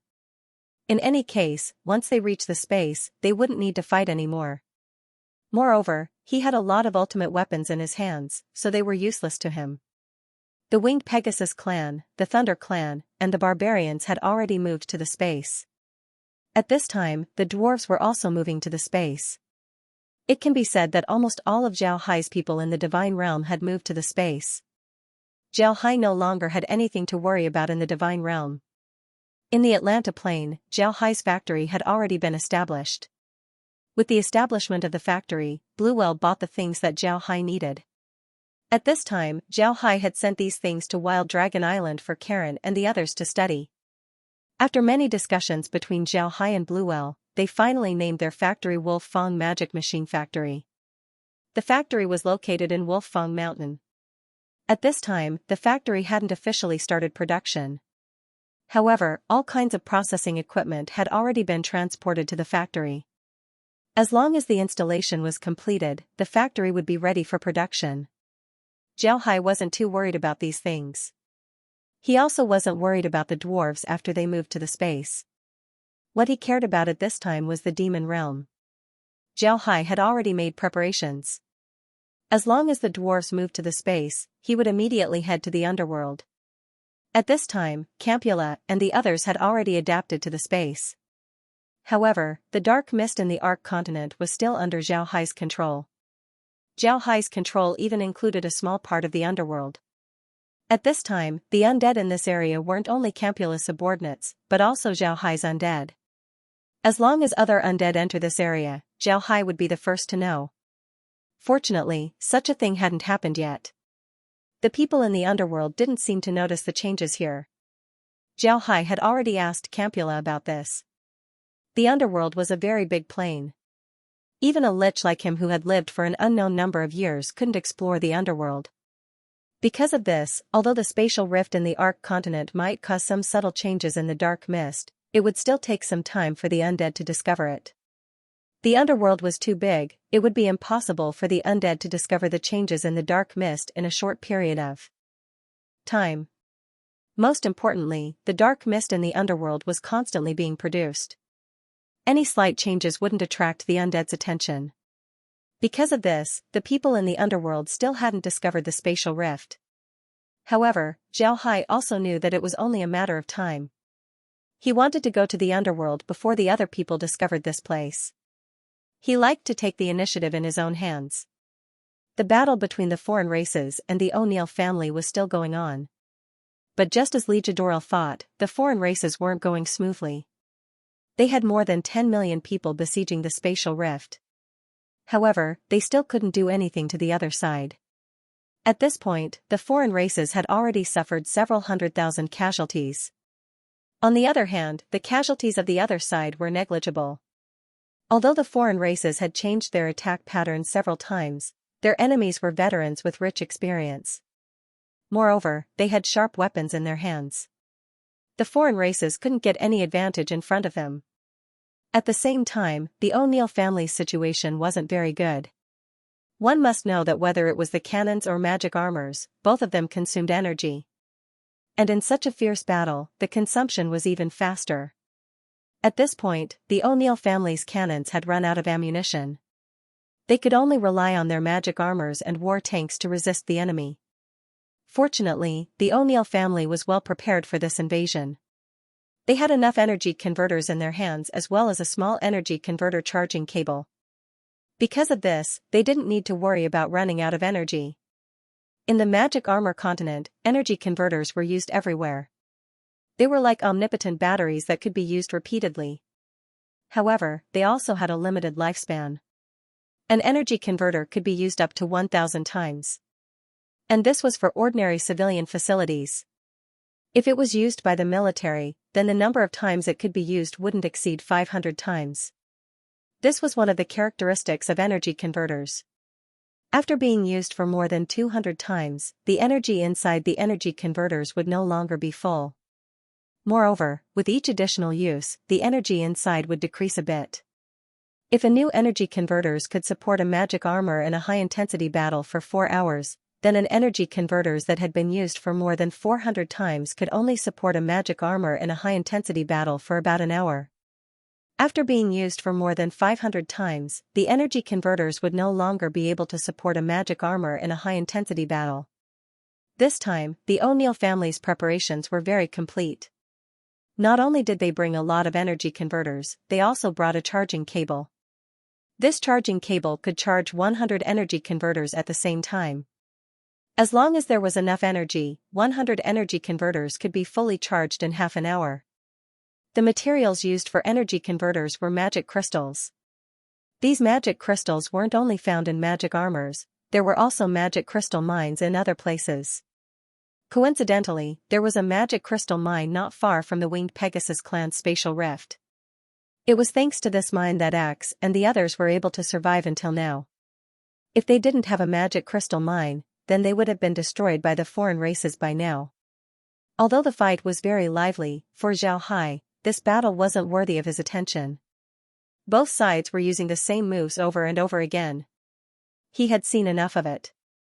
Unless the O'Neill family were to take out something good, he wouldn't be interested in looking at the battle at this time. The dwarves' migration continued. Perhaps it was because they weren't willing to send troops, so the beastmen and the elves didn't have any contact with them. This allowed the dwarves' migration to go unnoticed by the other two clans. Because of the spatial rifts, the dwarves' migration speed was much faster than the Winged Pegasus clan. Moreover, the ores and irons that were very important to the dwarves had already been taken into the space by Zhao Hai. This saved the dwarves a lot of time. Legidoral calculated that the migration would take less than 10 days. This result really surprised him. The population of the dwarves was more than any single divine race. If they didn't have such a large population, then they wouldn't have dared to challenge the divine race. Moreover, they had been fighting against the divine race for so many years. But with such a large population, it actually took less than 10 days to move to the space. This was something that Zhao Hai didn't dare to think about before. However, Zhao Hai didn't think too much about this issue at this time. The matter of settling his people in this space had been handed over to Ryder. Ryder had been in contact with Zhao Hai for a long time, so he had a better understanding of the space. Therefore, Ryder was responsible for organizing the migration of the dwarves from the Liber continent. Time passed day by day, and in just 7 days, the dwarves had all moved to the space. Moreover, they were given a very good place to live. Everything that they needed was inside the space. Because of this, the dwarves felt as if they were in heaven. Here, they lived in bright houses. Every day, they had rice to eat, bread to eat, and wine to drink. Moreover, they could also forge, mine, and do anything that they liked. This place was much better than their previous living environment. What made the dwarves happy the most was that they could eat fresh vegetables and meat. Moreover, when they went to mine, they would have special carriages to pick them up. They could even take a bath in their own house. This was something that they didn't dare to imagine before. The dwarves who didn't understand why they had to move immediately fell in love with this place. Although the houses were built with their own money, they still thought that it was worth it. It can be said that in addition to doing their favorite job of blacksmithing, everything else could be solved by the space. This was what the dwarves were most satisfied with. After 7 days, the dwarves had already moved to the space. Xianxia was also preparing to head to the underworld. Just 3 days ago, the O'Neill family's reinforcements arrived. This time, the battlefield wasn't just at the spatial rift, but also outside the spatial rift. Both sides were in formation as they fought. This time, the foreign races were once again defeated by the O'Neill family.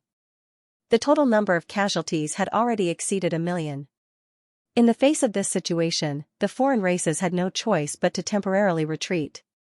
At the same time, they sent reinforcements to Ode to Grace and Yurdo. Ode to Grace and the others finally realized that the enemy this time wasn't easy to deal with.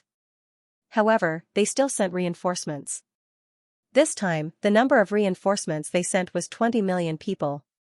At the same time, there were also 2 supreme elders. After sending the reinforcements, Ode to Grace and Yurdo suddenly discovered that Ligadoril hadn't contacted them for several days. The 2 were very puzzled, so they immediately used their messenger fish to contact Ligadoril. However, they didn't get any reply. Ode to Grace and Yurdo didn't understand what Ligadoril meant. One must know that the 2 didn't suppress the dwarfs very ruthlessly. With Ligadoril's character, he shouldn't make things difficult for them at this time. In this kind of war, the damage to weapons would be very serious. This was the time when the dwarves needed a lot of weapons. If Ligadoril dared to cut off their weapons supply at this time, then it would certainly cause public anger. However, with their understanding of Ligadoril, they knew that he wouldn't do such a thing. After repeatedly contacting Ligadoril without any results, Ode to Grace and Yurdo began to worry. They immediately sent 2 teams to the Liber continent to investigate. However, the results of the investigation surprised them. There were no dwarves left in the Liber continent. All the dwarves had moved away. In the dwarves' territory, the scouting team only found a letter, 4 sets of ultimate weapons, and a large number of weapons. Aside from these things, there was nothing else. The letter was written by Ligadoril to Ode to Grace and Yurdo. The content of the letter was very simple. He didn't want to stay in the divine realm any longer. In the letter, he also said that Ode to Grace and Yurdo had changed. The dwarves didn't want to change, so they decided to leave. The weapons and the 4 ultimate weapons were the dwarves' last help to the beastmen and the elves. When Brother Yet and Yurdo heard this, they couldn't help but stare. Ligadoril's letter made it very clear that the dwarves were following in Xianxia's footsteps. In other words, just like the Winged Pegasus clan, the dwarves had been moved to another place by Xianxia. Brother Yet and Yurdo didn't know that the dwarves and the Winged Pegasus clan were moved to another place by Xianxia.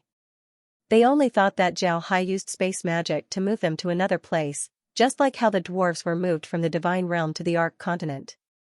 But even so, this result was hard for the 2 to accept.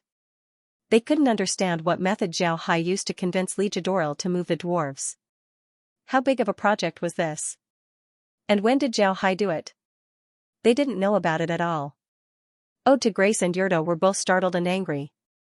They immediately brought their guards to the Liber continent.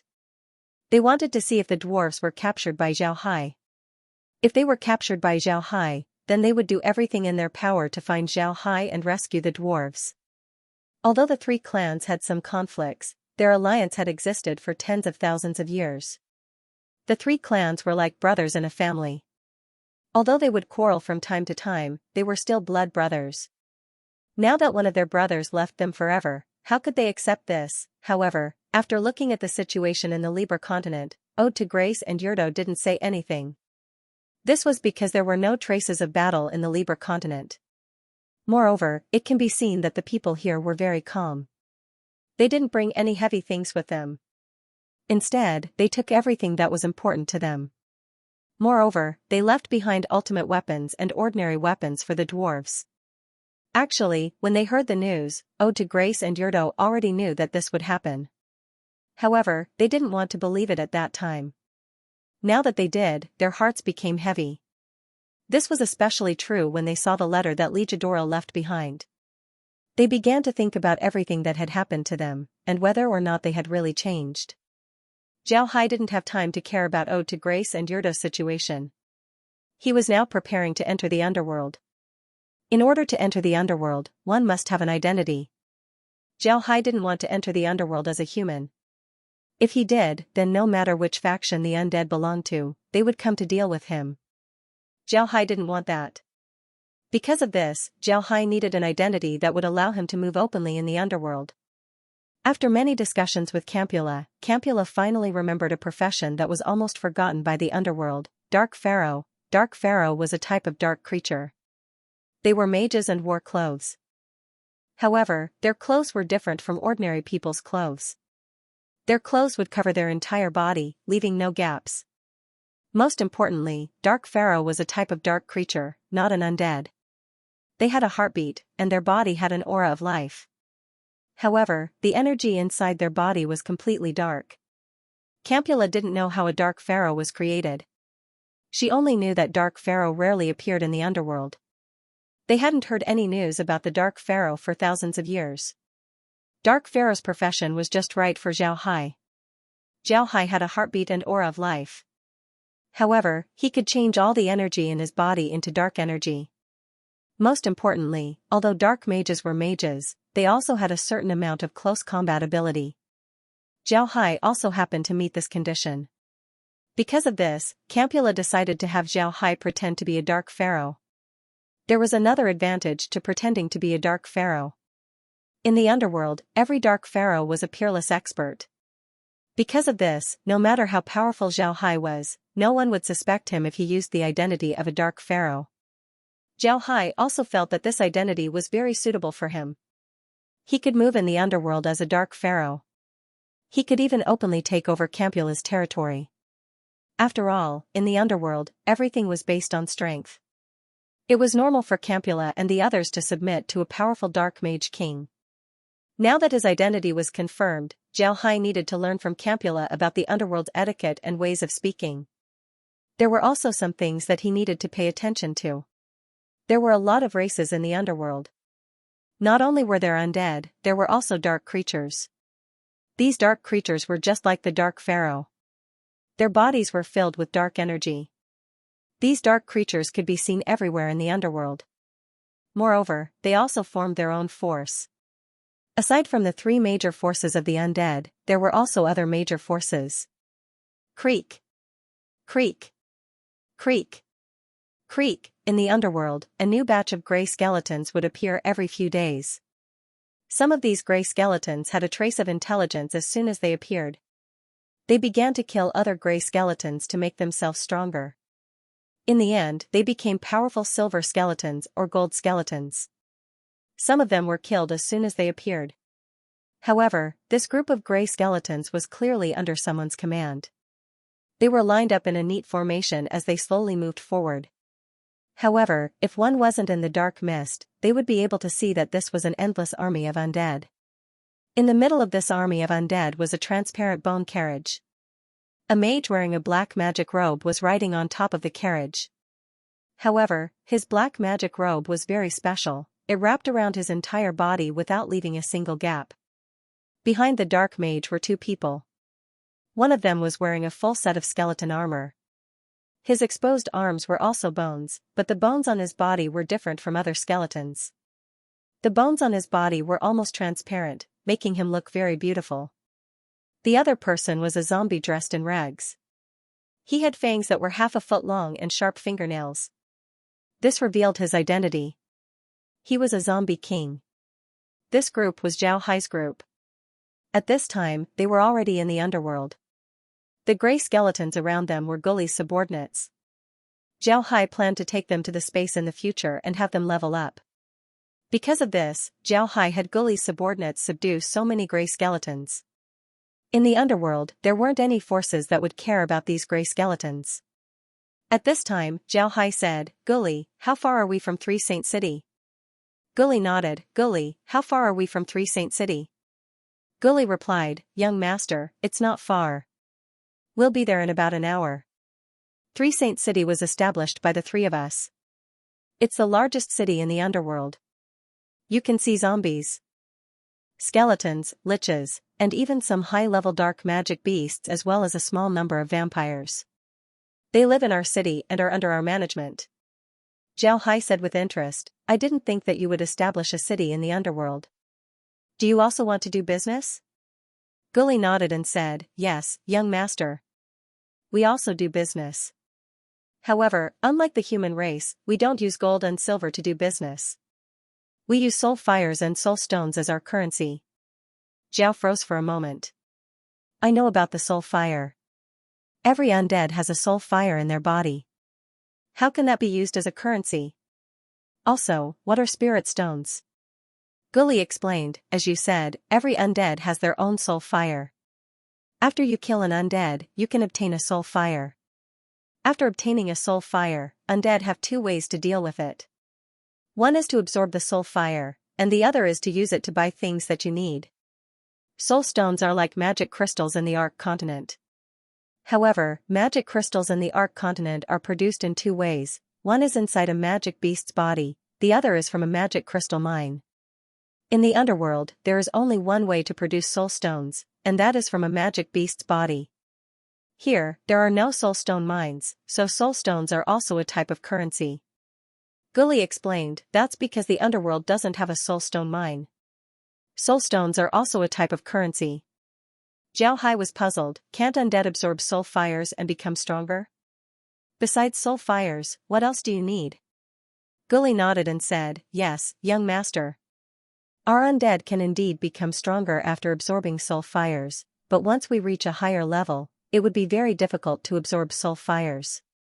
The only way is to absorb high-level soul fires or soul stones.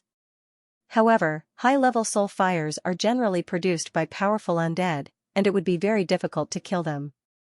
Therefore, we need other things to increase our strength.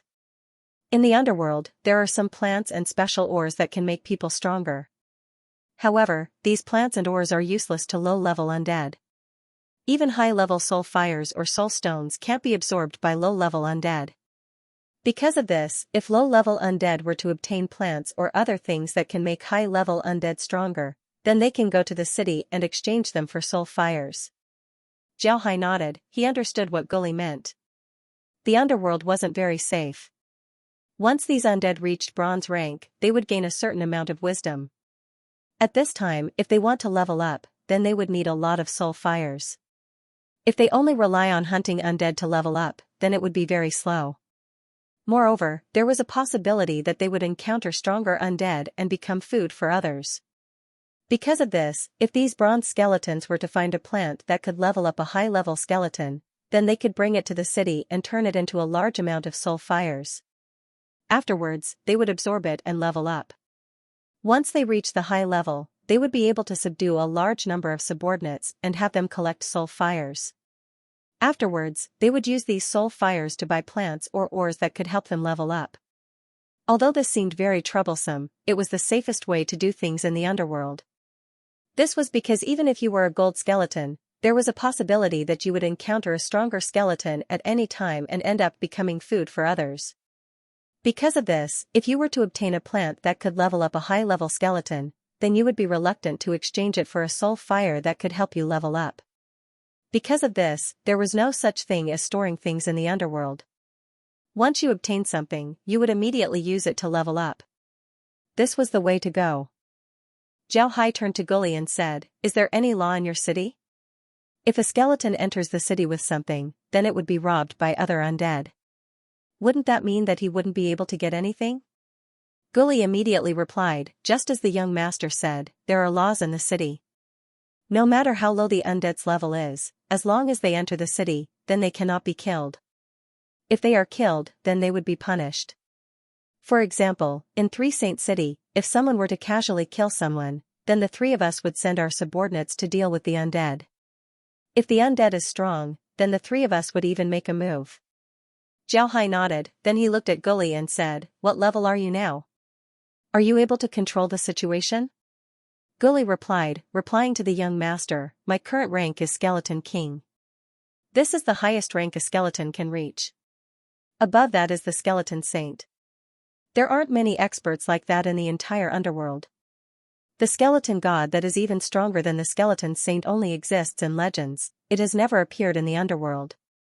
Gully nodded, "That's right." Zhao Hai nodded, then he turned his head to Jiangjing and said, "Jiangjing, how do you classify zombies?"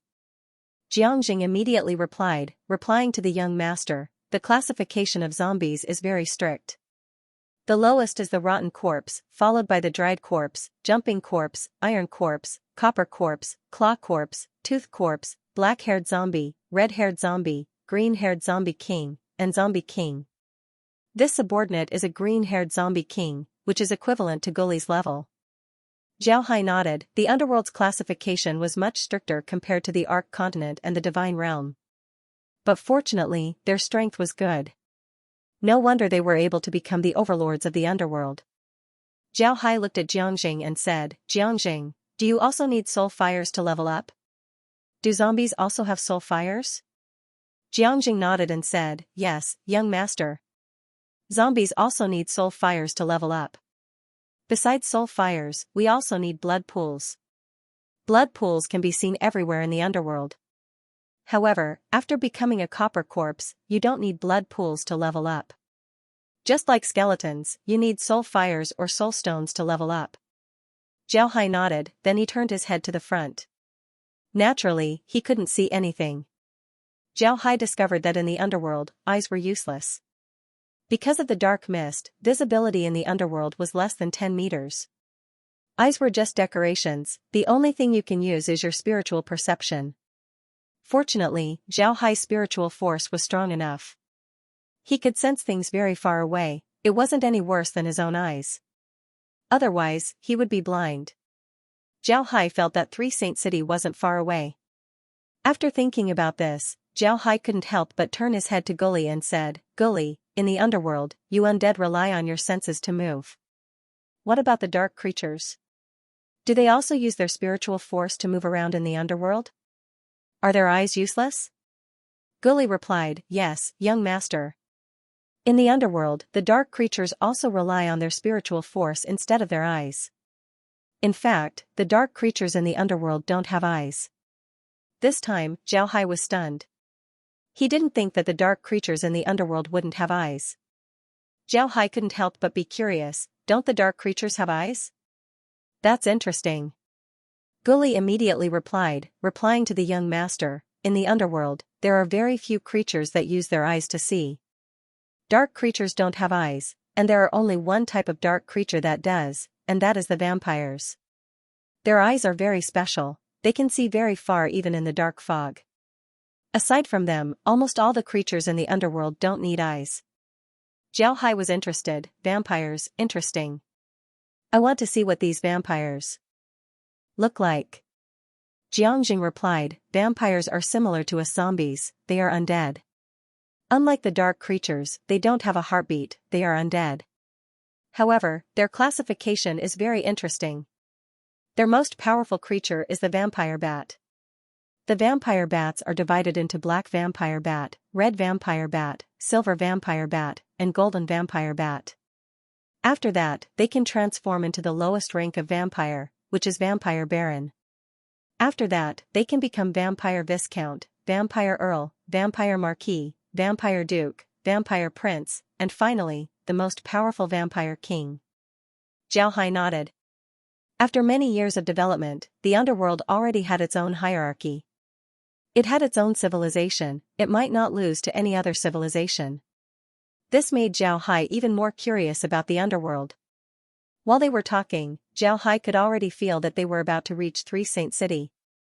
To be honest, he wasn't used to this kind of method where he couldn't see with his eyes and could only feel with his spiritual force.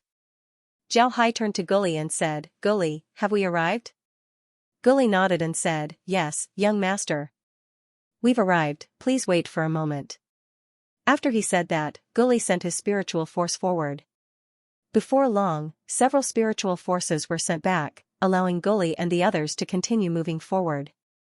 The gray skeletons that were subdued by Gully were left outside the city. Gully and the others walked towards the city. When Zhao Hai saw this, he couldn't help but be curious as he turned to Gully and said, "Is it alright to leave these gray skeletons outside the city? How about I take them to the space?" Gully replied, "If young master wants to take them to the space, then that's fine. But if you don't want to take them to the space, then leaving them outside the city is also fine. In a while, my subordinates will send these gray skeletons to a place outside the city and encircle them. Since they were subdued by my subordinates, they won't run away." Zhao Hai understood what was going on. These gray skeletons were like livestock in the underworld. After being captured by Gully and the others, they would be raised in captivity. Whenever they needed to be used, they would be released. This was a very interesting method. Zhao Hai waved his hand and said, "Then we'll do it according to your rules. In any case, there are a lot of skeletons in the underworld, it doesn't matter." Gully nodded, then he commanded the skeletons to move towards the city. When they arrived at Three Saint City, Zhao Hai could see how magnificent this city was. It didn't lose to human cities at all. The walls of this city were made of stone, and they weren't made of cement or ordinary clay. Instead, they were made of blood-red soil that had a strong smell of blood to it. Zhao Hai couldn't help but notice that the city's walls were made of stone. The walls were made of stone, and they weren't made of cement or mud. The walls were more than 20 zhang tall, the gate was 20 meters wide, and 10 meters tall. It was square-shaped and made of bones, looking very frightening. Zhao Hai couldn't tell how long the walls were, but he knew that it was more than 10,000 meters long. However, there was only one gate, and there weren't any traces of carriages on the ground. It seems like there weren't many carriages in the underworld. At the gate, there were 2 rows of skeleton warriors. They were all silver skeletons and had spears in their hands. They didn't have any armor on their bodies, but their skeletons were very tall. Their weapons were shining with cold light, making them look very scary. Zhao Hai curiously looked at the skeletons. Although he already knew about their existence with his spiritual force, he still habitually looked at them with his eyes. The skeletons stood there motionless, they looked just like statues. Zhao Hai looked at them and then looked away. Then he immediately used his spiritual force to perceive the situation inside the city. After perceiving the city, Zhao Hai couldn't help but stare. In Zhao Hai's mind, the undead in the underworld shouldn't have any houses. After all, the undead weren't afraid of the cold or the heat. Whether they had a house or not shouldn't have any effect on them. However, what surprised Zhao Hai was the fact that not only did Three Saint City have houses, there were also a lot of them. When Zhao Hai swept the city with his spiritual force, he thought that he was in a human city. This was because the design of the city was very good. The streets were very neat, the ground was paved with stone slabs, houses, and straight streets. On the east side of the city were 3 towers, each tower was about 100 meters tall. The 3 towers stood in a triangle, overlooking everything inside Three Saint City. If one only looked at these things, they would think that this was an ordinary human city. However, when one looked at the things that were walking around the city, one wouldn't think so. In this city, there weren't any normal humans. At most, there were skeletons, zombies, dark magic beasts, liches, and the like. From time to time, one would even see some pale vampires that were neatly dressed. This was a city made up of undead and dark creatures. At first, Zhao Hai didn't notice it. But after his spiritual force went around the city, he noticed that the houses were engraved with different undead patterns. With the addition of the dark mist, the entire city looked like a ghost forest, just like the 9 nether underworld. However, when the undead and dark creatures saw Zhao Hai's group, they immediately bowed respectfully. In the underworld, the hierarchy of the undead was very strict. For existences like Gully and the others who stood at the peak of the undead, ordinary undead would have to salute them. Naturally, if the undead belonged to a different faction, then they wouldn't salute them. Instead, they would attack them. However, in Three Saint City, Gully and the others were the true kings. If there was an undead in this city that didn't dare to attack Gully and the others, then they would have their soul fire taken out as food. This was how tyrannical they were. Guli and the others slowly walked towards the 3 towers in the city. These were the tallest buildings in the city, so naturally, it was also where Guli and the others were resting. Before long, the group arrived at the towers. Zhao Hai also got out of the carriage and directly entered the tower that Campula used. At the same time, Zhao Hai also called Campula out. One must know that there were a lot of liches living in this tower. These liches were all subordinates of Campula. They were left behind by Campula to watch over her subordinates in 3 Saint City. If Zhao Hai didn't let Campula out, then these liches might attack him, which would be very troublesome. Campula was now completely infatuated with magic formations. For Campula, the world of magic formations was an incomparably wonderful world. She didn't want to waste any time outside. Therefore, when she was called out by Zhao Hai, she immediately called her subordinates out. Then she had Zhao Hai receive her subordinates into the space. After that, she ran back to the space, no longer caring about how Zhao Hai would deal with the liches. Zhao Hai was also very impatient with Campula's actions. Campula and the other undead didn't have any pursuits. For them who had lived for countless years, they didn't care about power or desires. They just wanted to do things that interested them. And the world of magic formations provided them with such things. A few days ago, when Zhao Hai entered the space, he went to Karen's laboratory to take a look. He was surprised to find that Karen's laboratory had already made some progress. This was all thanks to the books on magic formations and magic armors that Zhao Hai obtained from the Atlanta Plain. Although those books were only elementary things, they were undoubtedly treasures for Karen and the others who had been groping in the dark. Besides these books, the thing that Karen cared about the most was the computers that Zhao Hai gave them.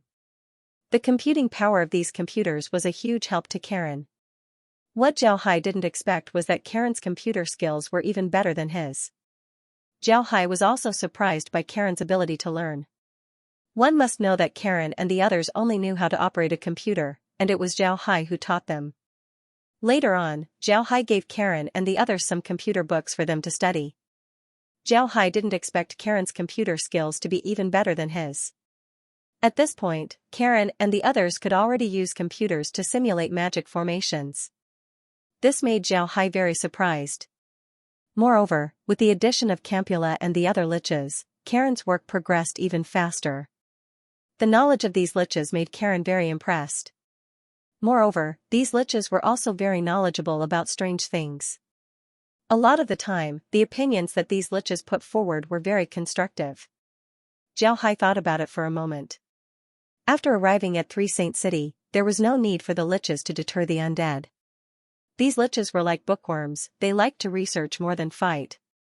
Because of this, Zhao Hai directly received the liches into the space before releasing a large number of skeletons. The undead in 3 Saint City didn't know about this change, nor did they care about it. In the underworld, an expert was killed by another expert and occupied their territory. This kind of thing happened almost every day, there was nothing strange about it. Because of this, when Zhao Hai entered 3 Saint City with Guli's bone carriage, the undead saw Zhao Hai. However, nobody was surprised. For these undead, it was just a change of ruler. The underworld was a world where the law of the jungle was respected. Here, as long as you have the strength, you can do whatever you want to the low-level undead. If you don't have the strength, then your soul fire can only become food or currency for others. After dealing with the liches, Zhao Hai went to Campula's room on the top floor of the tower. Upon entering Campula's room, Zhao Hai couldn't help but stare. He felt as if he wasn't in a room, but rather a huge library and museum. The room was very big, perhaps a few hundred square meters. However, there were no chairs or beds in this room. Aside from a small study, there were no other daily necessities. Looking around, there were rows of shelves. Some of the shelves had animal skin scrolls on them, while some of the shelves had strange things on them. For example, a withered tree, withered grass, a skull, an ancient head, a rusty broken sword, and so on. When Zhao Hai saw these things, his first feeling was shock. He couldn't believe that an existence at the top of the Lich clan would have a room like this. Zhao Hai went to the desk, where there was a piece of animal skin. He didn't know what kind of magic beast this was, but there was a bone pen beside it. The animal skin had been processed and turned light yellow. On top of it, there were blood-red words written on it. Zhao Hai looked at the contents of the beast's skin and saw that it was a notebook. It recorded the research of 10 Kampalas. When he saw this research, Zhao Hai didn't know whether to laugh or cry. This was because Kampala's research was actually about poetry. Zhao Hai didn't know whether to laugh or cry. This was because Kampala's research was about poetry, in the underworld, where the law of the jungle was respected and existence at the top of the Lich clan was actually researching poetry. Nobody would believe this if they heard about it. Zhao Hai put down the animal skin and went to a shelf. Then he casually picked up a roll of animal skin and gently opened it. When he opened the roll, Zhao Hai stared. When he carefully looked at the contents of the animal skin, Zhao Hai's eyes couldn't help but shrink. What was recorded on the animal skin wasn't a poem, but a kind of magic. It was a kind of fire attack magic that Zhao Hai hadn't seen before. Every step, every incantation, and every change in hand gestures were clearly recorded on the animal skin. It can be said that this animal skin turned a very complicated fire attack magic into a blueprint. As long as you follow the instructions written on the animal skin, you would be able to use this powerful magic. Zhao carefully looked at the first step of the magic. Then his fingers moved gently, and at the same time his mouth began to softly chant the incantation. After all the steps were done, a 3-leafed boomerang made of fire appeared in his hand.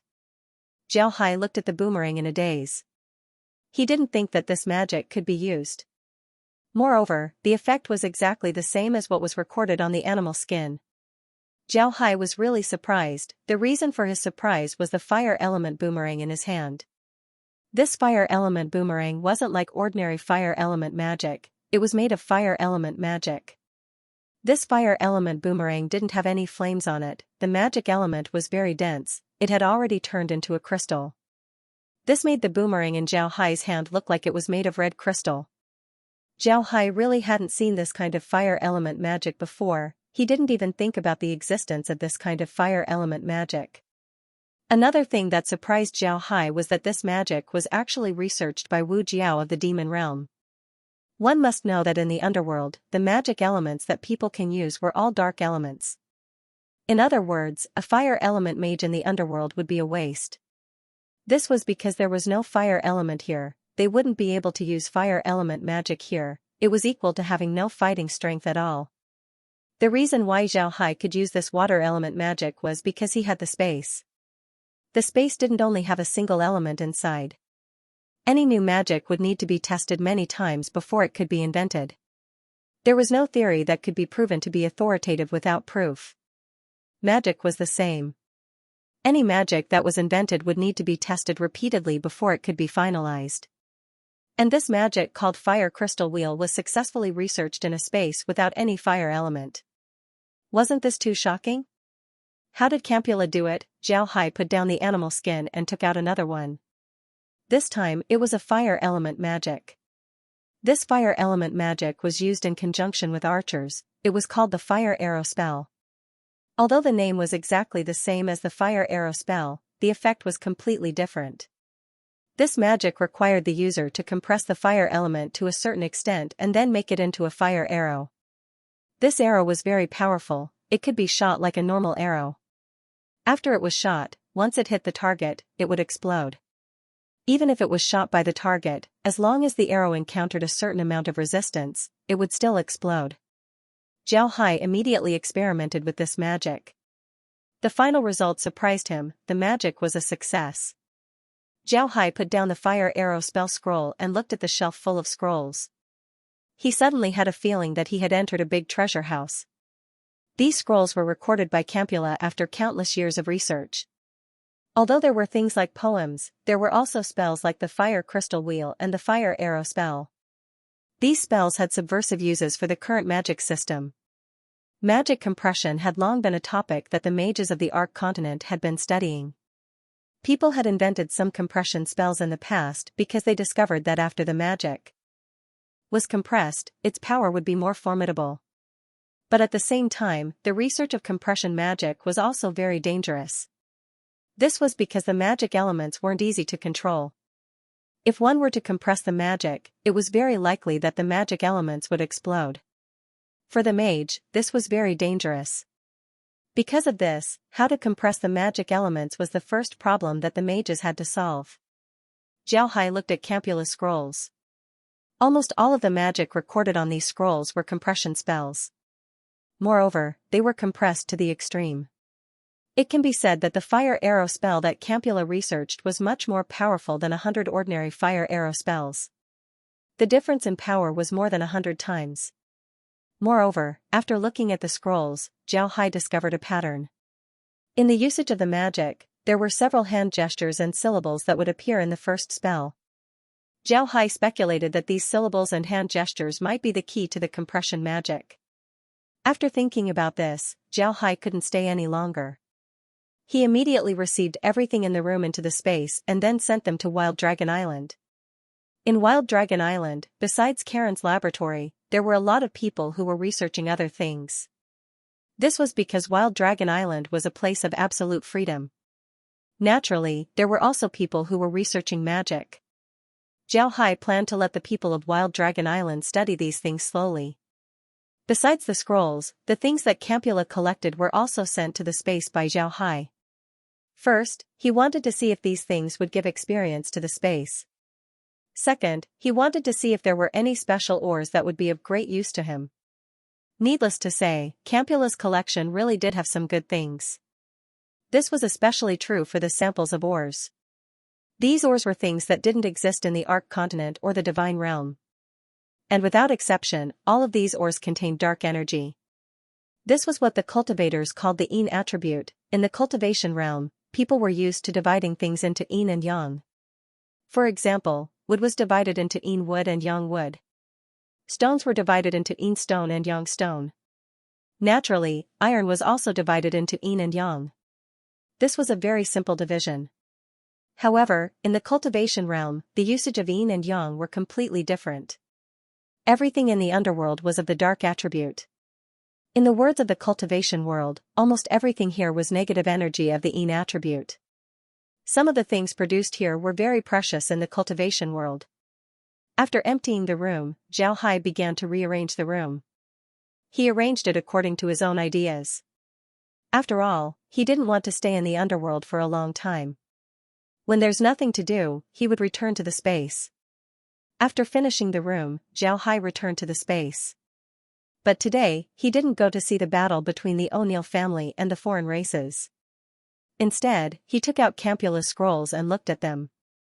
This time, he didn't study the magic in detail. Instead, he sorted the scrolls. He didn't know how long Kampala had kept these scrolls. Some of the scrolls were things that Kampala studied on a whim. Some of them were things that Kampala studied on a whim. Some of them were things that Kampala studied after he became obsessed with that thing. It was very messy, but Kampala had to admit that some of these things were very useful. Whether it was magic experiments or other experiments, the results would definitely be different if several people were to take over the work. Everyone's silk path was different, so the results would naturally be different.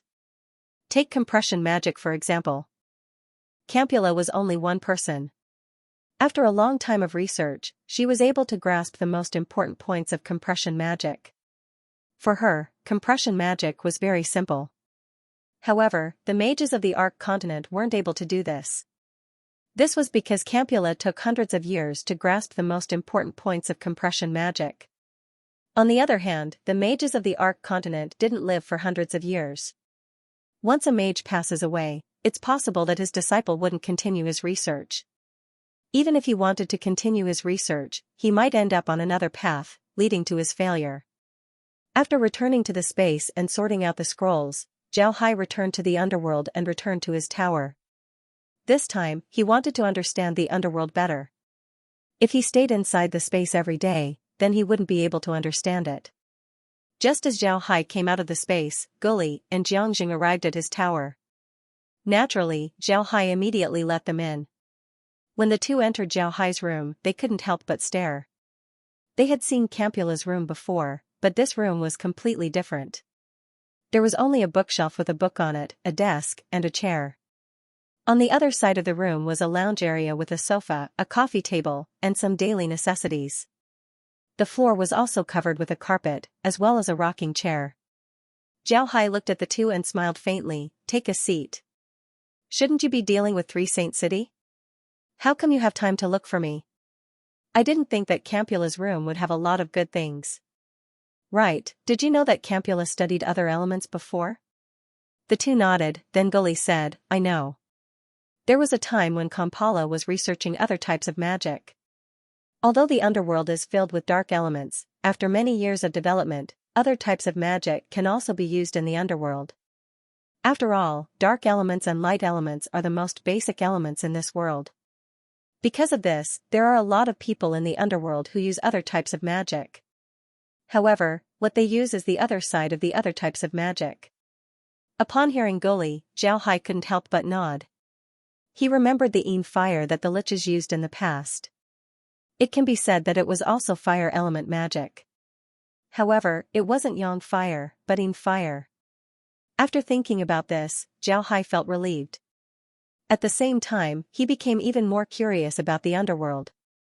He didn't think that the undead in the underworld would be this smart. Jiao Hai looked at the two and said, All right, what did you come here for this time? Have you dealt with Three Saint Cities matters? Jiangjing replied, Young master, we came to look for you this time to tell you that Three Saint City might have been targeted. After we came back, we asked some of our subordinates. While the three of us were out, there were a lot of undead that didn't belong to Three Saint City. Some of them even entered the city. Although they are still doing business, it's hard to say what they will do in the future. Jiao Hai stared, then his eyes flashed as he said, You're saying that some people are starting to have ideas about Three Saint City? Three Saint City might have a war soon? I didn't expect it to be this long. Ha ha ha. Please support Ming Ming. Ming Ming thinks, Jiangjing nodded and said, Mister, it seems like a war is about to break out in Three Saint City. We've already sent people to investigate. We want to find out who wants to attack us. Jiao Hai nodded and said, All right, let's fight. What's there to be afraid of? If it's the Dark Temple, then that would be even better. I want to see how strong they are. Jiangjing shook his head and said, The ones attacking us aren't necessarily from the Dark Temple. It's also possible that they're from the Resistance Army. Recently, a very powerful person appeared in the Resistance Army. He's called the Vampire King. He wants to unify the Resistance Army and establish a country to deal with the Dark Temple. However, most of the Resistance Army didn't agree. I heard that several Resistance Army cities have been occupied by the Vampire King. Jiao Hai stared, he didn't think that the Resistance Army wouldn't be so united. They even had conflicts. This was very interesting. Jiao Hai looked at Jiangjing and said, Didn't you say that the Vampire King rarely appears in the space? Why does it seem like the Vampire King isn't that valuable? Jiangjing and Gully didn't know what to say. But looking at Jiangjing's expression, they could see that he was smiling bitterly. Sure enough, Jiangjing couldn't help but say, Young master, our resistance army also has several experts. The Vampire King is one of them. If we didn't have these experts, then the resistance army would have already been destroyed by the Dark Temple. Jiao Hai nodded. They also knew that with their current strength, they could only reach the level of a vampire prince. Compared to a vampire king, they were still lacking. If a vampire king really came, then they would have to be careful. Jiao Hai nodded.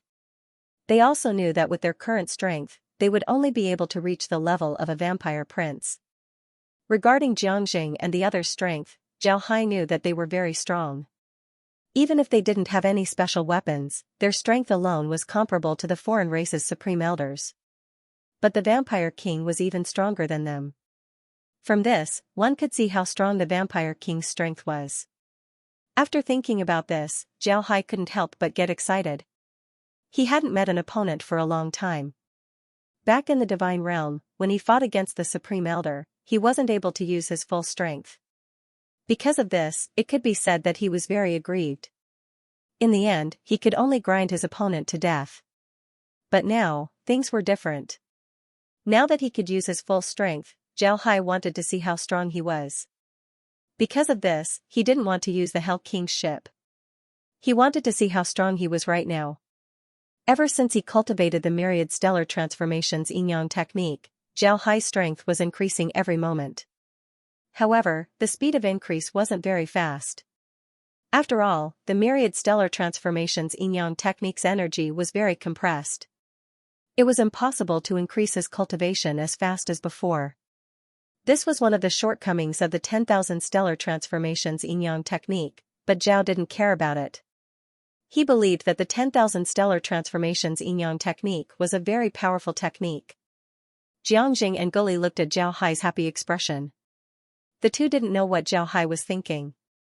Guli carefully asked, "Young master, if we really fight, what should we do?" Zhao Hai stared, then he turned his head to look at the two. He understood what they meant. They no longer belonged to the underworld, they belonged to Zhao Hai. They were different from before. Originally, they only had to fight the Vampire King. But now, they had another option, and that was to not fight the Vampire King and leave Three Saint City. Zhao Hai thought for a moment and said, "Let's prepare. We can't give up on Three Saint City right now. If the other party really comes, then we'll fight them." Upon hearing Zhao Hai, the two knew what to do. They nodded and then turned around to make arrangements. Zhao Hai stood quietly in the room. However, he didn't read the book this time. He wanted to see how Jiangjing and the others were going to deal with the enemy. It didn't take long before Guli and Jiangjing returned to their magic tower. Then they began to move. Groups of skeleton soldiers and zombie soldiers appeared in the city and began to attack the undead. Zhao Hai was certain that these undead were the ones that Jiangjing and Guli suspected were sent by the other side to scout the city. Sure enough, some of the undead immediately counterattacked. However, due to the disparity in numbers, they were quickly caught. Besides those who were caught and killed, the other undead weren't affected at all. There were even a lot of undead who stood on the side and watched. After catching the undead, Three Saint City immediately closed its gates. Then Zhao Hai felt blood slowly flowing out from the bottom of Jiangjing's tower. Zhao Hai stared, then he immediately thought of something that Jiangjing and the others mentioned before. Blood pools. Before, Jiangjing and the others said that the underworld had blood pools. It seems like this was it. Zhao Hai looked at the blood-like liquid flowing out from the bottom of Jiangjing's tower. However, the blood wasn't flowing randomly. Zhao Hai discovered that there were some small engravings on the ground of Three Saint City, and the blood was flowing into these engravings. Slowly, a very complicated blood-red pattern appeared on the ground of the city. Moreover, it was slowly spreading towards the city walls. Zhao Hai's figure moved and appeared in Jiangjing's tower. Jiangjing was currently sitting in his room on the top floor of the tower. In the middle of his room was a huge blood pool. At this time, the blood in the blood pool was slowly decreasing. Jiangjing suddenly felt someone beside him. He turned his head and saw Zhao Hai. Jiangjing quickly bowed to Zhao Hai and said, "Young master." Zhao Hai nodded and said, "This is the blood pool? How did you bring the blood pool to such a high place?" Jiangjing quickly replied, replying to the young master, "This isn't an ordinary blood pond, it's a blood spring. This is also the main reason why we built Three Saint City here. In the underworld, every blood pond is actually a blood spring. However, the blood springs can't be sprayed this high, but our blood spring can. Later on, Kampala designed this pond to concentrate all the blood in the blood spring here. Then he made a few openings in the pond. Normally, when there isn't a need for too much blood, he would open one of the openings and let the blood flow out. This way, the blood pond can maintain a certain amount of blood. In a battle, when the blood in the blood pond needs to be used to arrange a magic formation, he would block the opening and then open the other openings.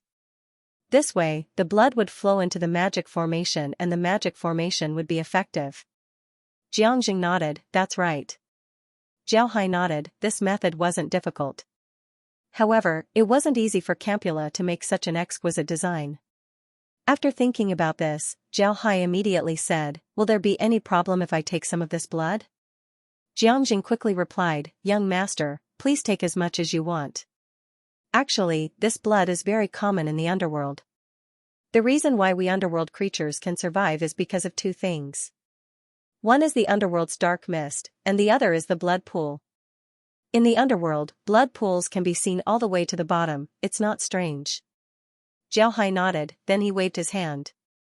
A mass of blood immediately flew up from the blood pool. Zhao Hai waved his hand and the mass of blood entered the space.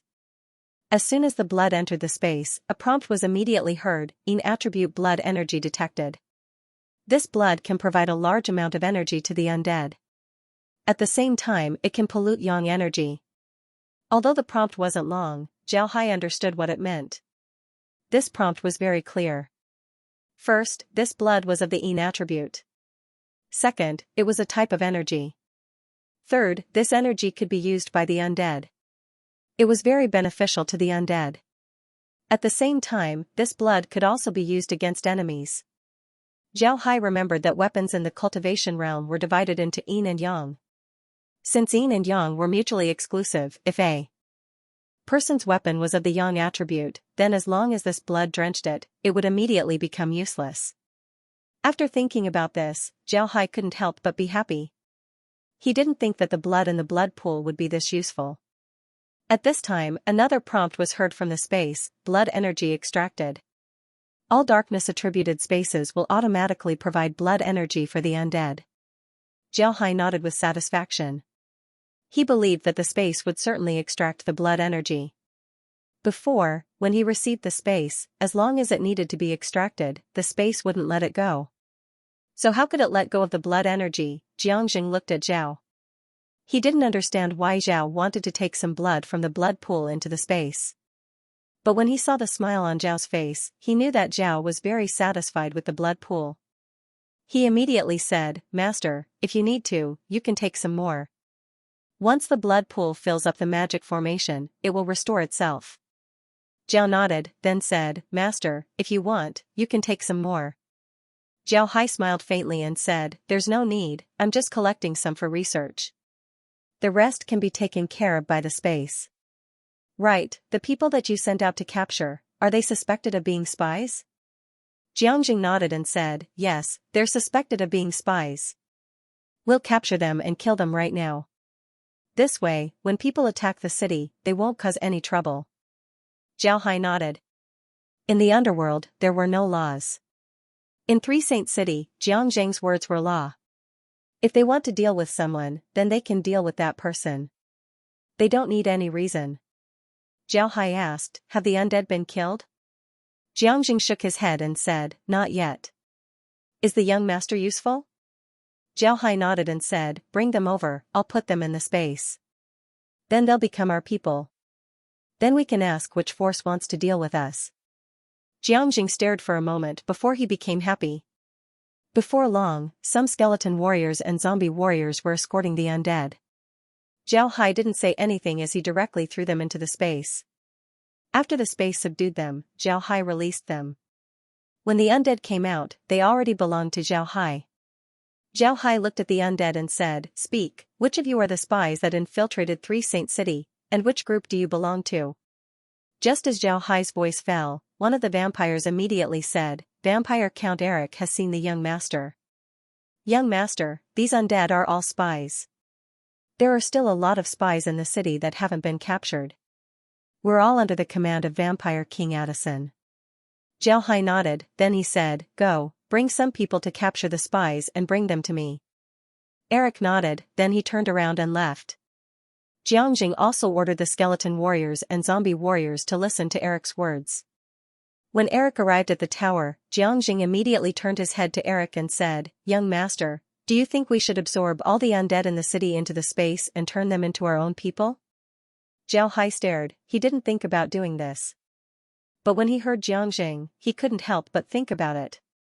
After thinking about it carefully, Zhao Hai nodded and said, "This method isn't impossible, but it would be very troublesome.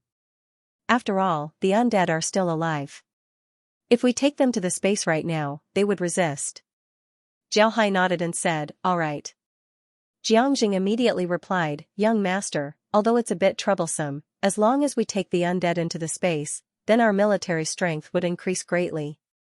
When that time comes, no matter who comes to attack us, we wouldn't need to be afraid." Zhao Hai smiled faintly.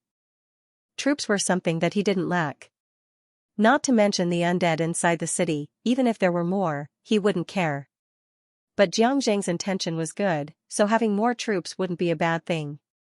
Zhao Hai nodded and said, "All right, I'll open spatial rifts for everyone in the city. You can send people directly into the spatial rifts. Xianxia nodded and said, all right, I'll open spatial rifts for everyone in the city. Xianxia nodded and then went to arrange it. Zhao Hai's mind moved as he opened spatial rifts all over the city. At the same time, he also released a large number of undead to join in. Before long, sounds of battle could be heard from Three Saint City. Zhao Hai didn't care about it. With the troops that he released, as well as the military strength of Three Saint City, there shouldn't be any problem in capturing all the undead in the city. In order to speed up the capture process, Jiangjing and Guli personally dispatched troops. In less than a day, all of the undead in Three Saint City had been captured and sent to the space. At the same time, the magic formation of Three Saint City was completely filled with blood from the blood pond. The undead that were captured by the space were sent back to the outside world. But now, they were completely loyal to Zhao Hai. Zhao Hai didn't manage them, he handed over the city's matters to Jiangjing and Guli. At the same time, he looked for Eric and asked him about the Vampire King Addison's matter. Eric nodded and said, let's talk about the Vampire King. However, what made Zhao Hai disappointed was that Eric hadn't seen Addison. This was because his level wasn't high enough. He was a subordinate of a vampire prince, and all of his tasks were from his superior, a vampire marquis. He didn't know much about other matters. I didn't expect it to be this long. Ha ha ha, Ming Ming has persevered.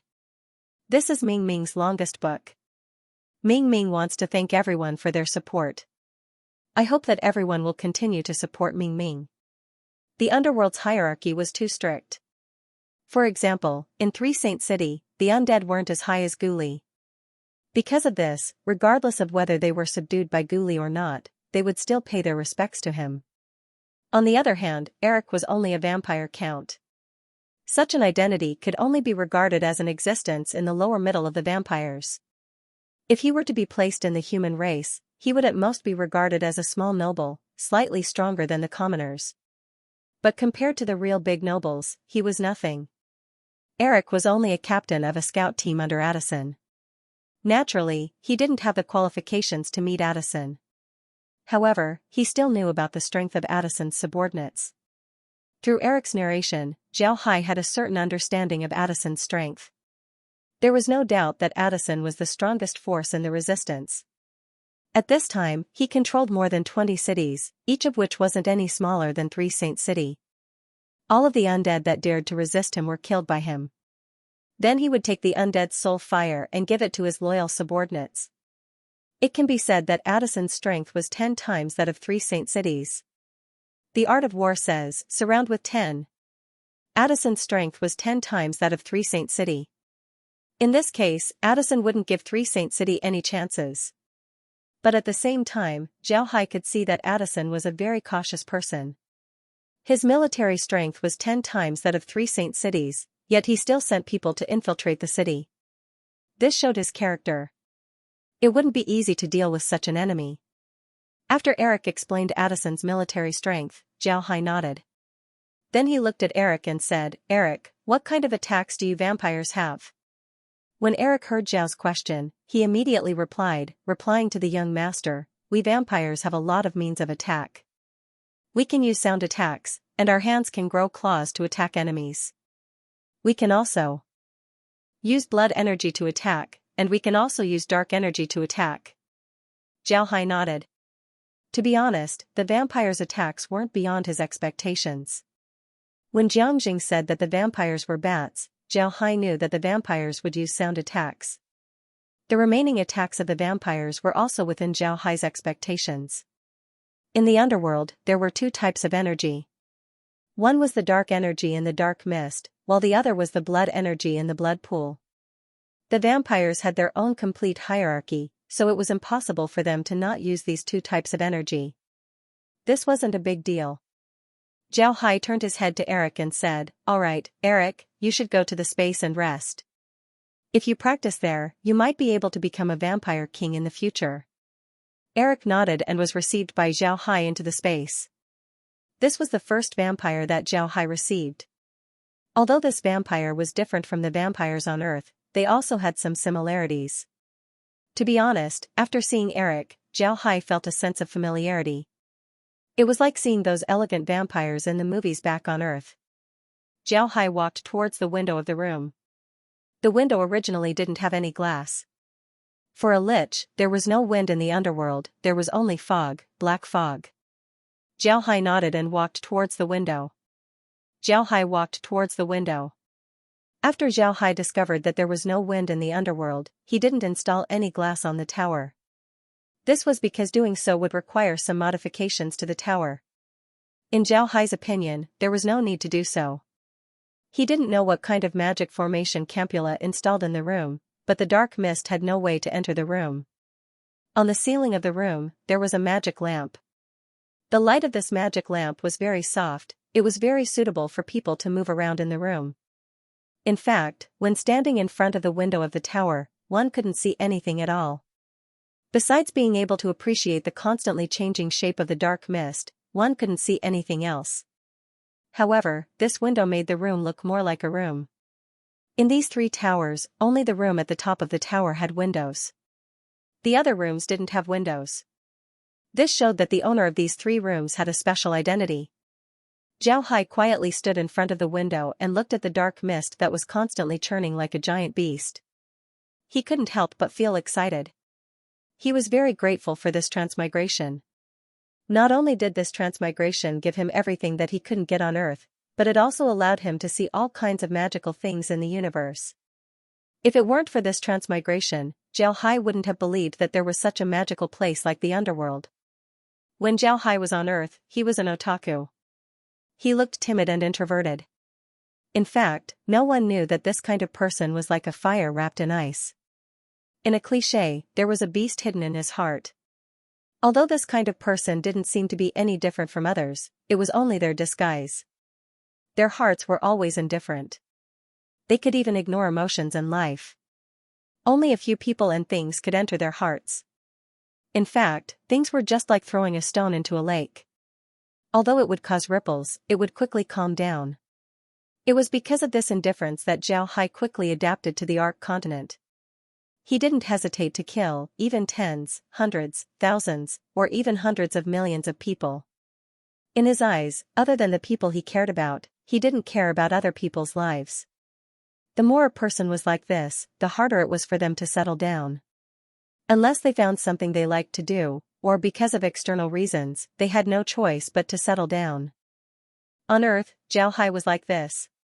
He stayed at home because he found something he liked to do, and that was fantasy. He fantasized about telling stories to everyone. This was what he liked to do, so he stayed at home. In fact, Zhao Hai had another thing that he liked to do, and that was traveling. Unfortunately, traveling on Earth was a very expensive thing, and Zhao Hai didn't have any money. Because of this desire, his favorite car on Earth wasn't a sports car, but a caravan. He liked to imagine that one day, he could drive a caravan and travel to every corner of the world. However, back on Earth, he could only fantasize about it. Not to mention a caravan, he couldn't even afford an ordinary car. But after arriving at the Ark continent, Zhao Hai had everything that he didn't have back on Earth. He had a warm family, several women who loved him deeply, and his heart was completely opened for Laura and the others. At the same time, he also had formidable strength. And because of some external reasons, Zhao Hai was able to see a lot of sceneries that he couldn't see back on Earth. Because of this, Zhao Hai transferred his regret of not being able to travel to the Ark continent. He wanted to make up for it here. It was because of this that he subconsciously went to the demon realm, the divine realm, the Atlanta plane, and now the underworld. Moreover, he believed that one day, he would go to the cultivation realm. In the underworld, although his eyes couldn't see the situation outside, his divine sense allowed him to see everything outside. This was a completely different place compared to the places he had been to before. This feeling of discovering something new made him excited and excited. Zhao Hai slowly closed his eyes as he sensed the situation in the city. At this time, he had opened dozens of spatial rifts in the city. Guli and Jiangjing were commanding their men to capture the undead inside the space. Although they encountered some resistance in the process, with the addition of Zhao Hai's army, the undead were quickly captured and then released. However, these undead were now Zhao Hai's subordinates. At this time, Zhao Hai suddenly felt a tyrannical spiritual force coming towards Three Saint City. Zhao Hai stared for a moment before he opened his eyes. At the same time, he sent his spiritual force towards the incoming spiritual force. Zhao Hai stared for a moment before he opened his eyes. At the same time, he sent his spiritual force towards the incoming spiritual force. The other party naturally felt Zhao Hai's spiritual force as well, so it also met Zhao Hai's attack. Boom, the two spiritual forces collided in the air. Others couldn't hear the sound of their spiritual forces colliding, but Zhao Hai was able to. He believed that his opponent was able to hear it as well. This spiritual clash was only a test, but it was also the most dangerous. If one were to be disappointed, then one would become an idiot or even suffer from brain death. Both sides didn't get any benefits from this test, so their spiritual force didn't retreat. Zhao Hai's spiritual force was like a shield covered with spikes, covering the entire Three Saint City. On the other hand, the opponent's spiritual force was like a net covered with barbs, constantly looking for holes in Zhao Hai's spiritual force. Nets and shields. These two items usually didn't seem to have any offensive power, but when one had thorns on it and the other had barbs on it, they became the most vicious weapons. It could be seen that both sides weren't easy to deal with. Some of the ordinary undead couldn't feel the spiritual clash. They could only feel an unprecedented pressure that appeared above Three Saint City. This made the undead feel as if doomsday had arrived. One must know that these undead had intelligence, so this feeling was very clear. The undead that were resisting Gully and the others had already lost their will to resist. They just stood there blankly, allowing the skeleton and zombie soldiers to take them into the space. On the other hand, Gully and Jiang were able to feel the spiritual confrontation. Because of this, they knew how terrifying and dangerous these two people were. The spiritual force confrontation between the two sides was still going on. However, Zhao Hai wasn't too worried. He already discovered that the other side's attack was only a probe. If he didn't block it, then this attack might just be a warning. The other side's spiritual force was formidable, but the distance was too far. Zhao Hai believed that the other side would still need 2 days to reach Three Saint City. Even if the other side was formidable, it would be impossible for them to kill Gully and the others from such a distance. However, the other party still aroused Zhao Hai's vigilance. This was because Zhao Hai knew that the other party's strength couldn't be underestimated since they were able to attack Three Saint City from such a distance. In fact, Zhao Hai could also do this. After all, he had a camp of succubi, and succubi were innately adept at using spiritual force. Zhao Hai could do this, but he couldn't do it as easily as the other side. Although he had learned how to use spiritual force, he hadn't learned it for a long time. Moreover, he rarely used it. Therefore, even if he could do this kind of attack, he wouldn't be able to do it to the other side's degree.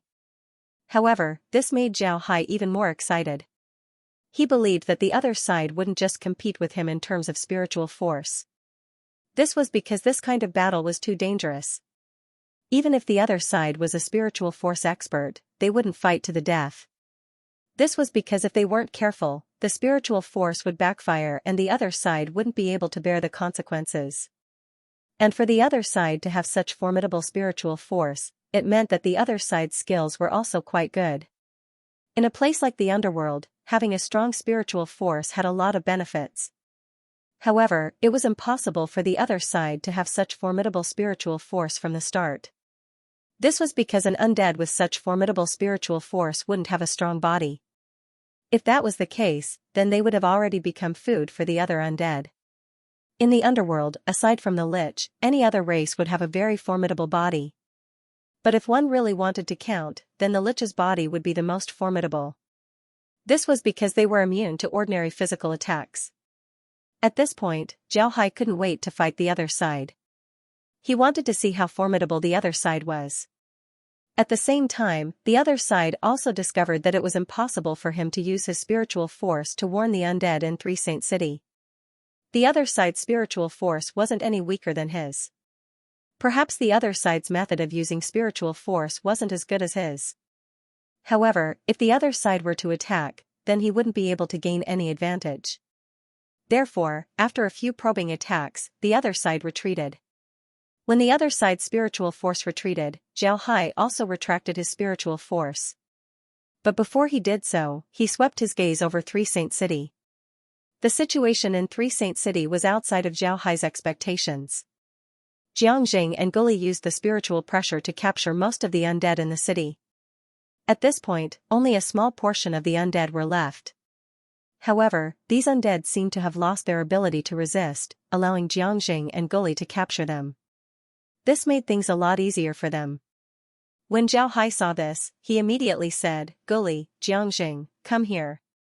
Zhao Hai's voice spread far and wide in Three Saint City. Guli and Jiangjing immediately complied, then they quickly headed towards Zhao Hai's tower. Before long, they arrived at Zhao Hai's room. Zhao Hai was sitting in his room. Seeing the two arrive, he nodded and said, "Sit down." The two nodded and then sat down. After they sat down, Guli immediately said, "Young master, I just felt a spiritual force attack." "Was it the Vampire King's attack?" Zhao Hai nodded and said, "Right, it should be Addison's spiritual attack. But this time, he was only probing. You don't need to worry. If he brought the majority of the undead, then it would take about 2 days for them to arrive at Three Saint City. That's enough time for you to make arrangements." Jiangjing and Guli relaxed. Although Zhao Hai was there, their reverence for Addison was already ingrained in their bones. Because of this, when they heard that Addison would arrive in 2 days, they weren't as nervous as before. Jiangjing and Guli sighed in relief. Zhao Hai looked at the two and smiled faintly, "Don't be nervous. His spiritual force isn't weak, but it's also not too strong. There's no need to worry." Upon hearing Zhao Hai, Guli and Jiangjing relaxed. Besides their natural fear of Addison, they were also worried about Zhao Hai. At this point, they were completely loyal to Zhao Hai. They didn't want anything to happen to Zhao Hai. If Zhao Hai didn't say this, then they would have advised him to immediately return to the space and not fight with Addison. Zhao Hai looked at the two and said, "I'm not familiar with the underworld's way of fighting. I'll leave it to you to command. Remember, 2 days." The two nodded before they turned around and left. Zhao Hai smiled faintly and called Laura and the others out. Laura and the others were curious about the underworld. When they came out, they couldn't see anything except for the black mist. They didn't want to stay here any longer and return to the space. Zhao Hai didn't stop them. In any case, he could return to the space whenever he wanted. He just wanted to feel the difference between the underworld and the Ark continent. Although the battle between the foreign races and the O'Neill family was still going on, Zhao Hai wasn't worried about anything. At this point, the attacks from both sides weren't very fierce. This was because both sides couldn't afford to lose, so they decided to give up. However, the higher-grade magic armors that Zhao Hai was looking for didn't appear. This made Zhao Hai very disappointed. Zhao Hai also enjoyed the rare happiness of being alone. He left Laura and the others in the space to look after the O'Neill family and the foreign races. 2 days passed by in a blink of an eye. In these 2 days, the spiritual force that attacked Three Saint City didn't appear. Zhao Hai knew that the other party knew that such attacks were useless. Therefore, he was too lazy to use them. Instead, he prepared for a frontal attack.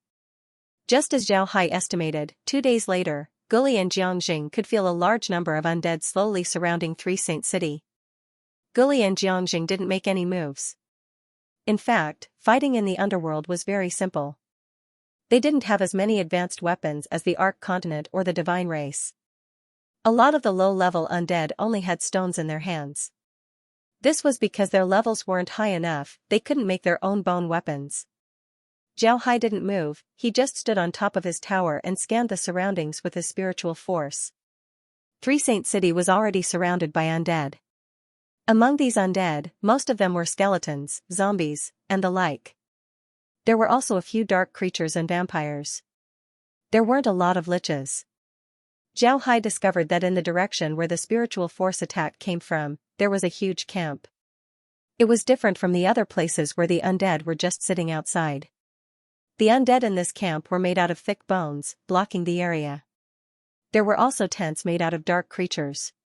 It looked more like a human military camp. Guli and Jiangjing were standing by Zhao Hai's side.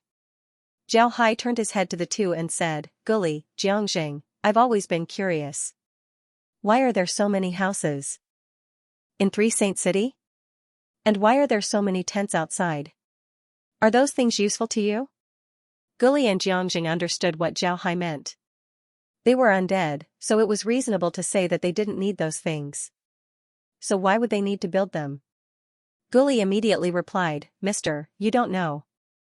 In the underworld, besides the dark mist and the blood pond, there are two other things that pose a huge threat to us undead. If the dark mist and the blood pond are the source of our strength, then the acid rain and the wind are the death gods. Zhao Hai nodded and said, There's such a thing? Tell me about it. Jiangjing replied, The acid rain and the wind don't happen very often in the underworld. But the first time it happens, it would take away the lives of countless undead. The acid rain is a kind of black rain that emits a sour smell. This kind of rain has a certain corrosive effect on our bodies. Moreover, it also has a certain effect on our soul fires. For some low-level undead, an hour of acid rain is enough to take their lives. But the wind rain is a special phenomenon in the underworld. Every time the wind rain comes, the dark mist that is good for us would become extremely berserk in an instant. They would form a huge vortex. As long as an undead gets sucked in, they wouldn't be able to get out. Even for someone of my level, if I get sucked in, I wouldn't be able to get out. When Zhao Hai heard Jiangjing, he was startled. With Jiangjing and Guli's strength, even if they were in the divine realm, they would still be considered peak existences. But for the wind rain to be able to kill them, it can be seen how formidable the wind rain was. Actually, when one's strength reaches the level of Jiangjing and the others, some natural phenomena would have little effect on them. However, they didn't expect that there would be natural phenomena in the underworld that could threaten them. It was truly a boundless world, nothing was too strange. Zhao Hai turned to the two and said, Does the acid rain and the wind rain happen very often? Guli and Jiangjing shook their heads at the same time, then Guli said, It doesn't happen that often. Acid rain happens more often than gales. Acid rain happens every 3 to 5 years, there's no fixed pattern. On the other hand, no one knows how many years Mad Dragon happens. Sometimes it happens very frequently, maybe once every few months, and sometimes it doesn't even happen once in a few decades. Guli nodded, then Jiangjing nodded. Zhao Hai nodded and said, So you're saying that the houses and tents are to prevent the acid rain? If the wind rain comes, then I'm afraid that ordinary houses wouldn't be able to withstand it. Guli shook his head and said, Young master, the tents can only prevent the acid rain. But for the houses in the city, even if they encounter the wind rain, they would still be fine. We can activate the magic formation can protect the houses from the wind rain. Zhao Hai nodded.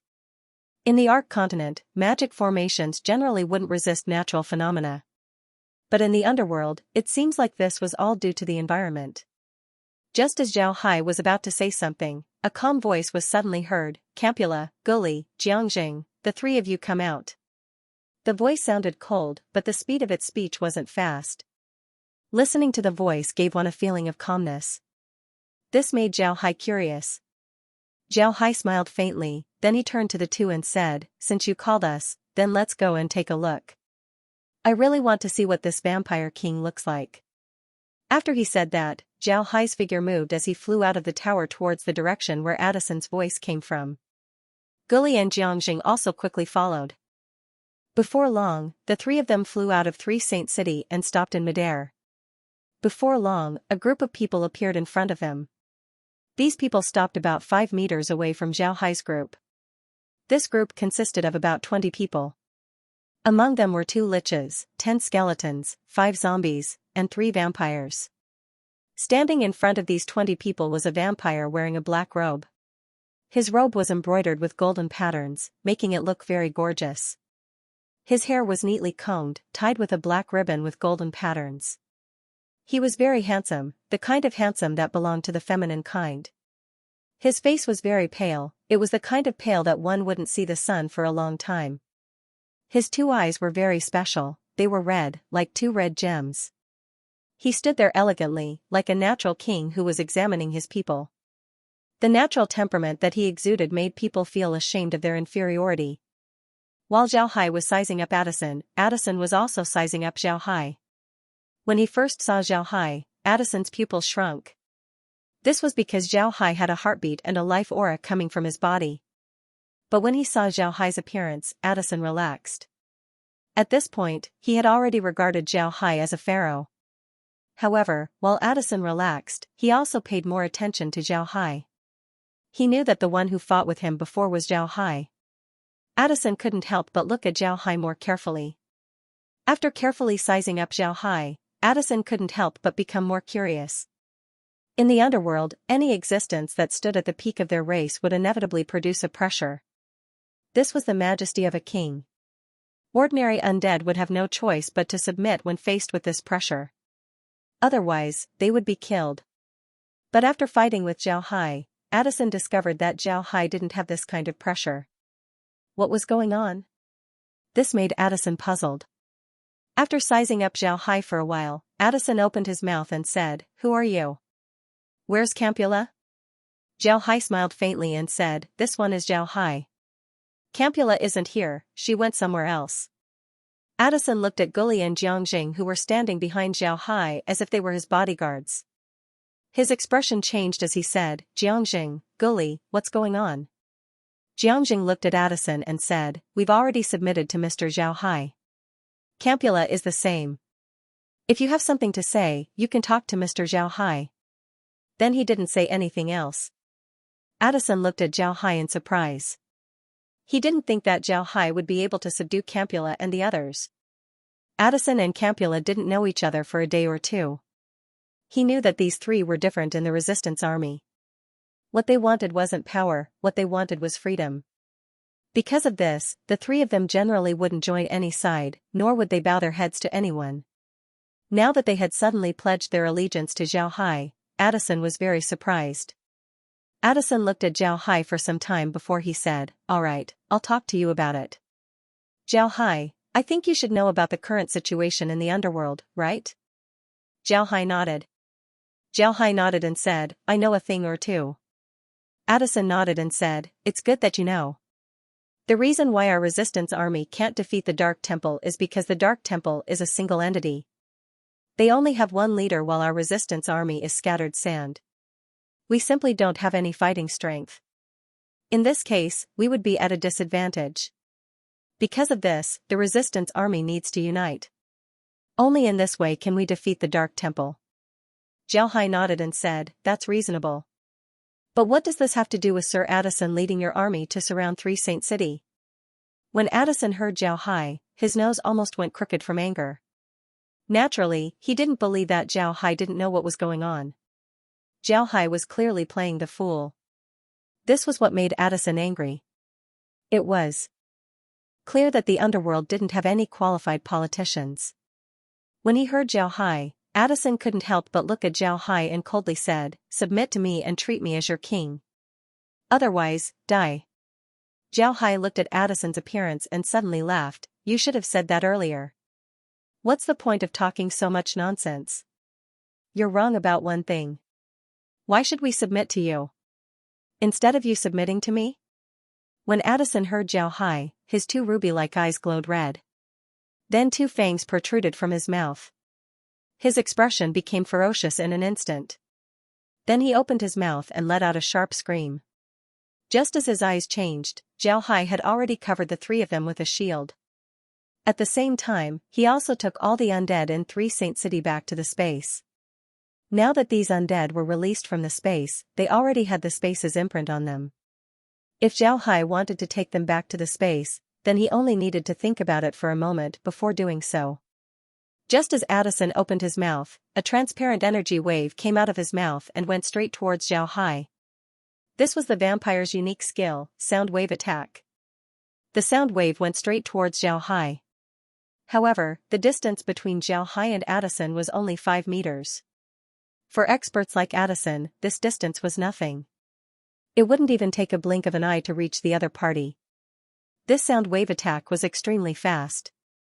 However, just as the sound wave was about to reach Zhao Hai, a transparent shield suddenly appeared in front of Zhao Hai. This shield rotated quickly, so the sound wave attack towards Zhao Hai was absorbed and eliminated by the shield. When Addison saw that his attack didn't have the desired effect, he immediately reached out his hand to attack Zhao Hai. His hand was now covered in long nails. These nails were flashing with blood-red light, looking very sharp. Suddenly, a sword appeared in Zhao's hand as he swung it towards Addison's hand. The two men's movements were very fast. Addison simply didn't have time to change his stance. But he didn't want to change his stance. Instead, he stretched out his hand and tried to grab Zhao's sword. Zhao didn't move, he still swung his sword towards Addison's hand. Just as Addison's hand grabbed Zhao Hai's sword, a loud explosion was heard. Zhao Hai's sword suddenly burst into flames, then his sword disappeared. That sword was a fire element sword that Zhao Hai made using Campula's compression magic. But in order to not arouse Addison's suspicion, Zhao Hai's fire element energy was the Yin fire of the underworld and not the Yang fire of the space. Zhao Hai was very clear that the Yang fire of the space was more effective against Addison. However, there was no Yang fire in the underworld. If he used Yang fire, then Addison would be suspicious of his identity. When the time comes, the entire underworld would know about the spatial rift. This would affect Zhao Hai's plan. Therefore, he didn't use Yang fire. Addison also had some misgivings about the Yin fire. He withdrew his hand and then extended it, causing a cross-shaped sword to appear in his hand. This cross-shaped sword was silver-white in color. The hilt of the sword was in the shape of a demon with its wings spread out. The edge of the sword was in the shape of a cross, making it look both gorgeous and ferocious. The body of the sword was not straight, but like a snake's body, it was wavy, making it look extremely strange. When Zhao Hai saw this, he extended his hand and a sword appeared in his hand as well. This sword was different from what people usually see. This sword was curved, and the curve was very big. It looked like a scimitar, but it was actually double-edged. As soon as the two of them took out their weapons, they immediately clashed with each other. With a dang sound, two strangely shaped swords collided, but no sparks were produced because there was no fire element here. When the two came into contact, they immediately separated. Addison looked at the curved sword in Zhao Hai's hand and said, "Where did you get your weapon?" Zhao Hai smiled faintly and said, "Where did you get your weapon?" Addison coldly snorted, then his figure leapt as he rushed towards Zhao Hai. Zhao Hai also moved as he rushed towards Addison. Both of their swords swung at the same time. Dang dang dang dang dang sounds were heard. It was unknown how many times the swords of the two had clashed. Before long, the two went into the dark mist. Only the sound of their swords clashing could be heard, but no one could see their figures. When Addison's subordinates saw the two disappear, they couldn't help but turn their gaze towards Guli and Jiangjing. Guli and Jiangjing looked at the undead and knew what they were thinking. Guli immediately took out his sword and extended his fingernails. At the same time, Addison's subordinates screamed as they rushed towards the two. Guli and Jiangjing were at a disadvantage in terms of numbers. Just as the two were getting anxious, a large group of skeletons suddenly appeared beside them. These skeletons immediately returned to the battlefield and blocked the attacks of Addison's subordinates. When Addison's subordinates saw these skeletons, they were startled. They discovered that these skeletons weren't their opponents. However, these skeletons were able to form a battle formation. Their coordination was very good, making it impossible for them to deal with these skeletons. Upon seeing this, Addison's subordinates immediately let out a sharp whistle. This whistle wasn't just to disturb the enemy, it was also to summon them. Along with this whistle, the undead surrounding Three Saint City began to move. They screamed as they rushed towards Three Saint City. In the opinion of Addison's subordinates, Three Saint City's troops wouldn't be able to stop their attack. Moreover, because Guli and the others were outside the city's magic formation wasn't opened. It seems like Three Saint City would be broken in a blink of an eye. However, while their thoughts were beautiful, reality was incomparably cruel. Under their gazes, countless skeletons suddenly rushed out of Three Saint City. These skeletons' fighting strength was very formidable. Moreover, there were a lot of them. It didn't take long before they discovered that their troops were suffering losses. This change surprised them. This was something that Addison's subordinates didn't expect. They didn't know how Three Saint City could have so many troops. The battle in Three Saint City was now in a state of panic. At the same time, the battle between Zhao Hai and Addison had also reached its climax. At this point, it was impossible to see their figures clearly. The two of them had increased their speed to the extreme. The swords in their hands danced as sword lights shrouded the two of them. The sound of swords colliding was like beans exploding, there was no pause. Besides their swords, the two of them didn't use any other techniques. This was because the two of them were too far away. Moreover, their swords were too fast. They simply couldn't divert their attention to other techniques. This was because they could feel that as long as they were distracted, they would be stabbed to death by the other party's sword. For experts like them, as long as their swords were damaged, it would be very troublesome. This was because the other party's energy would invade their meridians, causing them serious internal injuries. For experts like them, even if their skin was pierced by the opponent's sword, it could be fatal. This was because they were very sensitive. If the opponent's sword pierced their skin, it would be equivalent to breaking their defense. Then, the opponent's Qi Jin would take the opportunity to enter their body. The final result would be that their internal organs would be shattered by the opponent. The two of them didn't dare to be distracted. They swung their swords with all their might.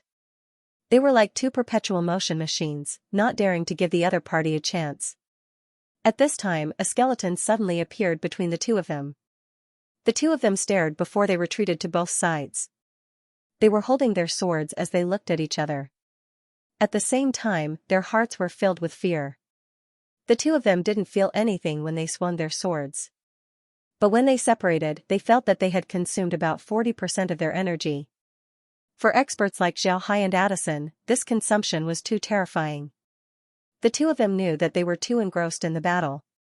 They couldn't feel anything else. They only knew how to swing their swords.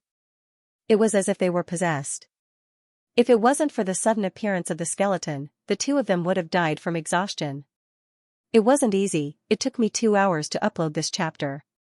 I don't know what happened, but I couldn't log in. Fortunately, I made it in time. Everyone, please support me. Thank you. Death from exhaustion. In the eyes of some people, this was something that would never happen to a powerhouse. However, very few people knew that the stronger a person was, the easier it was for them to die from exhaustion. Just like Xiaohai and Addison. When they met an opponent who was on par with them, they didn't dare to be distracted. This was especially true when they were fighting with their swords. If they were distracted for even a moment, they would be killed by the other person. Because of this, they focused all of their attention on their opponent. They just instinctively mobilized the strength in their body. They didn't know how much strength they used, nor did they know how much strength they had left. In this case, if there was no external force to stop them, then they would find that they were already exhausted. Their bodies didn't have any strength left. In the end, they could only die from exhaustion. Even someone as strong as Zhao Hai wouldn't be able to escape this fate. The reason for this was because Zhao Hai had underestimated Addison. Addison's level was 1 level higher than Guli and the others. Guli and the others were God-rank experts. If they were in the divine realm, then Guli and the others would be supreme elders. If they were in the divine realm, then Guli and the others would be able to ascend. In other words, if Addison was in the divine realm, then he would have already ascended. After ascending to the immortal realm, Addison was now a true cultivator. Although Addison hasn't ascended yet, his strength was already comparable to Zhao Hai's. Although Zhao Hai's energy was very solid, it was also very difficult for him to replenish it. Zhao Hai's energy was very strong, but at the same time, it was very difficult for him to replenish it. On the other hand, Addison's energy wasn't as condensed as Zhao Hai's. However, the amount of energy in his body was about the same as Zhao Hai's. And in the intense battle between him and Zhao Hai, Addison couldn't replenish his energy in time. In other words, because of the intense battle, the two of them were unable to replenish their energy. If the skeleton didn't interrupt them, then even an immortal wouldn't be able to save them. When the two sensed the situation in their bodies, they couldn't help but feel fear. The appearance of the skeleton was too timely. Naturally, it was impossible for Addison to know where the skeleton came from. On the other hand, Zhao Hai knew that the skeleton was released by Laura and the others.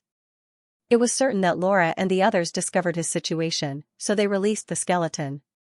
When he thought of this, Zhao Hai's love for Laura and the others couldn't help but deepen. Naturally, this fight wasn't without any benefits.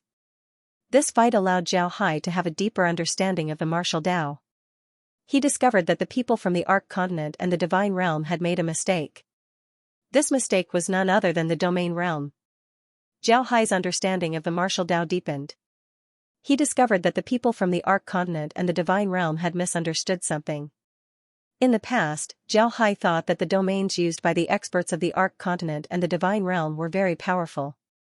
Not only was their momentum astonishing, their attack wasn't weak, their defense was also very strong.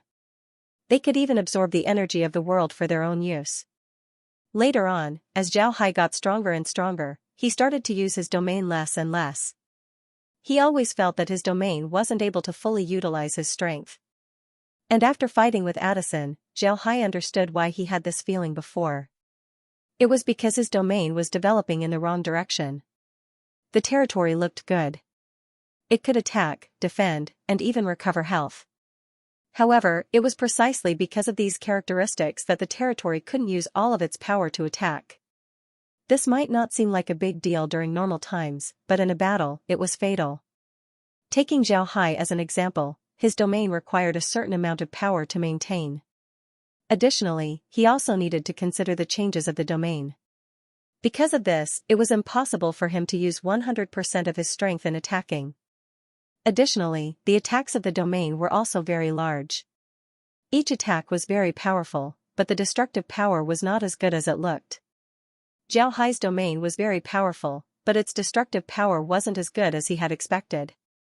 If the power of the domain could be concentrated in one attack, the lethality of the domain would be at least 2 times higher than the lethality of the domain's attack. Just like when Zhao Hai fought with Addison, Zhao Hai's sword was moving at the fastest speed possible. It was the same for Addison. At the same time, Zhao Hai was sure that his sword could easily tear apart a god-ranked expert's domain and kill them. Besides the difference in level, the most important reason for this was the existence of the domain. The domain was able to divide the god-ranked expert's strength. It was like a piece of iron weighing a pound. If you turn it into a 1-meter square sheet of iron, then you can turn it into a sword. How could the sword's strength be the same? There was no doubt that a sword could easily pierce through iron sheets. This was the difference between the two. Naturally, this wasn't to say that the domain was completely useless. If it was used for cultivation, then using the domain would be a good idea. When the domain wasn't attacked, the speed at which it absorbed the world's energy was much faster than normal people. Although supporting the domain would consume a part of the energy, the amount of energy absorbed was more than the amount that was taken out. Moreover, this process of taking in and out of the domain was very beneficial for one's control over their own strength. These thoughts flashed through Zhao Hai's mind. Then Zhao Hai focused his attention on Addison. Addison was too terrifying. Zhao Hai didn't dare be careless. Without using the power of the space or the Hell King's ship, Zhao Hai could only fight to a draw. At this point, Addison had the same feeling as Zhao Hai. When he fought with Zhao Hai, he discovered that Zhao Hai wasn't very proficient with his own strength. Because of this, Addison had the upper hand in the beginning. But as time went on, Zhao Hai became more and more proficient in using his strength. Eventually, they were able to fight evenly. It was because of this that Addison and Zhao fell into a dangerous situation at the same time. Because of this, Addison had no time to pay attention to the energy in his body. The two of them stood 100 meters apart, quietly standing there. Although they couldn't see each other, they could clearly feel each other's every move. It could be said that they could clearly feel each other's hair moving. Neither of them attacked. In fact, both of them had some misgivings. After fighting for a while, both of them knew how strong the other was. To use an old saying, the two of them were like using a hemp stick to beat a wolf. Both of them were afraid. Addison's spiritual force locked onto Zhao Hai. Naturally, he also knew that Zhao Hai's spiritual force was also locked onto him. Addison couldn't help but complain in his heart. He didn't understand when the underworld had such a powerful pharaoh. Moreover, he heard that the pharaoh used a mage's style of fighting. Why was this pharaoh's close combat ability so strong? The two of them didn't dare to put away their swords. This was because they were locked onto by the other party. Once they put away their swords, it was very likely that they would receive a thunderous attack from the other party.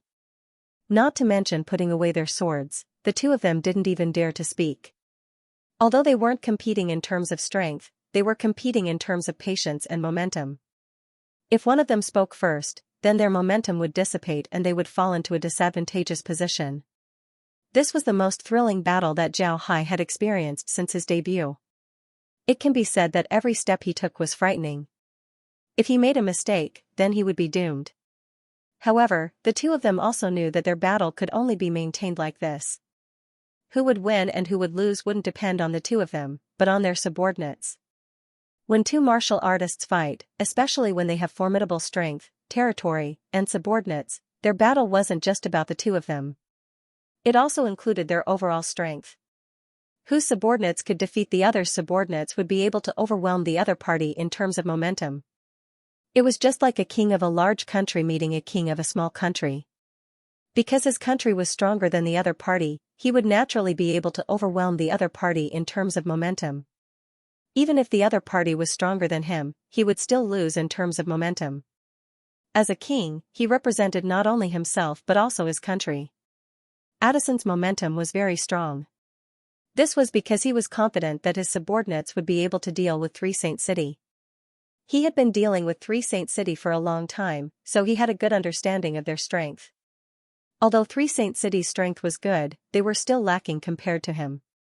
He believed that as long as he entangled Zhao Hai, then his subordinates would be able to deal with Three Saint City. When his subordinates arrive, Zhao Hai's momentum would be suppressed and he would win. On the other hand, Zhao Hai's momentum wasn't any weaker than his. Addison was confident in his subordinates, but Zhao Hai was even more confident in his subordinates. Addison's subordinates couldn't possibly exceed 1 billion. On the other hand, Zhao Hai had more than 1 billion undead. Moreover, their strength wasn't weak. Dealing with Addison's subordinates shouldn't be a problem. Moreover, when Zhao Hai used his spiritual force to observe the undead surrounding Three Saint City, he discovered a problem. These undead didn't seem to have learned about battle formations. They didn't seem to know how to use battle formations to fight. The undead were chaotic outside Three Saint City without a single formation. Even if Zhao Hai was a bad commander, he would still laugh his head off if he saw these undead. On the other hand, Zhao Hai's subordinates were very familiar with battle formations. With Lizzie and Megan's command, dealing with these scattered undead was very easy. Although the underworld was covered by the dark mist, Zhao Hai was still worried that the Space's screen would be affected. After all, back in the Ark continent, the Space's screen couldn't reach too far into the dark mist. However, after entering the underworld, the Space seemed to have adapted to the dark mist. The image of the underworld on the screen was very clear. Because of this, Zhao Hai wasn't worried at all. He believed that Lizzie and the others would be able to deal with Addison's subordinates. Lizzie and the others were indeed very diligent. They also noticed Zhao Hai's situation, but they didn't expect Addison to be this strong. Up until now, Zhao Hai had the help of the Space. His life had always been smooth, he didn't encounter any danger. Even if he did encounter a little danger, it would be easily resolved by Zhao Hai. It didn't cause any substantial damage to Zhao Hai. The most dangerous time was when he fought Lu Wei. At that time, Zhao Hai was almost killed, but in the end, he managed to obtain great benefits. But this time was different. This time, Zhao Hai met an opponent, an incomparably powerful one. Naturally, Lu Wei's true body was much stronger than Addison. Unfortunately, Lu Wei's true body couldn't reach this place. Because of this, Addison was the most formidable opponent that Zhao Hai had to face in this place. When Zhao Hai and Addison were fighting, Lizzie and the others couldn't see what was going on. Their realms weren't that high, so they couldn't see anything. However, while they didn't see it, someone else did. This person was none other than Kair. Kair was now one with the Space, and the Space was completely dependent on Zhao Hai. Because of this, no one knew more about Zhao Hai's situation than Kair. Therefore, when Kair discovered that Zhao Hai's energy was uncontrollably leaking out, she knew that Zhao Hai was in danger. Therefore, she immediately told Laura and the others about the situation. In the end, Laura and the others came up with a solution. They used the Space's ability to place a skeleton between the two. This way, the rhythm of the two would be disrupted and the two would naturally separate. Their plan was very successful. However, they didn't expect that after the two separated, they would just stand there motionless. Nobody spoke, they just stood there with their swords in their hands, like two statues. When Laura and the others saw this, they couldn't help but stare blankly. However, they also understood that Zhao Hai's danger hadn't been eliminated yet. But in this situation, they didn't know what to do. The group anxiously paced around the room. At this time, Meg, who had been silent all this time, suddenly said, "Sister Laura, why don't you ask my grandfather to take a look?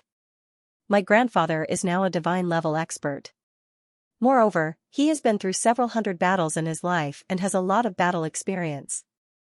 If we invite him over, he might be able to come up with a solution." Upon hearing Meg's words, Laura couldn't help but stare. Then she smiled and said, "Right, how could I forget? Quickly, ask Grandpa Green to come and see what's going on." Meg nodded, then she immediately turned around and left. Before long, Green and Marine arrived at the villa. The two were cultivating on Wild Dragon Island. When they heard that Zhao Hai had an accident, they immediately rushed over. Unlike Karen and the rest, Grim and Merlin preferred to cultivate. Therefore, besides managing Wild Dragon Island, the two of them usually cultivated on the island.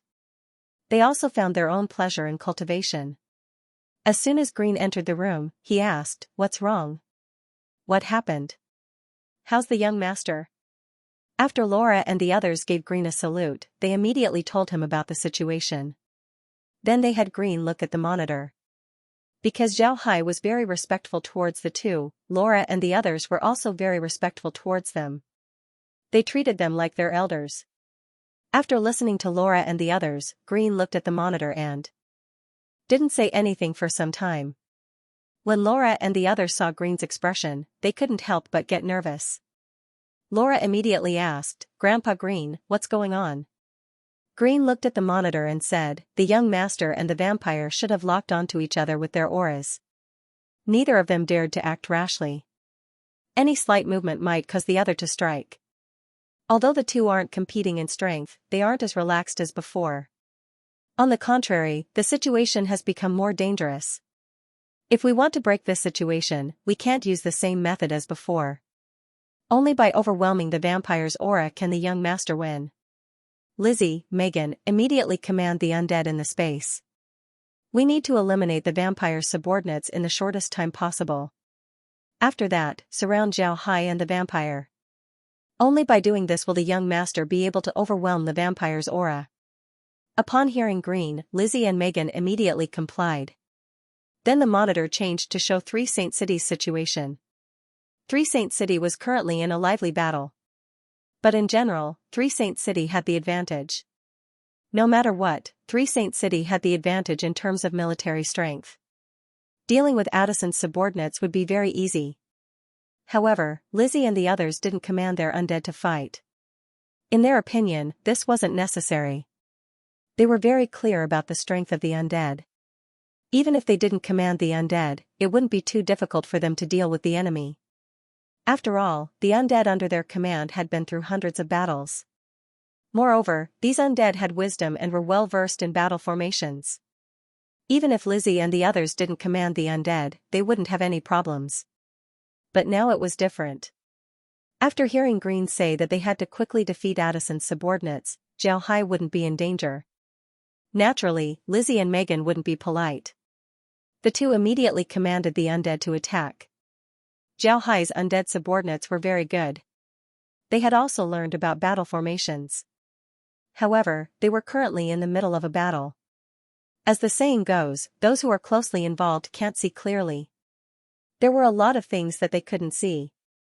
On the other hand, Lizzie and the others were different. Lizzie and the others were sitting inside the space and looking at the monitor. It was as if they were playing a game of chess. They could control the overall situation and make changes immediately. Moreover, this wasn't the first time that Lizzie and Megan had used this method of command. Because of this, the two of them were very accustomed to it. And now that they were anxious to rescue Zhao Hai, the two of them wouldn't be polite. They commanded the undead to attack Addison's subordinates with all their strength. Although Addison's undead were very strong, they didn't know how to use battle formations. And with their disadvantage in numbers, they were already suppressed by Lizzie and the others. Now that Lizzie and the others commanded them, the undead couldn't resist at all. At this point, Lizzie and the others weren't in the mood to capture the undead and bring them into the space. Instead, they immediately killed them. In just a short time, a large number of Addison's subordinates were killed. At the same time, their soul fires were collected by Lizzie and the others. Although these undead were Addison's subordinates, they weren't his direct subordinates. Therefore, even if they died, Addison wouldn't feel anything. Only the vampires were Addison's direct subordinates. When these vampires died, Addison would immediately sense it. However, because Addison was a vampire, vampires had a very high status among the undead. Charging and breaking through enemy lines was something that vampires wouldn't do. The vampires were hiding in the rear, so naturally, they didn't die. Naturally, Addison wouldn't know about the situation in Three Saint City. On the other hand, Zhao Hai's undead were his direct subordinates. Every time one of them died, Zhao Hai would sense it. However, Zhao Hai didn't care about it. He had too many undead under his command.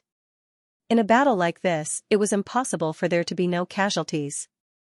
Therefore, he didn't care about it at all. At this time, Zhao Hai and Addison's auras were firmly locked onto each other. They didn't care about external matters at all. Because of this, although the two of them were strong, they only needed to scan the battlefield with their spiritual force to know what was going on. However, neither of them dared to be distracted. With Lizzie and Megan's command, the situation in Three Saint City immediately became one-sided. The undead who were fighting Gully and Jiangxing could naturally feel the crisis in Three Saint City. However, even if they wanted to help, they couldn't. They were already entangled in the battle. At the same time, the undead discovered that Zhao Hai and Addison didn't hear the screams of the undead. The two only had each other in their eyes. The efforts of Addison's subordinates were all in vain. The battle continued. Laura and the others calculated that Addison had several 100 million undead under his command. Naturally, the level of these undead was also uneven. Some of them weren't even at silver rank. It was impossible for them to make weapons out of their bodies. They could only hold stones and such. Even if they were weapons, these undead couldn't do any damage to Zhao Hai's undead. On the other hand, Addison had less than 200 million silver rank undead under his command. This number wasn't small in the underworld. This was because Addison had more than 20 cities under his command. And in the process of conquering these cities, he killed a large number of undead. Because of this, the strength of his subordinates increased very quickly. However, these 200 million undead didn't have any chance against the space's undead. This was because the space had more than 1 billion high-level undead. One side had the advantage in numbers, one side had the advantage in numbers, one side had the advantage in numbers, one side had the advantage in battle formations, while the other side was in a state of disunity. In this situation, it would be unreasonable if Addison's subordinates didn't lose. However, the undead had a special characteristic: they weren't afraid of death. Because of this, dealing with them wasn't as easy as dealing with ordinary human armies. On the other hand, Lizzie and Megan had already calmed down. The two commanded the undead to constantly change their formation as they encircled and killed Addison's subordinates. The number of undead under Addison's command was getting smaller and smaller. At this time, Addison also sensed that several of his vampires had been killed. However, Addison was a person with a tenacious will. It can be said that his heart was as hard as stone. He wasn't moved at all. His aura was still firmly locked onto Zhao Hai, he wasn't affected too much. Actually, Addison's feeling was somewhat wrong. His vampires weren't killed, they were instead captured by Lizzie and the others. Now that Lizzie and the others had the upper hand, the rest of the undead weren't a problem. Moreover, they also saw that Zhao Hai wouldn't be in danger for a while. Because of this, the two didn't hold back as they swept through Addison's subordinates. Those who caught their eyes were all captured by the space. Green looked at Lizzie and Megan, but he didn't say anything. Although he was worried about Zhao Hai, he could see that Zhao Hai wasn't in any danger right now. Moreover, when Lizzie and Megan commanded the battle, Green could see that their commanding skills were very good. He didn't need to worry about them at all, so he felt relieved. Laura and the others didn't say anything, they knew that Lizzie and Megan were aware of the situation. Moreover, with so many high-level undead, it would be a pity if they were all killed and turned into soul fires. Seeing that Addison's subordinates were getting lesser and lesser, Laura said, Megan, you command the undead to deal with Addison's subordinates. Lizzie, you command the rest of the undead to slowly move towards Brother High. Grandpa Green, what do you think we should do next? Green looked at Laura and faintly smiled. You don't need to do anything. Have these undead form a battle formation and slowly walk behind the young master. Right, have Gully and Xianxia lead these undead and put some pressure on Addison. Laura nodded and said, you don't need to do anything. Have these undead form a battle formation and slowly walk behind the young master. Laura nodded, then she turned to Lizzie. Lizzie also nodded, she knew what to do. She immediately followed Green's instructions and took out some of the undead. Then she called Gully and Xianxia over and had them lead the undead to support Zhao Hai. While Zhao Hai and Addison were still confronting each other, Gully and Xianxia led a large group of undead and slowly appeared behind Zhao Hai. The undead behind them were arranged in a neat cube formation. The cube was made up of nearly 100 million undead. They were moving forward in an overwhelming manner, giving people a great pressure. With his perception, Zhao Hai already knew that the undead were coming. His aura couldn't help but increase several times. Zhao Hai and Addison were competing in aura, so the change in Zhao Hai's aura was naturally noticed by Addison. He didn't understand why Zhao Hai had such a change. But at this time, he finally noticed Gully and Xianxia behind Zhao Hai. Upon noticing Gully and Xianxia, Addison's expression couldn't help but change. A small gap appeared in his mind. With the help of his aura, Zhao Hai immediately discovered the gap in Addison's mind. Zhao Hai's eyes shone, then he roared, kill. Then he waved his sword towards Addison. Addison's expression became very ugly. He knew that he lost today, but he didn't know if he could escape from Zhao Hai with his life. Addison knew that he couldn't retreat at this time. Once he retreated, his aura would weaken. Under the influence of his aura, Zhao Hai's offensive would become even fiercer. When the time comes, he wouldn't even know how he died. Zhao Hai didn't think too much about it. His aura was still flourishing. The curved sword in his hand danced as he attacked Addison. This time Addison was at a disadvantage against Zhao Hai. He could only parry, he didn't have the strength to fight back. The curved sword in Zhao Hai's hand danced faster and faster. Addison complained again and again. He was very clear that this time, he was afraid that he would be doomed. However, he still had a trump card that he hadn't used yet. It was just that Addison didn't want to use it unless he had no other choice. When Zhao Hai attacked with all his strength, he discovered that although Addison's sword moves were panicked, they weren't messed up. Zhao Hai couldn't do anything to him for a while. Zhao Hai was a smart person. He immediately understood that Addison had a way to save his life. Because of this, he wasn't afraid. Zhao Hai couldn't help but pay attention to Addison. Addison didn't know that his plan had been discovered by Zhao Hai. He was still desperately resisting Zhao Hai's attacks. The two exchanged more than 1,000 swords in an instant. Gully and Xianxia could only see that the two were surrounded by a whirlwind. They couldn't see their figures at all. It was at this time that they realized the difference in strength between them and Addison. But at this time, Zhao Hai's eyes flashed. His sword technique changed. He didn't use speed to attack. Instead, he swung his sword in an extremely slow manner. It felt as if there were thousands of heavy objects on the sword. When Addison saw this, his expression changed. This was because he discovered that although Zhao Hai's sword was very slow, it seemed to have thousands of changes hidden within it. It blocked all of his escape routes. The only thing he could do was to block the sword with all his strength. After thinking about this, Addison's eyes flashed. Zhao Hai's move had aroused Addison's ferocious nature. He raised the snake sword in his hand and blocked Zhao Hai's curved sword. However, Addison didn't see Zhao Hai's sly expression. Addison's expression was fierce as he tried to block Zhao Hai's sword. However, when his sword collided with Zhao Hai's sword, he knew that he was in trouble. Zhao Hai's sword didn't have the slightest bit of strength. It was as if he had punched the air with all his strength. This feeling of misuse made Addison's blood boil. He almost spat out a mouthful of blood. But this wasn't the end. In front of Addison's horrified eyes, the curved sword in Zhao Hai's hand turned into a whip in an instant. There were also small hammers on top of the whip. Addison used his sword to block the whip, but the head of the whip fell down, allowing the hammers to hit him on the back. Bang! Addison felt the blood in his body churning. He couldn't control it and spat out a mouthful of blood. At this time, the whip in Zhao Hai's hand changed shape again. This time, it turned into a tiger-tailed whip and lashed towards Addison. When Addison saw Zhao Hai's continuous attacks, his face finally showed a trace of panic.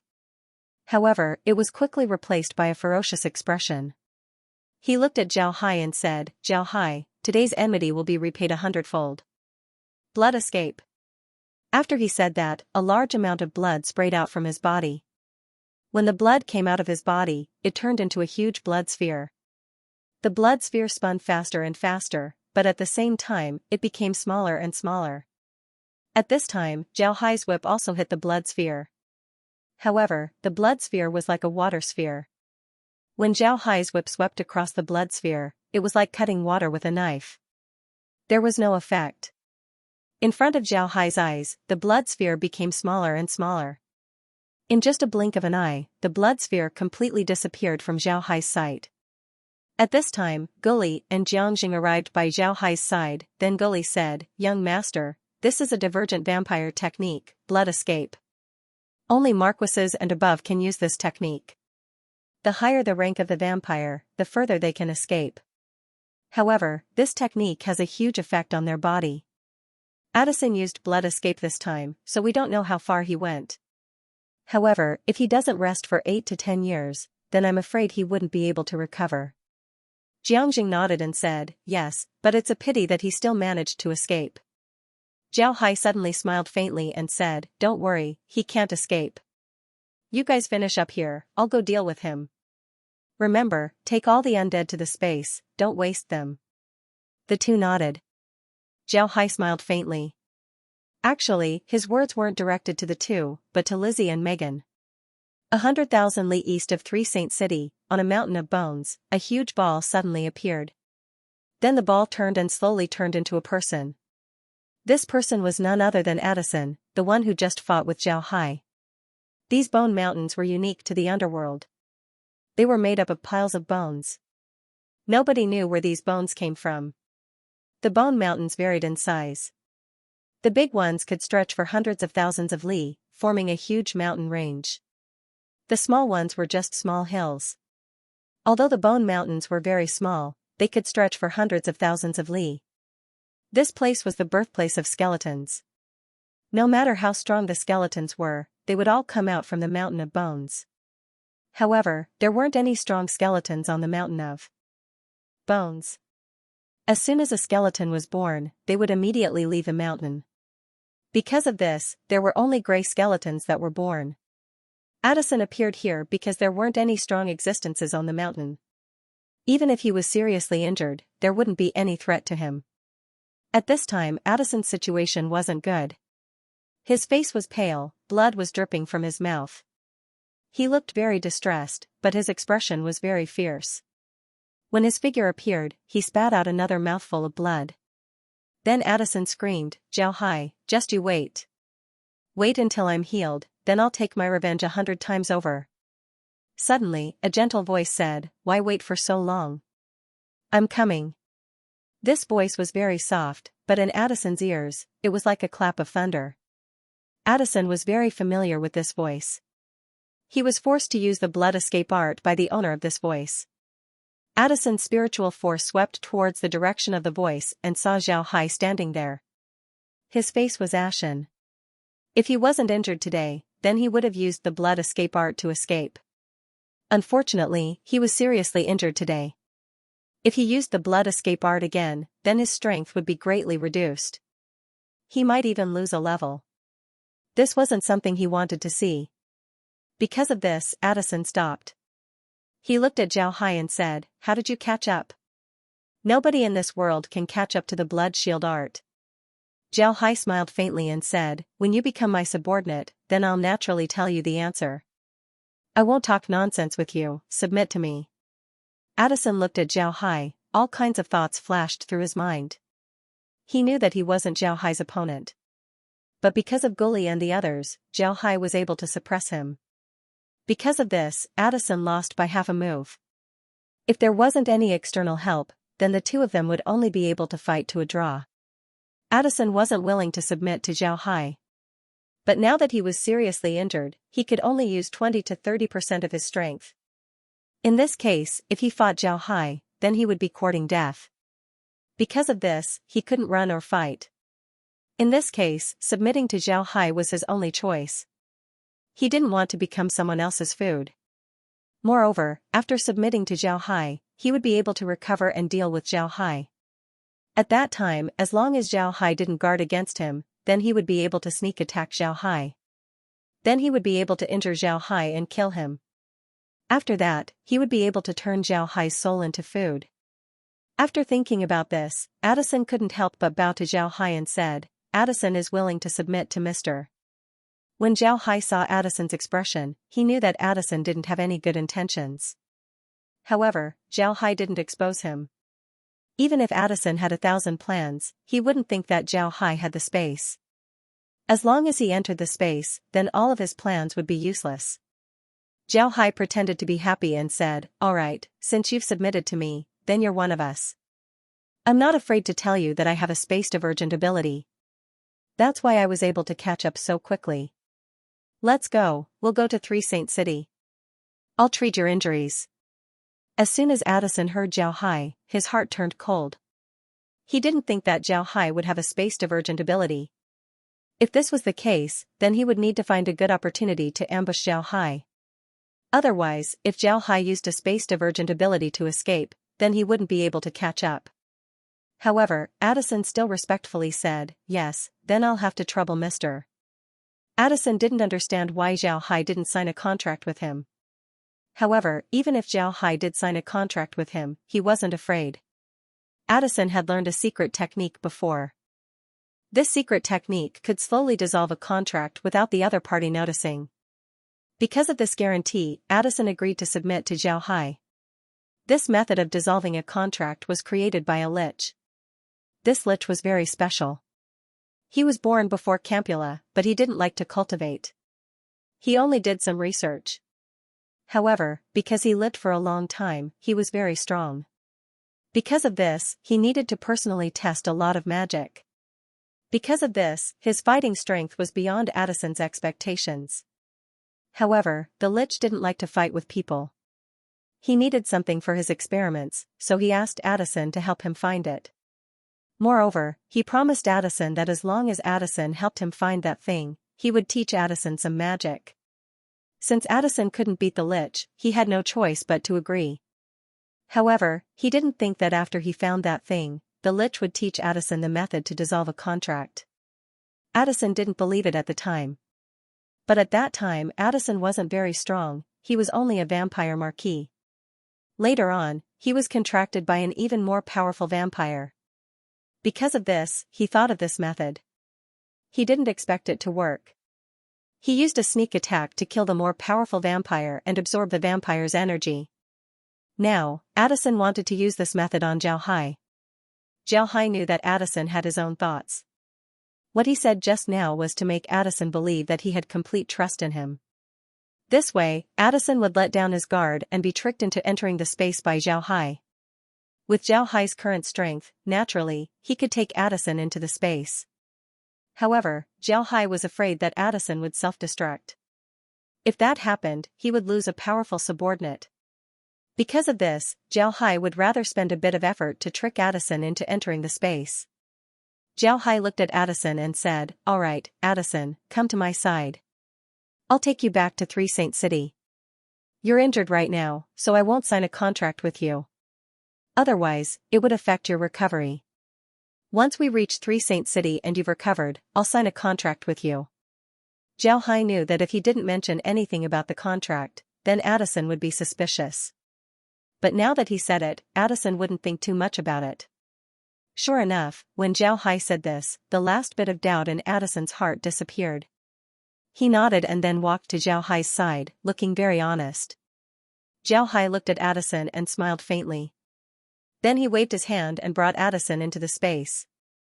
When Addison entered the space, a prompt was immediately heard, "Vampire detected." This vampire is disloyal to the host. Subduing successful. This vampire is seriously injured. Does the host wish to treat its injuries? Addison nodded, then Zhao Hai waved his hand and brought Addison into the space. If the host is injured, 1,000,000 gold coins will be deducted from the host. Zhao found that the space was now calling these magical creatures more humanely. For example, the space used to call skeletons robots, but now it was directly calling them skeletons. Now it was calling them vampires. It seems like the space has really evolved. Zhao Hai said, immediately treat him. The prompt was heard again, immediately treat him. Then Zhao Hai deducted 1,000,000 gold coins from the space. At the same time, Addison was wrapped in a blood-red liquid. Then the liquid slowly entered Addison's body. Addison's aura returned to the state he was in when he first met Zhao Hai. Addison immediately bowed to Zhao Hai and said, "Thank you, young master." Zhao Hai nodded, then he looked at Addison and said, "All right, you go cultivate first. I'll look for you later." Addison nodded. Zhao Hai waved his hand and sent Addison to the hell space. At this time, Laura and the others came out of the room. When he saw Green and Mirren, Zhao Hai couldn't help but stare. He immediately went to greet them and said, "Grandpa Green, Grandma Mirren, why did you come here? Is something wrong?" Green smiled and said, "It's nothing, young master. Laura and the others asked me to come here. When you were confronting Addison, Laura and the others didn't know what to do, so they asked me to come here." Laura also said, "Brother Hai, it's all thanks to Grandpa Green.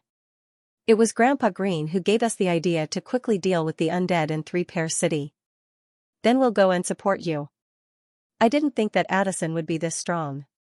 But with this experience, even if I meet an expert like Addison next time, I'm sure that I can beat them. But then again, today was really dangerous. Fortunately, you released that skeleton. Otherwise, Addison and I would have been in danger. Zhao Hai smiled and said, "But I didn't expect Addison to be this strong. But with this experience, even if I meet an expert like Addison next time, I'm sure that I can beat them. But then again, today was really dangerous." Laura smiled and said, "You need to thank Kyer for this. Kyer discovered that your situation wasn't right, so we released a skeleton to interrupt you. Otherwise, you would have been in danger." Zhao Hai nodded and said, "All right." Zhao Hai turned his head to Kyer and smiled faintly, "Kyer, thank you." Kyer's face turned red as she said, "Young master is too polite. This is what Kyer should do." Zhao Hai smiled faintly and didn't say anything. Then he turned his head and said, "All right, let's not stand here and talk. Let's go in." Then he led everyone into the villa. After sitting down inside the villa, Zhao Hai turned his head to Green and the others and said, "Grandpa Green and the others are here today. What do you think we should do next? Tell us." Laura thought for a moment and said, "Big Brother Hai, the underworld is also very important to us. As long as we control the underworld, we would have an endless source of troops. Therefore, we need to fight for the underworld. I think we should start with the resistance army first." Zhao Hai nodded and said, "All right." Laura and the others had already told Green and Marine about the underworld. Therefore, the two weren't completely ignorant about the underworld. Upon hearing Laura, Green nodded and said, "I think what Laura said is right. The underworld is very important to us. I think it's even more important than the Divine Realm and the Ark Continent. If we ascend in the future, we would have to face all kinds of battles in the Cultivation Realm. Having the underworld as a source of soldiers is very important for us. After all, there are ores in other places, but a source of soldiers like the underworld is very rare." Zhao Hai nodded and said, "The underworld should be controlled, but I don't want to control it right now. We've already offended the Divine Realm. If we ascend in the Ark Continent or the Divine Realm, then we would certainly be hunted down by Lu Wei. Moreover, we still haven't found the Ascension magic armor in the Atlanta Plain. If the Ascension magic armor isn't useful to us, then we can only ascend in the underworld. If we offend the people in the underworld, then once we ascend to the Cultivation Realm, we would certainly be hunted down." The group nodded, but Merlin knit his brows and said, "Young master, I think that we should seize the underworld first. If you want to subdue the resistance army, then you've already offended the person in charge of the underworld. In any case, since you've already offended him, then you might as well die. Moreover, the underworld looks like a forest of Xianxia, it's not a good path. Ascending from the divine realm is still better than ascending from the underworld. If we ascend from the divine realm, then we might encounter Lu Wei's pursuit. However, young master has already fought with Lu Wei several times, so you have a certain amount of experience. And with the space, even if you can't beat him, you should still be able to escape. Moreover, Lu Wei's place is the cultivation realm. Young master has also learned about the situation of the cultivation realm from Lu Wei's remnant soul. However, the underworld is different. If we ascend from here, then we might end up in a completely unfamiliar place instead of the cultivation realm. Therefore, I think that it would be better for us to ascend from the divine realm or the Atlanta plane. It would be best if we don't ascend from the underworld. When Zhao Hai heard Merlin, he couldn't help but stare. He didn't think about this problem. He always thought that ascending from the underworld was no different from ascending from the divine realm. Now that he heard Merlin, Zhao Hai couldn't help but wake up. The Arc Continent and the divine realm were both part of the same space. However, before the divine realm changed the Arc Continent's laws, the two spaces were very different. If the underworld and Lu Wei were to ascend from the cultivation realm, then the information that Zhao Hai knew about the cultivation realm would be useless. For Zhao Hai, this wasn't a good thing. Laura and the others' expressions also changed. They also didn't think about this point. It seems like the old saying was true. In terms of experience, they couldn't compare to Green and Merlin. These old people had a lot of experience, so their thinking was much more meticulous. Laura nodded and said, "What Grandma Merlin said is right. Brother Hai, it seems like we really need to take control of the underworld. Even if we go to the cultivation realm and get chased by Lu Wei, it would still be better than going to a completely unfamiliar place." Zhao Hai nodded and said, "All right, then we'll take control of the underworld. We'll start with the resistance army. Now that Addison is one of our people, we can have Addison stand in the open while we slowly gather the resistance army. After that, we'll deal with the Dark Temple. As long as we deal with the Dark Temple, then the Freedom Alliance wouldn't be a problem anymore." Green nodded and said, "That's feasible. However, we need to be wary of the Freedom Alliance and the Dark Temple. In the past few years, the Freedom Alliance has been able to deal with both the Resistance Army and the Dark Temple. I have to say that they're very resourceful. If we're too strong, then the undead of the Freedom Alliance would see us as a threat. It wouldn't be impossible for them to ally with the Dark Temple." Zhao Hai nodded and said, "All right, I know what to do. Grandpa Green, Grandma Merlin, don't be in a hurry to return. I'll go to the underworld to take care of some matters. I'll come back and have a meal with us." Green smiled and agreed. Zhao Hai's body flashed as he appeared in Three Saint City. At the same time, he called Addison over. When the two appeared in Three Saint City, Guli and Jiangjing immediately greeted them. The two simultaneously gave a bow to Zhao Hai and said, "We've seen the young master." Zhao Hai nodded and said, "Let's go to the tower, I have something to say." The three nodded before they followed Zhao Hai to the tower. After everyone sat down, Zhao Hai turned to Addison and said, "I won't be managing Three Saint City's affairs in the future, I'll leave it to Addison. Addison, I want you to unify the resistance army as soon as possible. If you need my support, just tell me.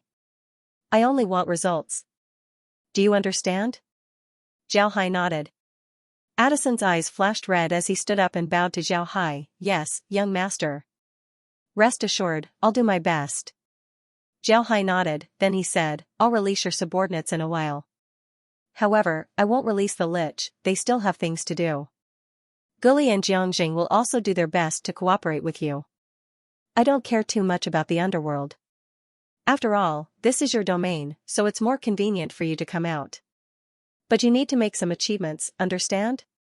Addison nodded and said, "Yes, young master can rest assured, I know what to do. But young master, can I ask what those liches are doing? Are they very important to the young master?" Zhao Hai stared, he didn't think that Addison would take the initiative to ask him a question. However, Zhao Hai understood the meaning behind Addison's words. His eyes lit up as he looked at Addison and said, "What do you mean? Do you know that there's a powerful lich there?" Addison nodded and said, "Yes, young master. I know that there's a powerful lich, but I don't know if he's still there. Then Addison told Zhao Hai about how he met the lich and how the lich taught him how to dissolve a contract. Zhao Hai stared for a moment, then he smiled faintly and said, "No wonder you pledged allegiance to me from the beginning." "Right, tell me about the method to dissolve the contract." Zhao Hai smiled faintly and said, "That's right." Addison didn't hesitate as he immediately said, "Yes, young master." Then Addison told Zhao Hai about the method to dissolve a contract. Zhao calmly listened to Addison's explanation of the method to dissolve the contract. This method was very mysterious, it was actually reverse deduced from the contract. After Zhao heard about this magic, he couldn't help but sigh. This was a talent, this was a talent. Zhao Hai wasn't worried that Addison would use this method and betray him. This was impossible. The method used by the space was completely different from contract magic. Not to mention this method, even the laws of heaven and earth wouldn't be able to change the space's subjugation. This was because the space wasn't governed by the laws of heaven and earth. After Addison finished speaking, he stood there and didn't say anything. After some time, Zhao Hai let out a long breath and said, "It's really mysterious." Ha ha ha. Right, Addison, where did you meet the lich? How about this, you guys settle things here first, then Addison, you take me to find that lich. I must make that lich my subordinate. Addison nodded and said, "Yes. Young master can rest assured, I know what to do." Zhao Hai nodded, then he waved his hand. Addison and the others turned around and left. Zhao Hai stood up and looked at the black mist outside the tower. He smiled faintly and said, "I didn't think that the underworld would give me such a pleasant surprise." Then his figure flashed as he returned to the space. Inside the space, Meg and Marine were preparing dinner. Laura and the others also went to help. Although their skills weren't good, their intentions were still there. Green was currently sitting inside the villa watching the battle between the O'Neill family and the foreign races. Seeing Zhao Hai return, Green immediately stood up and said, "Young master, you're back." Zhao Hai nodded and said, "You're back." Zhao Hai smiled and said, "Grandpa Green, take a seat. Let's have a drink today. I'll also call father-in-law, Rockhead, and the others over. We haven't had a good gathering in a while." Naturally, Green didn't have any objections. Zhao Hai immediately sent an undead to call them over. He didn't have a lot of people, only Rockhead, Blockhead, Karen, Shu, and Shun. These people were Zhao Hai's family, so Zhao Hai called them over. Before long, everyone arrived. Zhao Hai and Green told them about the underworld. Blockhead and Rockhead had regretful expressions on their faces. They always wanted to follow Zhao Hai on adventures.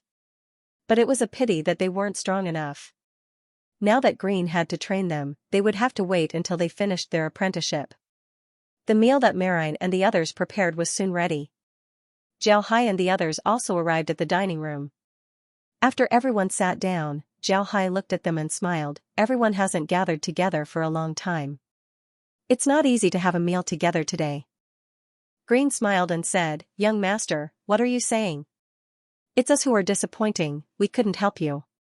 Zhao Hai smiled and said, "It's not that you're disappointing, it's just that our enemies are getting stronger and stronger. Alright, let's not talk about this. Let's eat. I believe that we can defeat all of our enemies." At this time, Laura looked at Zhao Hai and said, "Brother Hai, there's something that I don't understand. How did you find Addison? He used the blood escape technique and flew more than 100,000 li away. How did you find him so quickly?" Zhao Hai looked at Laura and smiled faintly. "Did you forget what weapon I used to deal with my enemies? It's the blood ghost staff. When the blood ghost staff changed from a sword to a whip, I made a thin needle at the tip of the whip. This needle stuck to Addison's body, so he didn't notice it. However, this needle provided Addison's position, so I was able to find him immediately." Things looked very mysterious, but as long as people lifted the veil of mystery, everything would no longer be mysterious, it would be very simple. However, when Laura and the others heard Zhao Hai's explanation, they couldn't help but admire Zhao Hai. This wasn't blind admiration, it was due to Zhao Hai's ability. Don't forget that Zhao Hai was fighting against Addison at that time. In such a battle, a person would rarely pay attention to other things. However, Zhao Hai was able to notice Addison's reaction and made arrangements in advance. This was a very remarkable move. Green nodded and said, "Young master did well. In the face of such an enemy, we need to be calm. At the same time, we can't let such an enemy escape. If such an enemy escapes, then when they recover, we will face the sky and launch a fierce counterattack. We can't let such an enemy go." Laura and the others nodded. Zhao Hai looked at the group and smiled faintly. "All right, let's not talk about this anymore. Actually, there's nothing great about it. Come, let's eat." Green and the others didn't dwell on this matter as they began to eat. After eating a few mouthfuls, Zhao Hai suddenly turned to Green and said, "Grandpa Green, how is Rockhead and the others' training going?" Upon hearing Zhao Hai's question, Rockhead and the others couldn't help but look at Green with excitement. This was because this was a very important matter for them. Green looked at Rockhead and the others and said, "Not yet, young master." Although Rockhead and the others have been promoted to God rank with the help of the space, their combat experience is still very little. When facing an enemy, it's possible for them to make wrong judgments. However, I'm preparing to send them to the hell space to undergo combat training. As long as they pass the training, they would be able to serve the young master. Upon hearing Green, Rockhead and the others couldn't help but be excited. They hadn't undergone any combat training before. It can be said that they had very little combat training. Even Shu and Shun were the same. The two of them only learned how to kill people, not how to kill the undead. Killing people and killing the undead were completely different. To kill a person, you might only need to cut their windpipe or pierce their heart. However, killing the undead was completely useless. The undead didn't have a windpipe nor a heart. Even if a zombie like Xianxia had a windpipe, it wasn't their fatal point. Cutting their windpipe in space wouldn't have any effect on them. Among them, the one who was affected the most was Shun. Shun used to be an assassin. He wanted to kill with a single blow. He was also a hidden weapon expert, so he used hidden weapons to kill people. However, when facing the undead, his hidden weapons were useless. This was because even if he hit the undead with his hidden weapons, the undead wouldn't die. Therefore, this kind of combat training was very necessary for Shun. But for Shun and the others, this was indeed good news. This was because the combat training meant that they would be able to serve Zhao Hai. For them, this was a very important thing. When Zhao Hai heard Green, he nodded and said, "There's no need to worry. Let's let them adapt to the combat suits first. Only by wearing them would they be able to survive." At this time, Rockhead suddenly stood up and said to Zhao Hai, "Young master, I have a request." Zhao Hai stared, then he looked at Rockhead and said, "Speak, there's no need to be polite with me. No matter what request you have, I'll agree to it." Rockhead looked at Zhao Hai and said, "Young master, I beg you. If one day I die in battle, I ask young master to turn me into an undead so that I can follow young master."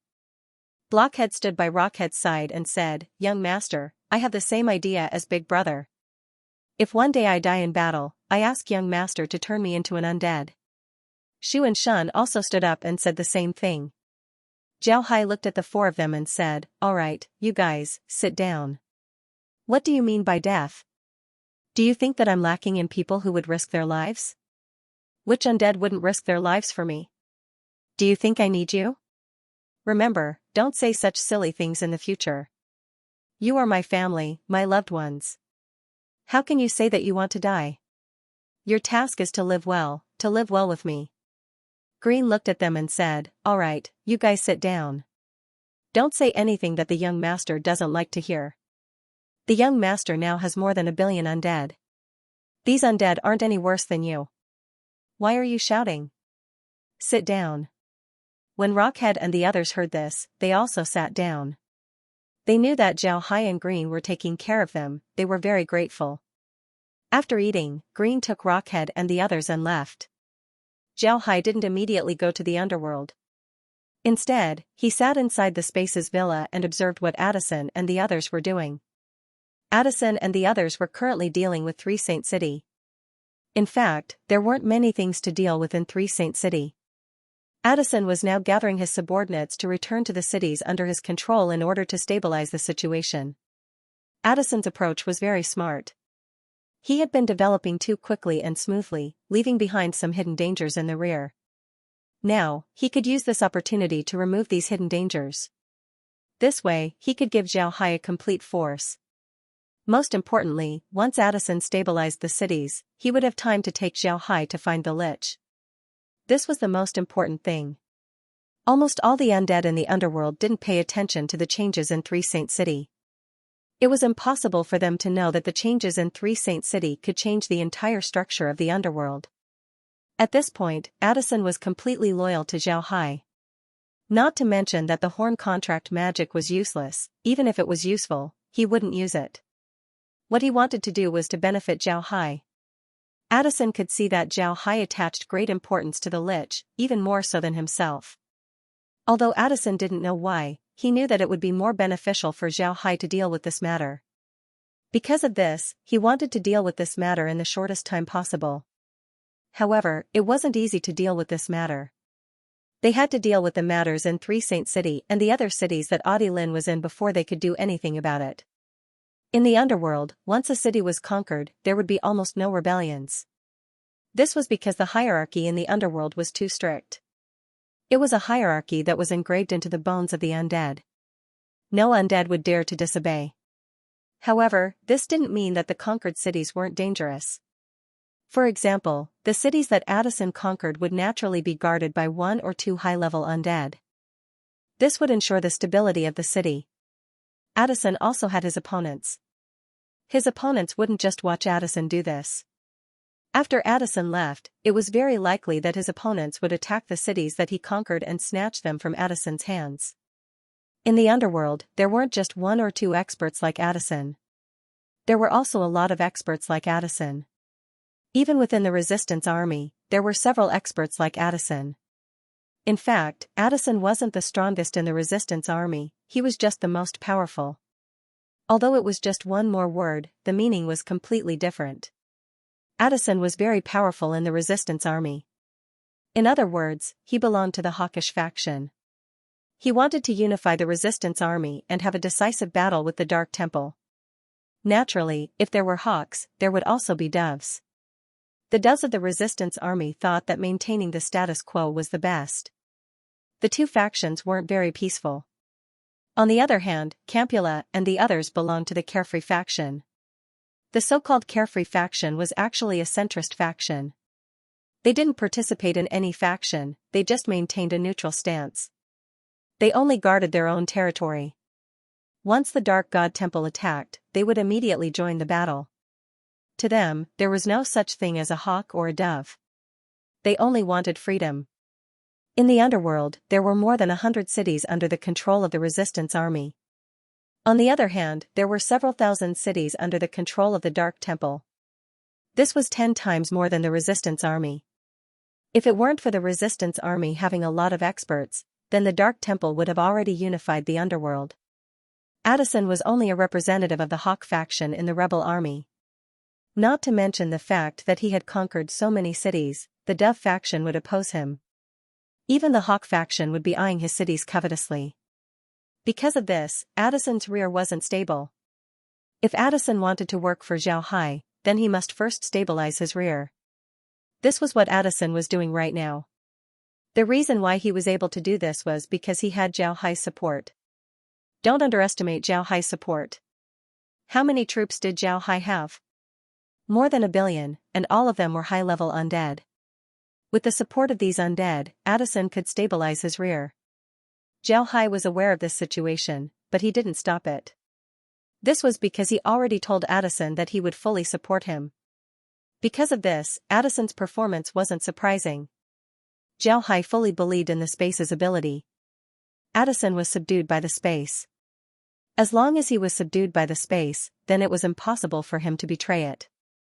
Because of this, Xiaohai didn't become suspicious of Addison's undead.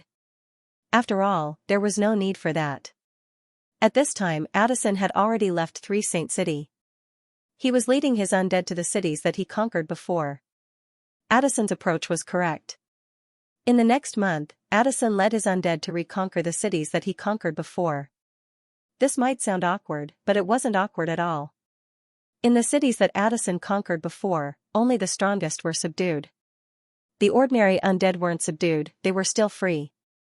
But this time Addison led his army. This wasn't an easy matter. As long as the undead were in the cities, they would be captured and sent to the space to become Zhao Hai's subordinates. In fact, Zhao Hai didn't think that Addison would use this method. Addison captured all the undead in the cities that he conquered and sent them to the space. This allowed Zhao Hai's forces to increase by several times in just a month.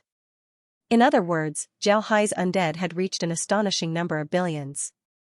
Naturally, not all of these billions of undead were in the space. Most of them were still in the underworld. However, they were completely loyal to Zhao Hai.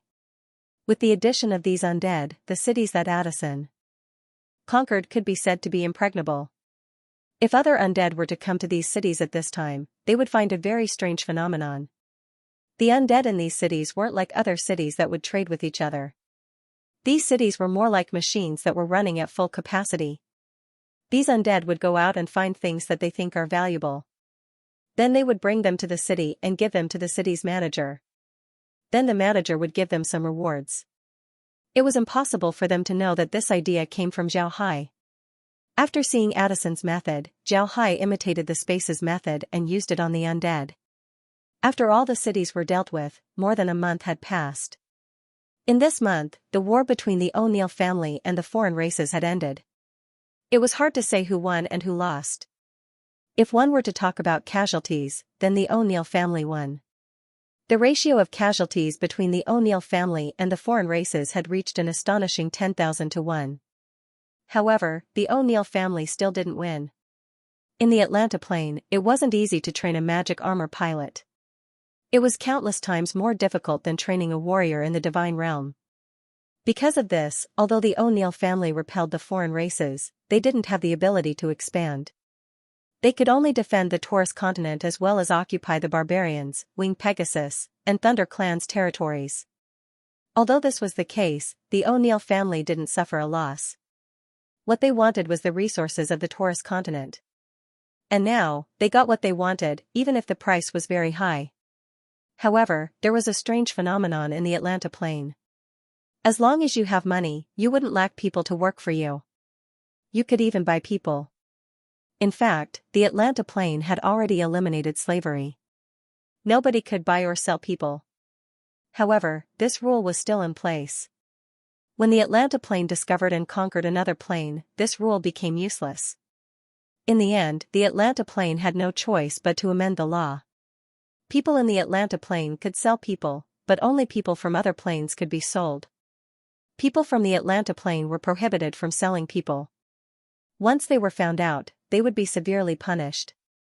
This order from the Atlanta Plain was tantamount to recognizing the existence of slavery. This was because the people of the Atlanta Plain weren't much different from the people of other plains. As long as they were given the identity of a person from another plain, then they could be sold at will. However, this situation had always been hidden by the people of the Atlanta Plain. Because of this, people could see that the Atlanta Plain was still singing and dancing. Freedom and democracy were still the main themes. However, in the dark, nobody knew how many dirty things were going on. Because of this, the O'Neill family wasn't afraid of people coming to the Taurus continent to develop. In fact, the ores they obtained from the Taurus continent were enough for them to buy more people and train more magic armor pilots. However, this would take time. The O'Neill family didn't have the ability to attack the foreign races. The foreign races also didn't have the ability to attack the Taurus continent. For some time, the Taurus continent became peaceful. However, this wasn't the result that Zhao Hai wanted to see. This was because Zhao Hai wanted to see more advanced magic armors from the O'Neill family. Therefore, they didn't use them in the war. Note that these magic armors weren't used in battle, but it wasn't that they didn't exist. Zhao Hai knew from the O'Neill family's surveillance that there were more powerful magic armors than God-rank magic armors. However, these magic armors were equivalent to the ultimate weapons of the divine race. They wouldn't be used easily. This time, the battle against the foreign races was so fierce that the O'Neill family's patriarch didn't expect it to be this fierce. Therefore, he didn't bring the more powerful magic armors to the Taurus continent. When he discovered how fierce the battle was, he immediately transferred the more powerful magic armors from the family. However, it would take time to transport them to the Taurus continent. When the foreign races discovered that the O'Neill family was hard to deal with, they had no choice but to retreat. However, the more powerful magic armors had yet to be transported to the Taurus continent. Because the magic armors hadn't arrived yet, Zhao Hai's desire to see the magic armors fail. However, Zhao Hai wasn't worried. This was because Zhao Hai understood that the foreign races wouldn't just let the O'Neill family develop in the Taurus continent. The O'Neill family wouldn't let an enemy like the foreign races remain uneliminated. Because of this, the war between the two races would happen sooner or later. When the time comes, the O'Neill family would certainly use the magic armors. At that time, Zhao Hai would be able to see the magic armors. At the same time, Zhao Hai also learned from the O'Neill family why they don't use magic armors so easily. It was because of energy. In order for a magic armor to display its power, it needed a large amount of energy to support it. Ordinary magic armors could use energy converters. But for powerful magic armors, energy converters weren't enough. Not only would it not be able to display the magic armor's full strength, it would also greatly shorten the magic armor's combat time. Take ordinary magic armors for example. A god-rank magic armor with an energy converter could last up to 6 hours in an ordinary battle. If it were to engage in a high-intensity battle, then it would only last up to 4 hours before it would need to be replaced. On the other hand, if an ordinary energy converter was used, then the magic armor could only last up to an hour in a battle. Moreover, the power it could display wasn't much stronger than ordinary magic armors. Therefore, in order to use those magic armors, they would need a powerful energy block. And these energy blocks were very rare in the Atlanta Plain. This aroused Zhao Hai's interest. He wanted to see what kind of energy block the O'Neill family patriarch was talking about. It actually had such powerful energy. The peace of the divine realm had been restored. This allowed Zhao Hai to have one less thing to worry about. At this time, he began to pay attention to the underworld. The 20 cities that Addison controlled were now under his control. All of the undead in those cities had become his subordinates. After a few days, Addison would take Zhao Hai to find the mysterious lich. Zhao Hai was very curious about the lich. He really wanted to know what the lich was like. However, he wasn't anxious. He knew that this wasn't the time to be anxious. In any case, the lich wouldn't be able to follow them. Zhao Hai had already asked Addison about the lich's location. Addison said that the lich was in a very secretive place within the Freedom Alliance. It was very difficult for ordinary undead to find it, so there was no danger. Therefore, the lich would basically not leave that place. With Addison's assurance, Zhao Hai wasn't anxious anymore. If he wanted to unify the resistance army, then he would need a stable base. Because of this, it was very important for Zhao Hai to stabilize the places that Addison conquered. After a month and 10 days, Addison finally managed to deal with all of the cities under his control. He left behind 1 or 2 experts like Gully in each city. At the same time, all of the undead in the city became Zhao Hai's subordinates. Because of this, the cities weren't in any danger at all. Moreover, because of the space, these cities could support each other at any time. If a city was in trouble, then other cities would immediately send reinforcements. This would ensure the safety of these cities. After dealing with everything, Zhao Hai and Addison set out towards the Freedom Alliance. They wanted to find the powerful lich. Zhao Hai was calmly sitting inside Gully's bone carriage. The carriage wasn't carried by ordinary skeletons, instead, it was carried by 4 bone beasts flying in the sky. These 4 bone beasts looked like humans, they also had 4 limbs. However, their long and sharp fangs revealed their identity. They were undead transformed from giant apes. Zhao Hai sat inside the carriage. Inside the carriage, there was a table and chair made of bones. The table was covered with animal skin, it was very comfortable. On the table were 2 glasses of red wine. Addison was sitting opposite of Zhao Hai. Zhao Hai looked at Addison and smiled. Addison, you need to learn to have a good taste. Try it, this is the best red wine produced by the space. Because Addison had been in contact with Zhao Hai for a long time, he was no longer as fearful as before. Naturally, his loyalty towards Zhao Hai didn't change, he just regained some of his sense of self. After all, Addison was a king, and he was also a smart person. Although he was subdued by the space, it didn't erase his memories. He was just completely loyal to Zhao Hai. Addison picked up the glass of red wine and took a sip. Then he put it down and smiled. Good, it's very good. In the underworld, we could only drink blood from the blood pool or from magic beasts. It's always the same taste, it's boring. Zhao Hai looked at Addison and said, don't you vampires rely on drinking blood to survive? Do you have any other choice? Addison smiled and said, young master, you don't know much about us vampires. In fact, we vampires are also undead. When we were first born, we were indeed bats. But at that time, we were very weak. Therefore, we could only rely on the blood in the blood pool to survive. Because we drank too much blood, we slowly became undead.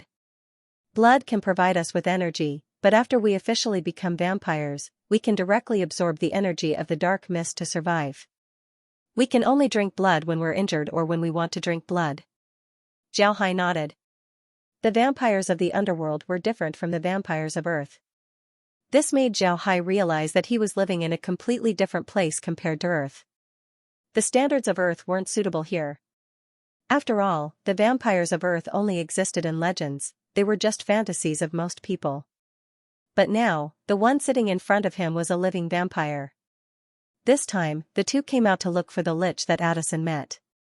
The two didn't bring anyone else, it was just the two of them. Naturally, Zhao Hai also brought all of his subordinates with him. After all, he had the space, and all of the undead had already entered the space. Addison looked at Zhao Hai and said, moreover, with my strength, I don't need to drink blood anymore. As long as I absorb the dark mist, I can use endless power. Zhao Hai nodded and smiled. Right, the dark mist of the underworld is very mysterious. Right, how far are we from the Freedom Alliance's territory? Addison scanned the surroundings with his spiritual force and said, it's not far. After walking for half a day, we'll reach the Freedom Alliance's dry bone city. Zhao Hai curiously looked at Addison and said, Addison, I've always been curious. How do you underworld people measure time? Also, how do you know when a day is? Addison smiled and said, young master, there are many ways to measure time in the underworld. Everyone is different. Also, in the underworld, time doesn't matter to the undead. Because of this, nobody would deliberately measure time. It's very simple to distinguish when a day passes. The most important thing is to look at the density of the dark mist. When the dark mist is at its densest, it would be a black dot. When the dark mist is at its thinnest, it would be during the day. We use this method to measure time. Zhao Hai nodded. He knew that the undead of the underworld were the most knowledgeable about the changes in the dark mist. Even if the dark mist had a small change, the undead would still be able to sense it. Therefore, it wasn't wrong for them to use this method to measure time. Zhao Hai also scanned the surroundings with his spiritual force. Then he sighed and said, I didn't think that there would be plants growing in the underworld. It's just that these plants are very strange. This is the first time I've seen a plant that looks like a bone. Zhao Hai had gained some understanding of the underworld in the past few days. The underworld was very strange. There were a lot of plants in the underworld, but these plants were very strange. Some of them were completely black. Although they had leaves, the leaves were also black. They weren't dark green, instead, they were pure black. There were also some plants that were pure red, the color of blood. One of the most strange plants that Zhao Hai saw was a plant that looked like a bone. The trunk of this plant looked like a thick bone. Its branches were slightly thinner while its leaves were made of bones. In short, the entire plant looked like a handicraft made of bones. It didn't look like a living plant at all. When Zhao Hai saw this plant for the first time, he thought that it was fake. But later on, he discovered that this wasn't the case. This plant actually had roots. Moreover, when he placed this bone plant into the space issued a prompt. According to the prompt, this plant was a very high-level variant plant. It might be very useful in the future. This was because the space didn't say what this plant could do, it only said that it was a variant plant. Since Zhao Hai's level wasn't high enough, he didn't know what this plant could do. Upon hearing the prompt from the space, Xiaohai knew that this bone plant was a good thing. Since Xiaohai wasn't high enough, then it must be a good thing. This was the rule of the space. But what surprised Xiaohai the most was that this bone plant had to be grown on a mountain of bones. If it was in a different place, then it wouldn't be able to grow. Xiaohai couldn't do anything about it, so he went outside and received a small mountain of bones into the space. He didn't expect the space to issue a prompt saying that he had perfected the hell space. Not only did he upgrade the space, the mountain of bones could also grow. As long as it grew a bit, it would be able to produce skeletons. For Xiaohai, this was an unexpected surprise. He didn't think that the space would have such a function. He immediately received another mountain of bones. But what surprised Xiaohai was that this time, the space didn't issue a prompt. Moreover, the mountain of bones didn't seem to have any use, it didn't produce any skeletons. Seeing this, Xiaohai gave up. But now, he was even more curious about the underworld. When Addison heard Xiaohai, he smiled faintly and said, "Right, there are a lot of strange things in the underworld. Actually, there aren't many bone-like plants in the underworld. Moreover, when the undead see these plants, they would immediately eat them. This is because these plants can increase the level of the undead." Xiaohai nodded, he didn't know that these plants could be used in such a special way. However, Xiaohai already gave the order for the undead to go around the city. As long as they see something strange, they would collect it. Addison looked at Xiaohai and said, "Young master, there aren't a lot of plants in the underworld. However, each one of them is very useful. This is because most of the dark creatures in the underworld don't rely on plants to survive. Although they are living creatures, they can absorb soul fires. At the same time, they also rely on blood from blood pools to survive. It might be because of this that they can produce soul stones." Xiaohai nodded, then he said, "Young master, there aren't many plants in the underworld." Xiaohai nodded, it wasn't unreasonable for these dark creatures to survive in the underworld. After a long time of evolution, these dark creatures had evolved into the most suitable form for living in the underworld. They don't have eyes, so they can drink blood pools that are poisonous to other races. They can even directly absorb soul fires. This was because in the underworld, soul fires and blood pools were the easiest food to obtain. Xiaohai believed what Addison said about the lack of plants in the underworld.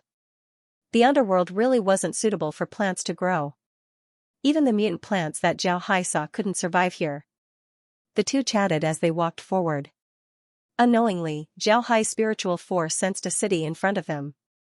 At the same time, Eddie also discovered it. He swept the city with his spiritual force before he turned to Xiaohai and said, "Young master, Witherbone City is in front of us. It's an important city in the Freedom Alliance. Should we go there and rest?" Actually, with their strength, there was no need for them to rest.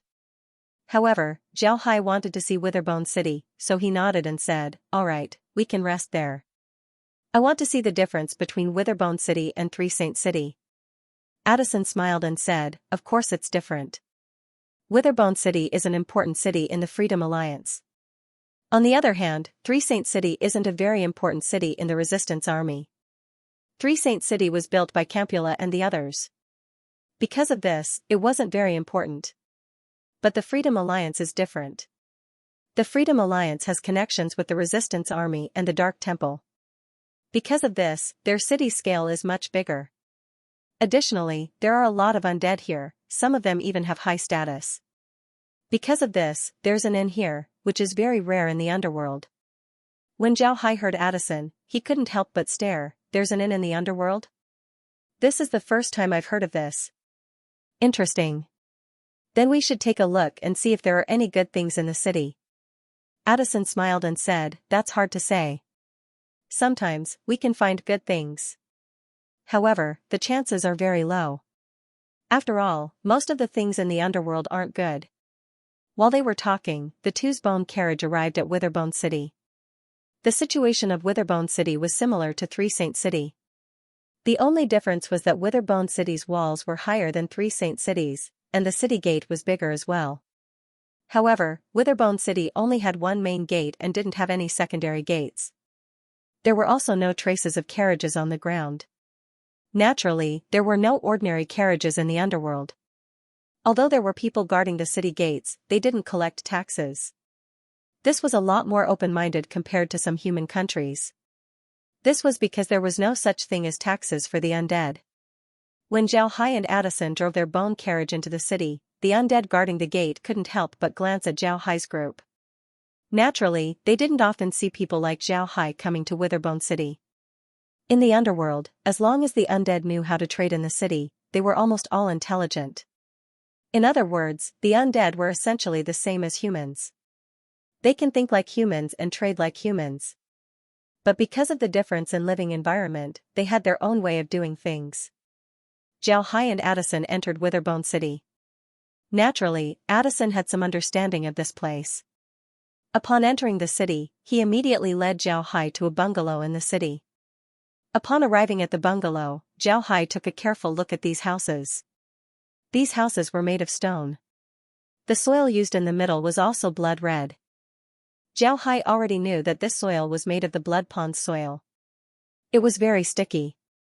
What surprised Zhao Hai the most was that almost all the roofs of the houses in the underworld were made of bones. The undead of the underworld seemed to have the ability to use bones. This was the first time that Zhao Hai heard about someone using bones to make a roof. What made Zhao Hai even more surprised was that the roof made of bones didn't leak at all. Moreover, it was very sturdy. It was truly incredible. Zhao Hai and Addison entered the inn. Just as Zhao Hai expected, everything in the inn was made of bones. What surprised Zhao Hai the most was that the person who opened the inn was a lich. There were also several skeletons working here. As soon as the two entered the inn, the lich immediately floated over and bowed to the two. "Welcome to the Witherbone Inn. May I ask if the two of you want to stay here?"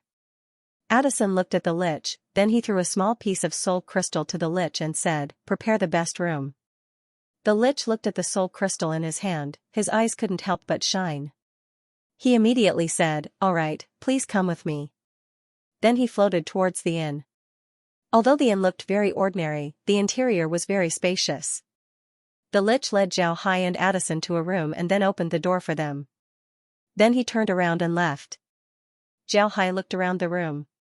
It was an ordinary suite with 3 rooms, a living room, and a bathroom. There was also a small blood pond in the bathroom. This made Zhao Hai surprised. After looking around the room, Zhao Hai sat on a chair made of bones. This chair was very good, it was also covered with animal skin, making it very comfortable to sit on. After Zhao Hai sat down, Addison stood beside Zhao Hai and said, "Young master, I'm afraid we won't be able to rest for long. Now that we've arrived, the city lord of Witherbone City will surely come to visit." Zhao Hai stared and said, "Why? Do you know the city lord?" Addison smiled and said, "I don't know him, but I've seen him twice. Witherbone City has 5 city lords, 3 of them are liches while the other 2 are skeletons. Their strength is similar to Gully's group.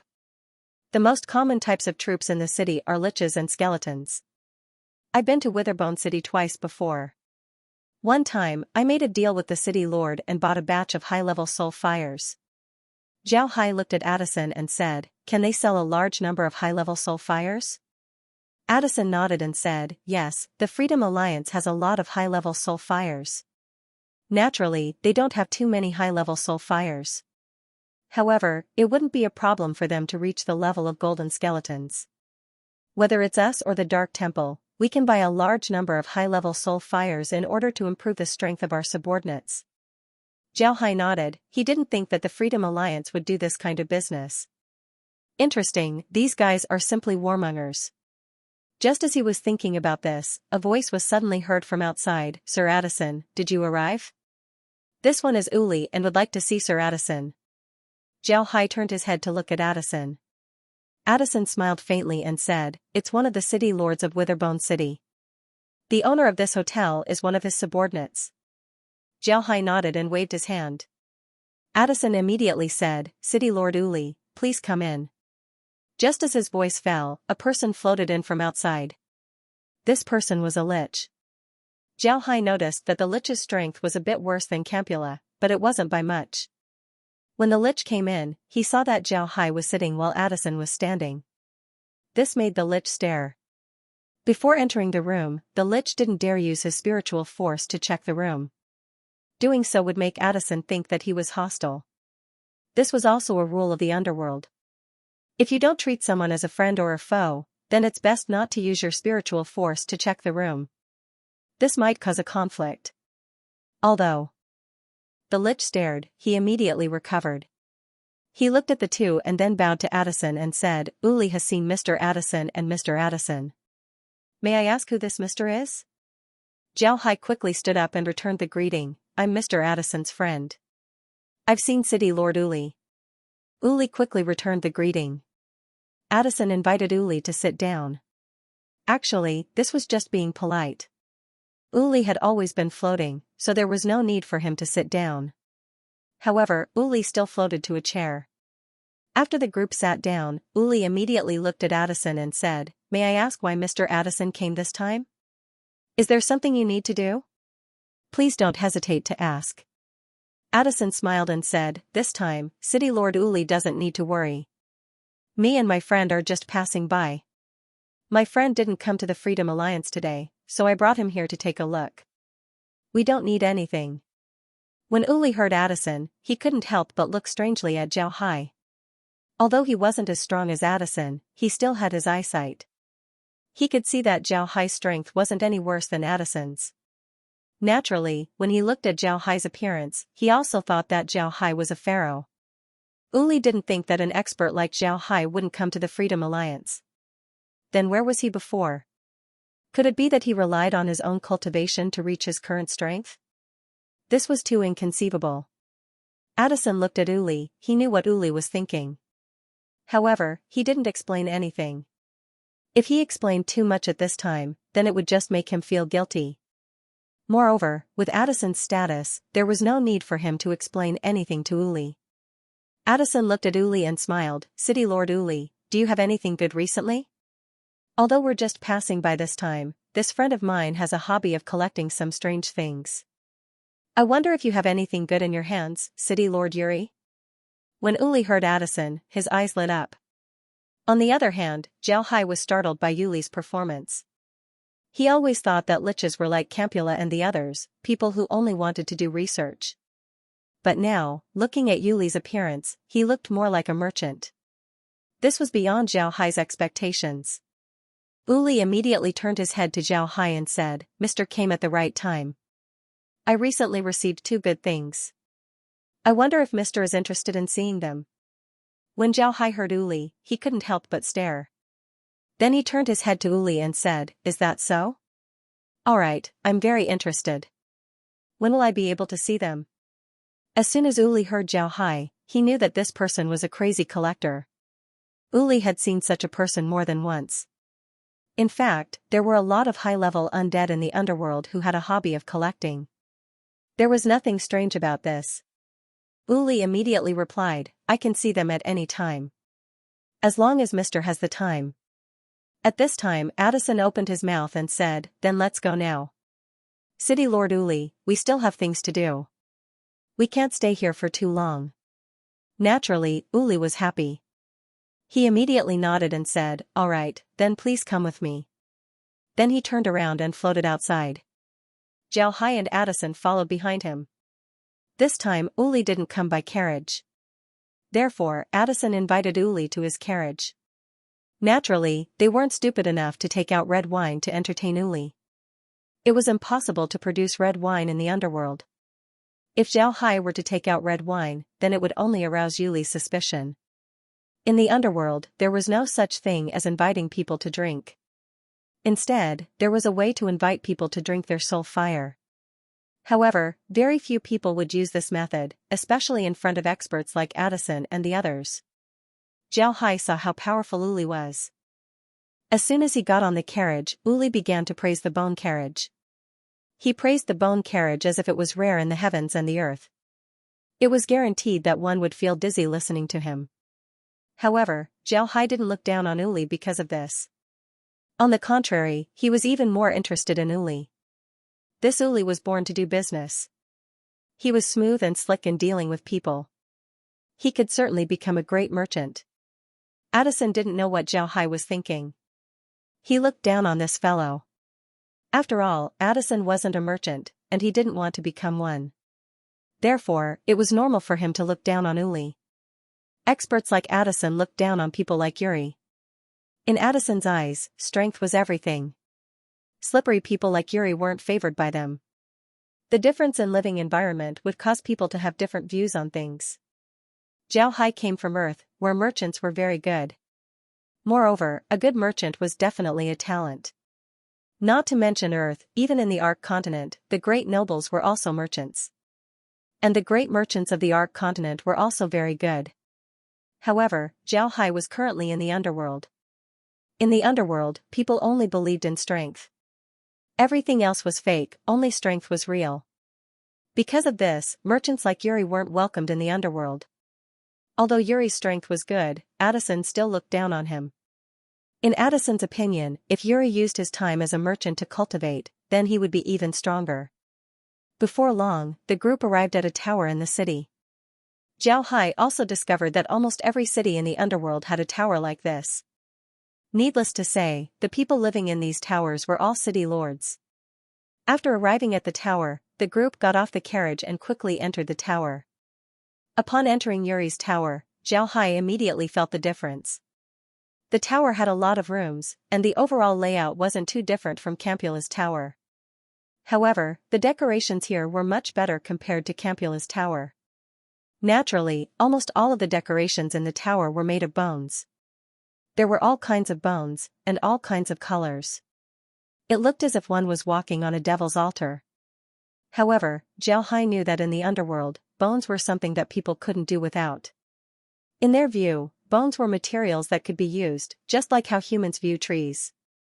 Before long, Yuri led the two into a room inside the tower. Upon entering the room, Zhao Hai couldn't help but stare. This was because the room looked like a huge warehouse, it was filled with things. Zhao looked at those things. They were really comprehensive. There were all kinds of things, from small bones to huge skulls that were taller than a person. Everything was there. Zhao Hai walked around the room a few times and looked at the things inside. One of them was the skull. However, Zhao Hai didn't immediately say what he wanted. Instead, he looked at Yuri and said, "What's wrong? Do you only have these things?" When Yuri heard Zhao Hai, he quickly replied, "Of course not. This is only one of my warehouses. There are many more inside. If Mr. isn't satisfied, then you can take a look inside." Zhao Hai nodded and said, "Let's take a look inside first. I hope I can find something that I'm satisfied with." Then Yuri led Zhao Hai to another room. The things in this room were similar. Zhao Hai couldn't help but be disappointed. However, since Yuri said that he had many more rooms, Zhao Hai had no choice but to be patient. When they reached the 8th room, Zhao Hai suddenly saw something. It was a small beast made of bones. It looked like a tiger, but it had a horn. It looked very powerful and lifelike. When Zhao Hai saw this small beast, his eyes couldn't help but shine. Although he didn't know what this small beast was used for, Zhao Hai had a feeling that this small beast wasn't ordinary. When Yuri saw that Zhao Hai was paying attention to the small beast, he couldn't help but stare. This small beast had been in his possession for some time. However, in the underworld, people only cared about strength and didn't have any artistic taste. Because of this small beast wasn't sold. Yuri wasn't optimistic about this thing. He thought that it was something made by the undead, so he didn't care much about it. He just casually placed it there. He didn't think that Zhao Hai would be interested in it. Zhao Hai gently picked up the small beast and looked at it carefully. The small beast was made of bone, but he didn't know what kind of bone it was. It was very heavy, it felt like he was holding a lump of iron. Zhao Hai turned it over and over for a while before he put it down. Then he turned to Yuri and said, "City Lord, let's not be polite. You can take me to look at all of your warehouses. Once I'm done, I'll give you a list of things that I want. Naturally, you have to give me a fair price, but if you don't, then I won't accept anything. To tell you the truth, there are a lot of things that I want in your warehouses." Zhao Hai nodded and said, "City Lord, I don't need to be polite. You can take me to look at all of your warehouses." When he heard Zhao Hai, Yuri's eyes couldn't help but light up as he said, "All right, Mr. Zhao Hai, you're really straightforward. This Yuri has always been fair when doing business. If someone buys something expensive from me, then I'm willing to compensate you 10 times the price. Mister, please come with me. Hearing Yuri's words, Xiaohai couldn't help but smile faintly. He discovered that no matter what plane he was in, the essence of a merchant was the same. This kind of compensation would be used no matter where they were. Xiaohai didn't expect Yuri to have so many warehouses. There were 15 of them. After Xiaohai looked through the warehouses, he immediately gave a list to Yuri. Xiaohai's goods were quite a lot. 15 warehouses, and Xiaohai asked for nearly 2,000 items. This was almost a fifth of Yuri's goods. Yuri was very excited. He didn't think that he would be able to do such a big business. This was the biggest business that he had ever done in his life. Xiaohai used low-grade soul fires and soul crystals to pay for these goods. Yuri didn't object to this. On the contrary, Yuri agreed to this method of transaction. This was because this method would allow him to make more money. Although low-grade soul fires and soul crystals were the currency of the underworld, they were also the things that people needed the most. Because of this, their value was very high. Yuri could use his authority as well as the convenience of Dry Bone City to sell some goods to Xiaohai in exchange for low-grade soul fires and soul crystals. Then he could use these soul crystals and soul fires to buy more goods before selling them. This way, even if he didn't do anything, he would still be able to make a lot of money. This was Yuri's goal. The reason why Xiaohai was so generous in taking out so many soul fires and soul crystals was because these two things could now be produced by the space. When Xiaohai first brought soul fires and soul crystals to the space, the value that the space had for these two things was energy. The space could extract their energy and then produce them. It could even optimize these two types of energy. In other words, it could turn low-grade soul fires and low-grade soul stones into high-grade ones. When Xiaohai heard this prompt, he knew that he wasn't short on money in the underworld. As long as he was interested in something, he could buy it. This time, Xiaohai paid Yuri 200,000 low-grade soul stones for these 2,000 goods. This made Yuri very happy. At the same time, the things that Xiaohai bought were also stored inside the space. Regarding Xiaohai's ability to store things inside the space, Yuri couldn't help but be envious. In the underworld, there weren't a lot of space equipment, only people with high status would have them. Although Yuri's status wasn't low, he still didn't have any space equipment. Therefore, he could only be envious. When those things were stored inside the space, besides the plants that were unique to the underworld, there were two other things that attracted Xiaohai's attention. One was a huge skeleton. These skeletons were the skeletons that Xiaohai saw in the first warehouse. However, the space's prompt made Xiaohai surprised. The prompt that the space gave to Xiaohai was that Xiaohai's level was too low, so he didn't have the authority to look at these skeletons. This made Xiaohai startled. He didn't think that these skeletons would be high-level goods. Therefore, he couldn't help but carefully store the skeletons. The second thing that attracted Xiaohai's attention was the small bone beast that Xiaohai saw before. When Xiaohai placed the small bone beast into the space, he immediately heard a prompt, beast battle armor for dark creatures and undead. This armor can strengthen the offensive and defensive capabilities of undead and dark creatures. Any dark creatures and undead can use this armor. This armor can be turned into a plant. After being turned into a plant, the seed of this armor can be added to the space's store. This seed is a special seed for the Black Earth. Does the host want to turn this armor into a plant? If the host agrees to turn this armor into a plant, the host will be deducted 100,000 gold coins. When Xiaohai heard this prompt, he couldn't help but stare blankly. He didn't think that this bone beast would turn out to be a battle armor.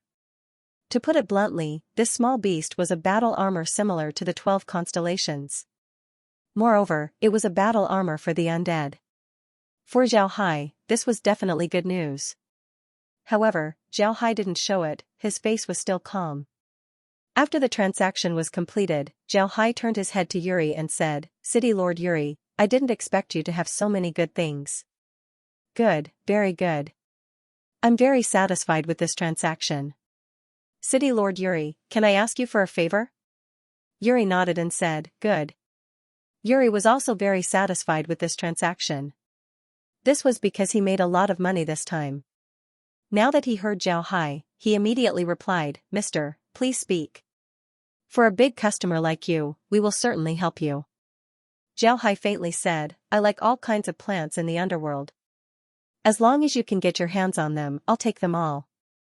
Moreover, I also like those huge skeletons and small beasts. You should know that I'm a pharaoh. Our pharaoh race is very tasteful. Those small beasts are very exquisite, they look like works of art. Therefore, I'll take as many of those small beasts as you can get. The same goes for those huge skeletons. I want to see if I can assemble those skeletons and turn them into my servants. If I can have a few of them, then it would be very impressive. Don't you think so? Yuri stared blankly at Zhao Hai's words. He was really shocked. He didn't think that Zhao Hai would make such a request. To be honest, this request wasn't difficult for Yuri. Although there weren't many plants in the underworld, Dry Bone City was an important commercial city in the Freedom Alliance. Therefore, it wasn't difficult for Yuri to obtain plants. As for the huge skeletons that Zhao Hai mentioned, they weren't anything special. In fact, there were a lot of people who had the same idea as Zhao Hai. However, none of them succeeded. Those huge skeletons seemed to be dead. Moreover, it was impossible to put a soul inside. Therefore, these skeletons were kept as collectibles and didn't have much use. Yuri hadn't seen those small beasts made of bones before. He only had one in his possession. Moreover, he didn't hear about anyone else having more. It can be said that these skeletons were the most difficult to obtain. However, this wasn't a problem for Yuri. He was a qualified merchant. As long as there was profit to be made, he would do it. Therefore, when he heard Zhao Hai, Yuri immediately replied, All right, Mr. Can rest assured. I will certainly fulfill your request. However, I don't know when Mr. will come to collect these things. Take those plants for example. If Mr. doesn't come, they will die. Zhao Hai thought for a moment and said, All right, I'll come here once a month. As long as you collect the things I want, I'll take them all. However, there's one thing we need to agree on. I don't have any requirements for the plants and skeletons. This is because you can tell at a glance whether they are real or fake. However, I have requirements for the small beasts made of bones. I think City Lord Yuri should have seen those beasts before. Not only are they exquisitely crafted, they are also heavier than ordinary beasts. Most importantly, they don't look like creatures from the underworld. Therefore, City Lord Yuri, you must pay attention when you collect those small beasts. I don't care about their appearance, but their craftsmanship and materials must be the same as the small beasts. Otherwise, I wouldn't want them. As soon as he heard Zhao Hai, Yuri couldn't help but stare. Then his eyes flashed with a strange light. He really wanted to find some undead to make those small beasts and then sell them to Zhao Hai. But now that he heard Zhao Hai, he didn't dare to do so. This was because Yuri hadn't seen the bones used to make those small beasts. Even if he wanted to imitate them, he wouldn't be able to do so. However, Yuri didn't show any of this. He immediately nodded and said to Zhao Hai, Mr. Can rest assured. This Yuri has a reputation for doing business. Zhao Hai nodded, then he looked at Yuri and said, Then it's settled. City Lord Yuri, let's have a happy cooperation in the future. Yuri also said to Zhao Hai, Happy cooperation. Then both of them laughed. They were very satisfied with this result. Zhao Hai sat inside the bone carriage and took a sip of red wine. Then he closed his eyes and whispered, Addison, are you wondering why I'm so interested in those skeletons and those small bone beasts? Addison nodded and said, Yes.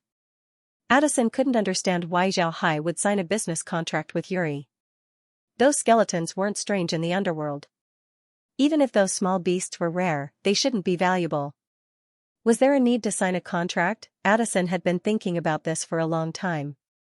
Now that they had left Dry Bone City, Zhao Hai and Yuri had already signed a business contract. However, in Addison's opinion, this contract wasn't necessary at all. Hearing Zhao Hai's question, Addison immediately recovered. He looked at Zhao Hai and said, Young master, I don't understand why you're doing this. Although the space has already produced soul fire and soul crystals, it's not good to waste them like this. Zhao Hai nodded and said, Yes, young master. Zhao Hai's eyes were still closed as he gently waved his hand. Addison felt a new set of clothes appear on his body. Addison stared for a moment before he looked down. He didn't know when he had put on a set of armor. This armor was made of bone, but it was very light and not hard at all. When he wore it, it gave him a very comfortable feeling. Addison stared, then he looked at Zhao Hai with a puzzled expression.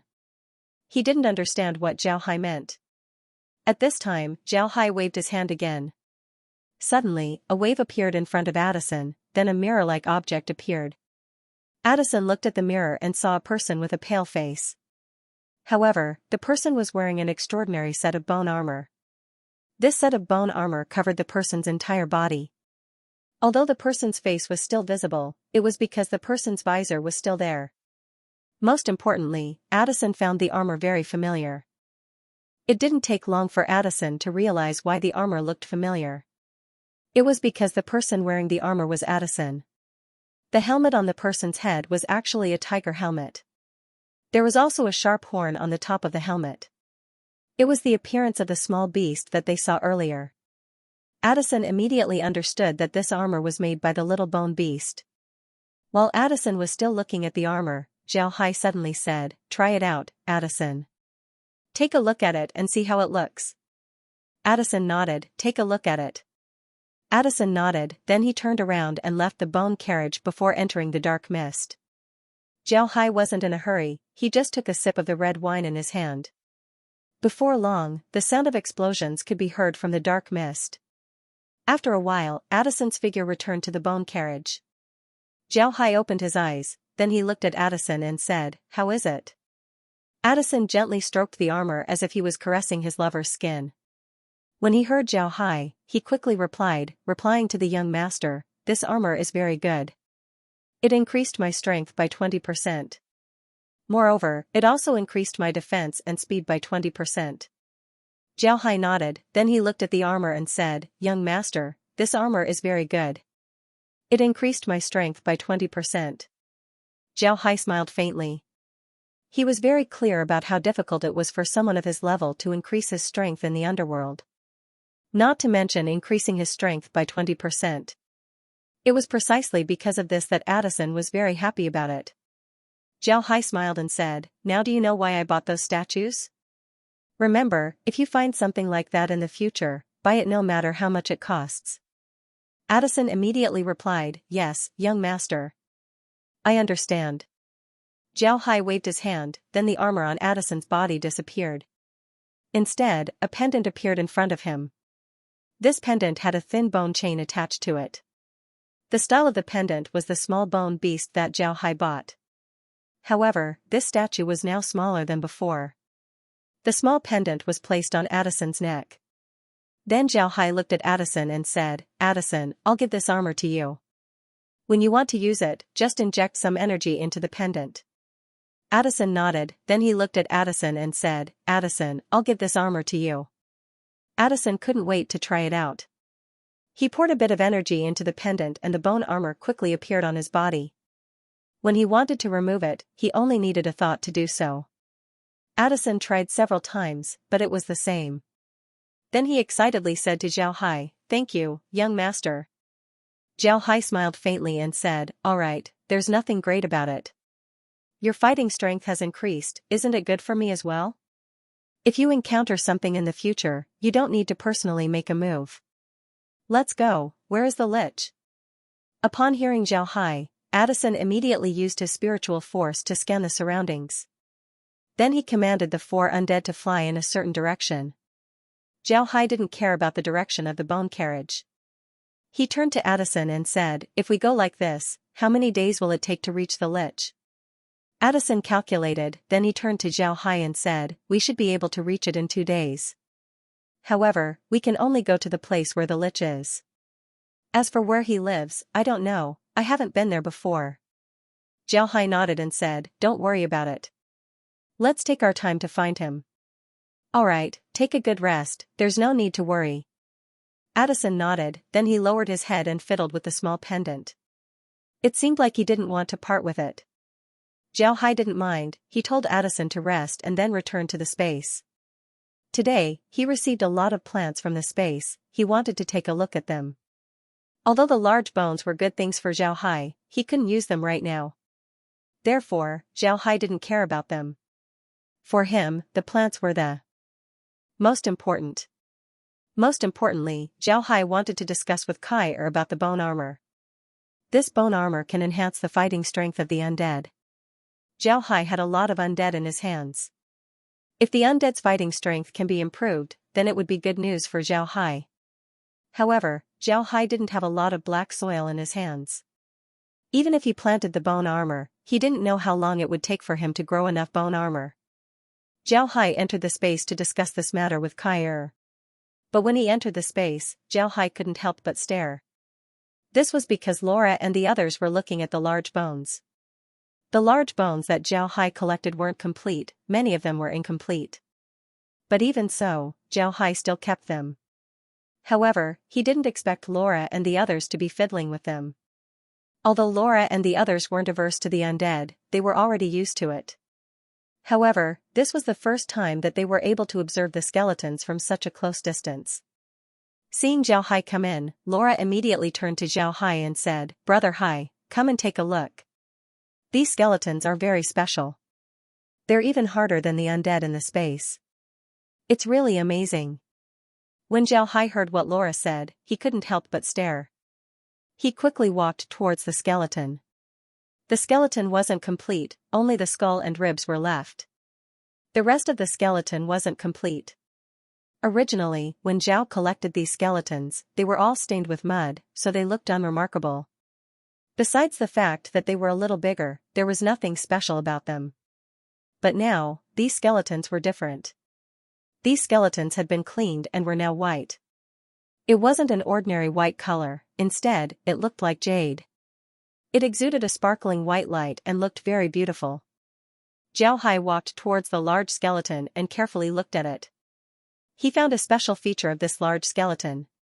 On the ribs of the large skeleton, there was a scratch. Although this scratch wasn't very big, it was very clear. Moreover, from the location of this scratch, one could see that it was the location of the heart. Zhao Hai looked at the ribs and found that they were intact. There wasn't even a scratch on them. Zhao Hai's eyes couldn't help but shrink. Then the staff in his hand immediately turned into a sword.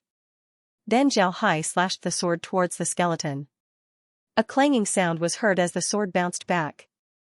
On the other hand, there wasn't even a scratch on the skeleton. Zhao Hai's attack was beyond Laura and the others' expectations. However, the result was even more unexpected. Zhao Hai was also surprised. He was very clear that he had used 60% of his strength. However, the skeleton was still intact. There wasn't even a scratch on it. This was enough to show how tough the skeleton was. Zhao Hai tried again with 80% of his strength. The result was still the same. Upon seeing this result, Zhao Hai couldn't help but wave his hand as he received the skeleton. Then he entered the room with Laura and the others. After sitting down in the room, Zhao turned to Laura and the others and said, "These skeletons don't only have scratches on them, they aren't ordinary scratches, they were left behind by sharp blades. In other words, these skeletons were killed when they were alive. As you can see, I used all my strength to cut these skeletons, but I couldn't even leave a single mark on them. I don't know how many years these skeletons have existed, but they are still so hard. You can imagine how strong they were when they were alive, but they were still killed. In other words, there was an existence more powerful than them that killed them. It seems like this matter isn't simple." When they heard Zhao Hai, Laura and the others stared, then their complexions changed. Laura immediately said, "There's nothing to worry about. Brother Hai, just like you said, these skeletons have existed for countless years. Their enemies should also be gone. There's nothing to worry about." Zhao Hai nodded, then he looked at Laura and the others. Zhao Hai sighed and said, "Naturally, there's nothing to worry about in the underworld. The strongest people in the underworld are only as strong as Addison. However, I suspect that these skeletons didn't originate from the underworld.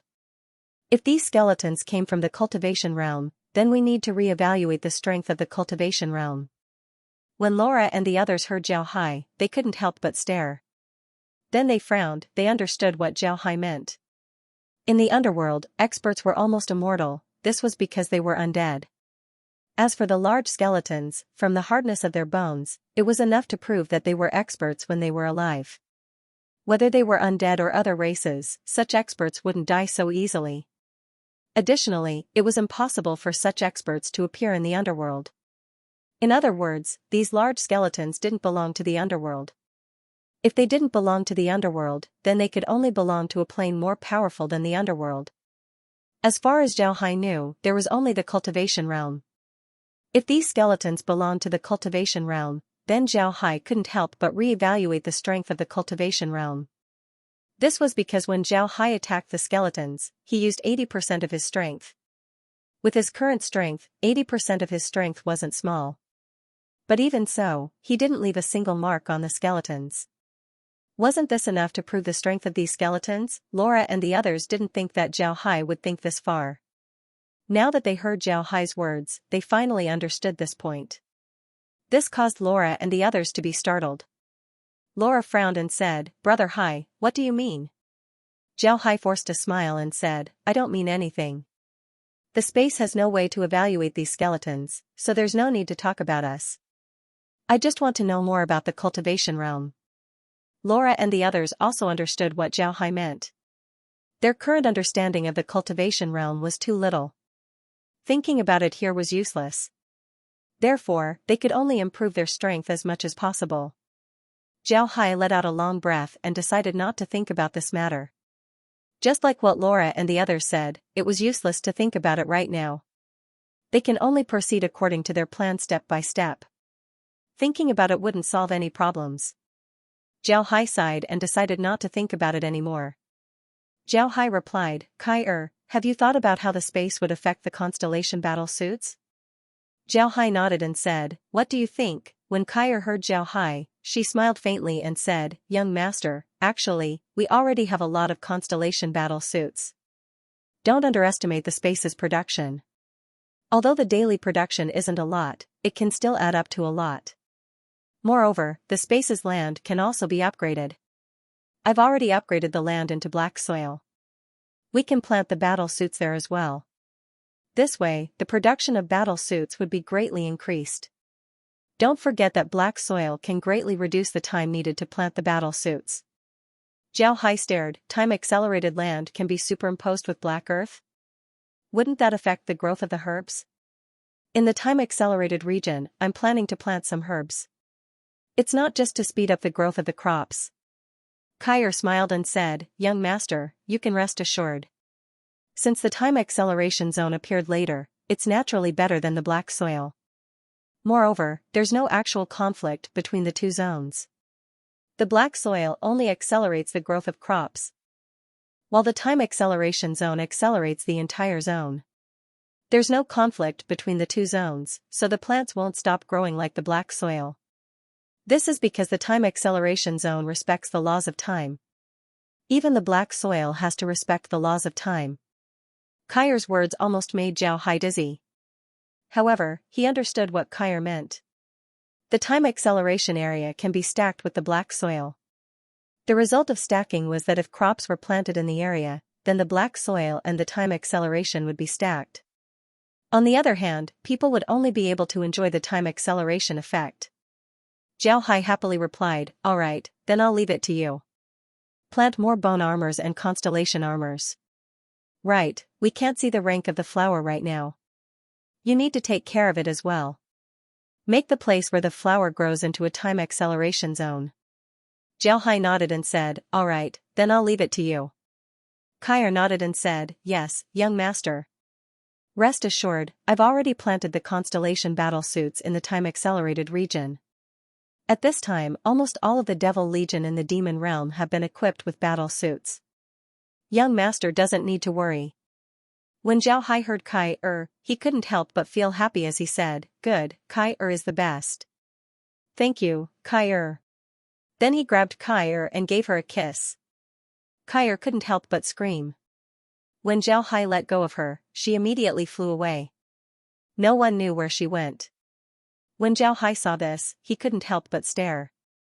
Then he understood what he did and couldn't help but feel embarrassed. At the same time, Laura and the others were looking at Zhao Hai with strange expressions. This made Zhao Hai feel even more embarrassed. Zhao Hai really didn't have that kind of feeling towards Kai. He was just too excited, so he didn't think much about it. But now that he saw Laura and the others' expressions, Zhao Hai felt that his actions were a bit rash. However, Zhao Hai also discovered that Laura and the others weren't angry with him. This made Zhao Hai feel relieved. At the same time, Zhao Hai also discovered that Kai was becoming more and more mature. When Zhao Hai first met Kai, although Kai was very strong and had lived for an unknown number of years, Kai was still like a child. She liked to play around. But unknowingly, Kai had matured. Her body was also getting bigger and bigger. She now knew how to be shy. 2 days passed by quickly. In these 2 days, Zhao Hai didn't stay inside the space. In fact, he spent most of his time inside the bone carriage, observing the underworld with Addison. The two drank wine and chatted with each other. After 2 days, Zhao Hai and the others appeared at the foot of a bone mountain. This was a huge bone mountain, one could even say that it was a mountain range. At this moment, Zhao Hai and the others were at the foot of this mountain. Zhao Hai sensed the height of this bone mountain. It was estimated that this bone mountain was several thousand meters high. There were also some low-level skeletons wandering around the mountain. However, these skeletons didn't seem to have any consciousness. They only knew how to wander around the mountain. There were also some skeletons that were hunting their own kind, absorbing their soul fires in order to become stronger. Ai Dimu scanned the mountain with his spiritual force, then he turned to Zhao Hai and said, "Young master, this is the place where I met the lich. That lich was very formidable, even with my current strength, I'm not sure if I can defeat him." Zhao Hai nodded, then he looked at Zhang and said, "Let's go. Let's go and find him. I hope that everything goes smoothly and we can find him soon." Then he commanded the undead to go up the mountain. Before long, Zhao Hai and the others arrived at the top of the mountain. The small skeletons didn't dare approach Zhao Hai and the others. Although these small skeletons didn't have any intelligence, they still instinctively felt that Zhao Hai and the others were existences that they couldn't afford to offend. Along the way, Zhao constantly scanned the mountain with his spiritual force. He wanted to see if there were any plants that could be brought to the space. Unfortunately, he didn't find anything useful. Although there were some plants growing on the mountain, they were all plants that could be found in the space, and they weren't very tall. Zhao looked at Zhao and said, okay. Although Zhao Hai was somewhat disappointed, he didn't take it to heart. After all, plants like these were things that could only be found by chance. There was no need for him to worry too much about it. When they arrived at the top of the mountain, they could see that behind the mountain was another mountain of bones. It seemed like there was no end to it. Upon seeing this, Zhao Hai couldn't help but smile bitterly. Then he turned to Addison and said, "Addison, do you know where the lich is?" Addison smiled bitterly and said, replying to the young master, "I don't know. At that time I was too weak, so I didn't dare to stay here. After I finished the transaction with the lich, I left." Zhao Hai smiled bitterly, then he said, "Then it seems like we'll have to look for it bit by bit. Let's go back to the space. If we just rely on the two of us, we don't know how long it'll take. I'll go prepare." After he said that, Zhao Hai led Addison to the space. Then he placed his cane outside and had it split into small needles. This was the fastest way that Zhao Hai could think of to find the lich. He believed that as long as the lich was still in the mountain, he would be able to find it. After Addison entered the space, he immediately went to the hell space. He wasn't used to Zhao Hai's space. This was because the sunlight was too bright. Although he wasn't afraid of the sunlight still made him uncomfortable. On the other hand, Zhao Hai returned to the space and carefully observed the image on the screen. At this time, the screen was divided into small grids.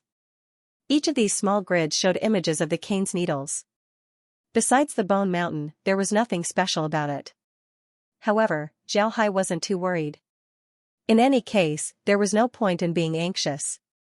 Because of this, Zhao Hai didn't let the needles fly too fast. Instead, he slowed down the speed of the needles. This was because he didn't want the needles to fly too fast. He didn't want to miss something good like the bone plant. The bone mountain was too big.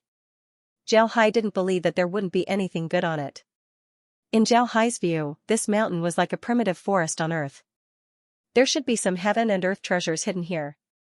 Needless to say, Zhao Hai's idea was right. Before long, several images showed Zhao Hai some good things. Among them were large skeletons, as well as the bone plant that Zhao Hai wanted. Naturally, Zhao Hai wouldn't be polite. He directly received the large skeletons of the bone plant into the space.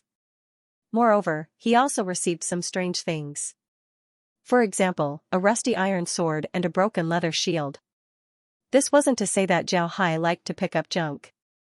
It was just that these things were very rare in the underworld. In the underworld, the weapons used by the undead were all made of bones.